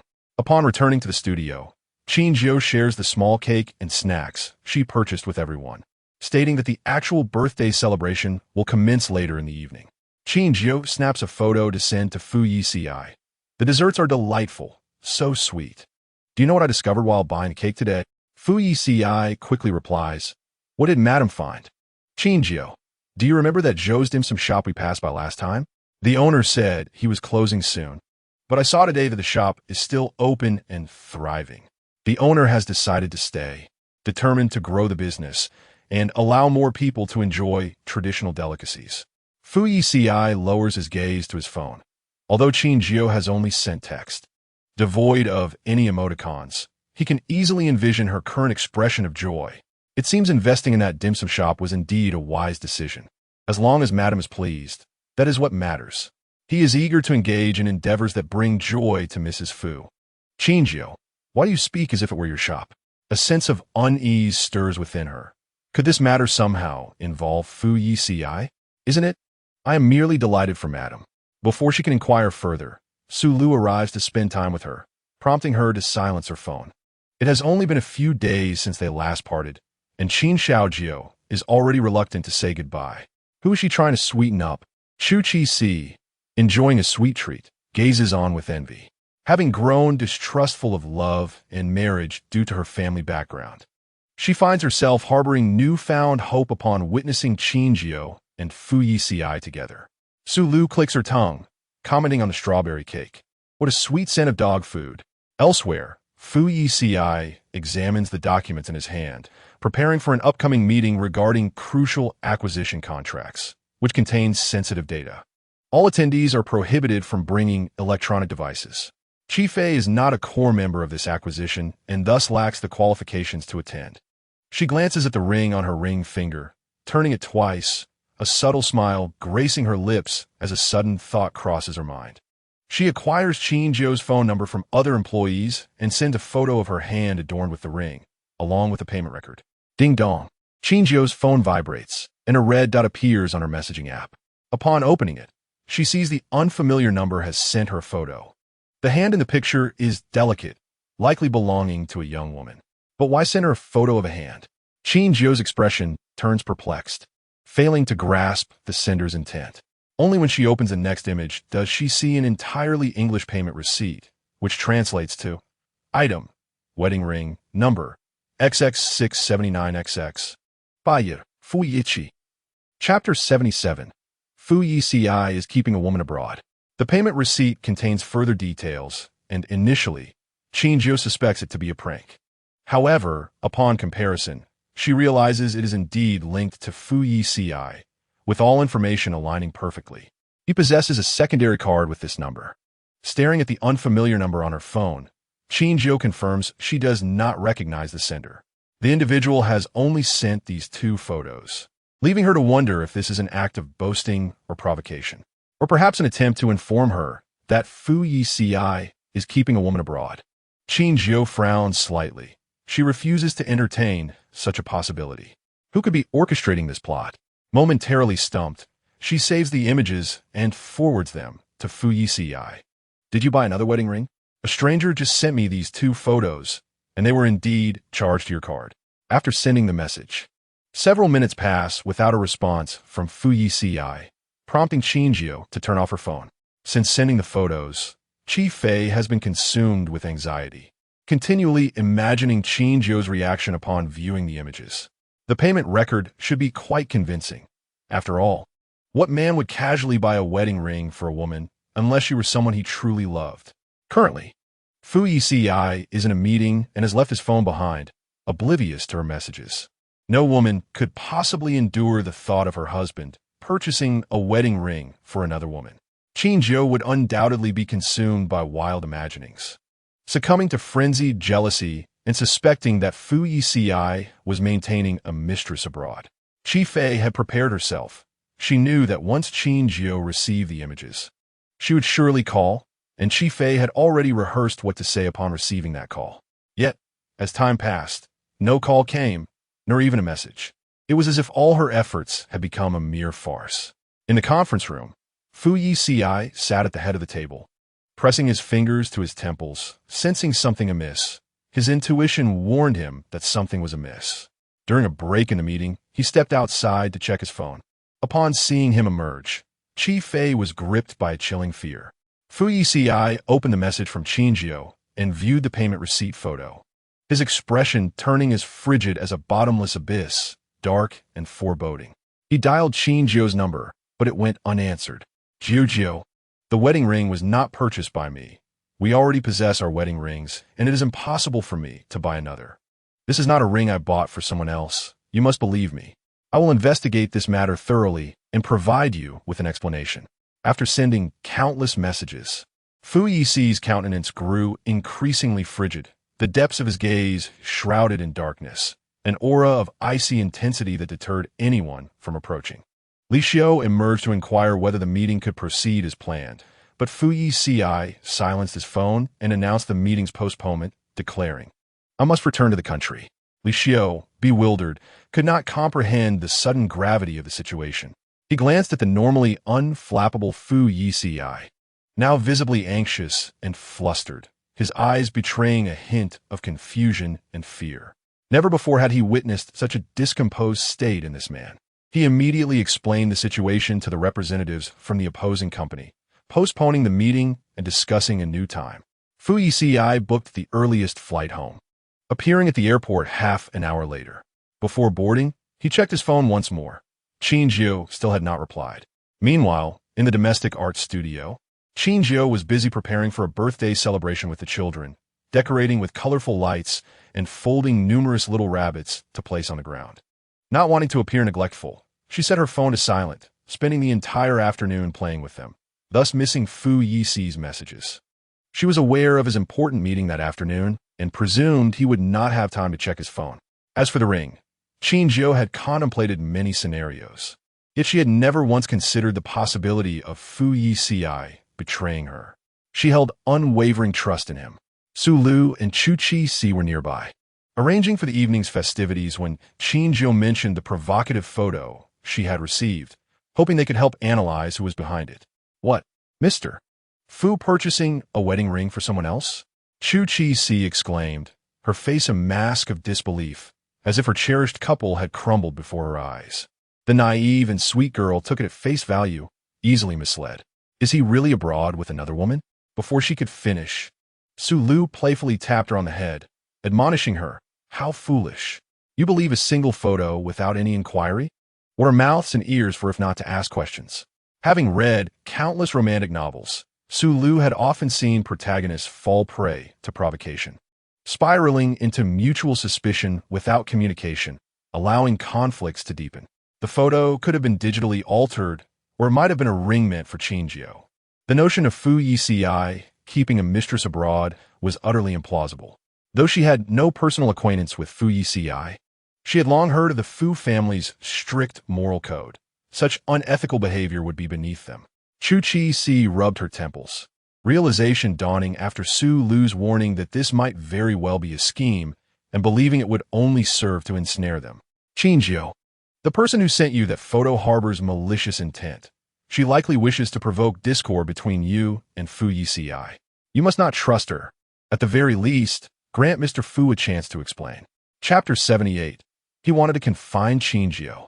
Qin Jiu rested her head on her hand, pinching the soft cheeks of sweet girl. Of course, I won't believe it. This is clearly the work of someone scheming. However, she was curious about the identity of the individual orchestrating this. It intrigued her to ponder their motives. Who would be so foolish and tedious as to believe that a mere wedding ring photo could wedge a rift between her and Fu Yeci?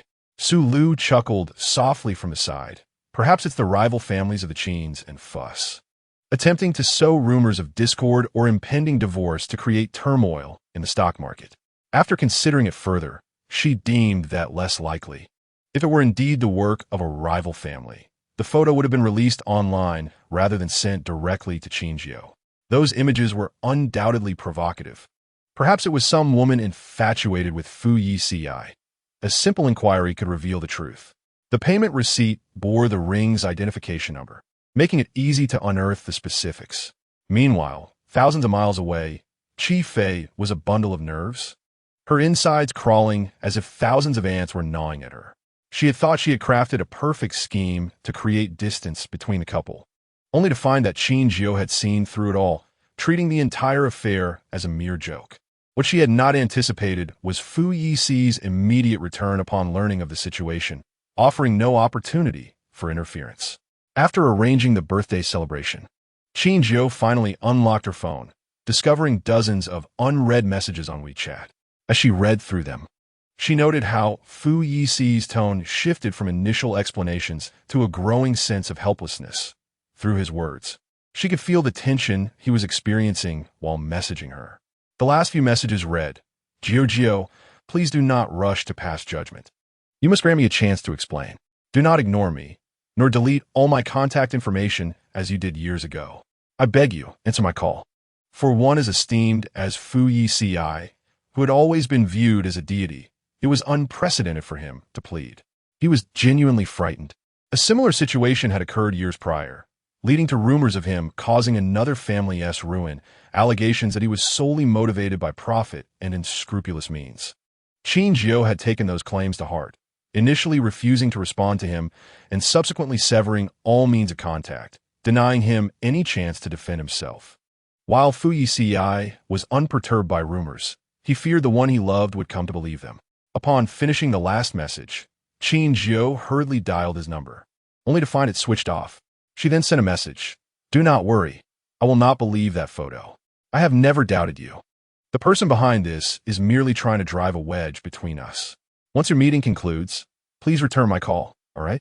Having missed Fu Yici's messages previously, Qin Jiu refrained from silencing her phone this time, keeping it close at hand. That evening, while accompanying the children in the studio for the birthday party, she frequently checked her phone. After they had finished the cake and blown out the candles, Qin Jiu finally left the studio. Upon stepping outside, she spotted a familiar Rolls-Royce parked by the roadside, assuming it was the family driver come to fetch her. To her astonishment, Fu Yeci, who should have been thousands of miles away, emerged from the car. In the night's embrace, the man leaned against the door, his tall figure silhouetted against the darkness, his ebony eyes fixed intently upon her. The dim light blurred her vision, and Qin Jiu initially thought she was mistaken. However, as she approached and discerned the sharply defined features of the face, she confirmed it was indeed him, a wave of joy surging through her. She trotted over and leaped into the man's embrace, wrapping her arms around his waist. What brings you back to the country so early? If one disregarded their video calls. It had been nearly a week since they had last seen each other, yet Qin Jiu had not anticipated that Fu Yeci would return so suddenly. Fu Yeci reciprocated her embrace, holding her waist without uttering a word. Noticing the throng of pedestrians around them, he opened the car door and gently ushered Qin Jiu inside. The girl settled in the vehicle, her eyes sparkling with excitement. Didn't you just tell me this morning that it would be another 2 days before you returned? How come? Her words were abruptly silenced by Fu Yeci's kiss. Once the door was closed, the cacophony from outside faded away, leaving only the sounds of their heartbeats and breaths. He grasped her wrist, his fingers lifting her chin as he deepened the kiss, their breaths intertwining. It was unclear how long they had been kissing when Fu Yeci tenderly caressed her lips with his fingers. Qin Jiu leaned back against the seat, inhaling the fresh air. Previously, their kisses had always been gentle and refined, but today, there was a fervor and urgency that left her feeling almost dizzy. Can we go home now? The man's voice was low and husky. Qin Jiu nodded, and Fu Yeci started the car, heading towards Fu Garden. Upon his return, he had immediately inquired about Qin Jiu's whereabouts from the family driver. Arriving near the art studio, he refrained from interrupting her celebration with the children and chose to wait at the entrance, refusing to let her slip from his sight for even a moment. Fu Yeci acknowledged that his current state was rather abnormal. He felt an overwhelming desire to keep Qin Jiu locked away. Chapter 79. I wish to spend my life with you. Seated in the car, Qin Jiu sensed the heavy atmosphere surrounding them. It was July, yet the air felt oddly chilly, causing her to shiver slightly. Busy there. Fu Yeci wore a stern expression. His dark eyes focused intently on the road as he gripped the steering wheel, his brow furrowed in a manner that was distinctly unlike his usual demeanor. As they paused at a traffic light, Qin Jiu broke the silence. I was playing with the children at the studio during lunch and didn't see your message until later. Did you receive my reply? Fu Yeci gave a soft hum, glancing at her momentarily. I will look into the matter of the wedding ring. I assure you I haven't purchased any additional rings. Qin Jiu replied, I never doubted you. Clearly, someone is orchestrating this scheme from behind the scenes to sow discord between us. She paused, suspecting that Fu Yeci had returned early due to this incident. His hasty return might have meant he abandoned work, leaving matters abroad unresolved. Fu Yeci maintained a calm demeanor, his gaze steady ahead as the traffic light shifted from red to green, gently accelerating the vehicle. After arriving at Fu Garden, he took Qin Jiu's hand, leading her upstairs. The household staff were taken aback to see him. Hadn't he been expected back in 3 days? Once inside the bedroom, Qin Jiu headed to the bathroom to run a bath. Why don't you take a shower and rest for a bit? You must be weary after a long day. Her tone was tender, reminiscent of a gentle wife. Once Fu Yeci finished a shower, she would inquire about matters of work. All right. Fu Yeci's gaze lingered on her as she filled the tub, his eyes dark and profound. He stepped into the bathroom, closing the door behind him with a soft click. Qin Jiu heard the sound of the lock clicking, glancing up at the man, her eyes wide and innocent. I haven't left yet. You needn't leave, my lady, Fu Yeci replied, his attention fixed on the spacious bathtub, large enough for two. I haven't yet explained the matter of the wedding ring to you. Although the details remain unclear, it was my fault that you received such provocative images. Qin Jiu lowered her gaze. I trust you. Even if that wedding ring had indeed been purchased with Fu Yeci's card, her first thought would be that it was a gift from him. Fu Yeci approached her, lifting her onto the vanity and planting a kiss on her neck. Such occurrences are ultimately my responsibility. It is only natural for Mrs. Fu to be upset with me. As her slippers fell off, she playfully kicked at him with her leg, though it lacked any force, akin to a gentle tap from a kitten. Did you return early because of this incident? Upon seeing him nod, she lightly nudged him again. I want to fall for that person's schemes. The reason I didn't reply earlier was simply because I hadn't seen your message. You didn't need to rush back just to explain. The Fu family was currently negotiating acquisition contracts abroad, and his early return would undoubtedly add to his workload. Fu Yeci grasped her waist, lowering his head to kiss her softly on the lips. "Madam, I too am filled with fear." On the journey home, he contemplated numerous scenarios, imagining the worst, that Qin Jiu would believe the photograph, deeming him unfaithful in love and marriage, and would cease all communication with him. Just like a few years prior, when she had ignored his messages and deleted all means of contact. Though she appeared gentle, she was quite stubborn, and once she had made a decision, it was not easily altered. She was known for her lack of reason, often denying even the chance for rebuttal when passing judgment. Fu Yeci pressed his forehead against hers, their noses touching, his tone low and tinged with vulnerability. "I fear that my lady may no longer want me." Qin Jiu recalled the messages Fu Yeci had sent her, pleading for her to answer his calls, begging her not to ignore him, his tone even more humble than it was now. Yet, he was Fu Yeci, a man who should shine like the moon in the sky, not one to be brought low. "You are my husband. I would never doubt you over a mere photograph. Our bond is not so fragile." Qin Jiu felt her words were insufficient. "You are immensely important to me in this world." Aside from her family, Fu Yeci was the most significant person in her life. "I will never abandon you. I wish to spend my life with you." She reached up, wrapping her arms around his neck and planting a soft kiss on him. Fu Yeci supported her legs, lifting her down from the vanity. The bathroom in Fu Garden was expansive, with a large bathtub ample enough for two. Faced with Mrs. Fu's proactive confession, Mr. Fu found himself easily swayed. For some feelings, much like the heartbeat, could not be controlled. Their clothes fell to the floor, water splashed from the tub. Chapter 80. I deeply reflect upon myself. In the bedroom, Qin Jiu lay on the bed, now clad in her nightwear, her head nestled beneath the covers, leaving only her glistening, doe-like eyes visible. She glanced at her hands, recalling the things she had done with those delicate fingers moments earlier, her cheeks tinged with a rosy hue. The household had not prepared for such occasions. She and Fu Yeci were not yet planning for children, and thus they had to find alternative ways to resolve their desires. Qin Jiu rolled about beneath the covers, her mind consumed by the images from the bathroom that refused to dissipate.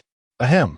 Fu Yeci emerged from the bathroom, leaning against the doorframe, his dark eyes fixed on his little wife, lightly clearing his throat. Though I missed out on the braised short ribs, the broth was quite delightful. He reclined on the bed, pulling the petite girl into his embrace. They both bore the same scent from the Share body wash.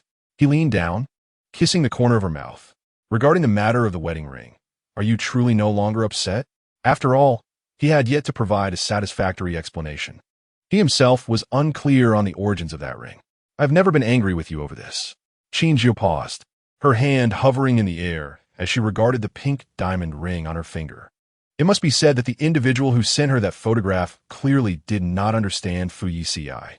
He was never one to shy away from spending on things he cherished. He would never casually purchase a pair of diamond rings at a shopping mall. That wedding band does not align with his principles. Fu Yeci clasped her delicate, fair hand within his, acknowledging that his hurried return today had his mind preoccupied with how to explain matters to Madame Fu. Once the investigation is complete, he would sincerely apologize to her.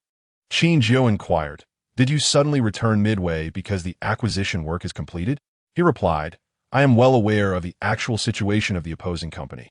However, I have yet to conclude the crucial meeting, and I must return tomorrow." Fu Yeci bore responsibilities and could not simply abandon his work. After signing the contract, he would return swiftly. He gently patted the young girl's head. Fatigued from earlier, Qin Jiu did not fully absorb his words. She leaned against his shoulder and closed her eyes.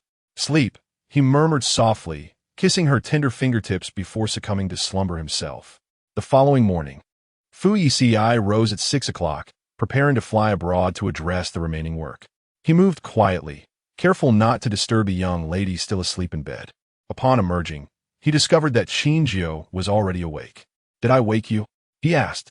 She shook her head, her porcelain cheeks still tinged with slumber. Knowing he was to leave in the morning made her rest uneasy, and she had awakened shortly after he got up. The young lady descended from the bed. Taking his tie from his hands, and with a slight rise on her toes, she draped her arms around his neck to fasten it. If the employees of Fu Corporation knew you set aside your work for such a trivial matter, your usual esteemed image would be irrevocably tarnished. Fu Yeci gazed at her hands at work, asserting, nurturing our marital bond is by no means trivial. That photograph serves as a provocation from a third party. Even if Madame Fu believes in me, I must return to clarify. Qin Jiu admonished, you must not be so capricious regarding work in the future. The employees at Fu Corporation are likely anxious. Very well, I will reflect deeply upon my actions. He smirked, I shall heed my lady's counsel. There's no need to escort me to the airport. Go back to bed for a while.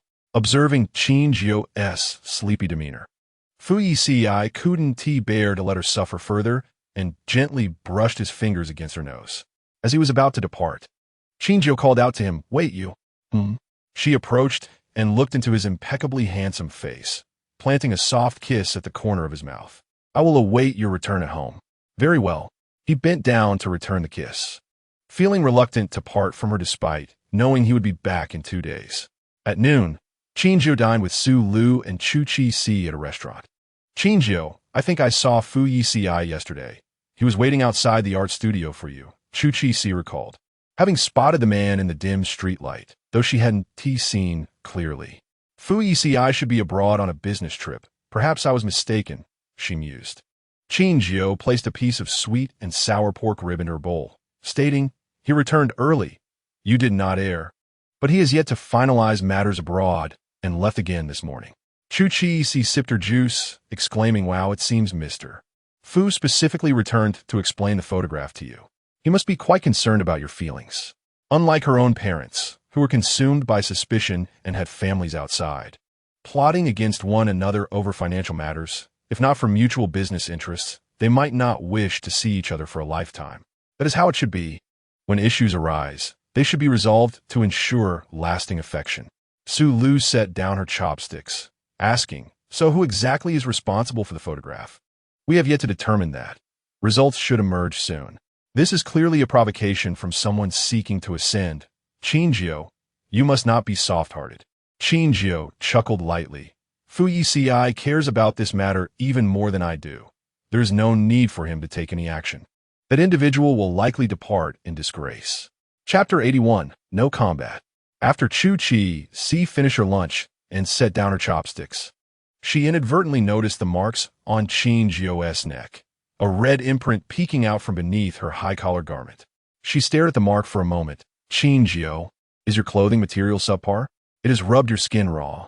Qin Jiu touched her neck, recalling what had transpired in the bathroom last night, her cheeks flushed with warmth. Su Lu followed her gaze, unable to suppress a grin. Ah, it seems someone had a delightful night.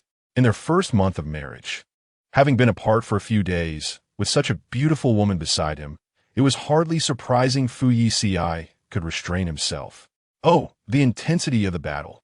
Qin Jiu felt her face heat under their scrutiny, pinching Chu Chi Si's arm. There was no battle. Keep your voice down. Fortunately, they were in a private dining room, away from prying ears. No battle? Su Lu frowned. That should not be the case.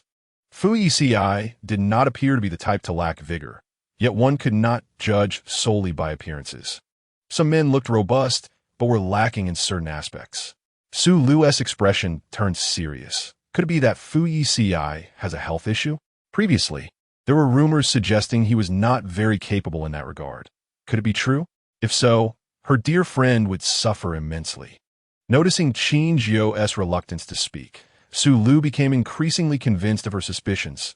Qin Jiu, be honest with me. Is he incapable? Such matters are best treated early. Qin Jiu knew how vivid Su Lu's imagination could be. She didn't want to let her thoughts run wild. We haven't engaged in that yet. She paused for a moment, but he is certainly not incapable. She knew quite well how Fu Yeci's body functioned. She had learned that in her previous life, to an extent that frightened her. Su Lu shook her head gravely. A month into marriage without consummation? If it's not an issue of capability, what could it be? Seeing Su Lu's increasingly outrageous speculations, Qin Jiu lightly pressed her lips together, deciding to exonerate Fu Yeci from any blame. It's my fault. I'm quite afraid of pain. Not solely the pain of the body, but the fear within. Her past experiences regarding such matters were far from pleasant. We have not reached that final step. Su Lu pondered her words, considering numerous possibilities but never imagining it was due to Qin Jiu's fear of pain. If that were the case, then Fu Yeci was indeed a gentleman, enduring for so long. Such matters, when love runs deep, occur naturally. The first time can indeed be painful. If you are truly apprehensive, perhaps you could prepare something in advance, like special garments or ribbons, akin to unwrapping a gift. Layer by layer, Su Lu's face danced with an alluring smile. Qin Jiu pinched her arm, interrupting her train of thought. Are you suggesting I prepare a gift for Mr. Fu? Fu Yeci, having not grasped the entirety of their conversation, only caught the words gift and ribbon, chiming in, a pink ribbon would look lovely on a gift box. Su Lu shot her an exasperated glance, as if to say she was treating them like children. All right, go play. As they sped down the highway, the sweet girl was still in the kindergarten of her childhood. Thousands of miles away, Fu Yeci was driven back to his apartment by the chauffeur, calling Li Xiu to inform him that the meeting would continue in the afternoon and to prepare the contract. Though he had returned to the country yesterday, he had long since determined the final acquisition price, instructing the legal department to draft the contract, thus not delaying too much work. Understood, Master Fu, Li Xiu replied, pausing before adding, we have clarified the matter concerning the wedding ring. During your trip to purchase a gift from Madame Fu, one of the accompanying employees selected this pair of wedding rings. Due to the payment being made with your card, your name appears on the transaction record. She turned and sent the photo to Mrs. Fu, fabricating a story that you purchased the ring. Who is it? Even through the phone, Li Xiu could discern how frigid Fu Yici's voice was, his tone sharp enough to instill fear. Qi Fei. Chapter 82. The listener places such importance on this matter. Outside the conference room, Li Xiu handed a return ticket to Qi Fei. Manager Qi, there is no need for your presence here. You may return to your country. Several other employees of the Fu Corporation stood nearby, perplexed by the scene. The company had arranged for them to go abroad for training, intending to offer them opportunities for promotion upon their return. Why would Assistant Li allow Manager Qi to go back? Qi Fei looked down at the ticket. Why? Is this the intention of President Fu? Ever since Fu Yeci returned to the country, she had anticipated that these matters would eventually come to light. But she never imagined it would happen in such a ruthless manner, directly sending her back. Did Master Fu not even wish to see her once? Li Xiu shot her a cold glance. Is there a need for me to clarify the reasons to Manager Qi? There are other colleagues present. If you're not afraid of your actions becoming public knowledge, I could certainly disclose them right now. Li Xiu, how does President Fu intend to deal with me? Demotion? Salary reduction? Bonus deductions? Qi Fei regretted her impulsive actions. She should not have resorted to such a foolish method. I will accept all punishments, as long as I can remain at Fu Corporation. I truly acted on a whim. Li Xiu frowned, his gaze toward her icy. He once thought Qi Fei was clever, but now he found her inscrutable, unsure of her true nature. Everyone in the company knew how much Master Fu cherished Mrs. Fu, yet she sought to disrupt their marriage, foolishly attempting to sow doubt between them with a pair of wedding rings. Wasn't that courting disaster? Master Fu had not specified her punishment. Li Xiu recalled Fu Yici's words. Indeed, he had not said to dismiss Qi Fei, only coldly remarked that he did not wish to see her again. What had not wanted to see her imply? Li Xiu was uncertain, but given Fu Yici's methods, Qi Fei would likely not find her situation easy. So, does this mean I can stay at Fu Corporation? I will write a self-criticism immediately upon my return, ensuring such an incident never recurs. Just as she felt relieved at not being dismissed, Li Xiu shattered her illusion. As a colleague, I advise you to resign voluntarily to avoid an embarrassing scene. Manager Qi, this will be the last time I address you as such. Before acting, consider the consequences. Some individuals are not to be trifled with. Qi Fei stood frozen, her expression completely dazed. The acquisition meeting proceeded according to the established protocol, with the representatives from the acquired company attempting to conceal their operational deficiencies, only to have their facade easily dismantled. It was widely known that the president of Fu Corporation possessed keen insight and sharp judgment. Dealing with him meant one could not hope to deceive him. The executives from the opposing company had prepared for a low-price acquisition, yet when they saw the contract, it exceeded their expectations. Business people prioritize profit and will go to any lengths for it. Having identified their vulnerabilities, they should have leveraged them to strike hard, not offered such a price. Confusion clouded the faces of those present. Until Fu Yeci spoke, the prior financial losses stemmed from mismanagement, but the company itself is fundamentally sound. I believe that under Fu Corporation's stewardship, it will flourish. I spoke with my wife last night regarding KL company's situation.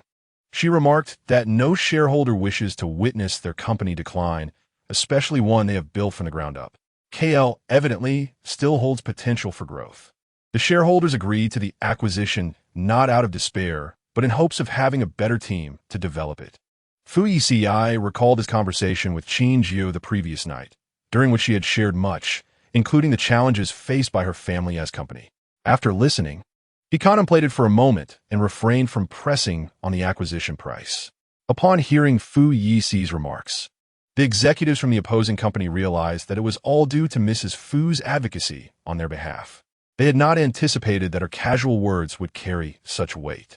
"Thank you, President Fu, and please extend our gratitude to Mrs. Fu." Hicks extended an invitation. President Fu is Chinese and has not had the opportunity to explore our country much. There are numerous tourist attractions and local delicacies. After signing the contract, I sincerely invite you to enjoy a few days here. They genuinely wish to express their appreciation for Fu Yeci's willingness to be flexible in the contract. And such a delightful opportunity for leisure was one few would refuse. "No, my wife is waiting for me at home." Hicks wore a puzzled expression. President Fu was typically busy with work. Did he not wish to unwind for a few days and see the outside world? It seemed he was reluctant to part with Mrs. Fu. "I prefer to be with my wife. If I truly wish to appreciate the outside world, it is far better to do so alongside her." "Mr. Hicks, I presume you are not yet married?" Fu Yici's tone was somber. "Once you get married, you'll understand. Being with the one you love is more important than anything else. Work is endless, and the world is vast. One must prioritize caring for their loved ones and family." Hicks, indeed unmarried, gazed at Fu Yeci in astonishment. How to describe such a contrast? The once ambitious businessman willingly paused his pursuits for love. Chapter 83. I have prepared a gift for you. In the marketplace, Qin Jiu's gaze lingered on a row of dresses, all sharing a common trait. They were sheer and delicate, akin to those described in novels as easily torn. She focused on the outermost light yellow silk dress, featuring a spaghetti strap design and a hollow waist, even cooler than the one she had worn in her last video call. The front was adorned with 2 silk ribbons tied into a bow. Simply untying the bow would reveal the wonders within. Qin Jiu recalled Su Lu's previous remark, likening it to unwrapping a gift layer by layer. A blush crept on her cheeks. After their candid interactions, she no longer feared such matters as she once did. Rather, she now felt a hint of anticipation. In this life, they were in love, and she was not under the influence of any substances. Would it not be less painful than in her previous life? It was only a matter of time before a couple engaged in intimacy. Not having reached that final step in their first month of marriage made her begin to doubt whether Fu Yeci had any issues. Moreover, her feelings for Fu Yeci were no longer simple. "Hello, could you please wrap this dress for me?" "Certainly, Mississippi." The attendant approached, wrapping the dress and handing it to Qin Jiu with a warm smile. "Do you need anything else?" She pointed to a shelf lined with multicolored boxes. "If you are not planning on pregnancy, it's best to prepare in advance," the attendant kindly reminded her. Qin Jiu's eyes drifted to the row of boxes resembling chewing gum, and upon reading the labels, her expression shifted. The last time in the bathroom, they had not completed the final step due to the absence of such items at home. She walked over, grabbed 2 boxes, and handed them to the attendant to be placed in the bag, her fingertips slightly warm. Upon returning to Fu Garden, Qin Jiu took the dress out and placed it in the wardrobe. Just as she finished, Fu Yici's video call came through. She adjusted her breathing and answered. "Hello." Fu Yeci, observing the blushing girl on the phone, squinted slightly. "Are you unwell? Your complexion seems unusual." Qin Jiu shook her head, not daring to admit that she had just tried on the spaghetti strap dress in the wardrobe. "It might just be the lighting." After a pause, she asked, "Will you be working at Fu Corporation after your flight tomorrow?" "I will take a few days off upon returning home. to spend more time with my wife. After marriage, one cannot be excessively engrossed in work, lest one neglects Mrs. Fu. Allow me to pick you up. Qin Jiu recalled the dress hanging in the cloakroom, a sweet smile gracing her lips as she spoke in a melodious tone. I have prepared a gift for you. What kind of gift? A secret. You shall discover it upon your return home. Fu Yeci's eyes sparkled with curiosity, pondering over items such as belts or pens. Yet her mysterious demeanor suggested it was something far more extraordinary than such commonplace gifts. Madame's words only heightened my anticipation to learn what it is. The girl chuckled softly. I cannot reveal it now, but I believe it will bring you joy. Fu Yeci discerned her desire to cultivate an air of mystery and refrained from further inquiry. Although he lacked for nothing, any gift from Mrs. Fu would undoubtedly delight him. I eagerly await your present. The next day, at the airport, after disembarking from the plane, Fu Yeci instructed the driver to escort the other employees of the Fu Corporation home. Sir, have you notified the driver from Fu Garden to pick you up?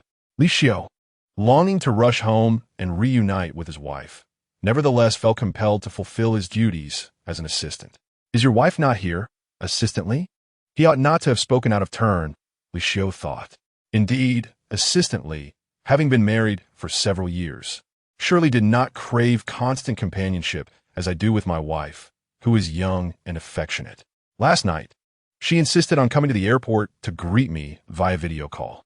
Fu Yeci subtly raised his chin, his brow arching slightly. There is no remedy. My wife adores me to the point of being unable to bear my absence. Assistantly, Fu Yeci remarked, being perpetually occupied with work may lead to neglecting family. And over time, your wife may grow resentful. Li Xiu felt an unspoken frustration. After all, it was his relentless toil that had brought him to this point. The relentless capitalist truly merits disdain. You've worked hard these past few days. Your bonus will be doubled. And I shall grant you a week's leave to spend quality time with your family. Li Xiu was momentarily taken aback. Then astonished joy flooded his eyes. He retracted his earlier thoughts. While Fu Yeci was indeed demanding, his compensation was generous. After marriage, he had softened considerably, even willing to grant them time off. He silently expressed gratitude to Mrs. Fu 100 times over. Chapter 84. Have her return those wedding rings. Qin Jiu stood at the exit, cradling a bouquet primarily composed of white roses and jasmine, exquisite and vibrant. The fragrance wafted to her nostrils, and she glanced down at the white blossoms, recalling a vividly colored dream she had the previous night. In her dream, she donned the newly purchased camisole dress to entice Fu Yeci in the study, intentionally swaying before him. Fu Yeci, do I look beautiful in this? Don't you want to come over and hug me? Fu Yeci, engrossed in his documents, remained unmoved by her presence, his demeanor cold as he replied, put on proper clothing. In her dream, seeing his impassive expression only incited her to speak more provocatively. As husband and wife, does your lack of affection imply disinterest in me? Is work more important than I am? Being with me, I could bear you children. Qin Jiu snatched the documents from his hands, perching herself on the desk, playfully nudging him with her toes, her eyes inviting. Fu Yeci grasped her ankle, casting her a warning glance, admonishing her to cease. Infuriated, she lunged forward and kissed him passionately. The ensuing scene was beyond description. Help! What bizarre turn of events is this? Qin Jiu shook her head, reflecting on her dream self, so boldly assertive, each glance brimming with tension, starkly contrasting with her true self. As one thinks by day, so one dreams by night. Could it be that my burgeoning feelings for Fu Yeci have manifested in such peculiar dreams? She inhaled the sweet scent of the roses, scanning the crowd for that familiar face, ultimately spotting him at the edge of the throng. Unbeknownst to her, the moment she laid eyes on Fu Yeci, her lips curled into an involuntary smile, her peach blossom eyes sparkling with starlight, joy threatening to spill over her countenance. As Fu Yeci drew nearer, halting before her, his elongated eyes locked onto hers, brimming with tenderness. You're back. Though only 2 days had passed since their last meeting, it felt like an eternity. I apologize for keeping you waiting. Did you purchase those flowers for me? Fu Yeci glanced at the roses in her grasp. Qin Jiu nodded slightly. I hope you like them. I cherish everything my wife gives me. His gaze lingered on the blossoms for a brief moment before lifting to her delicate visage. 1,000 flowers paled in comparison to the beauty of the one he loved. Fu Yeci accepted the flowers, placing them atop the suitcase he held. "Let me assist you." The girl, ever thoughtful, responded, "I came to welcome you. I must contribute in some way." As she reached for the suitcase, Fu Yeci turned, pulling her close. "You needn't worry about the luggage. I'll handle it. I entrust you with another task. Hold my hand and lead the way. The airport is vast, and I fear losing my way." With that, he naturally clasped her hand, their fingers entwined. Qin Jiu's gaze faltered momentarily. What kind of task was this?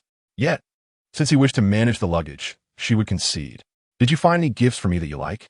Fu Yeci had procured many gifts, filling 2 suitcases which had been sent ahead. As Qin Jiu walked alongside him, thoughts of the 2 suitcases bound for Fu Garden filled her mind.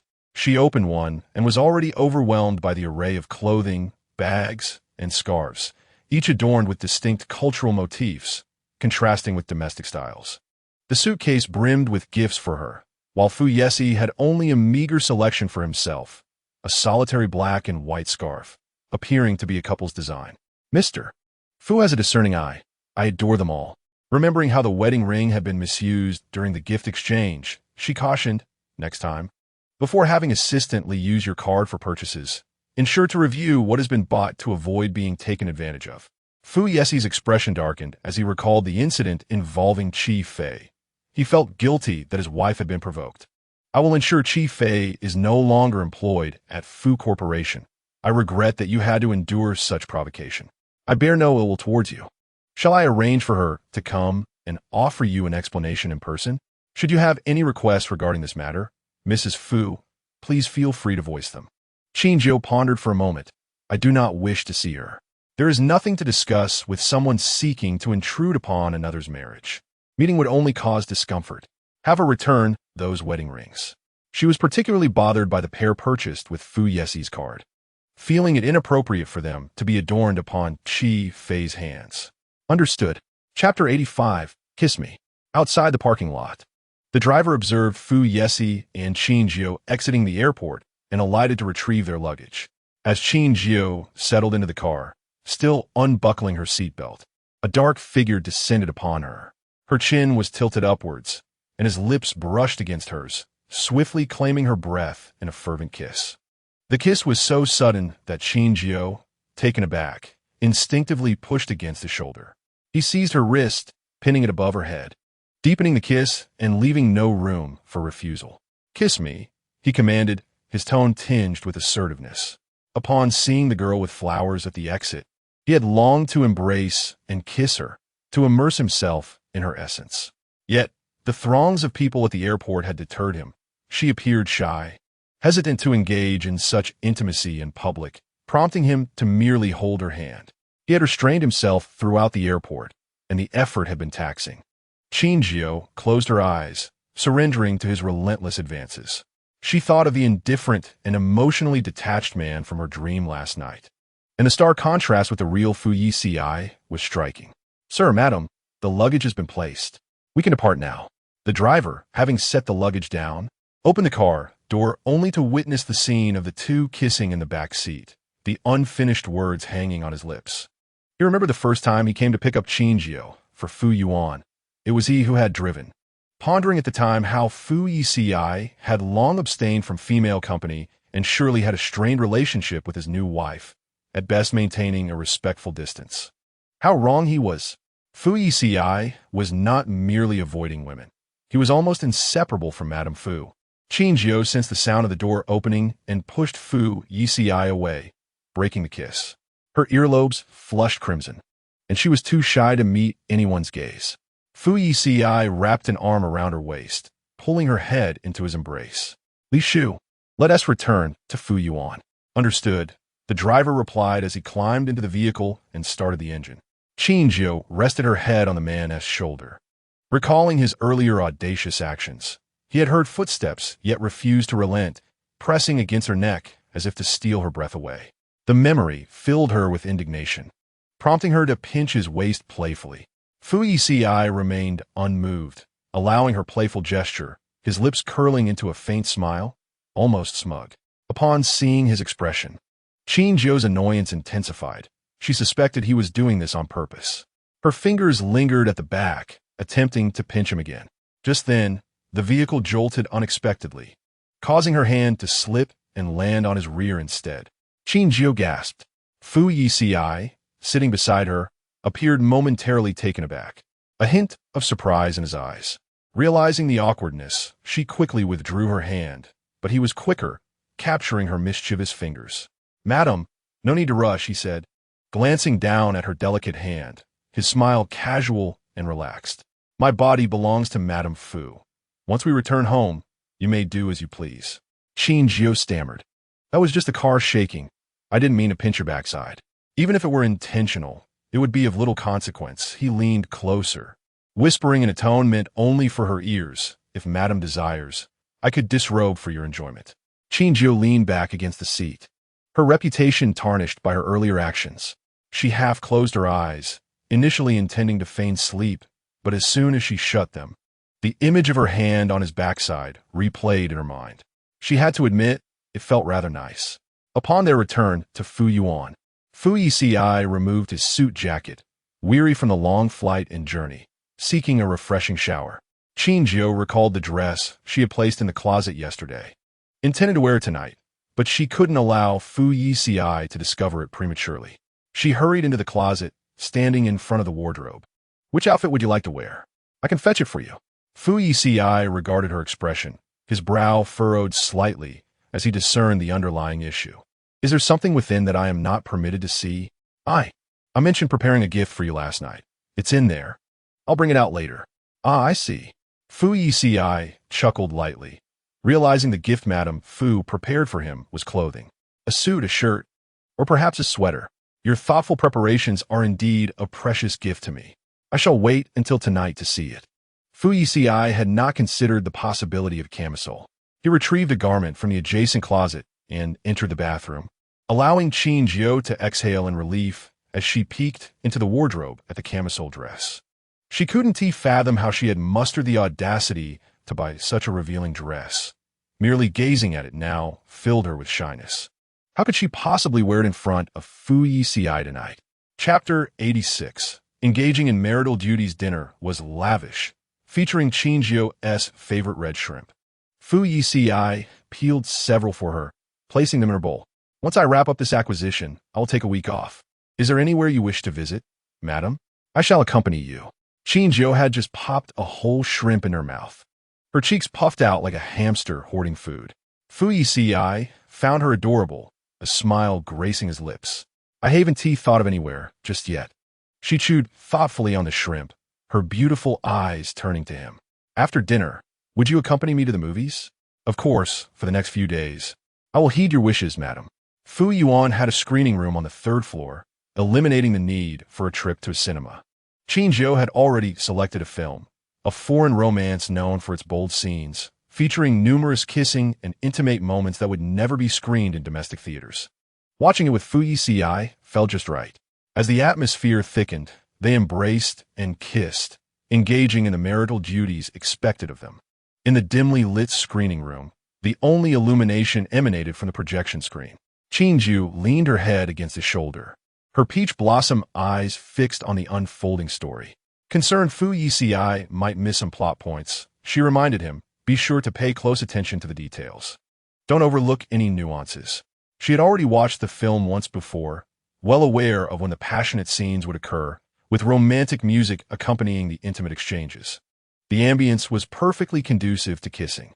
As the progress bar reached 26 minutes, the anticipated kissing scene unfolded, the protagonists having acknowledged their feelings, embraced in the street before sharing a fervent kiss. An English song elevated the romance, stirring Qin Jiu's emotions as she glanced at the man beside her. Fu Yeci, however, remained stoic, his expression serious as he concentrated on the film, devoid of any emotional fluctuations, as if he were handling a business matter. Observing his demeanor, Qin Jiu slowly lowered her head. Men, by nature, are often less expressive than women, and given Fu Yici's staunch disposition, many emotions might elude him. There were still several emotional scenes to come. she decided to wait a little longer. Time passed, and the progress bar advanced significantly. Yet Fu Yici's expression remained unchanged, serious and solemn, even during the window scene where the couple became entangled.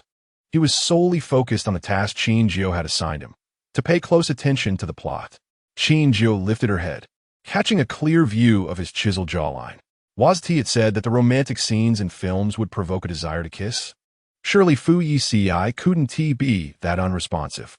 What do you think of this movie? She tentatively inquired. Overall, it's acceptable, but some finer details were overlooked. Fu Yeci replied, having recalled Qin Jiu's earlier instruction to watch attentively, thus analyzing every aspect meticulously. For instance, at the 39-minute mark, when the character fell from the cliff, the body was in free fall, neglecting air resistance. Logically, the descent speed should have increased, yet the latter half clearly slowed down, which contradicts the laws of gravity. Qin Jiu was momentarily at a loss for words. Are there any other details? Fu Yeci continued at the 59-minute mark. During the car crash, the man in the passenger seat sustained minor injuries, while the woman in the back was taken for emergency treatment. The passenger seat is inherently more dangerous, so the man's injuries should have been more severe. Madam, were you hoping I would notice these unreasonable details when you instructed me to watch carefully? Qin Jiu narrowed her eyes slightly, unsure of how to respond, perplexed by their interpretation of a romantic film as a cerebral drama. It was entirely different from what she had envisioned.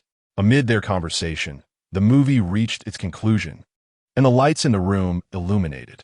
Qin Jiu cast a faint glance at Fu Yeci, sighed, and took his hand as they exited the screening room. Chapter 87 How Beautiful. Upon returning to the bedroom, Fu Yeci pushed open the door, only to be greeted by a carpet of rose petals strewn across the floor and an abundance of fresh flowers that infused the room with a warm blush. A flicker of confusion crossed his eyes as he furrowed his brow. Had he not recognized the familiar decor, he might have thought he had entered the wrong room. Qin Jiu stood nearby, momentarily at a loss for words. This was a surprise she had orchestrated with the help of the household staff. In her plan, she and Fu Yeci would share a kiss in the screening room, and upon returning to the bedroom to find it adorned with pink roses. The subsequent events would unfold seamlessly. Is this arranged by the lady of the house? He inquired with intrigue. Qin Jiu quickly gathered her thoughts. Today isn't your first day back home, is it? I wanted to set up a welcome ceremony. It's exquisite. Thank you, madam, he replied, leaning down to place a gentle kiss at the corner of her mouth. Stepping into the room, Fu Yeci tread carefully over the rose petals, and as he surveyed the meticulous arrangements, he sensed that this was more than just a mere welcome. Perhaps Mrs. Fu had prepared some other surprise. His mind wandered through many possibilities, yet he never considered the intimate aspects of their married life. Since their marriage, they had not engaged in a normal marital relationship. Qin Jiu was apprehensive, and he had never pressed her. Fu Yeci understood that her fears stemmed from him. For him, having Mrs. Fu by his side for a lifetime was more than sufficient, even if their intimate life remained unfulfilled. As he continued deeper into the room, his gaze landed upon a box on the bedside table that resembled chewing gum, and a shiver ran through him. He picked up the box, his long fingers shaking slightly. Is this also prepared by the lady of the house? Upon seeing the object at his fingertips, Qin Jiu's ears flushed crimson, and her gaze faltered. Fu Yeci observed her bashful expression and immediately comprehended the situation. A smile blossomed on his lips as he chuckled softly. I had no idea, madam, that you harbored such thoughts about me. His brows arched with amusement, realizing that her earlier actions in the car were a subtle hint. It's my fault for not grasping your intentions. Qin Jiu recalled the incident from earlier in the day, when she had pinched him playfully. It had indeed been an accident. With a grin, Fu Yeci held the small box, his fingertips slightly warm. He recalled the film they had just watched. It seemed Mrs. Fu's message was not merely about the plot. He approached Qin Jiu, scooping her up in one arm, and she instinctively gasped in surprise as her view elevated. He settled onto the sofa, applying gentle pressure with his arm, as she found herself seated on his lap. His arm encircled her waist, his rough fingertips grazing her side. Were you hoping to kiss me during the film? Feeling the weight of his gaze, Qin Jiu dared not meet his eyes. It seems so, she murmured. He chuckled softly, his voice deep and teasing, as he caressed the nape of her neck and pulled her closer for a kiss. Participating in such kisses with Mrs. Fu is my duty as her husband. There's no need for shyness. Seated on his lap, Qin Jiu breathed heavily, her gaze fixed on his smiling face, and she playfully punched his shoulder with her fist. Rather than retreating, Fu Yeci's demeanor grew more self-satisfied. This is also my fault. I was so focused on the film's storyline that I overlooked your feelings. I shall make amends to you several times. With that, he leaned down to plant another kiss on the girl nestled in his arms. As they exchanged breaths, just as the situation threatened to spiral out of control, Qin Jiu pushed against his shoulder. I need a shower first. She had deliberately purchased a delicate camisole for tonight. It needed to serve its purpose. Shall we go together? Fu Yeci asked, reluctant to release her. No, I can shower on my own. Qin Jiu slid off his lap. Didn't I tell you yesterday that I had prepared a gift for you? I'll show it to you after I finish my shower. Fu Yeci was entirely focused on Qin Jiu, hardly thinking about any gift. Yet knowing it was something Mrs. Fu had thoughtfully arranged, he intended to accept it graciously. All right, I shall await my lady's gift. After retrieving the dress from the wardrobe, Qin Jiu locked the bathroom door behind her. Once she had showered and donned the silk camisole, she gazed at her reflection in the mirror. Her hair cascaded like seaweed, a few strands framing her forehead, and her complexion was a flawless porcelain, delicate and radiant. The pale yellow dress clung to her form, subtly revealing her curves. With two silk ribbons tied in a bow at her chest, which could easily be loosened with a gentle tug, Qin Jiu was slightly taken aback. She and realized how cool the fabric felt during her earlier fittings. Closing her eyes, she began to regret her choice of attire. But then she thought, what is done is done. After all, they were husband and wife. What was there to be shy about? Besides, she had already been seen in her entirety in their past life. If anyone ought to feel bashful, it should be Fu Yeci. Having steeled herself, she opened the bathroom door. Fu Yeci, clad in a black nightgown, sat on the sofa. While Qin Jiu had bathed, he had taken the opportunity to shower in another room. Hearing the door open, he turned to see Qin Jiu, and at that moment, her beauty left him breathless. His little wife looked extraordinarily stunning tonight. Upon noticing the bow at her chest, he instantly understood. This was the gift Qin Jiu had prepared for him. It was herself. The secret she had hidden in the wardrobe was nothing but the wrapping for this gift. His present had been before his eyes all along. Chapter 88, May I unwrap my gift now? Do you like this gift? Qin Jiu twirled in front of Fu Yeci. I adore it, he replied, his gaze fixed on her, unyielding. In a daze, Fu Yeci recalled their first encounter. The innocent girl who had patted her pockets, only to find them empty, and with a bright smile, had declared, I'll give myself to you. Years later, that promise had come to fruition. He had indeed received this precious gift. Will you be cold? Fu Yeci inquired with concern. Qin Jiu shook her head. Whether I'm cold or not matters little now. After all, I won't be wearing it for long. The thought of what was to come made her cheeks flush, and her breath quickened. She looked at Fu Yeci, who had a cup of steaming tea before him, the steam still rising. Furrowing her brow, she felt a pang of imbalance. How could he remain so composed? This was their first time, and she was nearly breathless with anxiety, while Fu Yeci appeared unfazed, even casually sipping tea. Fu Yeci, if you still have work to attend to, would you not step away to read a document before joining me? Qin Jiu pointed to the cup of tea before him, noting his calm demeanor. Understanding her discontent, Fu Yeci smiled. I was only drinking tea to soothe my nerves. I didn't wish for you to perceive my excitement. He anticipated that Mrs. Fu would misinterpret his actions. Taking Qin Jiu's hand, he pressed it against his chest. Can you feel it? As she sensed his rapid heartbeat, a shiver coursed through her, meeting her bewildered gaze. Fu Yeci wrapped his arms around her waist, lifting her to stand on his feet. The girl in his embrace blushed furiously, her fingers clutching his nightgown. As their hearts drew closer, both racing in sync.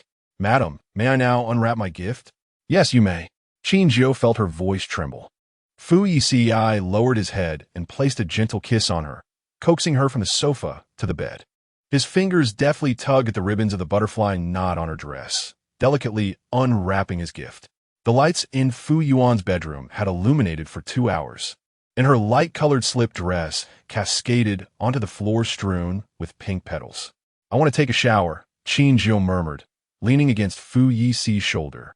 Her body feeling as limp as though it were devoid of bones, her voice hoarse.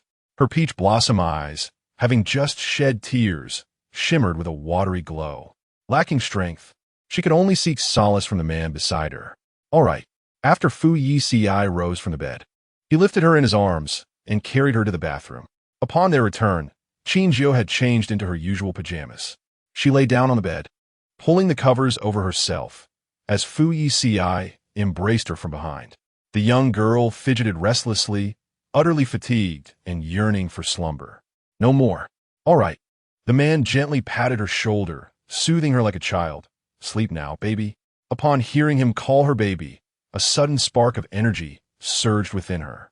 He had never referred to her in such an endearing manner before. Always Madam, Mrs. Fu, or Jiu. This term was a first. "What did you just say?" She greedily wished to hear it again. "Sleep now." He refrained from repeating the endearment. Exhausted beyond measure, Qin Jiu soon succumbed to sleep. The next day, she awoke to the afternoon sun streaming in at 2 o'clock. Rubbing her eyes, she gazed at the ceiling above, puzzled. Strangely, despite having felt achy the previous night, she now experienced no discomfort. Awake? Following the sound, she turned her head to find Fu Yeci seated on a chair in the bedroom, engrossed in a book. Clad in a black sweatshirt, a faint smile gracing his lips. "What time is it?" As she spoke, she realized her voice remained hoarse, just as it had been the night before. Fu Yeci glanced at his watch, 2:17. Qin Jiu peered out the window, her expression one of disbelief. The man softly reminded her, "It's 2 in the afternoon." Supporting herself with her arms, she sat up, astonished at how late it had become. Yet, she couldn't entirely blame herself. They had gone to bed past 1 o'clock, and after such exhaustion, a little extra sleep was warranted. If blame were to be assigned, it would lie with the instigator. Fu Yeci approached her, retrieving a piece of candy from the drawer, offering it at her lips. Qin Jiu opened her mouth to accept it, only to realize something felt amiss. Had she not inquired about what it was before consuming it? "What is it?" "Madame Fu, your reflexes are remarkably sharp. Had this been poison, you would already be beyond saving. What you give me could never be problematic." The man playfully brushed her nose. "It's a throat lozenge. It should soothe your discomfort." He had already tended to her earlier that morning, ensuring she felt no pain. "I will be more cautious next time." Qin Jiu touched her neck, her own voice sounding foreign to her. "It's all your fault." Fu Yeci chuckled softly. "Taking full responsibility, it is indeed my fault. I take the blame. I will be more vigilant next time." Seeing him so contrite, Qin Jiu felt a twinge of guilt. She couldn't place all the blame on Fu Yeci for their late night. His actions were gentle, attentive to her feelings. After their initial encounter, he had not pressed further, and it was she who had initiated subsequent kisses, leading to the events that unfolded. "Are you hungry, my lady? Shall I go downstairs to fetch some food for us to enjoy in the bedroom?" "Yes." Qin Jiu patted her stomach. After the exertion of the previous night, she certainly felt ravenous. Fu Yeci descended to retrieve their meal, while Qin Jiu sat at the edge of the bed, reflecting on the events of last night, her cheeks blooming with a rosy hue. It was an experience utterly distinct from her past life. He would kiss away her tears and whisper sweet nothings in her ear, always mindful of her emotions. Aside from a fleeting moment of discomfort, the entirety was pleasurable. Closing her eyes, she pressed her fingers to her temples, recalling a peculiar dream she had, one that featured the Fu Yeci of her previous life. Despite their identical appearances, she could distinctly discern that he was not the same man of this lifetime. His demeanor was serious, lacking any semblance of a smile, his gaze profoundly penetrating. In the dream, she had resisted him vehemently, embodying the discord that pervaded their past relationship. "Get out. I despise you. No matter your efforts, I shall never grow fond of you." She had hurled many unkind words at him. Fu Yeci stood at the door, silent, his gaze deep and inscrutable, filled with emotions she could not comprehend. Time slipped by, and eventually he approached her.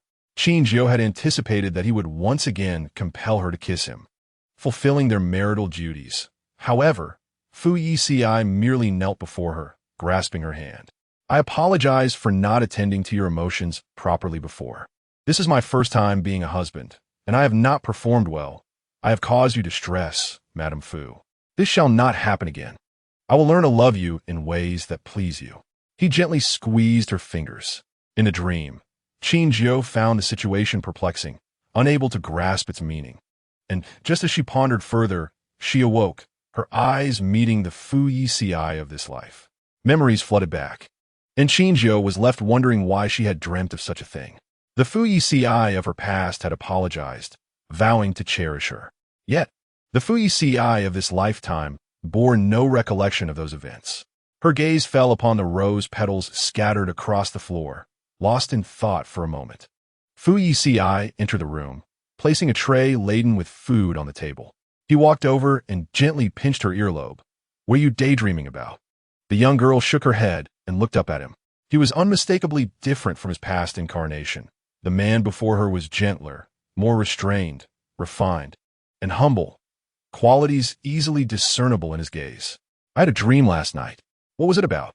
Fu Yeci sat at the edge of the bed, toying with a few strands of her hair, wrapping them around his fingers.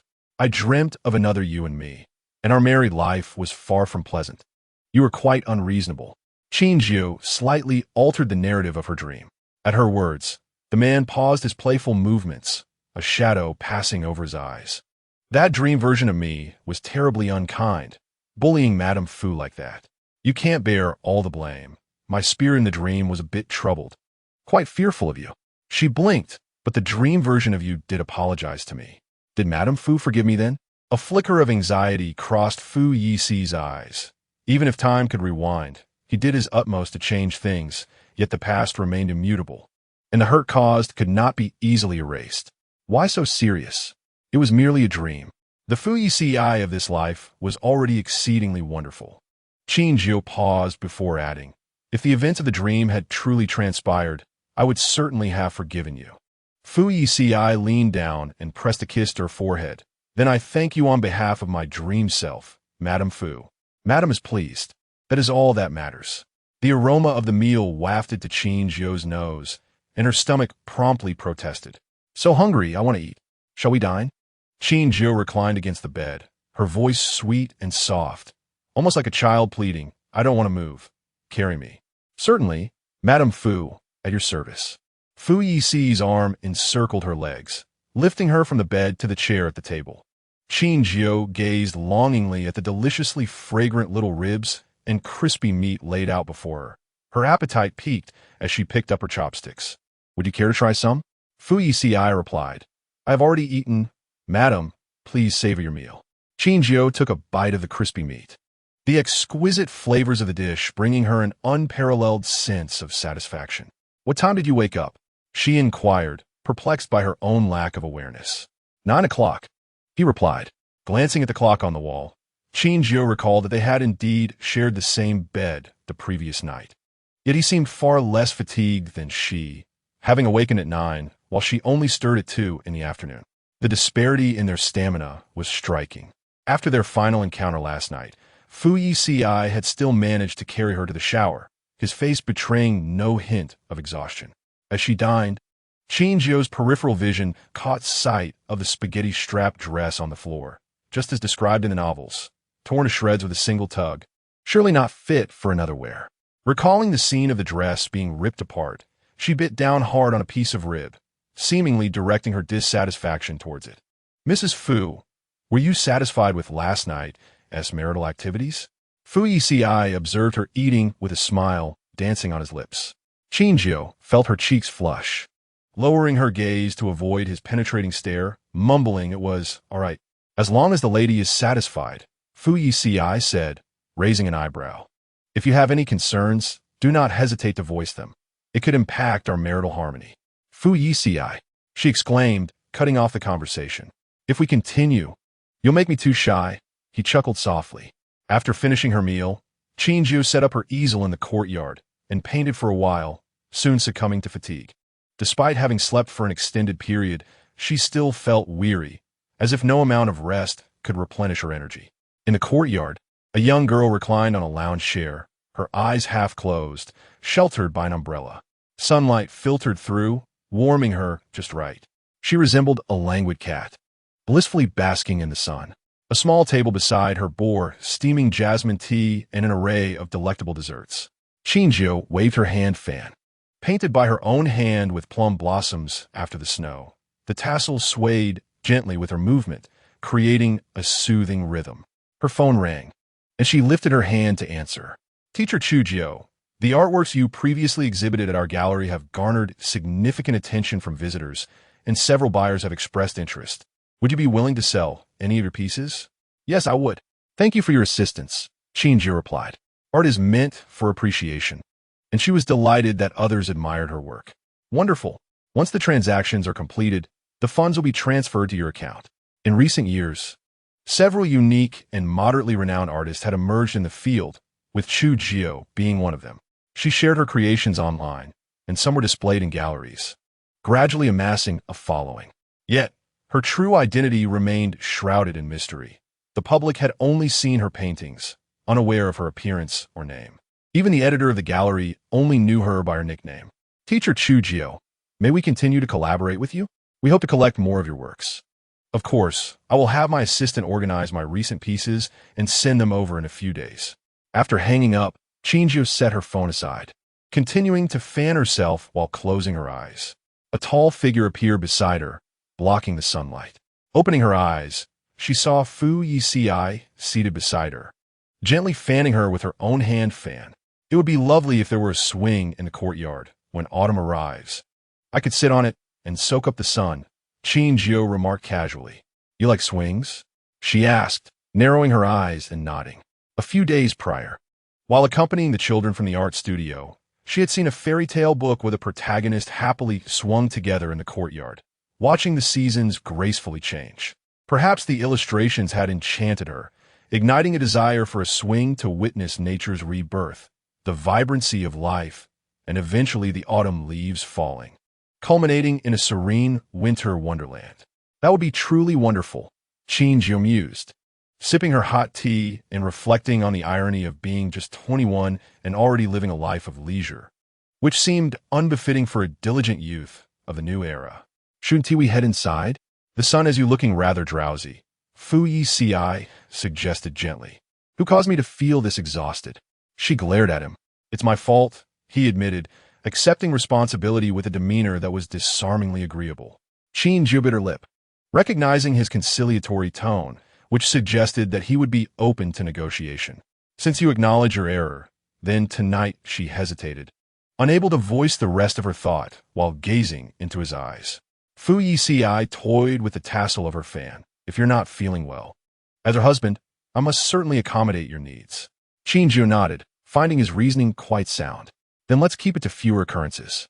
Really? Qin Jiu's eyes widened in disbelief as she looked at Fu Yeci. She had meant to imply merely sleeping tonight, yet his words suggested otherwise, hinting at more than one encounter. Chapter 91, Deliberate Display. Qin Jiu felt compelled to clarify, lest she wake up tomorrow regretting her choices. Fu Yeci, what I mean is that tonight we should only sleep without any other activities. Fu Yeci raised an eyebrow, but I do not wish to. His expression was earnest, and his tone resolute, as if this was not a matter open for discussion. The man who had just been so agreeable now seemed to have transformed entirely. Madam, tonight we could perhaps indulge in the bathroom. Qin Jiu quickly covered his mouth to silence any further startling suggestions, mindful of the gardener tending to the flowers nearby. What happened to your previous restraint? Fu Yeci wore a subtle smile, his gaze not entirely innocent. Surely, Madam must have me mistaken. I have never been the person you describe. His feelings for Qin Jiu were akin to an obsession, previously held in check, but now yearning to be unleashed. Jiu, once a man has tasted the pleasures, expecting him to revert to his former self is rather unreasonable. Qin Jiu sat upright in her lounge chair, taking a delicate sip of jasmine tea. I don't care. I want to rest tonight. Is there truly no room for negotiation? None. The man chuckled at her serious demeanor. Very well. This household is under the lady's command, and I have no say in the matter. He sighed. I have cherished you for many years, and now that you are finally mine, I must handle you with care, afraid to act recklessly. Mrs. Fu need not concern herself with my feelings. My opinions are of no consequence. Qin Jiu felt as though she were the unfaithful one in this scenario. What was that saying again? The first to fall in love is the loser. How could I dare to make demands in front of Mrs. Fu? Stop, Qin Jiu interjected, recognizing that reasonable requests could be entertained, even in the bathroom. Then it settled. Fu Yeci pressed a kiss to the corner of Qin Jiu's mouth, his eyes glimmering with delight. He resumed fanning her, while Qin Jiu pursed her lips and crossed her arms, increasingly feeling as though she had been led astray. After dinner, they ventured out to the supermarket, with Fu Yeci pushing a cart with one hand while holding Qin Jiu's hand with the other. The young girl's eyes sparkled as she observed the rows of products on the shelves. Fu Garden has everything, she mused. Although the servants would procure snacks to stock the fridge, nothing could compare to the joy of shopping for oneself. Do you have a favorite snack? Feel free to get it yourself. Upon hearing this, Qin Jiu swiftly made her way to the shelves, selecting an assortment of her preferred treats: chocolates, potato chips, and cookies. Her small shopping cart quickly filled to half its capacity. Fu Yici's gaze was drawn to a nearby shelf, where various types of BYT were displayed from top to bottom. His eyes glimmered slightly. It was uncommon for a supermarket to stock such items in this section. The box from yesterday was nearly empty. It was time to purchase a few more. Jiu. Qin Jiu, engrossed in comparing two types of fruit candy to determine which was more delectable, did not turn to face the man. Fu Yeci continued. Do you prefer apple flavor or banana flavor? Fruit candy? The man glanced at the passers-by. Discussing such private matters in the presence of others might dampen Mrs. Fu's spirits while shopping. No, I meant gum. I'll take both. I enjoy them equally. She added several more bags of snacks to her cart. Fu Yeci retrieved both the apple-flavored and banana-flavored gum, as well as a few other varieties, and placed them into the cart. After shopping, the cart was brimming with goods, and Fu Yeci pushed it toward the checkout. Sir, how would you like to pay? The cashier inquired. I am married. The cashier immediately turned to Qin Jiu, who fished out her phone to complete the payment. She lifted her gaze to the man, her tone laced with curiosity. It's not even 1,000 yuan. Why did you feel the need to announce your marital status? Moreover, you sounded quite proud. It was as if he feared others might not be aware. Married men typically entrust their assets to their wives. I cannot allow anyone to think I treat my wife poorly. The corners of his eyes lifted, a smile dancing in their depths. Oh, Qin Jiu replied. I thought you were trying to show off. Having purchased too many items, the staff took some time to separate them into bags. Ultimately, 3 bags were filled to the brim. Qin Jiu reached for one as she headed toward the supermarket exit, but Fu Yeci stopped her, taking the bag from her hands. There are too many. Can you manage? The young girl feigned an attempt to reclaim the bag, indignant at the notion of relinquishing all her purchases to another. I'll carry one. No need. Not only can I manage, but I can also hold Mrs. Fu's hand. With that, Fu Yeci took her hand, leading her out of the supermarket. Chapter 92. Baby, I love you. Upon returning to Fu Garden, Fu Yeci placed the bags on the table, while Qin Jiu slipped on her slippers and reclined on the sofa to rest.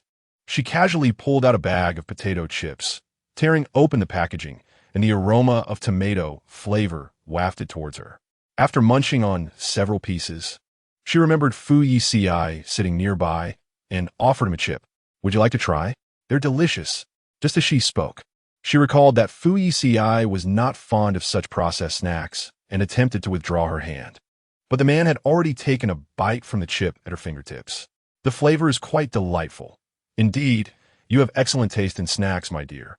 Qin Jiu's fingertips felt warm. Should I get you another piece? Yes.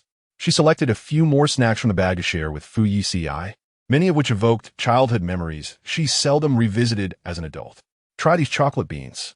And these teddy bear cookies. I loved them as a child. Fu Yeci accepted her offerings without hesitation, indulging in whatever she provided. Mr. Fu, you are so easy to please. In novels, the portrayal of CEOs often includes chronic stomach issues or insomnia. Yet Fu Yeci exhibited none of these ailments. He consumed everything without discrimination. I used to feed a Labrador, and it was just as easy to please, devouring everything offered. The Labrador also bore the affectionate nickname Fat Pig, due to its indiscriminate appetite and endearing, pudgy appearance.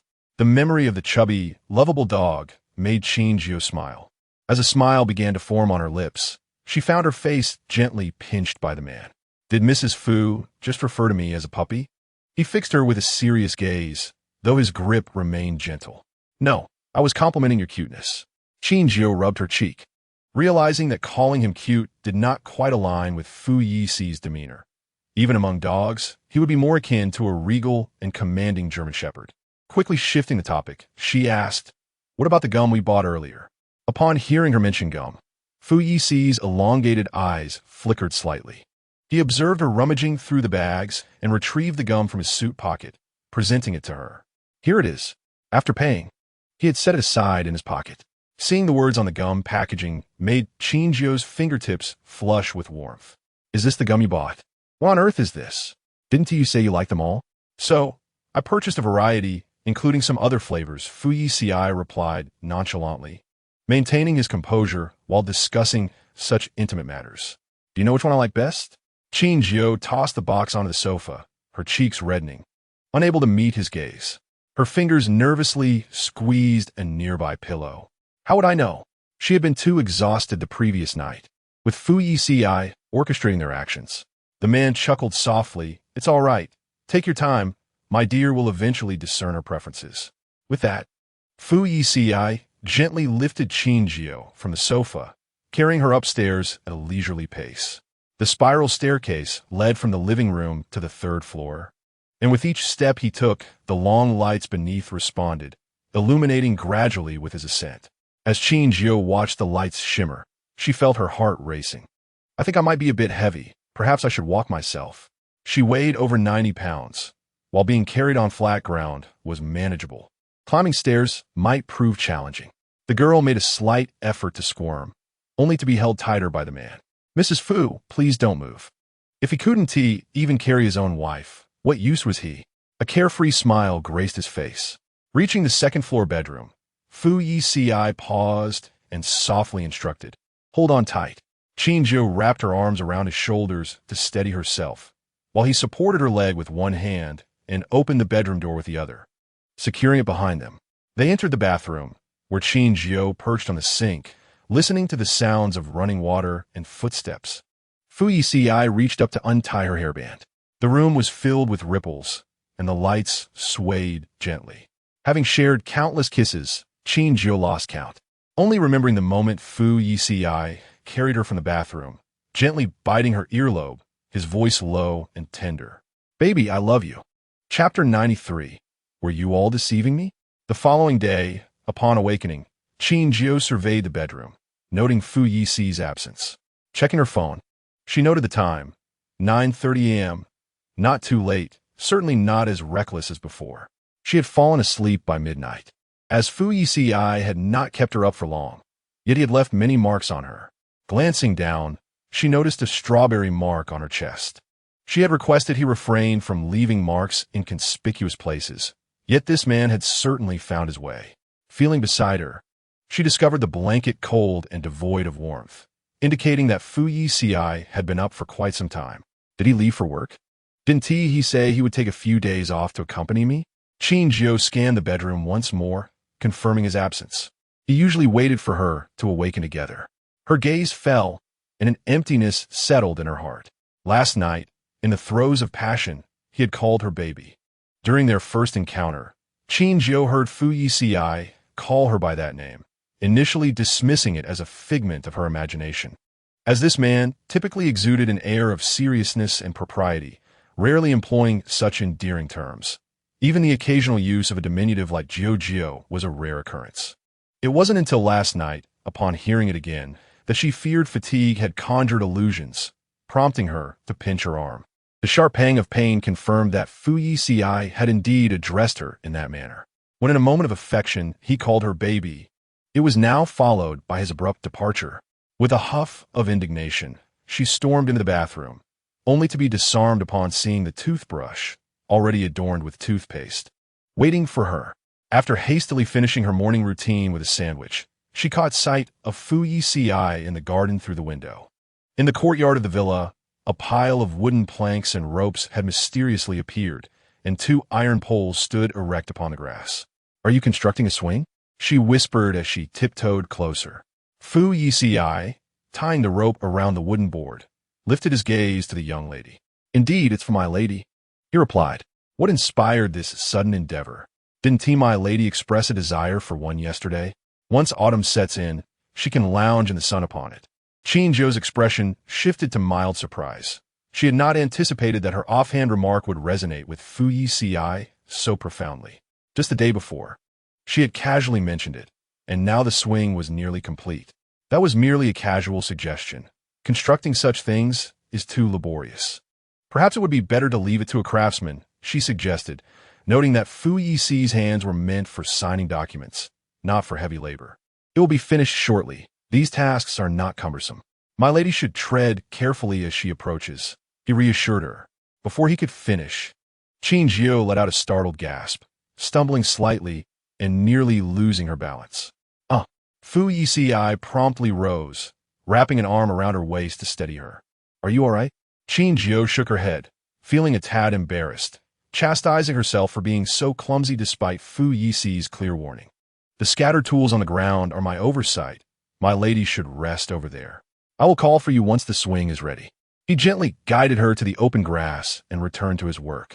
Seating herself on a small stool, Qin Jiu propped her chin on her hands, observing Fu Yici's graceful movements. His hands were quite striking, the pale fingers deftly winding the rope around the swing's frame, culminating in a firm knot. An hour later, the swing was finally complete. Qin Jiu took a seat and swung gently, finding the height just perfect. "In a few days, we should have the gardener transplant a climbing rose nearby, allowing its vines to entwine around the swing's frame, producing lovely blooms. I desire yellow or pink roses," she declared, her eyes bright with excitement. She increasingly felt that this scene echoed the ending of a story she once read. A week sped by, during which Qin Jiu engaged in various forms of exercise, leaving her body unusually fatigued.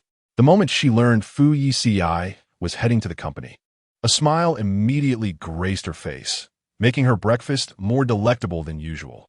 "I'll see you off shortly," she said, taking a bite of her crab meat bun. Fu Yeci glanced at her, a teasing glint in his eye. "Why do I sense that my lady is particularly delighted about my visit to the company?" "Not at all. How could you think that of me?" She feigned reluctance, her eyes glistening with unshed tears, appearing both wistful and pitiful. "Just the thought of not seeing you for several hours makes me dreadfully anxious. I can hardly imagine how much I will miss you. Even before you leave, I'm already losing my appetite. I too wish for your company at home, but work is paramount. I will understand." His gaze narrowed slightly as he regarded her. "Then I shall bring my lady along to the company." "Absolutely not," Qin Jiu exclaimed. Fu Yici's penetrating stare bore into her, his expression stern. "Didn't my lady just say she would miss me to the point of losing her appetite? Was that merely a ruse?" "Well, I find that I no longer feel quite as strongly," she replied evasively. "Do you wish to see me or not?" "Somewhat," she admitted. "Only recently married, and my lady is already growing weary of me? How quickly one can turn fickle. Am I to fear encountering a heartless woman? That is not the case. Since my lady is so fond of me, let us venture to the company together after breakfast." Thus, after finishing her meal, Qin Jiu found herself coaxed and persuaded into the car, ultimately arriving at Fu's Corporation. Chapter 94. Indispensable yet not essential. Fu Corporation. Upon returning to the company, Fu Yeci convened a meeting with the executives. An employee tasked with reporting work summaries inadvertently omitted critical data, their expression immediately shifting to one of anxiety. Fearing severe repercussions for such a significant oversight, uncertain whether Fu Yeci would demote them on the spot, the atmosphere grew increasingly tense. But just as they were about to spiral into despair, Fu Yeci spoke calmly. "Please summarize the missing data. Ensure the report is supplemented and submitted to assistantly." "Understood." The employee exhaled in relief, surprised by Fu Yici's surprising leniency, and continued with their presentation. Fu Yici's mood appeared rather buoyant, a fact that was not lost on the executives in the conference room. Although his expression bore no smile, his demeanor was considerably softer. Emerging from the meeting room, the executives soon learned that Fu Jiu was present at the company, explaining Fu Yici's elevated spirits. Mrs. Fu truly accompanies Mr. Fu to work. Their relationship is remarkable. Zhonda remarked casually in Fu Yici's presence. Fu Yeci offered a slight smile. After returning from a week's holiday, my lady suddenly wished to join me at work. This morning she expressed how much she couldn't bear my absence, nearly in tears at the thought of my departure. She is quite young. I hope you all can overlook her sentimentality, he added, nodding slightly to the executives behind him. The executives, however, did not perceive his words as a mere apology. Rather, they sensed a protective undercurrent in his tone, as if he were keen for them to understand the depth of his wife's affections. Yet, did Mrs. Fu truly feel such an attachment to Mr. Fu? At that moment, Qin Jiu was in the president's office, engrossed in a video on art appreciation, blissfully unaware of the impression she had made on Fu's employees. Li Xiu knocked before entering, hesitating as he noticed Qin Jiu seated on the nearby sofa, contemplating whether to report to Mr. Fu. Speak freely. There's nothing my lady cannot comprehend, Fu Yeci encouraged. Upon receiving his consent, Li Xiu began, Mr. Fu, Mrs. Fu, Miss Qi refuses to return the wedding rings, asserting that they were your public promise to her, and you cannot easily retract a gift. The company has dismissed Qi Fei. She is no longer Manager Qi. After delivering his report, Li Xiu discreetly gauged Qin Jiu's reaction. Any woman would be concerned if her husband had gifted wedding rings to another. However, Fu Yeci had indeed promised every employee the opportunity to choose their preferred item, and he would foot the bill. Once a gift was given, it could not be easily rescinded.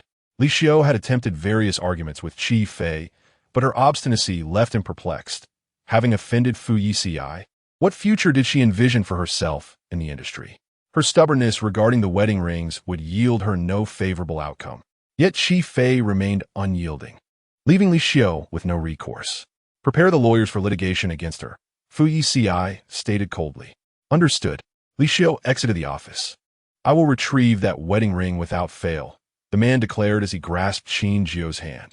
The young lady smiled and shook her head. It's all right. If it cannot be retrieved, it matters not. Upon first discovering that another woman adorned the wedding ring purchased by Fu Yeci, she felt a surge of anger and desire to reclaim the ring immediately.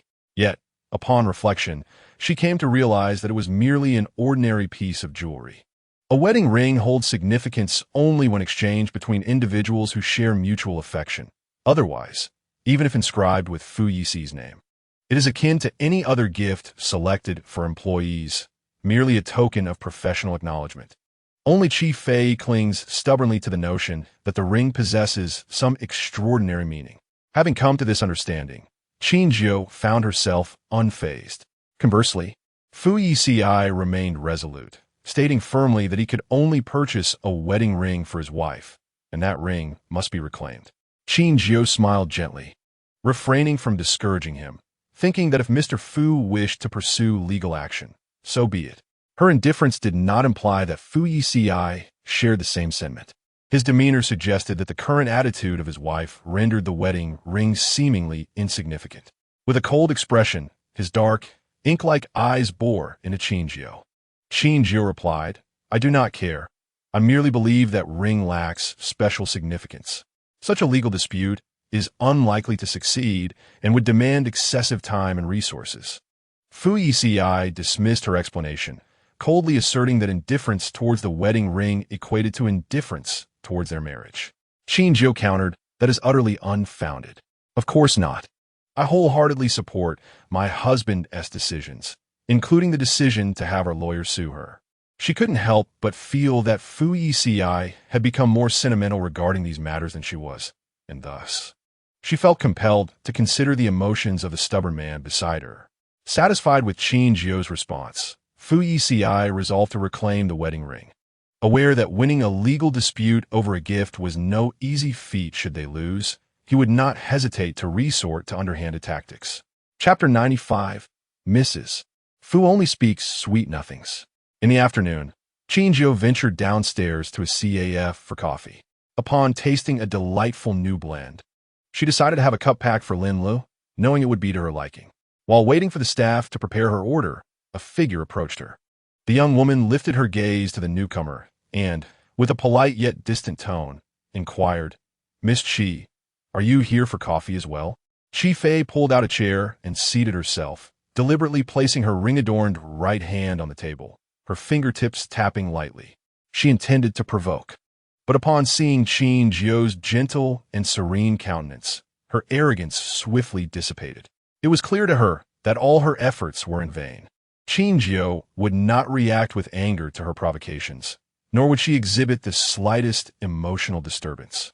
Just as she had not even bothered to respond to the 2 photographs Qi Fei had sent her.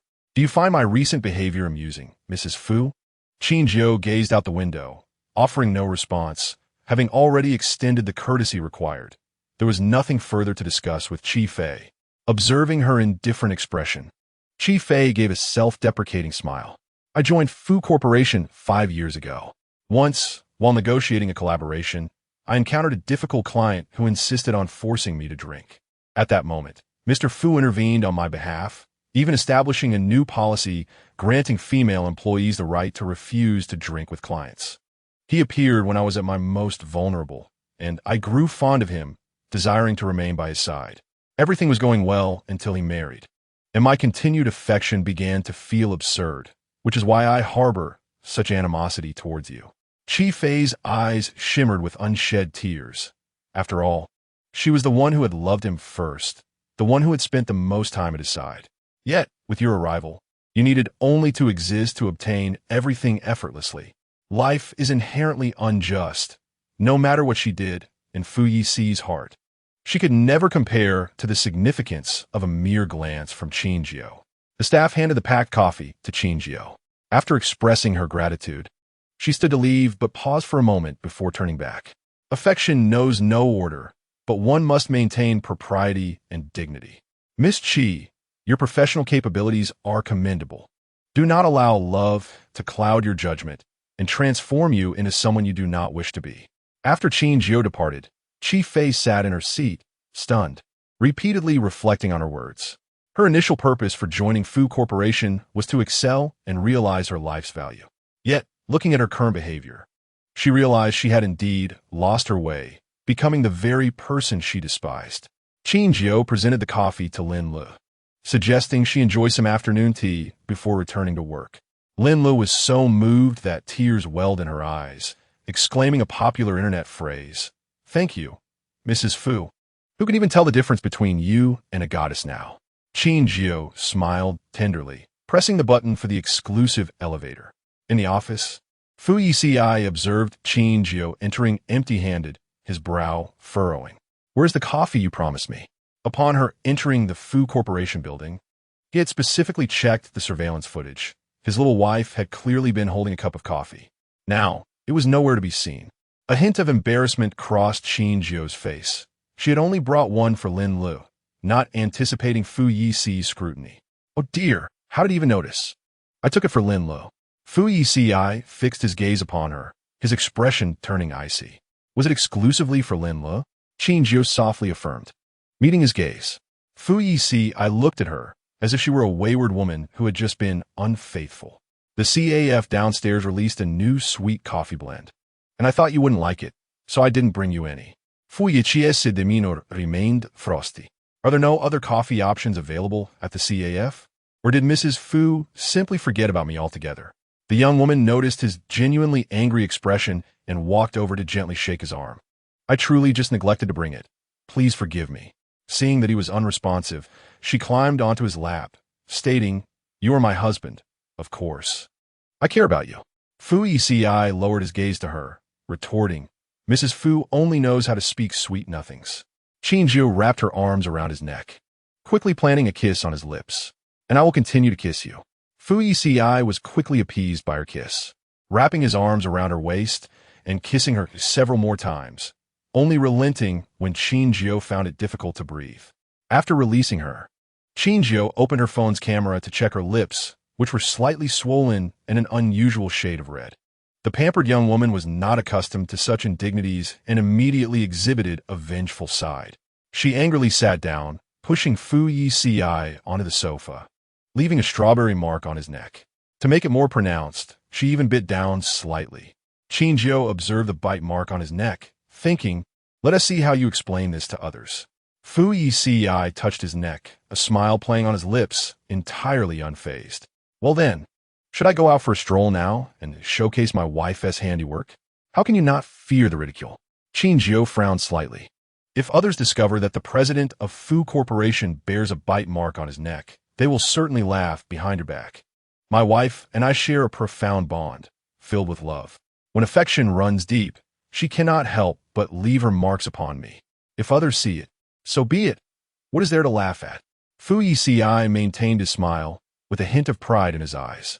He was unbothered. While it was Qin Jiu who felt anxious, her brows furrowed, troubled.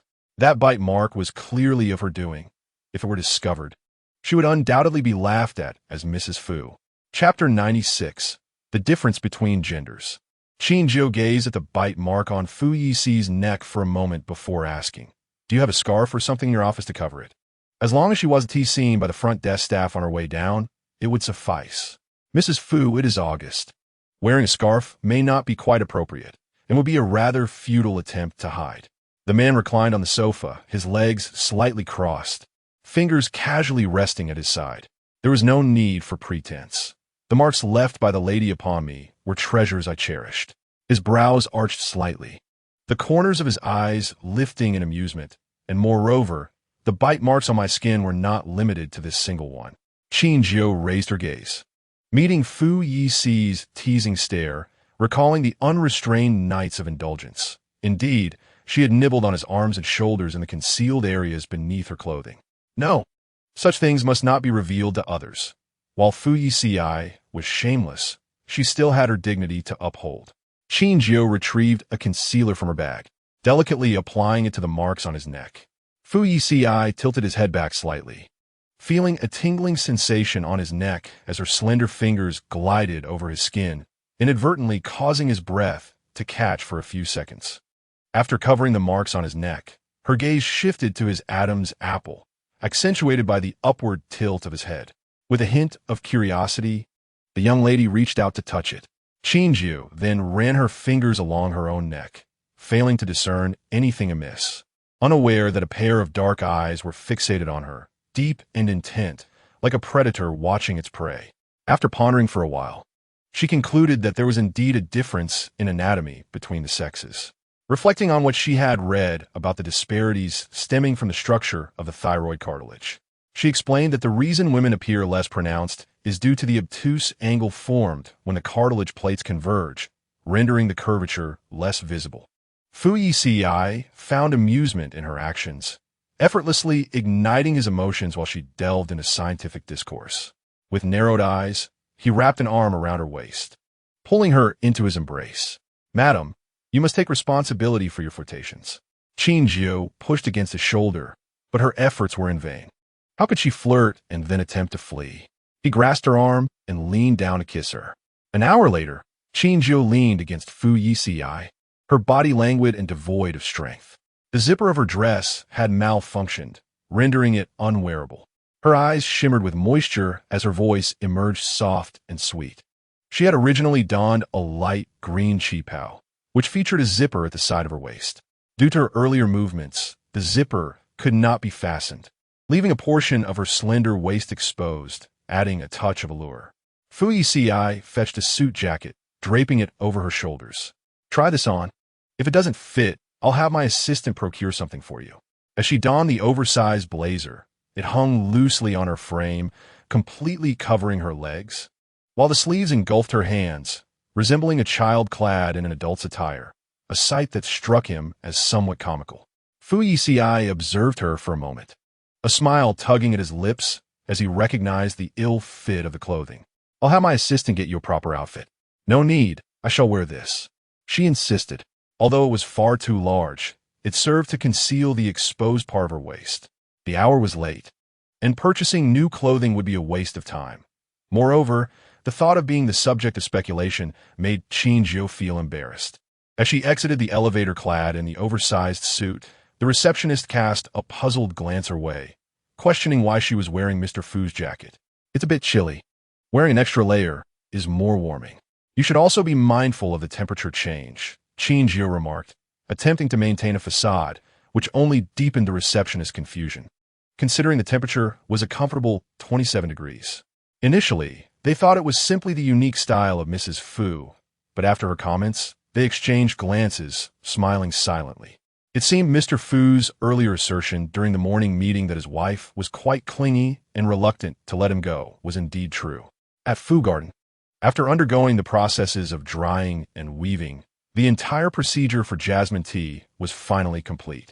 Qin Jiu sat at the tea table, skillfully brewing tea, her fingers delicately caressing the teacup. After discarding the slightly murky first infusion, she filled the second cup with hot water. After several repetitions, the fragrant aroma of the tea gradually permeated the air, invigorating her senses. Taking a gentle sip, her eyes sparkled with delight. The tea was exquisite. She portioned it into different boxes, sending some to her elders on either side. When her father received the jasmine tea, he called to praise her effusively, while her mother sent her a red envelope. Upon seeing the zeros, Qin Jiu couldn't help but think her mother was as extravagant as ever.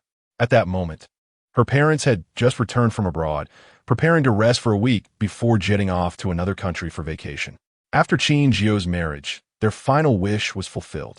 The Qin family had other branches, with numerous capable descendants. Her father seized the opportunity to delegate company responsibilities to the younger generation. With no pressing concerns, the couple traveled the world, occasionally sending Qin Jiu snippets of their adventures. Witnessing her parents' carefree happiness, Qin Jiu felt a swell of joy. The tragedies of the past would not be repeated, and in this life, her family would surely enjoy health and longevity. Chapter 97. A Loving Family. The elders from the Fu family also received the jasmine tea sent by Qin Jiu, accompanied by pastries handmade by the young lady herself. Mr. Fu was the first to post on social media, enjoying the jasmine tea and pastries sent by my granddaughter-in-law. How delightful. Accompanied by a photo of a steaming cup of tea and green bean cake. Mr. Qin commented below, "Let me see what this is about. How have you become so happy again? Jiu sends me jasmine tea every year. Surely this is not your first taste? Respect the nuances. Don't let the wild boar feast on the fine grain." Unable to contain his annoyance, Mr. Fu sent a private message to banter back. In the WeChat group, A Loving Family, Yin Liuxia chimed in, "Thank you, Jiu, for the jasmine tea. It is delightful." She typically did not drink tea, finding it bitter, but the floral notes perfectly balanced the bitterness, making it quite enjoyable. Fu Xiangming, noticing his wife's message, immediately responded, "If my lady enjoys it, I shall procure more varieties of flower tea tomorrow to please our little dog." Yin Liuxiao replied, "With the arrival of autumn, I have prepared some gifts for Jiu, which should arrive this evening." Fearing Qin Jiu would refuse, she quickly added, "Please accept them. They are merely trifles that girls enjoy. If you like them, use them to adorn your space. If not, simply set them aside." "Thank you, Mama," Qin Jiu replied cheerfully, expecting small trinkets or charms. She was astonished when the evening delivery revealed a box of exquisite diamonds. Each gem, of exceptional quality, could serve as the centerpiece of fine jewelry. Who uses diamonds as mere adornments? The gifts were far too lavish, and understanding the heartfelt intention of her parents, Qin Jiu repackaged them in a more suitable box for safekeeping. Yin Liuxia, a renowned designer in the country, regarded diamonds as trifles. This shared extravagance undoubtedly explained how Qin Mu and Yin Liuxia became close friends. In the WeChat group, A Loving Family, the previously harmonious atmosphere was shattered when Mr. Fu chimed in, "While others have savored this for over a decade, I have only just experienced it this year. Fu Yeci, do you realize the ridicule I endured because of you?" As the two elderly gentlemen engaged in their banter, Mr. Qin provocatively remarked, "Surely, no one has escaped the experience of tasting the delicacies prepared by the younger generation. Your refusal to partake can only stem from a lack of desire." This statement ruffled his companion's feathers considerably. "Do you know what Mr. Qin has labeled me?" he retorted, He claims I am, but an old man despised by the younger ones. While other seniors enjoy the homemade treats crafted by their grandchildren, I am left empty-handed, subjected to ridicule whenever I venture out for tea or a game of chess. Upon seeing the elder's text, Fu Xiangming, wishing to avert the ire directed towards himself, promptly shifted the blame entirely onto Fu Yeci. Fu Yeci, you must earnestly reflect upon your actions and learn from Jiu. Your elders have suffered greatly under your care. Mr. Fu chimed in. Fu Xiangming, you too bear a modicum of responsibility. Do not think I am oblivious. My keen eyes discern all. Fu Xiangming could only sigh in response. Emerging from his study, Fu Yeci had just wrapped up his final tasks and had yet to peruse the messages in their family WeChat group.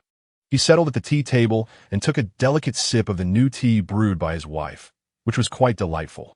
Qin Jiu, seated across from him, gestured toward her phone, urging him to check WeChat first, as the family group was collectively criticizing him. Puzzled, Fu Yeci furrowed his brows and opened his phone, scrolling through the latest messages with his slender fingers, encountering various admonitions demanding his self-reflection. Noticing Fu Xiangming's attempts to deflect responsibility, he frowned slightly and typed swiftly, "Grandfather. A few years ago, I had the intention of personally crafting something to present to you, but father advised against it. He feared that if I presented something and he did not, it would appear inconsiderate. Hence he forbade me from doing so." Fu Xiangming quipped, "What a preposterous excuse." To which Fu Yeci replied, "Is it not true? If you say it is not, then I shall accept all blame." Mr. Fu interjected, "Is this truly the reason I have not received any handmade gifts from you both over the years?" Fu Xiangming retorted, "Allow me to defend myself." "No, permit me to explain." Sensing the situation was nearing resolution, Fu Yeci silenced his phone, his eyes devoid of emotion, and returned to his tea. A few years prior, he had indeed entertained the thought of preparing culinary delights for the elder, but was dissuaded by Fu Xiangming, leading him to resort to store-bought gifts instead. Qin Jiu, resting her chin on one hand, observed Fu Yeci's calm demeanor as he savored his tea. A playful smile graced her lips. "Mr. Fu, your tea is exquisite, surpassing even jasmine tea." Just a few words had sufficed to resolve the issue, demonstrating her superior wit over Fu's father. Chapter 98. An all-nighter setting down his teacup. Fu Yeci smirked slightly. "My wife is exceedingly adored. All the family members dote on you, and I find myself growing envious." If he had held a certain standing prior to their marriage, it had since diminished entirely. "Shouldn't my wife offer me some recompense?" "Why should I?" Qin Jiu queried. "It is not my fault that my parents favor me. It is precisely because you are so considerate that they have begun to scrutinize my shortcomings. Do you not see how this is your issue?" He gently pinched her cheek, finding the slight plumpness delightful to the touch. Qin Jiu withdrew his hand, rubbing her cheek. "This time, I have prepared an abundance of floral tea. Please take some to assistantly, as he's been quite helpful lately." Fu Yeci's tone was reluctant. "That is merely his duty. It is what he is compensated for. Otherwise, why would he earn such a lofty salary? I heard him mention that his wife enjoys tea, so I hope she would appreciate it." Qin Jiu replied. "Madam Fu, how is it that you're so thoughtful towards everyone?" His dark eyes narrowed slightly, his expression turning less than pleased.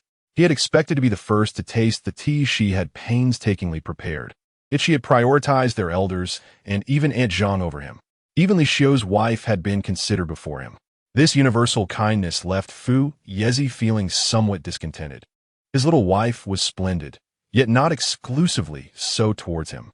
He was not particularly special in her eyes. Do you know what this behavior is called? Fu Yeci recalled a new term he had encountered online a few days prior: central air conditioning. Observing the chill in his demeanor, Qin Jiu offered a gentle smile. "But at this moment, my only desire is to be good to my husband." At this, Fu Yeci's expression softened considerably. He was indeed Qin Jiu's husband, distinct from all others. When Jiu personally brewed tea for him, it was an act of unparalleled significance. After finishing his tea, the man rose and effortlessly lifted Qin Jiu from her chair, cradling her thigh with one hand as he made his way towards the stairs. "Where we headed?" she inquired. "To the bedroom. Grandfather just instructed me to learn from Jiu." Her brows knitted adorably, her peach blossom eyes shimmering under the light. What was there to learn in the bedroom?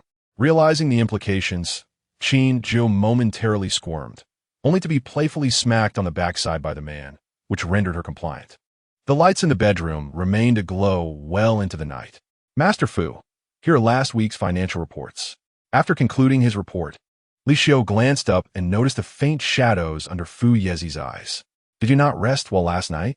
Given Fu Yeci's generous annual salary for him, Li Xiu felt justified in gently advising caution regarding late nights, urging him to prioritize his health and not overexert himself at work. Fu Yeci's response was nonchalant. It was not a late night. That's good, Li Xiu thought to himself. Perhaps he had misjudged the situation. I pulled an all-nighter. Li Xiu was momentarily speechless. Fu Yeci lowered his gaze to the documents for several seconds before retrieving a box of rain after dragon, well tea from his drawer, and placing it on the table. Assistantly, this is for you. Li Xiu looked on in confusion. While Master Fu was known for his generosity, he was not typically one to prepare small gifts, especially something as commonplace as tea. This sentimentality seemed out of character for the Fu Yeci he knew. Could there be an ulterior motive? My wife crafted some jasmine tea recently. She mentioned that your wife enjoys tea, hence I brought some for you, Fu Yeci explained. Upon hearing this, Li Xiu's doubts evaporated, and he happily accepted the gift. So it's for Madame Fu. That makes much more sense. His wife adored tea, particularly handcrafted varieties, insisting that hand-picked leaves bore a different flavor than those harvested by machinery. However, many tea shops now marketed mass-produced leaves under the guise of handmade products. Thank you, Madame Fu. Li Xiu accepted the tea box, but noticed it was labeled rain after dragon well. Did Madame Fu also make this tea? Fu Yeci cleared his throat. My wife is somewhat inexperienced. The floral tea is rather ordinary, so I replaced it with a box of premium tea. Li Xiu skeptically replied, Do you expect me to believe you? It is clear you are reluctant to part with it. Fu Yeci casually twirled the pen in his hand, saying indifferently, If Madame Fu inquires about it later, you know how to respond. I understand. Madame Fu's floral tea is delightful and refreshing. Li Xiu finally comprehended the meaning of the idiom, pointing at a deer and calling it a horse as he departed the office with the rain after dragon well. Oh no, the jasmine tea. When Qin Jiu awoke, she glanced at her phone and noted it was 4 in the afternoon, realizing her day-night cycle had been utterly disrupted. After an all-nighter, Fu Yeci had finally released her at dawn, and she had immediately succumbed to sleep upon touching the blanket. Yet, Fu Yeci appeared remarkably well-rested. Aside from the faint circles under his eyes, he exhibited no signs of fatigue and was even ready to work. Observing the disarray in their bedroom, Qin Jiu resolved that she could not afford to repeat such reckless behavior in the future. Chapter 99. Good morning, madam. As Qin Jiu descended the stairs to dine, perhaps due to her increased physical activity, her appetite had notably improved of late. A servant entered, placing a box upon the table. Madam, there's a young lady outside who asked me to deliver this to you. After finishing her meal, Qin Jiu finally opened the box, revealing a pair of rings, the very wedding bands that Qi Fei had purchased using Fu Yici's card. Having seen them in photographs, she recognized them immediately. Inside the box lay a note inscribed with the words, I am sorry. Qin Jiu glanced at it before gently closing the lid, for she had long ceased to regard the rings with any significance. Qi Fei had come to terms with her decision to return them, thereby liberating herself. Qin Jiu contemplated finding an opportunity to sell the rings and donate the proceeds to a charitable organization. This matter was trivial and in no way affected her mood. Seated on the sofa, she indulged in fruit while glancing at her phone, where she found a WeChat message from Fu Yeci, expressing his usual concern about whether she had risen and eaten well. She felt a surge of resentment towards his actions from the previous night and chose to ignore him, replying with a mere mm. Mere seconds after sending her reply, the man responded immediately. Rest well at home. Only resume painting when you feel fit. I heeded your advice today and delivered the tea leaves to assistantly, who asked me to convey his gratitude. Is there anything you desire, madam? I will purchase it when I return home. Qin Jiu's response was unusually frosty. No. She tossed her phone aside, supporting her aching back, regretting her indulgence from the previous night. They had paused, yet she had casually remarked that her period would arrive in a couple of days, which had inadvertently sparked further activity. Zhang Ma approached, carrying a cup of ginger tea, and after a moment's hesitation, decided to speak. Jiu, some matters require moderation. One must consider long-term health. Observing the ambiguous smile on Zhang Ma's face, Qin Jiu cleared her throat. Zhang Ma continued, a girl must prioritize her own well-being. One cannot allow a man to act recklessly. I understand. Thank you, Zhang Ma. She recognized that Zhang Ma was concerned for her, which made her feel even more embarrassed. Upon Fu Yeci's return, he discovered that his toiletries had been relocated back to their original bedroom, and many of his clothes were missing from the wardrobe. It appeared his little wife was genuinely upset with him, imposing a week-long separation as punishment. Madam, is there room for negotiation on this matter? He found himself blocked at the bedroom door, as she forbade him entry. There is no possibility for discussion. Consider your noble deeds from last night. Qin Jiu glared at him indignantly, resembling an irate pufferfish. I promise I will not behave like that again. Is that not sufficient? Fu Yeci leaned against the doorframe, arms crossed, his dark eyes fixed upon her. You are aware, madam, that we have only recently wed. It was only in the second month that we began to share intimacy. His eyes held a hint of plea, as though he had been wronged. With my new wife by my side, expecting me to maintain abstinence as I did prior to our marriage seems rather harsh. Qin Jiu narrowed her eyes, her peach blossom gaze flickering as if slightly swayed.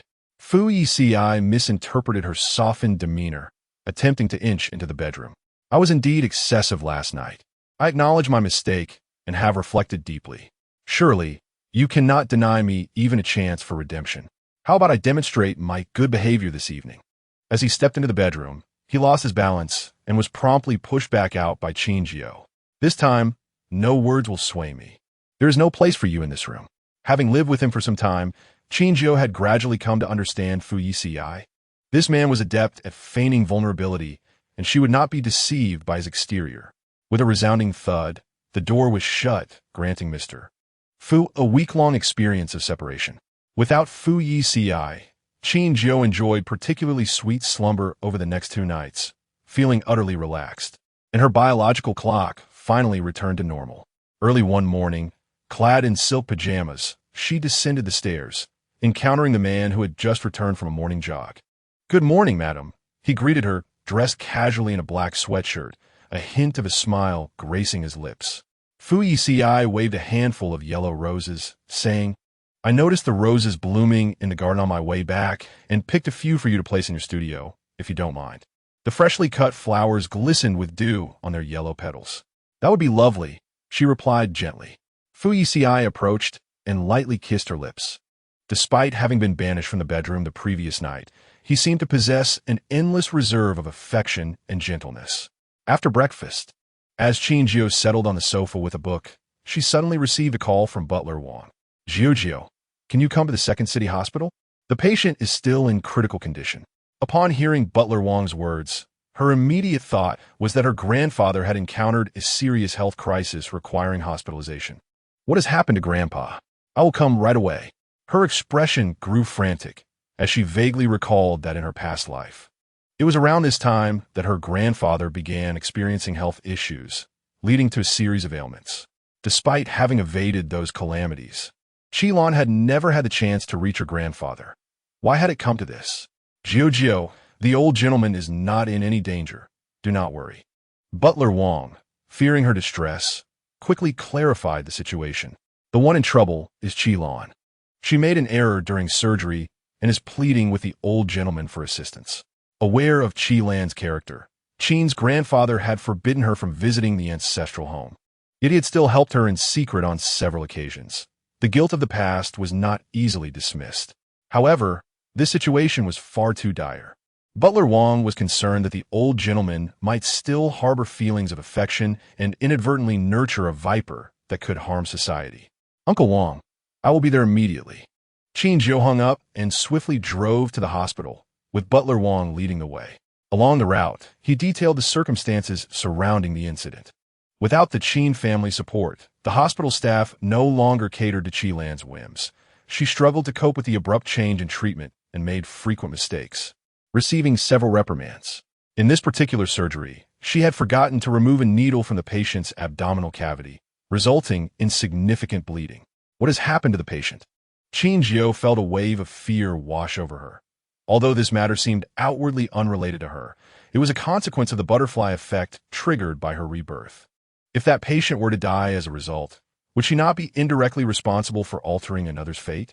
The patient is currently still in critical condition. Butler Wang guided Qin Jiu into the elevator. Given the severity of the error, the hospital would undoubtedly dismiss Qi. However, if she implored the old gentleman to intervene, the outcome could be different. The old gentleman had long carried the burden of past grievances. If Qi pressed him with those matters, not only would it tarnish his reputation, but it might also jeopardize his health. Butler Wang was most concerned about the old gentleman's well-being. Otherwise, he would not have taken the liberty to contact Qin Jiu. At such a time, the old gentleman would only heed Qin Jiu's words. As the elevator doors opened, Qin Jiu quickened her pace, acutely aware of her grandfather's fixation on past events, silently praying that he would not encounter any troubles. In the office, Qi knelt on the floor, pleading with Qin's grandfather, her voice choked with sobs. "Grandpa, if you do not help me, I will not only be dismissed, but will also lose my ability to practice medicine for life. All my years of study will be in vain. I beg you, help me just this once." Lon, one must bravely bear the consequences of their actions. That patient has family and friends who would not wish for me to shield someone who has erred in surgery. The venerable elder lived a life of integrity, and he would never engage in actions that contravene his conscience. Qi, however, was impervious to his moral reasoning. As she observed Mr. Qin resolutely refusing to assist her, her expression grew increasingly frigid. "You speak incessantly of justice, yet have you borne the responsibilities that accompany it?" Rising from the ground, she glared at him with furrowed brows. "Had you not meddled, my father would not have perished. I could have thrived in a wholesome family. You are the architect of my current plight." Mr. Qin, taken aback by the venomous glare she directed at him, retreated a step, feeling an unfamiliar chill seep into his heart. "So, you have harbored such animosity towards me all along? For years, I have strived to compensate for your losses. Child, one must possess a sound moral compass. You are unaware of how many of my old acquaintances have succumbed to the scourge of addiction," he implored. Qi scoffed. "Cease your self-aggrandizing proclamations of moral superiority. Your assistance is merely a fade to showcase your benevolence to the world. In reality, you are cold and hypocritical, never once regarding me as family." As Mr. Qin absorbed her words, a sharp pang gripped his heart. His years of affection towards Qi, aimed at guiding her toward a better path, had culminated in accusations of insincerity. Qin Jiu felt an inexplicable unease and dread, a foreboding that something monumental was about to transpire, compelling her to hasten her pace. "Faster, just a bit faster, and I shall catch up." Noticing the shift in Mr. Qin's demeanor, Qi felt compelled to administer another dose of venom. "Grandfather, do you know why that patient met with misfortune? It was because you enabled my admission to this hospital. Were it not for your influence, the hospital would never have consented to my presence in the operating room. Had you not treated me with such indifference, affecting my state of mind, that blunder would never have occurred. If that patient dies, who shall bear the blame?" A sinister smile crept upon her lips. Mr. Qin gazed at her, his complexion ashen, his lips devoid of color, as he felt blood rush to his head, the world around him fading into darkness.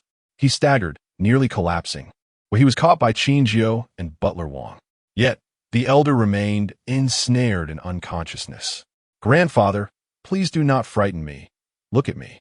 Qin Jiu pinched the elder's philtrum, while Butler Wang hurried to summon a doctor. Chapter 101, just like in the previous life. Mr. Qin was wheeled onto a stretcher and taken into the operating room, with several doctors bustling in and out. Qin Jiu lingered at the doorway, her inner turmoil and fear threatening to engulf her. Despite all her efforts to evade it, the situation mirrored her past. Her grandfather would fall ill. All her family would depart from her life. Squatting on the floor, she felt drained of strength, her expression one of despair and terror. "Is it painful?" Qi stood coldly by. "When my father passed away, I suffered just as deeply, yet no one came to my aid. Eventually, my mother abandoned me as well. Qin Jiu shot her a frigid glance, harboring a singular thought: to end her life. Eliminate Qi Lan, even if it invites karmic retribution. Even if I were to return to my former existence in the next moment, I no longer care. As she rose to take action, a shadowy figure obstructed her path. In the next moment, Qi Lan found herself grasped by the throat, her feet dangling above the ground, her expression one of struggle and torment. Fu Yeci, should you kill me, you too shall face imprisonment. Is that so? The man, indifferent, tightened his grip, amplifying her agony. What does it matter? Fu Yici's gaze was as cold as ice, regarding her as one would a lifeless entity, before pushing her down the staircase. Qi Lan tumbled down the stairs, rolling like a rag doll. The pain coursing through her body sent shivers down her spine. She looked up to see Fu Yeci watching her from above, his eyes taunting her, as if to say, "Go on, report me." Fu Yeci assisted Qin Jiu into a chair, gently patting her shoulder. "I have summoned He Yuan. He is already in the operating room attending to the treatment. Grandfather will be fine." At that moment, Qin Jiu remembered that He was present. In her previous life, he had snatched several years of life back from the clutches of death for her grandfather. If he had managed to do so under dire circumstances then, surely he could do it again now that the situation was identified in a timely manner. As Qin Jiu sat outside the operating room, anxiously waiting for hours, Mr. Qin was finally wheeled out. His face still bore no color, his lips tinged with purple, appearing significantly aged. "How is my grandfather?" He Yuan removed his mask, fatigue etched into his features after hours of surgery. "Fortunately, the rescue was timely, and the bleeding has been contained. We must wait for him to awaken to ascertain the full extent of his condition." A sigh of relief escaped Qin Jiu as she accompanied the elder to the recovery room. Inside, she held Mr. Qin's hand, silently shedding tears, while Fu Yeci stood by, acutely aware that no words could alleviate her sorrow, and thus remained silently by her side. Before long, many younger members of the Qin family arrived, including Qin's father and mother, who rushed over upon seeing their daughter with reddened eyes, full of concern. "Jiu Jiu, you have attended to grandfather long enough. Go and rest for a while. I will call for you if anything arises." Qin's mother patted her shoulder, urging Fu Yeci to take her to rest, lest she succumb to illness in the hospital. Fu Yeci took Qin Jiu outside. Knowing her worries would keep her from resting, he decided to stay in the adjacent room for the night, calling for Aunt Zhang to bring over a change of clothes. "I apologize for arriving so late. I regret that the lady had to bear all these matters alone." When he received Butler Wang's call, he was at the office, and he immediately dropped everything to rush to the hospital, only to arrive after the fact. Qin Jiu shook her head. "Please extend my gratitude to Dr. He. Should he encounter any issues in his medical research in the future, he should feel free to approach me." In her previous life, it was also He Yuan who performed this surgery on her grandfather, and Qin Jiu felt indebted to him in ways too numerous to count. Having experienced a day of emotional upheaval, she sat in a chair for a moment, soon succumbing to sleep, observing her peaceful slumber. Fu Yeci gently lifted her and laid her on the bed, tucking her in. Yet, Qin Jiu's sleep was anything but tranquil. She dreamt of the moment her grandfather passed away in her previous life. Qi Lan had poisoned Mr. Qin's food, leading to his frequent ailments. And in the final 2 years, his health had deteriorated significantly, necessitating repeated trips to the emergency room. Perhaps sensing his impending demise, Mr. Qin had sought to contact Qin Jiu, but Qi Lan had severed the call. By the time she returned, she had missed her last opportunity to see him. The imagery in her dream was disjointed, alternating between her grandfather grasping her hand to impart his final words and the somber funeral of the elder. The scene shifted to a psychiatric hospital, where Qi Lan smugly informed her that her family had all perished.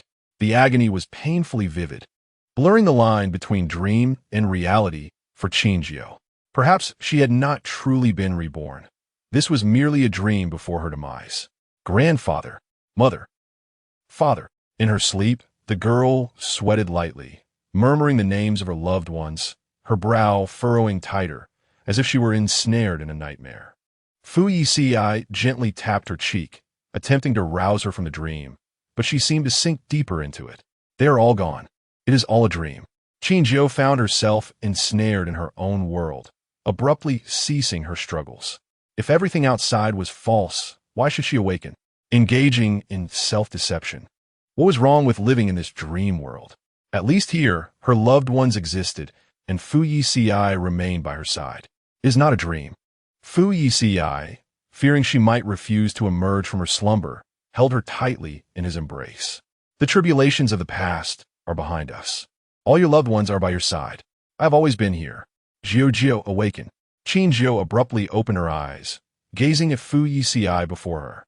Filled with doubt regarding his authenticity, she reached out, wishing to confirm his presence, and the man took her fingertip, placing it gently against his cheek for her to touch. It was real. The young girl felt a warmth at the corners of her eyes, her gaze misty with unshed tears. Realizing she no longer wished to maintain her facade of strength, and leaned against his shoulder, weeping. Chapter 102. She should never have been sent to study medicine. Fu Yeci tenderly tousled the girl's hair, soothing her gently. Did you have a nightmare? He inquired. Qin Jiu nodded, recalling a vividly distressing dream. I thought you all had abandoned me. Clearly, she had forgotten his previous words.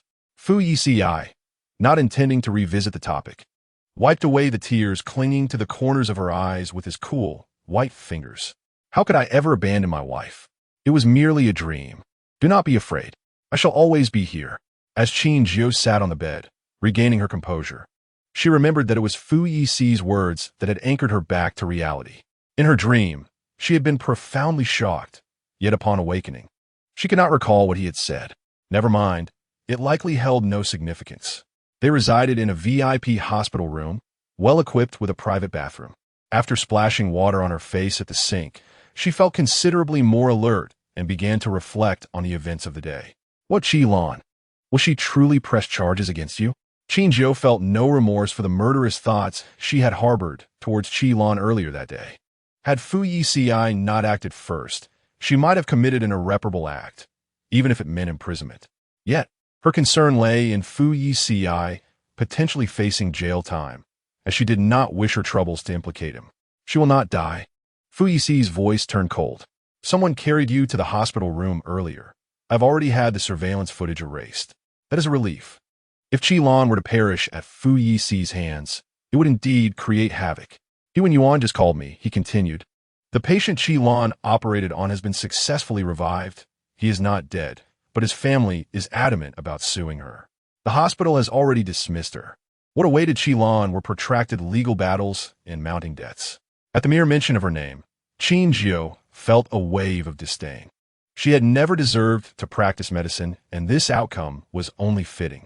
It was a pity for her grandfather, who had invested so much emotion over the years. Surely, he had been driven to a fit of rage that caused his cerebral hemorrhage. Once he awoke, she would need to engage in earnest discussions with him, as he was burdened by excessive responsibility, attributing all errors to himself. This matter bore no relation to him. Qilin's troubled childhood stemmed from her negligent parents, and her current state was a result of her own greed. She must not allow Qilin to exploit her grandfather's guilt and compassion. Qin Jiu pressed her fingers against her temples, suddenly pondering a rather illogical question. Fu Yeci, why was your first instinct upon hearing of grandfather's illness to bring doctor? He with you? There are so many capable doctors in the hospital, and Fu Yuan even has a dedicated family physician. How did you ascertain that? Possessing memories from a past life, she knew that Yuan's specialization aligned with her grandfather's condition. However, Fu Yeci was unaware of this. Doctor, he had not even treated her grandfather prior to this. Summoning him seemed inconsistent with Fu Yeci's usual manner. Madam Fu, have you forgotten my frequent donations of medical equipment to Yuan? Fu Yeci lightly brushed her nose with his cool, white fingertip. I have invested billions into his specialized field. Their research findings are reported to me. Over time, I have gained an understanding of this medical domain. Butler Wang informed me of your grandfather's condition, and I thought to bring him to see if he could assist. Qin Jiu found his explanation quite plausible. For reasons unknown, she had recently harbored suspicions that Fu Yeci had also been reborn. Perhaps it was due to her own solitary rebirth feeling too surreal, leading her to desperately seek another similar entity. Her mother knocked on the door, announcing that grandfather had awakened. Upon hearing this, Qin Jiu hurried to the adjacent hospital room, where a gathering of younger family members surrounded the bed, their expressions etched with concern. He Wen Yuan conducted several examinations beside Qin Lao, and upon hearing that all was well, a collective sigh of relief swept through the room. He would need to stay in the hospital for a few days before returning home to recuperate, and he must remember not to let his emotions spiral out of control as they had previously. His frail body could not withstand it. "Thank you, Dr. He," Qin Lao murmured, his eyes slightly open, his complexion still pale, yet appearing somewhat more spirited. He slowly inquired what that patient. He referred to the one Qilon had been involved with. If his actions had led to the patient's demise, he would never find peace. "Do not worry. He has escaped danger," Qin Jiu reassured him. With that, Qin Lao relaxed, his gaze drifting towards the ceiling, his eyes deep in contemplation. I should never have sent her to study medicine. Everyone present understood whom he referred to. Regret washed over Qin Lao. When Qilon had expressed her desire to pursue medicine, he had acquiesced out of guilt, providing her with the best resources. Despite her lack of aptitude, he had still arranged for the finest professors to mentor her and facilitated her entry into the medical field. One misstep led to another. Her capabilities in medicine were scant, and her repeated errors reflected a lack of responsibility towards other patients, ultimately impeding their treatment. He too bore some culpability. Qin Lao grasped Qin Jiu's hand, his gaze piercingly clear. "I do not regret having reported her father, but I deeply regret the assistance I have extended to her over the years. The Qin family need not see her again. Tell her not to come seeking me." Qin Jiu nodded in acknowledgement, urging her grandfather to rest and not to worry about such matters. Chapter 103. It must be said, this couple is quite peculiar. Qin Jiu spent some time conversing with Qin Lao, reassured by the gradual stabilization of his condition before daring to leave the room. After descending to the pharmacy to collect medication, she passed by a certain ward and heard a commotion within. Peering inside, she saw Qilon lying in a hospital bed, her arm bandaged, surrounded by a circle of family members demanding answers. "Do you even deserve to be a doctor?" One woman, seated in a chair, wept. "How could my husband have encountered such a merciless physician? He still lies in a hospital bed, unable to speak." Qilon, injured and in need of rest, found herself unable to sleep amidst the barrage of insults. Having been dismissed from the hospital, no other establishment would accept her, and the Qin family was also unwilling to offer her assistance. What infuriated her further was that Qin Lao had not perished. Why was that murderer still alive and well? If only Qin Jiu had arrived a tad later, allowing the brain hemorrhage to linger, she doubted anyone could have saved that old man. "Hey, can you hear me speaking to you?" The woman shouted angrily when Qilon remained unresponsive. Irritated, Qilon glanced at her. "Isn't he still alive? Are you here, whale?" The woman, incensed by the insults hurled at her husband, stepped forward and slapped Qilon twice, plunging the ward into chaos. Outside, Qin Jiu had already departed, seeking out He Wen Yuan to request that the nursing staff remain vigilant, ensuring Qilon was kept away from Qin Lao. "Rest assured, Madame Fu, the high-end ward is monitored by professional security personnel who conduct thorough checks before anyone enters. I will also remind them to be extra cautious." He Wen Yuan nodded slightly. "Thank you, Dr. He. It is thanks to your expertise that my grandfather was able to emerge from danger so swiftly." As He Wen Yuan met her earnest gaze filled with gratitude, he was suddenly reminded of their first encounter, when Qin Jiu had looked at him with a similar expression of appreciation, even though he had not treated Qin Lao back then. Indeed, this couple was quite peculiar. Fu Yeci, more than half a year ago, unexpectedly invested a substantial sum in him, enabling him to establish a medical team dedicated to a particular field of medicine. Had it not been for the generous support from Fu Yeci, he would have been reluctant to pursue this direction. When Qin Jiu first met him, she gazed at him with tearful gratitude, a look he had witnessed countless times on the faces of his patients, despite the fact that they were mere strangers at that moment. The most peculiar aspect was that, more than 6 months later, Mr. Qin indeed succumbed to that very illness. It was as if these two shared a premonition. No wonder they could become husband and wife. Mr. Qin spent a few days in the hospital and, with his spirits noticeably lifted and Qin Jiu by his side to amuse him, his health improved rapidly. Each day, the young lady would recount the story of Qi Lan's father, emphasizing that it had nothing to do with him, but rather stemmed from her own mistakes. Qi Lan's current state was a consequence of her own actions. Initially, the elder felt a pang of reflection, yet after hearing Qin Jiu repeat this 4 or 5 times, he gradually came to understand. If he were to reflect on his errors over the years, it would be that he should not have nurtured Qi Lan's greed, nor should he have acquiesced to her demands out of guilt. If only he had not brought Qi Lan into the Qin household back then. Mr. Qin looked at Qin Jiu and suddenly felt a wave of relief wash over him. Thankfully, she had not been harmed. His frail body was of little consequence. But if anything were to happen to the Qin family's little princess, he would not let her off the hook. Qin Jiu lifted her gaze to the elder's head, adorned with white hair, and felt a pang of compassion, unwilling to reveal the truth of her past life to her grandfather. In another world, Qi Lan had caused the deaths of her parents and grandfather, leading to her own tragic demise in a psychiatric hospital. Suddenly, a thought struck Qin Jiu. After she perished in the psychiatric hospital, did Fu Yeci ever find her? Would he let Qi Lan go upon learning that she was responsible for her death?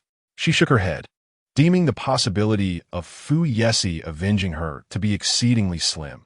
He had been deeply poisoned, receiving several critical condition notices from the hospital, and his waking hours were few. Surviving was a struggle, and he likely lacked the strength to retrieve her body. She had truly died in that psychiatric hospital, vanishing from the world. Knock, knock, knock. Fu Yeci entered, nodding slightly to Mr. Qin. Grandfather, you two have been tirelessly shuttling between the company and the hospital these past few days. It has been too arduous. I will be discharged this afternoon, so you should return home and rest. No need to keep accompanying this old man. With Qin Jiu by his side, he felt comforted. Yet the bitter herbal medicine from the hospital was too much for Mr. Qin to endure. He often wished to discard half of it, but Qin Jiu watched him closely, making it impossible for him to do so secretly. Grandfather, I wish to return to the old residence and spend a few more days with you, Qin Jiu said, grasping the elder's arm. Mr. Qin recalled the bitterness of the herbal medicine and frowned. We elderly have our own world. You young ones need not always wish to join us. Seeing the elder's health gradually improving, and after inquiring about Dr. He, Qin Jiu escorted Mr. Qin back to the old residence before departing. Chapter 104. It was he who failed to fulfill his promise. On the way back to Fu Yuan from the old residence, Qin Jiu gazed at the sunset outside the car window for several minutes. The tangerine-hued sunset was breathtaking, watching as the sun slowly sank into the clouds, ultimately disappearing beyond the horizon, leaving behind a streak of evening glow. In her past life, confined to a psychiatric hospital, she could only glimpse the world through a narrow, barred window. Such a sunset had no place in the final moments of her previous existence. What's wrong? Madam, your expression while watching the sunset appears rather melancholic. Fu Yeci sat beside her, gently holding the young lady's hand. I just feel that as the sun sets, the world gradually descends into darkness, losing its brilliance, Qin Jiu replied. It mirrors the latter half of my previous life, once controlled by medication. It felt as though all light had been extinguished. Fu Yeci squeezed her fingers, but when the next day arrives, the sun shall rise again. Meeting the softness in his eyes, the shadows in Qin Jiu's heart were completely dispelled. Indeed, no matter how long the darkness lasts, the sun would rise again the following day, flooding the world with light. In this new life, her grandfather had been saved, and Qi Lan had been expelled from the Qin household, never to pose a threat to her family again. Did this signify that the trajectory of their fates had been altered? The Qin family would no longer face such calamities. Leaning against the man's shoulder, she intended merely to rest for a while, but perhaps due to her exhaustion from the hospital, she quickly closed her eyes and drifted off to sleep. In her dreams, someone moved her, causing her to frown in unease, but upon hearing the familiar voice call her baby, she quickly fell back into slumber. By the time they returned to Fu Yuan, dusk had settled, and the last traces of evening glow were swallowed by darkness, leaving the sky a deep black. Fu Yeci carried Qin Jiu upstairs, gently placing her on the soft bed and tucking her in. He furrowed his brows as he glanced out the window, reflecting on Qin Jiu's words. Once the sun set, the outside world truly fell into complete darkness, devoid of any glimmer of light. Although the sun would rise again the next morning, the darkness before dawn was always difficult to endure. How did Qin Jiu endure that period of suffering in her previous life? Fu Yeci dared not imagine. Jiu, are you blaming me for not protecting you well? And for failing to safeguard your family? In his previous life, Qin Jiu had also been his wife, having vowed to care for and protect her for a lifetime. He should have fulfilled that promise. It was he who had failed to deliver on his oath. Yet at that time, the Fu family was besieged from all sides. Fu Yeci lay in the hospital's intensive care unit, gravely ill, without any effective treatment available. Even the professors were at a loss, only able to delay the organ failure through complete blood transfusions. He scarcely had any waking hours during that time, desperately searching for Qin Jiu. Ultimately, he found her lifeless body in a foreign psychiatric hospital. "I'm sorry, I failed to protect you." The man sat at the edge of the bed, his deep gaze fixed upon the slumbering young lady.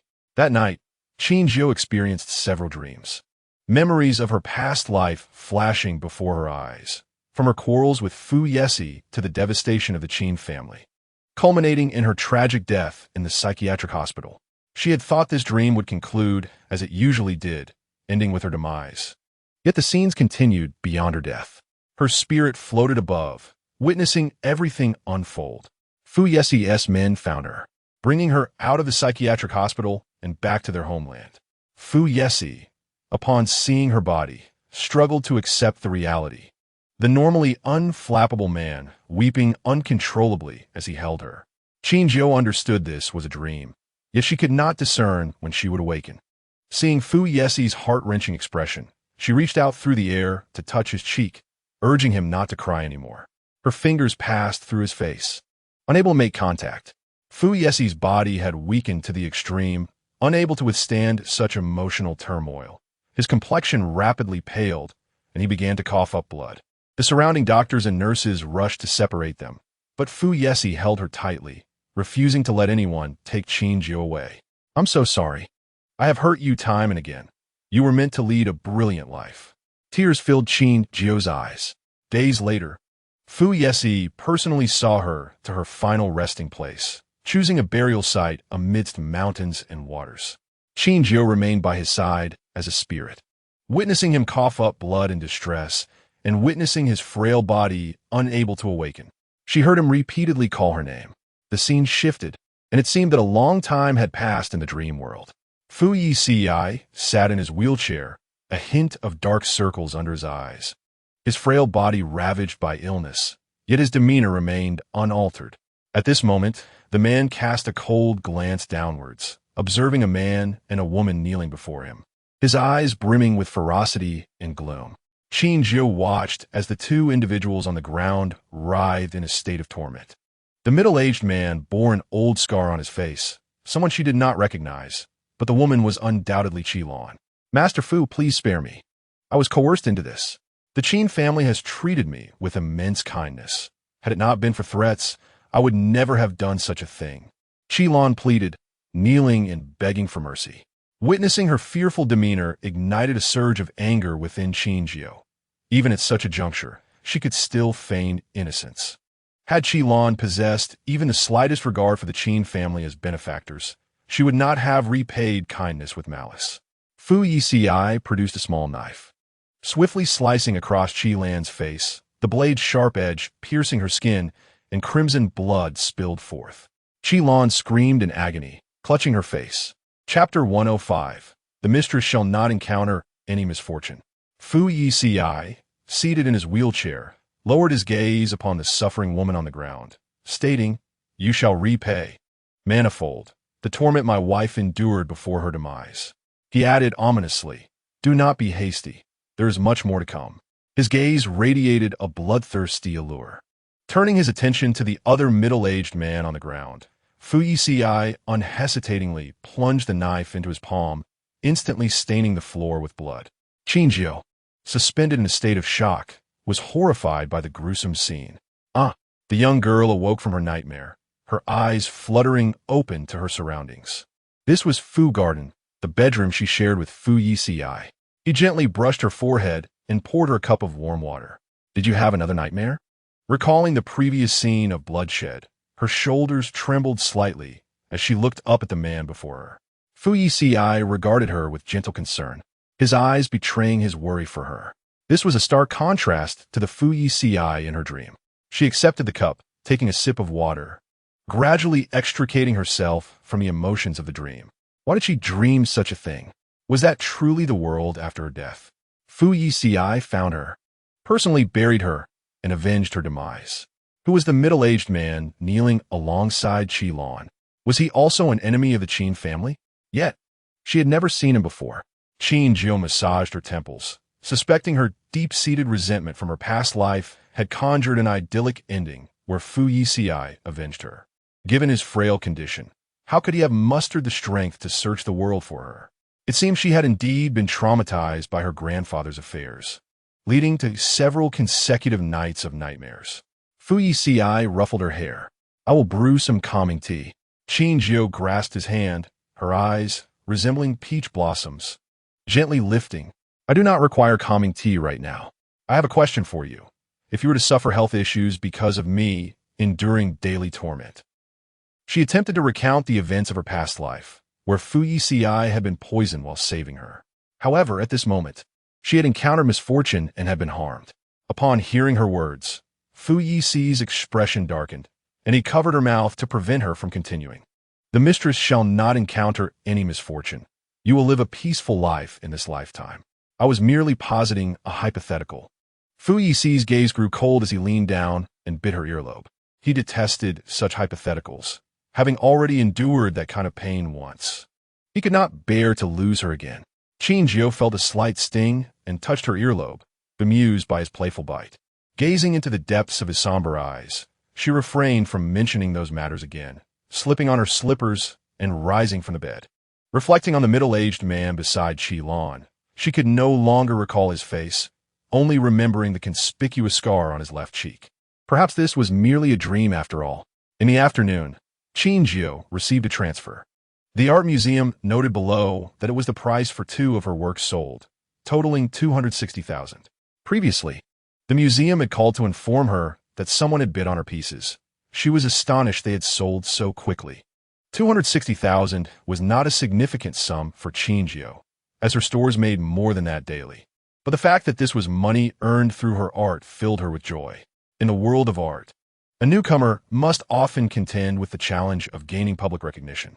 During her university years, Qin Jiu had taken on a few commissions and earned some money, but none compared to this. This income signified her art's growing acceptance among the masses. Teacher Qin Jiu, we have received the new works you sent, and they are currently on display in the exhibition area. On the very first day of hanging, they attracted many visitors. The museum editor informed Qin Jiu over the phone. Your works are the focal point of the entire venue. Everyone adores them. The art editor glanced toward the exhibition area, where a crowd had gathered around several of her paintings. One piece depicted galloping horses, each in various postures, vividly lifelike, prompting discussions amongst visitors about the artist behind such talent. Upon seeing the name Qin Jiu, they were not surprised. Few emerging artists could create such grandiosity. Qin Jiu was undeniably a rising star. Teacher Qin Jiu must be a gentleman, right? Not out of gender bias, but the style of this artwork exuded a masculine vigor. Not necessarily, someone interjected. Teacher Qin Jiu occasionally shares work online. Several pieces display delicate brushwork. His style is highly versatile. He is not a one-dimensional artist, and no one knows what he will create next. The art editor listened to their discussion, aware they had yet to discover that this teacher Qin Jiu was a sweet-voiced young woman. Chapter 106. Such things cannot belong to you. On the other end of the line, Qin Jiu smiled at the editor's praise of her work's popularity. I previously doubted whether I could create pieces that others would love. The editor's tone was filled with surprise. How could you doubt your own talent? Teacher Qin Jiu, you sound quite young. I am sure many have appreciated your past works. For an artist to improve, it is the result of daily effort. Your previous works cannot have been vastly inferior to your current ones. Qin Jiu replied, I faced some difficulties during university, and I lost my confidence for a long time. Knowing that many people appreciate my work now brings me genuine joy. Teacher Qin Jiu, do not fear past hardships. I believe you will continue to flourish. The editor's words brimmed with encouragement, as she was also a fan of Qin Jiu. Thank you. After hanging up, Qin Jiu felt a swell of emotion. The events of her university years had indeed left her resentful for a long time, causing her to lose faith in her art. Yet looking back now, she realized she should not be bound by the past and must not disappoint those who cherished her. Lowering her gaze to the sizable transfer, her mood lifted even more. She decided to invite Fu Yeci and Su Lu for a shopping outing. Qin Jiu picked out gifts for each family member, for in her years of studying art, her parents had hired the finest teachers and provided her with the best materials. She had practically become a little golden goose. After selecting gifts for everyone, she did not forget Fu Yeci. The stingy Mr. Fu would surely be upset if he discovered she had bought presents for everyone but him. Yet, she was uncertain about what to purchase. It seemed Fu Yeci wanted for nothing. Su Lu observed the conflicted expression on her face and remarked, I know what President Fu likes. What? Qin Jiu and Fu Yeci queried in unison. Follow me. Su Lu tugged the two toward a women's clothing store, her eyes gleaming with determination. What are we doing here? Does President Fu have a penchant for women's clothing? Fu Yeci inquired, her brow furrowed in confusion. Then, as if struck by a sudden realization, her expression transformed into one of incredulity. You mean, President Fu has a habit of wearing women's attire? That serious and composed man, what could he possibly look like in women's clothing? Fu Yeci was amused by her own imagination, prompting Su Lu to lightly rap her on the head. Cease your fanciful thoughts. She gestured for the two to look at a row of garments, which were either excessively revealing or left little to the imagination, exposing waists, deep cleavage, or both. Fu Yeci's face flushed crimson as Su Lu pointed to the most provocative outfit. Qin Jiu, you need only don this dress and take a few steps before President Fu, and I assure you, he will be utterly captivated. Qin Jiu gazed at the garment, which could scarcely be deemed a dress, comprised of mere scraps of fabric that offered little concealment.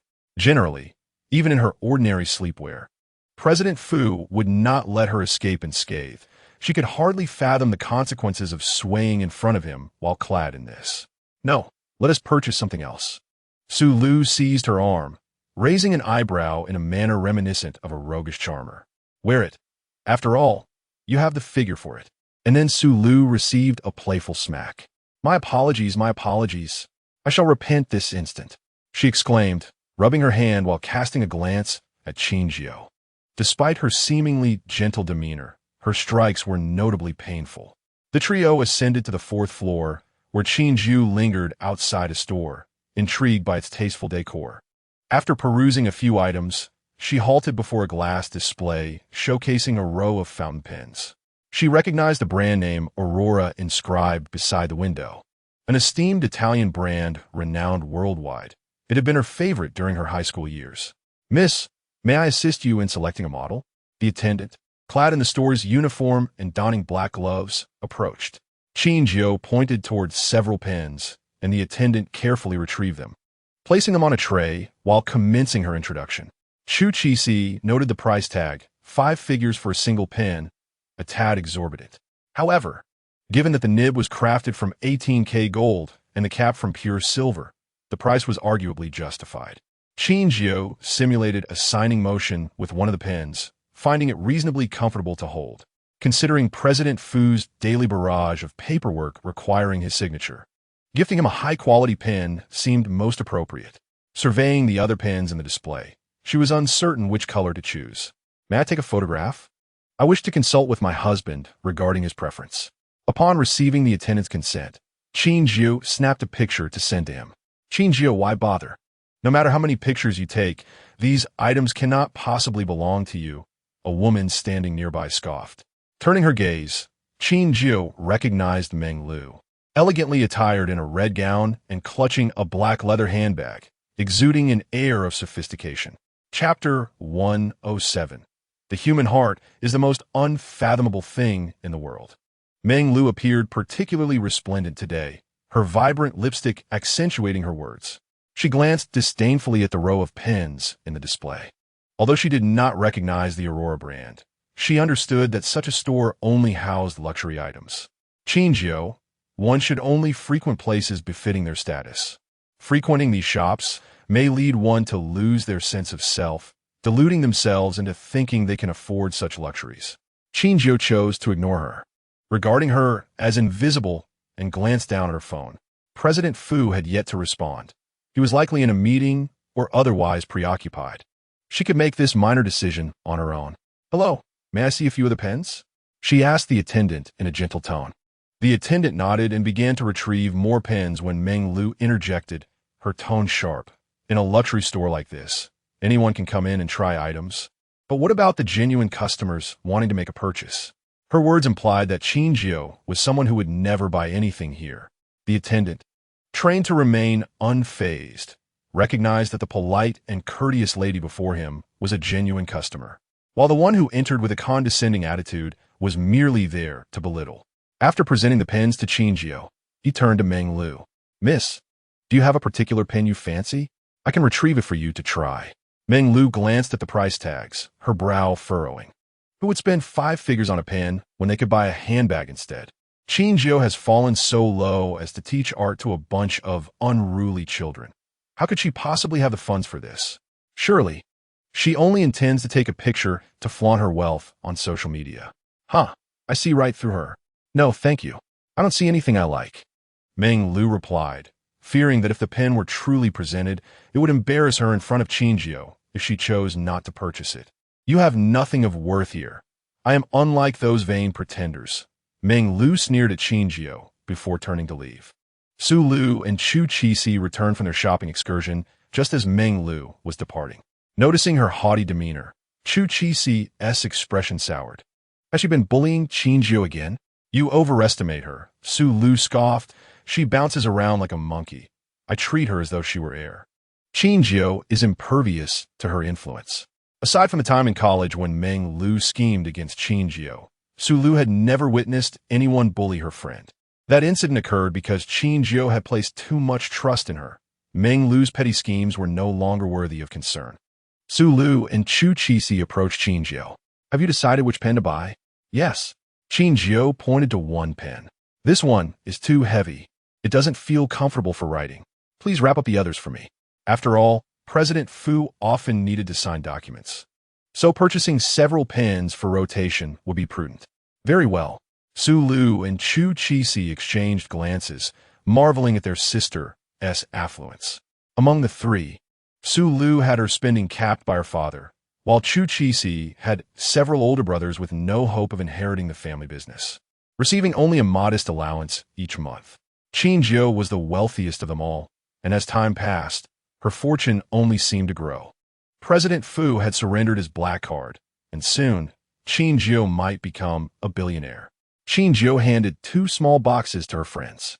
"These are for you. We also have gifts." Su Lu exclaimed joyfully as she accepted the present, discovering a bottle of her favorite perfume inside. Chu Qixi received a watch. "You are my dearest friends. Of course, I must choose gifts for you." Qin Jiu smiled warmly. Chu Qixi, feeling overwhelmed with emotion, immediately enveloped her in a bear hug. While waiting for the attendant to package the pens, the 3 girls settled on a sofa, reminiscing about their university days. "I still feel anger at the sight of Meng Lu. How could she be so shameless, exploiting your trust to steal from you?" During their university years, Meng Lu and Qin Jiu both attended the School of Arts. Qin Jiu was known for her amicable demeanor, always gentle with everyone, while Meng Lu exhibited a more assertive personality. They enjoyed a friendship for a period of time. Subsequently, an art competition arose, and Meng Lu invited Qin Jiu to form a team together, to which Qin Jiu gladly agreed. Most of the artworks submitted for the competition were prepared by Qin Jiu, as Meng Lu's painting skills were not as proficient, relegating her to more menial tasks. Nevertheless, Qin Jiu bore no grievance, and their joint names adorned the project submission. However, on the eve of the competition, Meng Lu struck out Qin Jiu's name, declaring the work as solely her own. The piece, born from Qin Jiu's dedication, ultimately secured the championship. Yet it was Meng Lu who claimed the accolades. It seemed Meng Lu had long harbored such intentions, having preemptively destroyed previous drafts to leave Qin Jiu without any evidence. Following the surge of online acclaim, Meng Lu showcased the works as a series, capitalizing on the attention for personal gain, ultimately reaping both fame and fortune. This incident marked perhaps the most significant downfall in Qin Jiu's first 20 years. Raised in the Qin family with great affection and protection from her parents, she had been nurtured to be gentle and courteous, never suspecting that someone could be so ingrate. Her subsequent experiences taught her that the world harbors truly vile individuals, such as Qi Lan and Meng Lu, revealing the unpredictability of human nature. Chapter 108. Only through personal involvement does it hold meaning. That cowardly wretch Meng Lu wouldn't dare to harm you if she knew you were the daughter of the Qin family, Su Lu remarked, her expression brimming with indignation.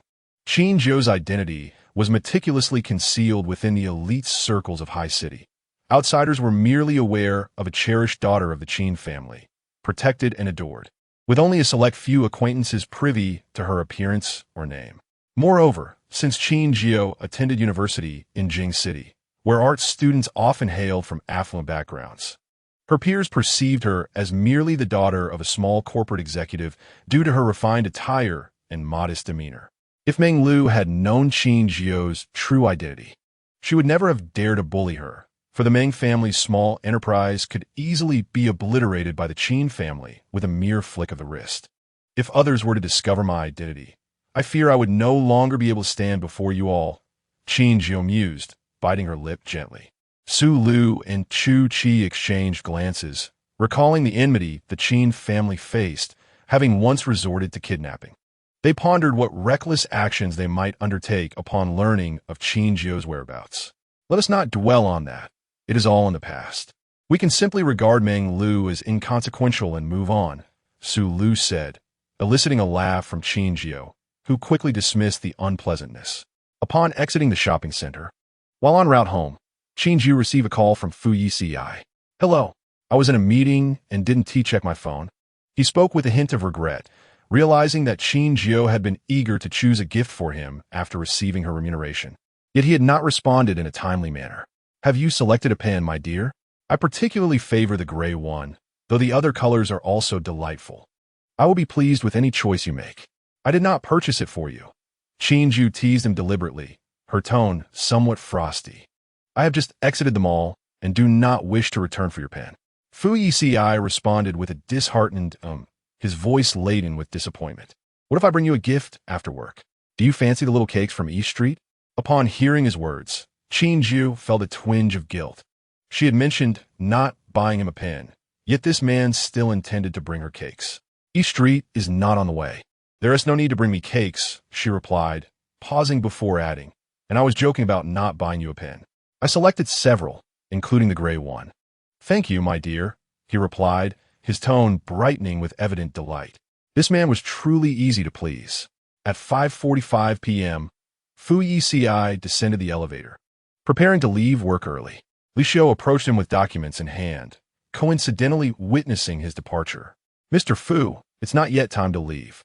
Fu Yeci replied coolly with an his demeanor relaxed, betraying no awkwardness at being caught leaving early. Submit the documents to me tomorrow. Is there something urgent?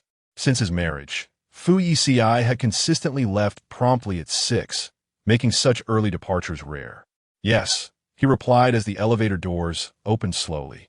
Entering, he pressed the close button and added, I'm off to buy small cakes for Mrs. Fu.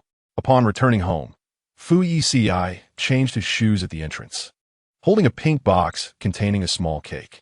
You really bought me a cake, Qin Jiu exclaimed, her face lighting up as she rushed over to accept the box from his hands. Though she had insisted he should not buy it, she secretly yearned for it. Wasn't he out of the way? Did you send assistantly? I drove to buy it myself. Such matters are best handled personally. It's not assistantly who is courting Mrs. Fu. Qin Jiu carried the cake to the sofa, carefully unwrapping the outer packaging and scooping a bite of cake in her mouth. It was an ice cream cake. Chapter 109. A gift from my lady. I am most honored. Seeing the girl's eyes sparkle with joy, Fu Yeci recalled the words of the cake shop attendant, who had mentioned that girls typically adored such cakes. It appeared she had not deceived him. She offered him a small spoonful, urging him to open his mouth. Fu Yeci complied, and as she fed him, she remarked, "Mr. Fu is so easy to please. He eats whatever is given. The art gallery I collaborate with has just transferred the proceeds from the painting sales to me. 26,000. Qin Jiu shared while savoring her cake, her eyes gleaming with delight, whether from the delectable dessert or the recognition she had received. After a moment's pause, she covertly glanced at the man beside her, asking, "Am I embarrassing you?" He replied, his tone perplexed, his brows furrowing slightly. "You could sign a contract, casually, and the profits would amount to several million. Surely you wouldn't regard this paltry sum. My dear, it brings me joy that you wish to earn money to buy me gifts. The journey to recognition as a new artist is a long one. You are already quite remarkable, and I have no doubt you will become a household name in the future," he said, his tone filled with admiration. "Mrs. Fu is exceptional. She is my greatest pride." Hearing such praise from Fu Yeci, Qin Jiu felt a deep sense of satisfaction.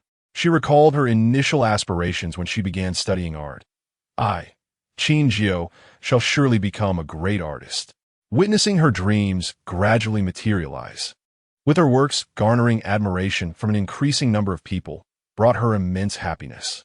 "Mr. Fu, if the Fu family were to face bankruptcy and you found yourself with nothing, I could support you with my art," she declared, sitting upright, only to realize how presumptuous she sounded, contemplating such a possibility. Quickly, she covered her mouth. "I was merely speaking nonsense. You would never find yourself without resources. Mr. Fu will enjoy smooth sailing in his career, abundant wealth, and robust health, and we shall grow old together in happiness."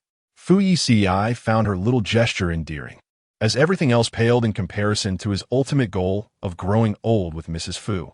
In his study, he gazed at the array of pens arranged on his desk, snapped a photo, and posted it on Weibo, captioning it simply, "A gift from my lady, I am most honored." Within minutes, netizens flocked to comment. "Xiaoli, still half asleep. Mr. Fu, why did you take so long to post? Did nothing noteworthy happen during that time?" Fu Yeci, Madame Fu is easily shy and cannot frequently express her affections. "I am a Buddha who does not save the foolish. Is today an important day? Why is Madame Fu giving gifts?" Fu Yeci, "It is not any special occasion. My wife simply delights in preparing little gifts for me regularly. I'm a Buddha who does not save the foolish." Wow, she truly adores you.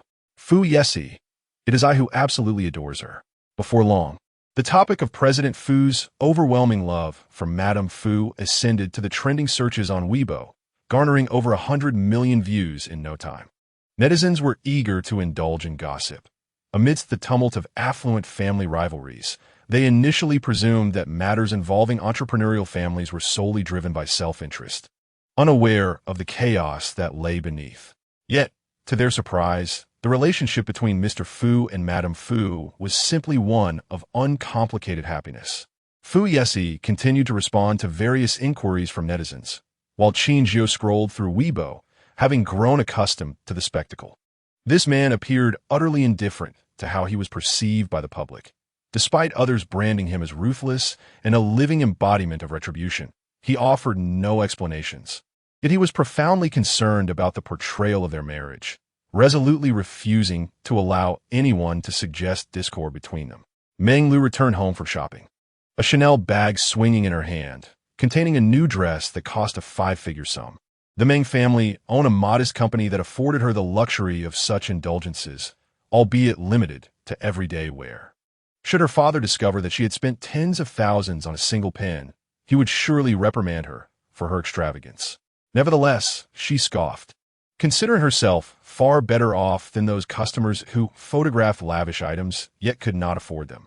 Out of sheer boredom, she browsed Weibo and clicked on the trending topic, President Fu's overwhelming love for Madame Fu. Observing the neatly arranged fountain pens in the photograph, she noticed the name Aurora, the very brand Qin Jiu had featured in her photos earlier that day. To her astonishment, her taste was not lacking, as she had unwittingly chosen the same item as Madame Fu. Regrettably, She realized that she was not worthy of being compared to Madame Fu and could only take a few photographs to satisfy her own vanity. Chapter 110.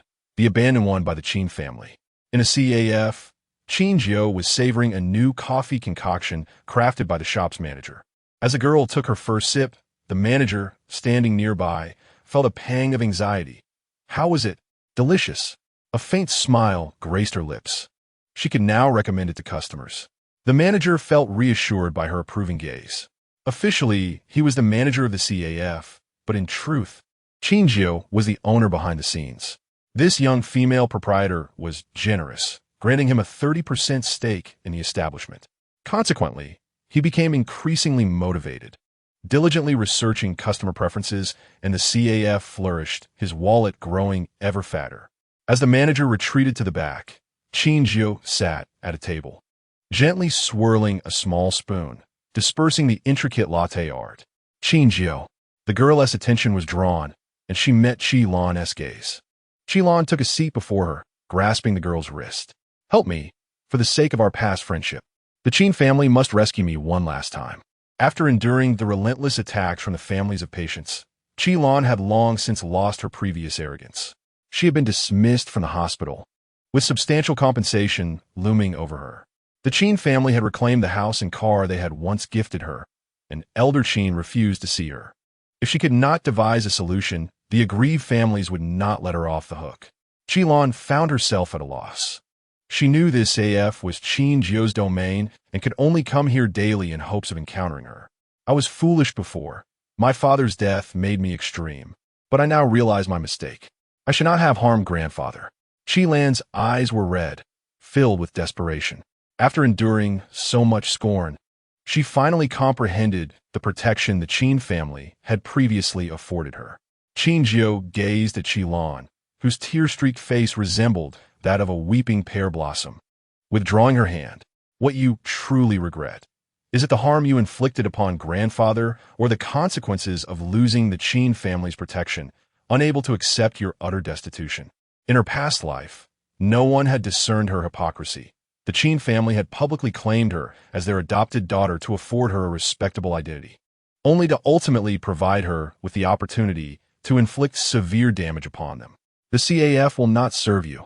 Leave at once. Qin Jiu, uninterested in her theatrics, dismissed her. After expelling Qilan, Qin Jiu lost her desire to continue sipping coffee and left the CAF. Once more, Qilan received a threatening call from the families of patients. If she did not gather the surgery fees, they would sue her and seek imprisonment. She had already pleaded with everyone she could. Those former friends, upon learning of the Qin family's disownment, had severed ties with her. She was truly left with nothing. Miss Qi, hearing someone call her name, she turned, puzzled, to see a middle-aged man standing behind her. Qilan was startled by the centipede-like scar on the man's left cheek, nearly losing her balance. Who are you, and how do you know my name? The middle-aged man's gaze was chilling and sharp, akin to a poison blade. Who I am is inconsequential. Your immediate concern is to repay your debts to avoid imprisonment. Qilan's eyes burned with resentment. No hospital is willing to take me in. I cannot possibly gather that much money on my own. If Miss Qi is willing to collaborate with me and provide information about the Qin family, particularly regarding Qin Jiu, I can offer you a sum of money. Why would you help me?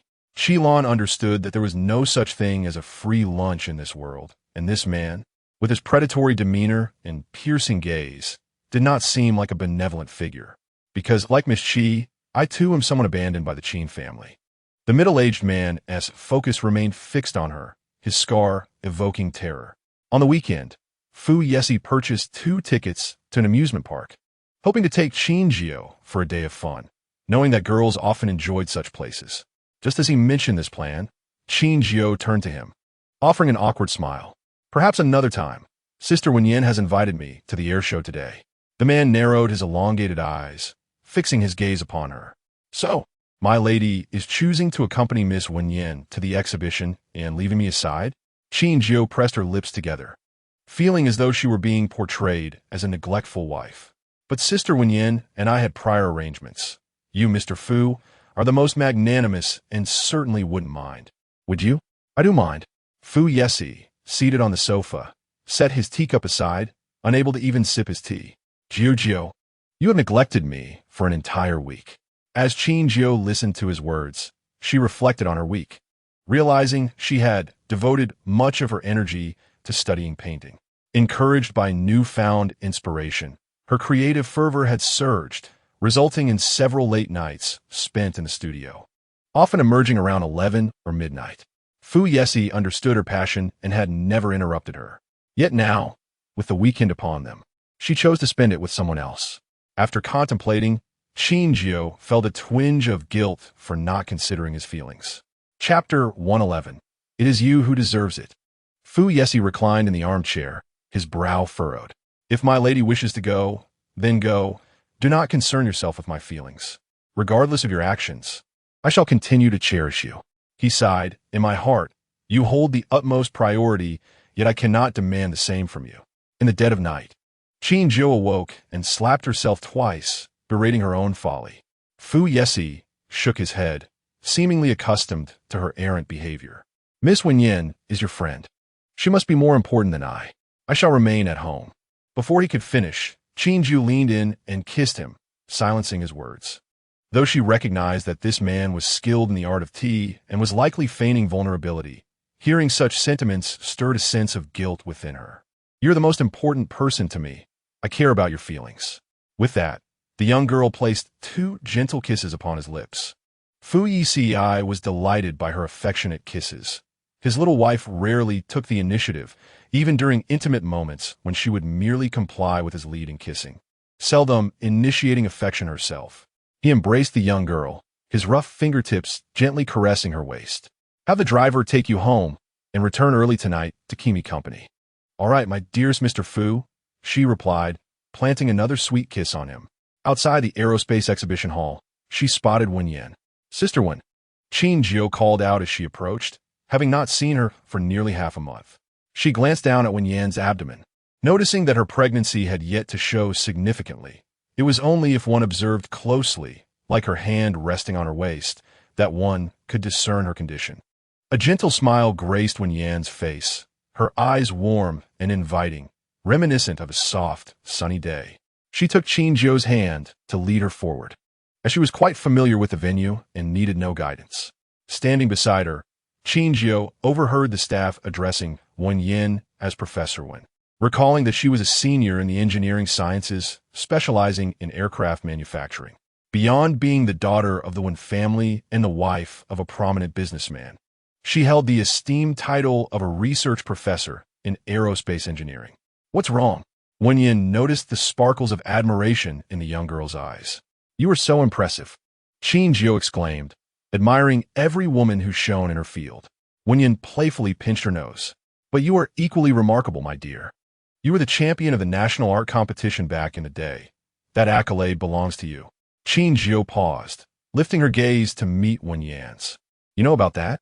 I was engrossed in my research at the time and only heard about it from others later. Wenyan replied as she continued to guide her forward. In that art competition, only Meng Lu's name appeared on the submitted work, which ultimately won the championship. Everyone praised the girl for her talent, believing she would become a significant figure in the art world. Qin Jiu could not accept that her hard work had been appropriated and confronted Meng Lu, but all evidence had been destroyed, rendering her accusations laughable. While her close classmates recognized her capabilities and were willing to believe her, others viewed her as merely jealous of Meng Lu, desiring to claim another's accomplishments as her own. There were even whispers behind her back, calling her delusional and unworthy of comparison to Meng Lu, along with many hurtful remarks.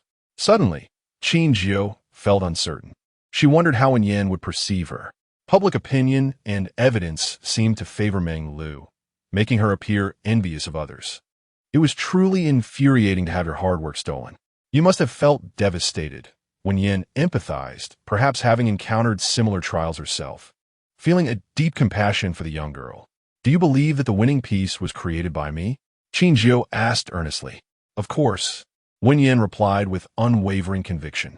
I saw your work at the school's exhibition of outstanding pieces, and even then, I believe that someone of your caliber would never stoop to envy anyone. Meeting you in person only solidified my belief. You are destined to become a renowned artist. Thank you, Sister Wen. At that time, the incident had not escalated. Classmates murmured about her behind her back, and fearing her parents' concern, she had chosen not to tell them. Only a handful of close friends stood by her side. Qin Jiu's eyes were sincere. After such a long time, hearing someone declare their belief in her moved her deeply. Chapter 112 Rest at Midnight Tonight. The two girls explored the exhibition, with Wan Yin providing Qin Jiu a detailed introduction to various drone models. As they descended the escalator and approached the exit, a boy rushed toward them, clutching an aircraft model. In his haste, he failed to notice the two and barreled straight ahead, unable to halt in time. "Watch out!" Qin Jiu cried, seeing the boy about to collide with Wan Yin's abdomen. She swiftly turned to shield her. The impact was not severe, but to prevent herself from toppling backward and crashing into Wan Yin, Qin Jiu fell sideways. "Qin Jiu!" Wan Yin rushed over to check on her. Qin Jiu hadn't anticipated that the side would be a railing, and by the time she realized, it was too late. Her calf and arm were scraped by the iron bars, blood seeping from the wounds.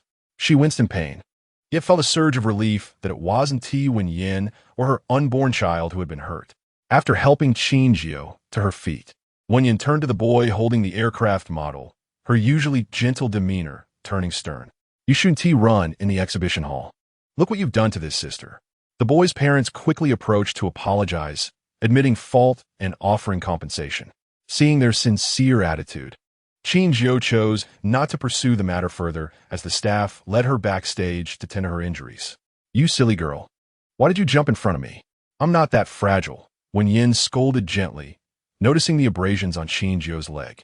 She had clearly had a chance to steady herself, but Qin Jiu had opted to fall away to avoid a collision. "You're carrying a baby now. You must ensure your safety above all," she insisted. Qin Jiu smiled reassuringly, urging her not to worry. Wan Yin couldn't quite articulate her feelings. Had she met this gentle girl who considered others' well-being sooner, she would have stood up for her during times of criticism. The driver took Qin Jiu back to Fu Garden. Before exiting the vehicle, the young girl discreetly adjusted her top to cover her injuries. Thankfully, she had worn a long-sleeved outer garment and a long skirt, which adequately concealed her scraped arm and calf. She wished to keep the incident from Fu Yeci. "Did you enjoy your time with Miss Wen?" Fu Yeci approached the entrance, naturally taking the girl's hand. Fearing he might notice something amiss, Qin Jiu instinctively recoiled her arm, replying, "I had a great time. Sister Wen can make aircraft models. How impressive." After he settled in, Qin Jiu took a seat on the sofa opposite him, opting not to sit on the same couch. Fu Yeci noticed her subtle movements, his cold gaze fixating on her. "Why aren't you sitting beside me, my lady?" "I just find the sofa a bit more comfortable," she replied. The man scrutinized her for several seconds before rising and sitting next to her, lifting her onto his lap. "It's much more comfortable here." After dinner, Qin Jiu went upstairs to her bedroom and indulged in a few rounds of gaming. After a string of victories, she became overly exuberant, rolling around on the bed, inadvertently pressing against her injuries, which made her wince. The abrasions still throbbed faintly. She lifted her sleeve to inspect the damage. Perhaps due to the disinfectant applied earlier, the marks appeared redder than when she had first sustained them. The bedroom door swung open as Fu Yeci entered. Upon hearing his footsteps, Qin Jiu hastily dropped her sleeve, feigning nonchalance. "Not going to the studio tonight?" he inquired, casually removing his suit jacket and hanging it on the rack, his frosty gaze conveying a message. "Even if you wish to go, I would not permit it." "I'm not. I'll rest in the bedroom," she replied, aware that her injured arm would make painting uncomfortable. "It's only 9:30, he observed, glancing at his watch before removing it and placing it on the table. Seeing him take off his watch, Qin Jiu immediately sat up straight. After living with him for 2 months, she understood that his subtle gestures signified something deeper. Loosening his tie indicated he wanted to kiss her, and removing his watch meant he was preparing for something else. "Rest at midnight tonight." Fu Yeci gazed down at the girl on the bed. Qin Jiu nestled deeper into the covers, contemplating her injuries. If they engaged in such activities, he would inevitably discover her condition. "I spent too long out today. I just want to rest early." "Then you shall sleep by 11, he replied, his piercing gaze fixed on her, his tone firm. "My lady, this is the utmost concession I can afford." Chapter 113. You still wish to conceal it from me. Fu Yeci removed his tie, preparing to indulge in a soothing bath, when suddenly his phone rang. The man picked up the device, intent on ending the disturbance, his expression reflecting displeasure at the unwelcome interruption to his and Madame Fu's tranquility. Upon noticing the name Ming Shang flashing across the screen, Fu Yeci hesitated for a brief moment before ultimately answering the call. He exited the bedroom, making his way to the study, his voice tinged with irritation. Why are you calling me in the dead of night, instead of being at home with your wife? On the other end, Ming Shang's voice responded. I do not possess Qin Jiu's phone number, so I had no choice but to reach out to you. Please extend my gratitude to Miss Qin. I shall personally visit to express my thanks another day. After returning home, Ming Shang had heard from Wen Yan about the day's events, leaving him alarmed and unable to fathom the consequences had that child collided with a pregnant Wen Yan. Unsure of what Miss Qin might appreciate, he proposed a small estate in the northern district, suitable for tending to flowers and leisure, as a token of his gratitude. Fu Yeci listened, utterly perplexed by Ming Shang's words. Why are you making a special effort to thank my wife? Furthermore, are you not the one who places utmost importance on profit? Bestowing a manner so casually is uncharacteristic of you. Ming Shang replied, Miss Qin saved my wife and child today. Had they encountered misfortune, no amount of wealth could compensate for the loss. This gesture is but a trifle compared to what I owe. Though merchants are typically driven by profit, nothing held more significance than the safety of Wen Yan. What did you say? Fu Yici's tone turned incredulous. She didn't inform you? Ming Shang elaborated on the incident at the air show, mentioning Qin Jiu's fall and subsequent injury. Ending the call, Fu Yeci finally grasped the peculiar behavior of Qin Jiu since her return earlier that day. In the bedroom, Qin Jiu was taken aback by Ming Shang's decision to call Fu Yeci. She had assumed it was merely a work-related matter. The young girl lay in bed, clutching a SpongeBob plush toy, contemplating how to avoid detection by Fu Yeci. Perhaps she could feign sleep, and when he exited the bathroom, she would appear to be deep in slumber, confident he would refrain from waking her. The door swung open, and Fu Yeci entered, sweeping her up from the bed and placing her on the sofa. With a bewildered expression, Qin Jiu heard the man speak in a low voice. Lift your skirt. Excuse me? He lowered his gaze, his eyes shrouded in darkness. Still wished to conceal it from me? Realizing she had not succeeded in deceiving him, Qin Jiu obediently raised her skirt to her calves, revealing the abrasions on her skin. Though initially minor, her fair complexion rendered the wounds strikingly red. Fu Yeci retrieved the first aid kit and knelt before her, gently holding her ankle upon his knee, using a cotton swab soaked in iodine to disinfect the area. The staff at the air show already treated it. Fu Yeci did not respond, continuing his ministrations. After disinfecting, he applied the medication. He did not look up at Qin Jiu, who sensed his rising anger and hastily explained, while we were at the exhibition, we encountered a mischievous child who nearly collided with Sister Wen Yan while holding a model airplane. Given her pregnancy, if she had been harmed, it would have been disastrous. I intervened, resulting in this minor scrape. It's nothing serious, and it doesn't hurt at all.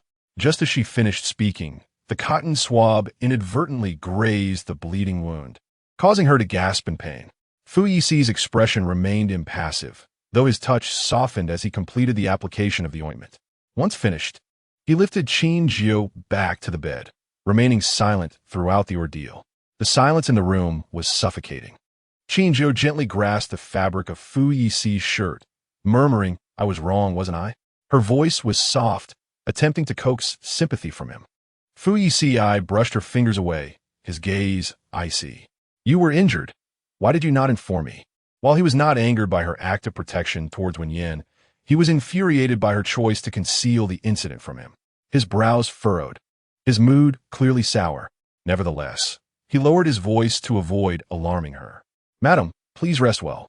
I shall not sleep beside you for the next few nights to avoid disturbing your injury. I will take up residence next door. Good night. With those few words, he exited the bedroom, leaving Qin Jiu seated on the bed, watching his retreating figure until the door closed, obscuring him from her view.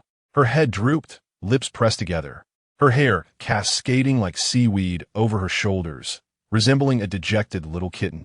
Though Fu Yeci had not uttered a harsh word, and had even gently bid her good night before leaving, Qin Jiu sensed his genuine anger, an anger that could not be easily assuaged. Leaning back against the bed, she locked eyes with the SpongeBob toy, reflecting on her reluctance to divulge the reason for her injury to Fu Yeci. Such was her nature. In her childhood, she had endured the trauma of being kidnapped by enemies, confined in a dark room, suffering from hunger and cold for days, sometimes even facing violence. When she was rescued, the image of her parents' tear-streaked faces haunted her, particularly her mother, who, though outwardly carefree, was immensely concerned for her daughter. The sight of her mother, fainting from distress, was etched in her memory. To prevent further anguish for her parents, Qin Jiu had downplayed her suffering, claiming she merely experienced poor living conditions without abuse. She was accustomed to presenting only good news, sparing others from worry. Later, during her university years, she had similarly concealed the incident with Meng Lu from her parents to shield them. Today, she chose to hide her injury from Fu Yeci, driven by the same instinct as before. Little did she know, Mr. Fu was far too perceptive to overlook anything. Chapter 114. One's own thoughts. Qin Jiu poked SpongeBob's face, envisioning it as the man who had left the bedroom, lamenting, "I thought you would never be angry with me. Who knew your wrath could be so frightening?" She recalled Fu Yici's icy demeanor and his frigid tone. Though he was known for his temper, he had never directed it at her. Today's display indicated he was genuinely upset. Yet, she felt reassured, believing he would soon relent and reconcile with her. The following day was the weekend. After breakfast, Fu Yeci settled on the sofa with a book, while Qin Jiu approached, holding a bowl of freshly washed grapes. "I just washed these grapes. They're delightful. Please try some." Seeing the man remain unresponsive, she inched closer, nestling into his embrace, and reached for the book in his hands. "What are you reading these days?" A smile graced her lips as she began to flatter him. "They say reading enhances one's intellect. Mr. Fu, with the multitude of books you devour, it's no wonder you possess such wisdom. Everyone acknowledges you as a prodigy in the business realm, with keen foresight and unique perspectives. A mind as brilliant as yours is truly rare." Fu Yeci glanced at her with mild indifference, his long eyelashes partially concealing his eyes. Just as Qin Jiu believed her flattery was having an effect, he turned his attention back to his book. Qin Jiu sat on the sofa, offering to massage his shoulders. "Mr. Fu, you handle so much work daily. It must be exhausting. Allow me to knead your shoulders and help you unwind." As she rubbed his back, her hands wandered, attempting to feel his abdominal muscles. But Fu Yeci swiftly captured her wrist. "No need." "What do you mean, no need? I am your wife. It is only right for me to do these things." A shadowy glimmer flickered in the man's eyes, revealing that Mrs. Fu was aware of her status as my wife. "I had thought you intended to keep it from me for a lifetime." Upon witnessing his response, the young girl clutched his arm, leaning against his shoulder with a desperate plea. "I truly acknowledge my mistake. I assure you, I shall never hide anything from you again. No matter what transpires, I will inform you without fail." She nuzzled against him like a soft cat, imploring, "Please be magnanimous and do not hold my transgressions against me." After uttering this, she leaned in, preparing to bestow a sweet kiss, but Fu Yeci slightly turned his head, resulting in her lips merely brushing against the corner of his mouth. Qin Jiu's expression turned teary. This man was indeed difficult to appease, and even a kiss seemed ineffective. "Fu Yeci, what must I do to win back your favor?" the young girl murmured, poking him gently in the waist. "Think for yourself," he replied curtly before retreating to the study with a book. Feeling neglected all day, Qin Jiu was in a state of discomfort, akin to the sting of an ant bite, neither painful nor pleasant. That evening, Fu Yeci entered with a medical kit, just as he had done the previous day, lifting her into the sofa to tend to her wounds. His ministrations were meticulous and focused, as his slender fingers gently applied a cotton swab to her injury. The wounded area was gradually scabbing over, appearing somewhat improved since yesterday. Noticing Qin Jiu's furrowed brow, he inquired, "Does it hurt terribly?" She nodded, "Yes, it does." "Then I shall be gentler." "Gentleness does little." Qin Jiu pouted, her fair face adorned with a touch of grievance and vulnerability. "Your silence pains my heart." I cannot find joy without your attention. She acknowledged that she was somewhat feigning her sorrow, aware that this was Fu Yeci's Achilles heel. Could you stay by my side tonight instead of retreating to the guest room? I promise it won't aggravate my injury. She tugged at his sleeve. At once, his heart softened. He patted her head, affirming, very well, I shall accompany my lady in slumber. I apologize for my neglect. I never should have ignored you. I never harbored any resentment towards your actions before Miss One. In that moment, there were no other choices. He continued, however, my lady should not conceal her injuries from me. As husband and wife, I possess the right to know about my wife's safety. Mrs. Fu, might you trust me a little more and depend on me a little more? Qin Jiu nodded, wrapping her arms around his neck. I shall never keep anything from you again. Mr. Fu is the person I trust most in this world. That night, they shared the same bed. And Qin Jiu successfully felt Fu Yeci's abdominal muscles. In the studio, Qin Jiu soon set down her paintbrush, lacking creative inspiration. She recalled how proactive she had been the previous night, yet Fu Yeci had not reciprocated with any significant action, not even embracing her. She realized that while she had coaxed him back with her feigned vulnerability, he had not entirely quelled his anger, as he refrained from holding her during sleep. She opened her phone to search for tips on how to please a man, discovering the highest-rated response. Black stockings, lace, or white silk. Any of these would suffice. There were also additional suggestions from other users. One advised, men crave surprises, twirl in a little dress before him, and whisper sweet nothings. If you're bold, throw in some dirty talk. Men are easily swayed by such tactics. Another shared, when my husband is upset, I simply wrap myself in a towel and sway in front of him to see how he handles it. Qin Jiu scrolled through the comments, predominantly suggesting surprises with little dresses. She reminisced about the first time with Fu Yeci when she wore a bow-tie dress that left him visibly surprised. It seemed this tactic was indeed effective. She then browsed an online shopping platform, ordering several alluring dresses. After completing her payment, she tossed her phone aside, her cheeks flushed. That evening, in the study, Qin Jiu cracked the door slightly, peeking at the man engrossed in his work. Fu Yeci raised an eyebrow, capturing her gaze. Why does my lady not come in? She entered, donning a green trench coat over the dress she had ordered, hesitant to reveal it outright. How much longer will you be working? She inquired. I'm finishing up now, he replied, capping his pen. His eyes fell on her trench coat, a hint of curiosity in his gaze. Isn't it a tad warm to wear a trench coat now? I'm feeling a bit chilly, hence the extra layer. Qin Jiu explained, noticing his doubt. Fu Yeci nodded slightly, as he habitually crouched to inspect her calves and arms, confirming there was no need for further medication, as the wounds were fully scabbed. When he rose, his gaze landed on the deep V-neck of her trench coat, revealing ample skin along her collarbone, which extended downward. Fu Yeci averted his eyes, wary of losing control should he gaze too long. I shall return to the bedroom and await your arrival, she said, slipping on her slippers to leave, only to trip over the carpet. Fu Yeci caught her waist, steadying her, but the belt of her coat loosened with his movement. The trench coat slipped down, unveiling her meticulously chosen dress, a black silk camisole with a daring high slit. Fu Yeci's eyes narrowed, his dark irises glinting as he took in the sight for a few moments before arching an eyebrow with a teasing smile. Did my lady select this especially for me?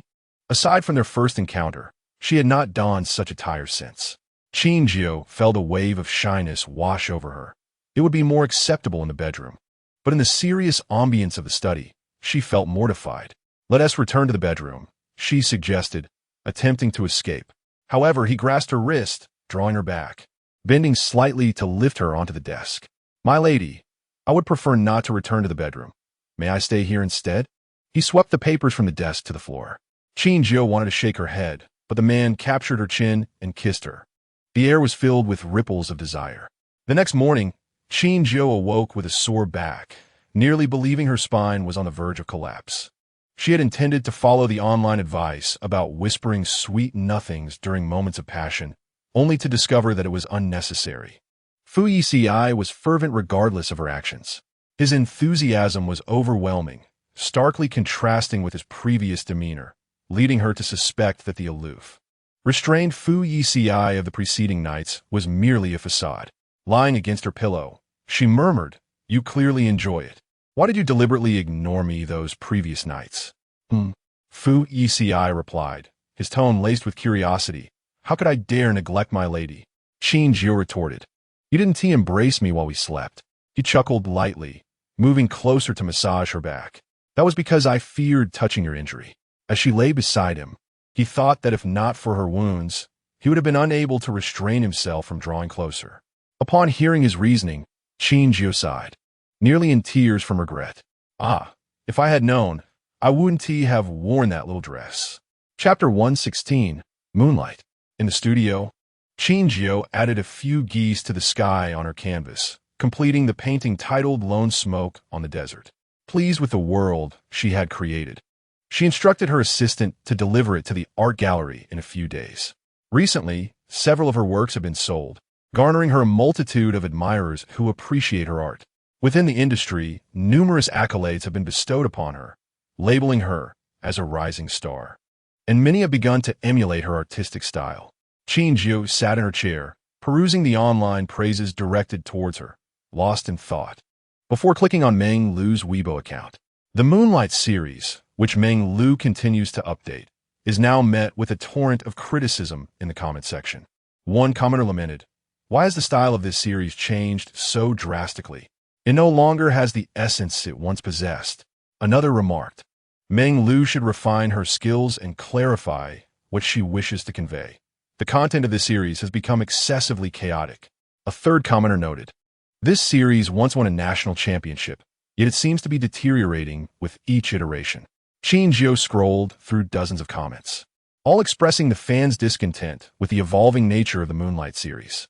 The artist herself has changed. How could the work still resonate with the memories of the past? The Moonlight series was conceived during her university years, embodying the tender yet fervent emotions of youth. At that time, she had yet to encounter her beloved, often daydreaming about the type of person she would eventually fall for. Qin Jiu envisioned someone strong enough to lift her effortlessly, yet warm and patient, treating her with gentle care. She yearned for someone who understood the nuances of affection, showering her with adoration. This ideal mirrored her parents' love and encapsulated her hopes for a future partner. Now, all those wishes have been fulfilled, as she has indeed met such a person. Yet the Moonlight series has long since lost its original essence. After winning the championship, Meng Lu transitioned this series to an online platform, initially attracting a substantial following and earning significant fees. However, the quality of her work has since declined. Despite her understanding of the creative process, she failed to infuse her emotions into her art, resulting in dissatisfaction among her fans. Subsequently, she altered the intent of Moonlight, framing it as a superficial depiction of romantic entanglements, which provoked widespread disdain. Qin Jiu clicked on Meng Lu's latest update, her gaze lingering on the artwork for a few seconds, and her assessment was succinct, a mere travesty. The incident had long since failed to stir any emotions within her. Yet witnessing her painstaking creations being so thoroughly ruined filled her with regret. If she could have continued to create, might the Moonlight series have resonated with many more individuals on an emotional level? An editor from the art museum called her, stating, "Teacher Chujiao, a girl has recently contacted us expressing great interest in you and wishes to get acquainted. May I share your contact information with her?" Qin Jiu hesitated. She typically refrained from sharing her contact details with fans for reasons of confidentiality and safety. Should her adversaries discover her identity, her paintings might mysteriously face destruction the following day. Qin Jiu approached such matters with utmost caution, and just as she was about to decline, the editor continued, "Her name is Meng Lu, and she assured me that after speaking with you, you would surely be satisfied." Upon hearing Meng Lu's name, Qin Jiu paused for a few seconds, a smirk curling at the corners of her lips, her eyes sparkling with mischief. "Please do share my contact information with her. A fool has delivered herself to me. How could I let her slip away so easily?" She was indeed curious about what surprises Meng Lu might bring this time. In mere minutes, Meng Lu added her as a friend on WeChat, and Qin Jiu, using a secondary account, initiated a conversation. Meng Lu messaged, Qin Jiu. I would like to discuss a business opportunity with you. Qin Jiu responded, Oh. Meng Lu continued, I feel no need to conceal anything from you. I am your peer. Having won a national championship in the arts a few years ago, with a reputation that slightly surpasses yours. She believed that such a statement would earn her respect from Qin Jiu. Yet to her surprise, the other party seemed utterly indifferent. Qin Jiu replied, and? Meng Lu was momentarily taken aback, taking 2 minutes to respond. Qin Jiu scoffed softly, reflecting on how stolen accolades had become her boastful currency. She had no intention of exposing Meng Lu just yet. She preferred to observe as she unwittingly revealed her own flaws, allowing her to strike decisively. After 3 minutes, Meng Lu finally replied, Qin Jiu, I am aware of your significant reputation in the industry, yet the art world is unpredictable. One may be exalted today and fall from grace tomorrow. When a Moonlight series was first released, she was hailed as a genius painter. But how quickly has she faded from the public's memory? Each update has been met with relentless criticism, compelling her to devise new concepts to secure her position in the field. Fans' affections can shift in an instant. The money earned is what ultimately belongs to you. Qin Jiu responded, I do not grasp your meaning. Meng Lu elaborated, Your artworks currently command a market price of 200,000. I would like to purchase one for 300,000 with one condition. You must sign it with my name and refrain from disclosing this arrangement to the public. Chapter 117. Who makes Mrs. Fu fond of it? Qin Jiu replied, Are you suggesting that I become a ghostwriter, attributing my work to you? Holding her phone, she gazed at Meng Lu's profile, her eyes half closed, as though awaiting a captivating performance. How intriguing. Meng Lu affirmed, That is precisely my intention.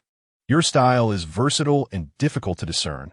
Had you not garnered some fame in the industry, I would not have considered you.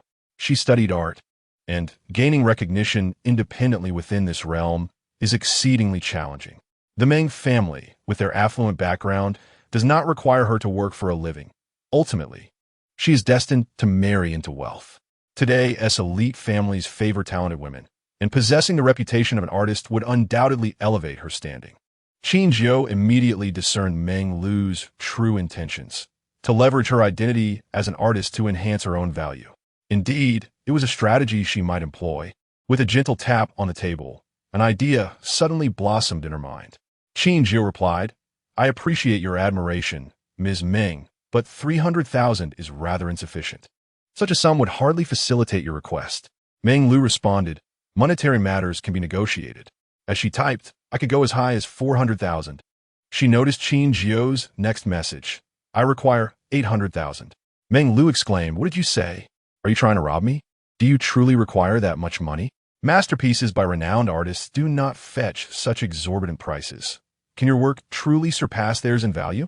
Qin Jiu sent a sighing emoji, replying, Then perhaps Ms. Meng should seek someone else. If you wish for me to create, 800,000 is non-negotiable. Meng Lu retorted, Please wait. 800,000 is excessive. Grant me a few days to reconsider. Qin Jiu turned off her phone, not in a rush for an answer. Since Meng Lu had gone to such lengths to reach her, it was evident that she had been contemplating this for some time. All she needed to do was quietly set her trap, waiting for her prey to ensnare itself. When the Moonlight series was pilfered, Meng Lu reaped both fame and fortune. This time, she would ensure that Meng Lu repaid her dues, piece by piece. In the afternoon, Qin Jiu visited the art museum to view her work.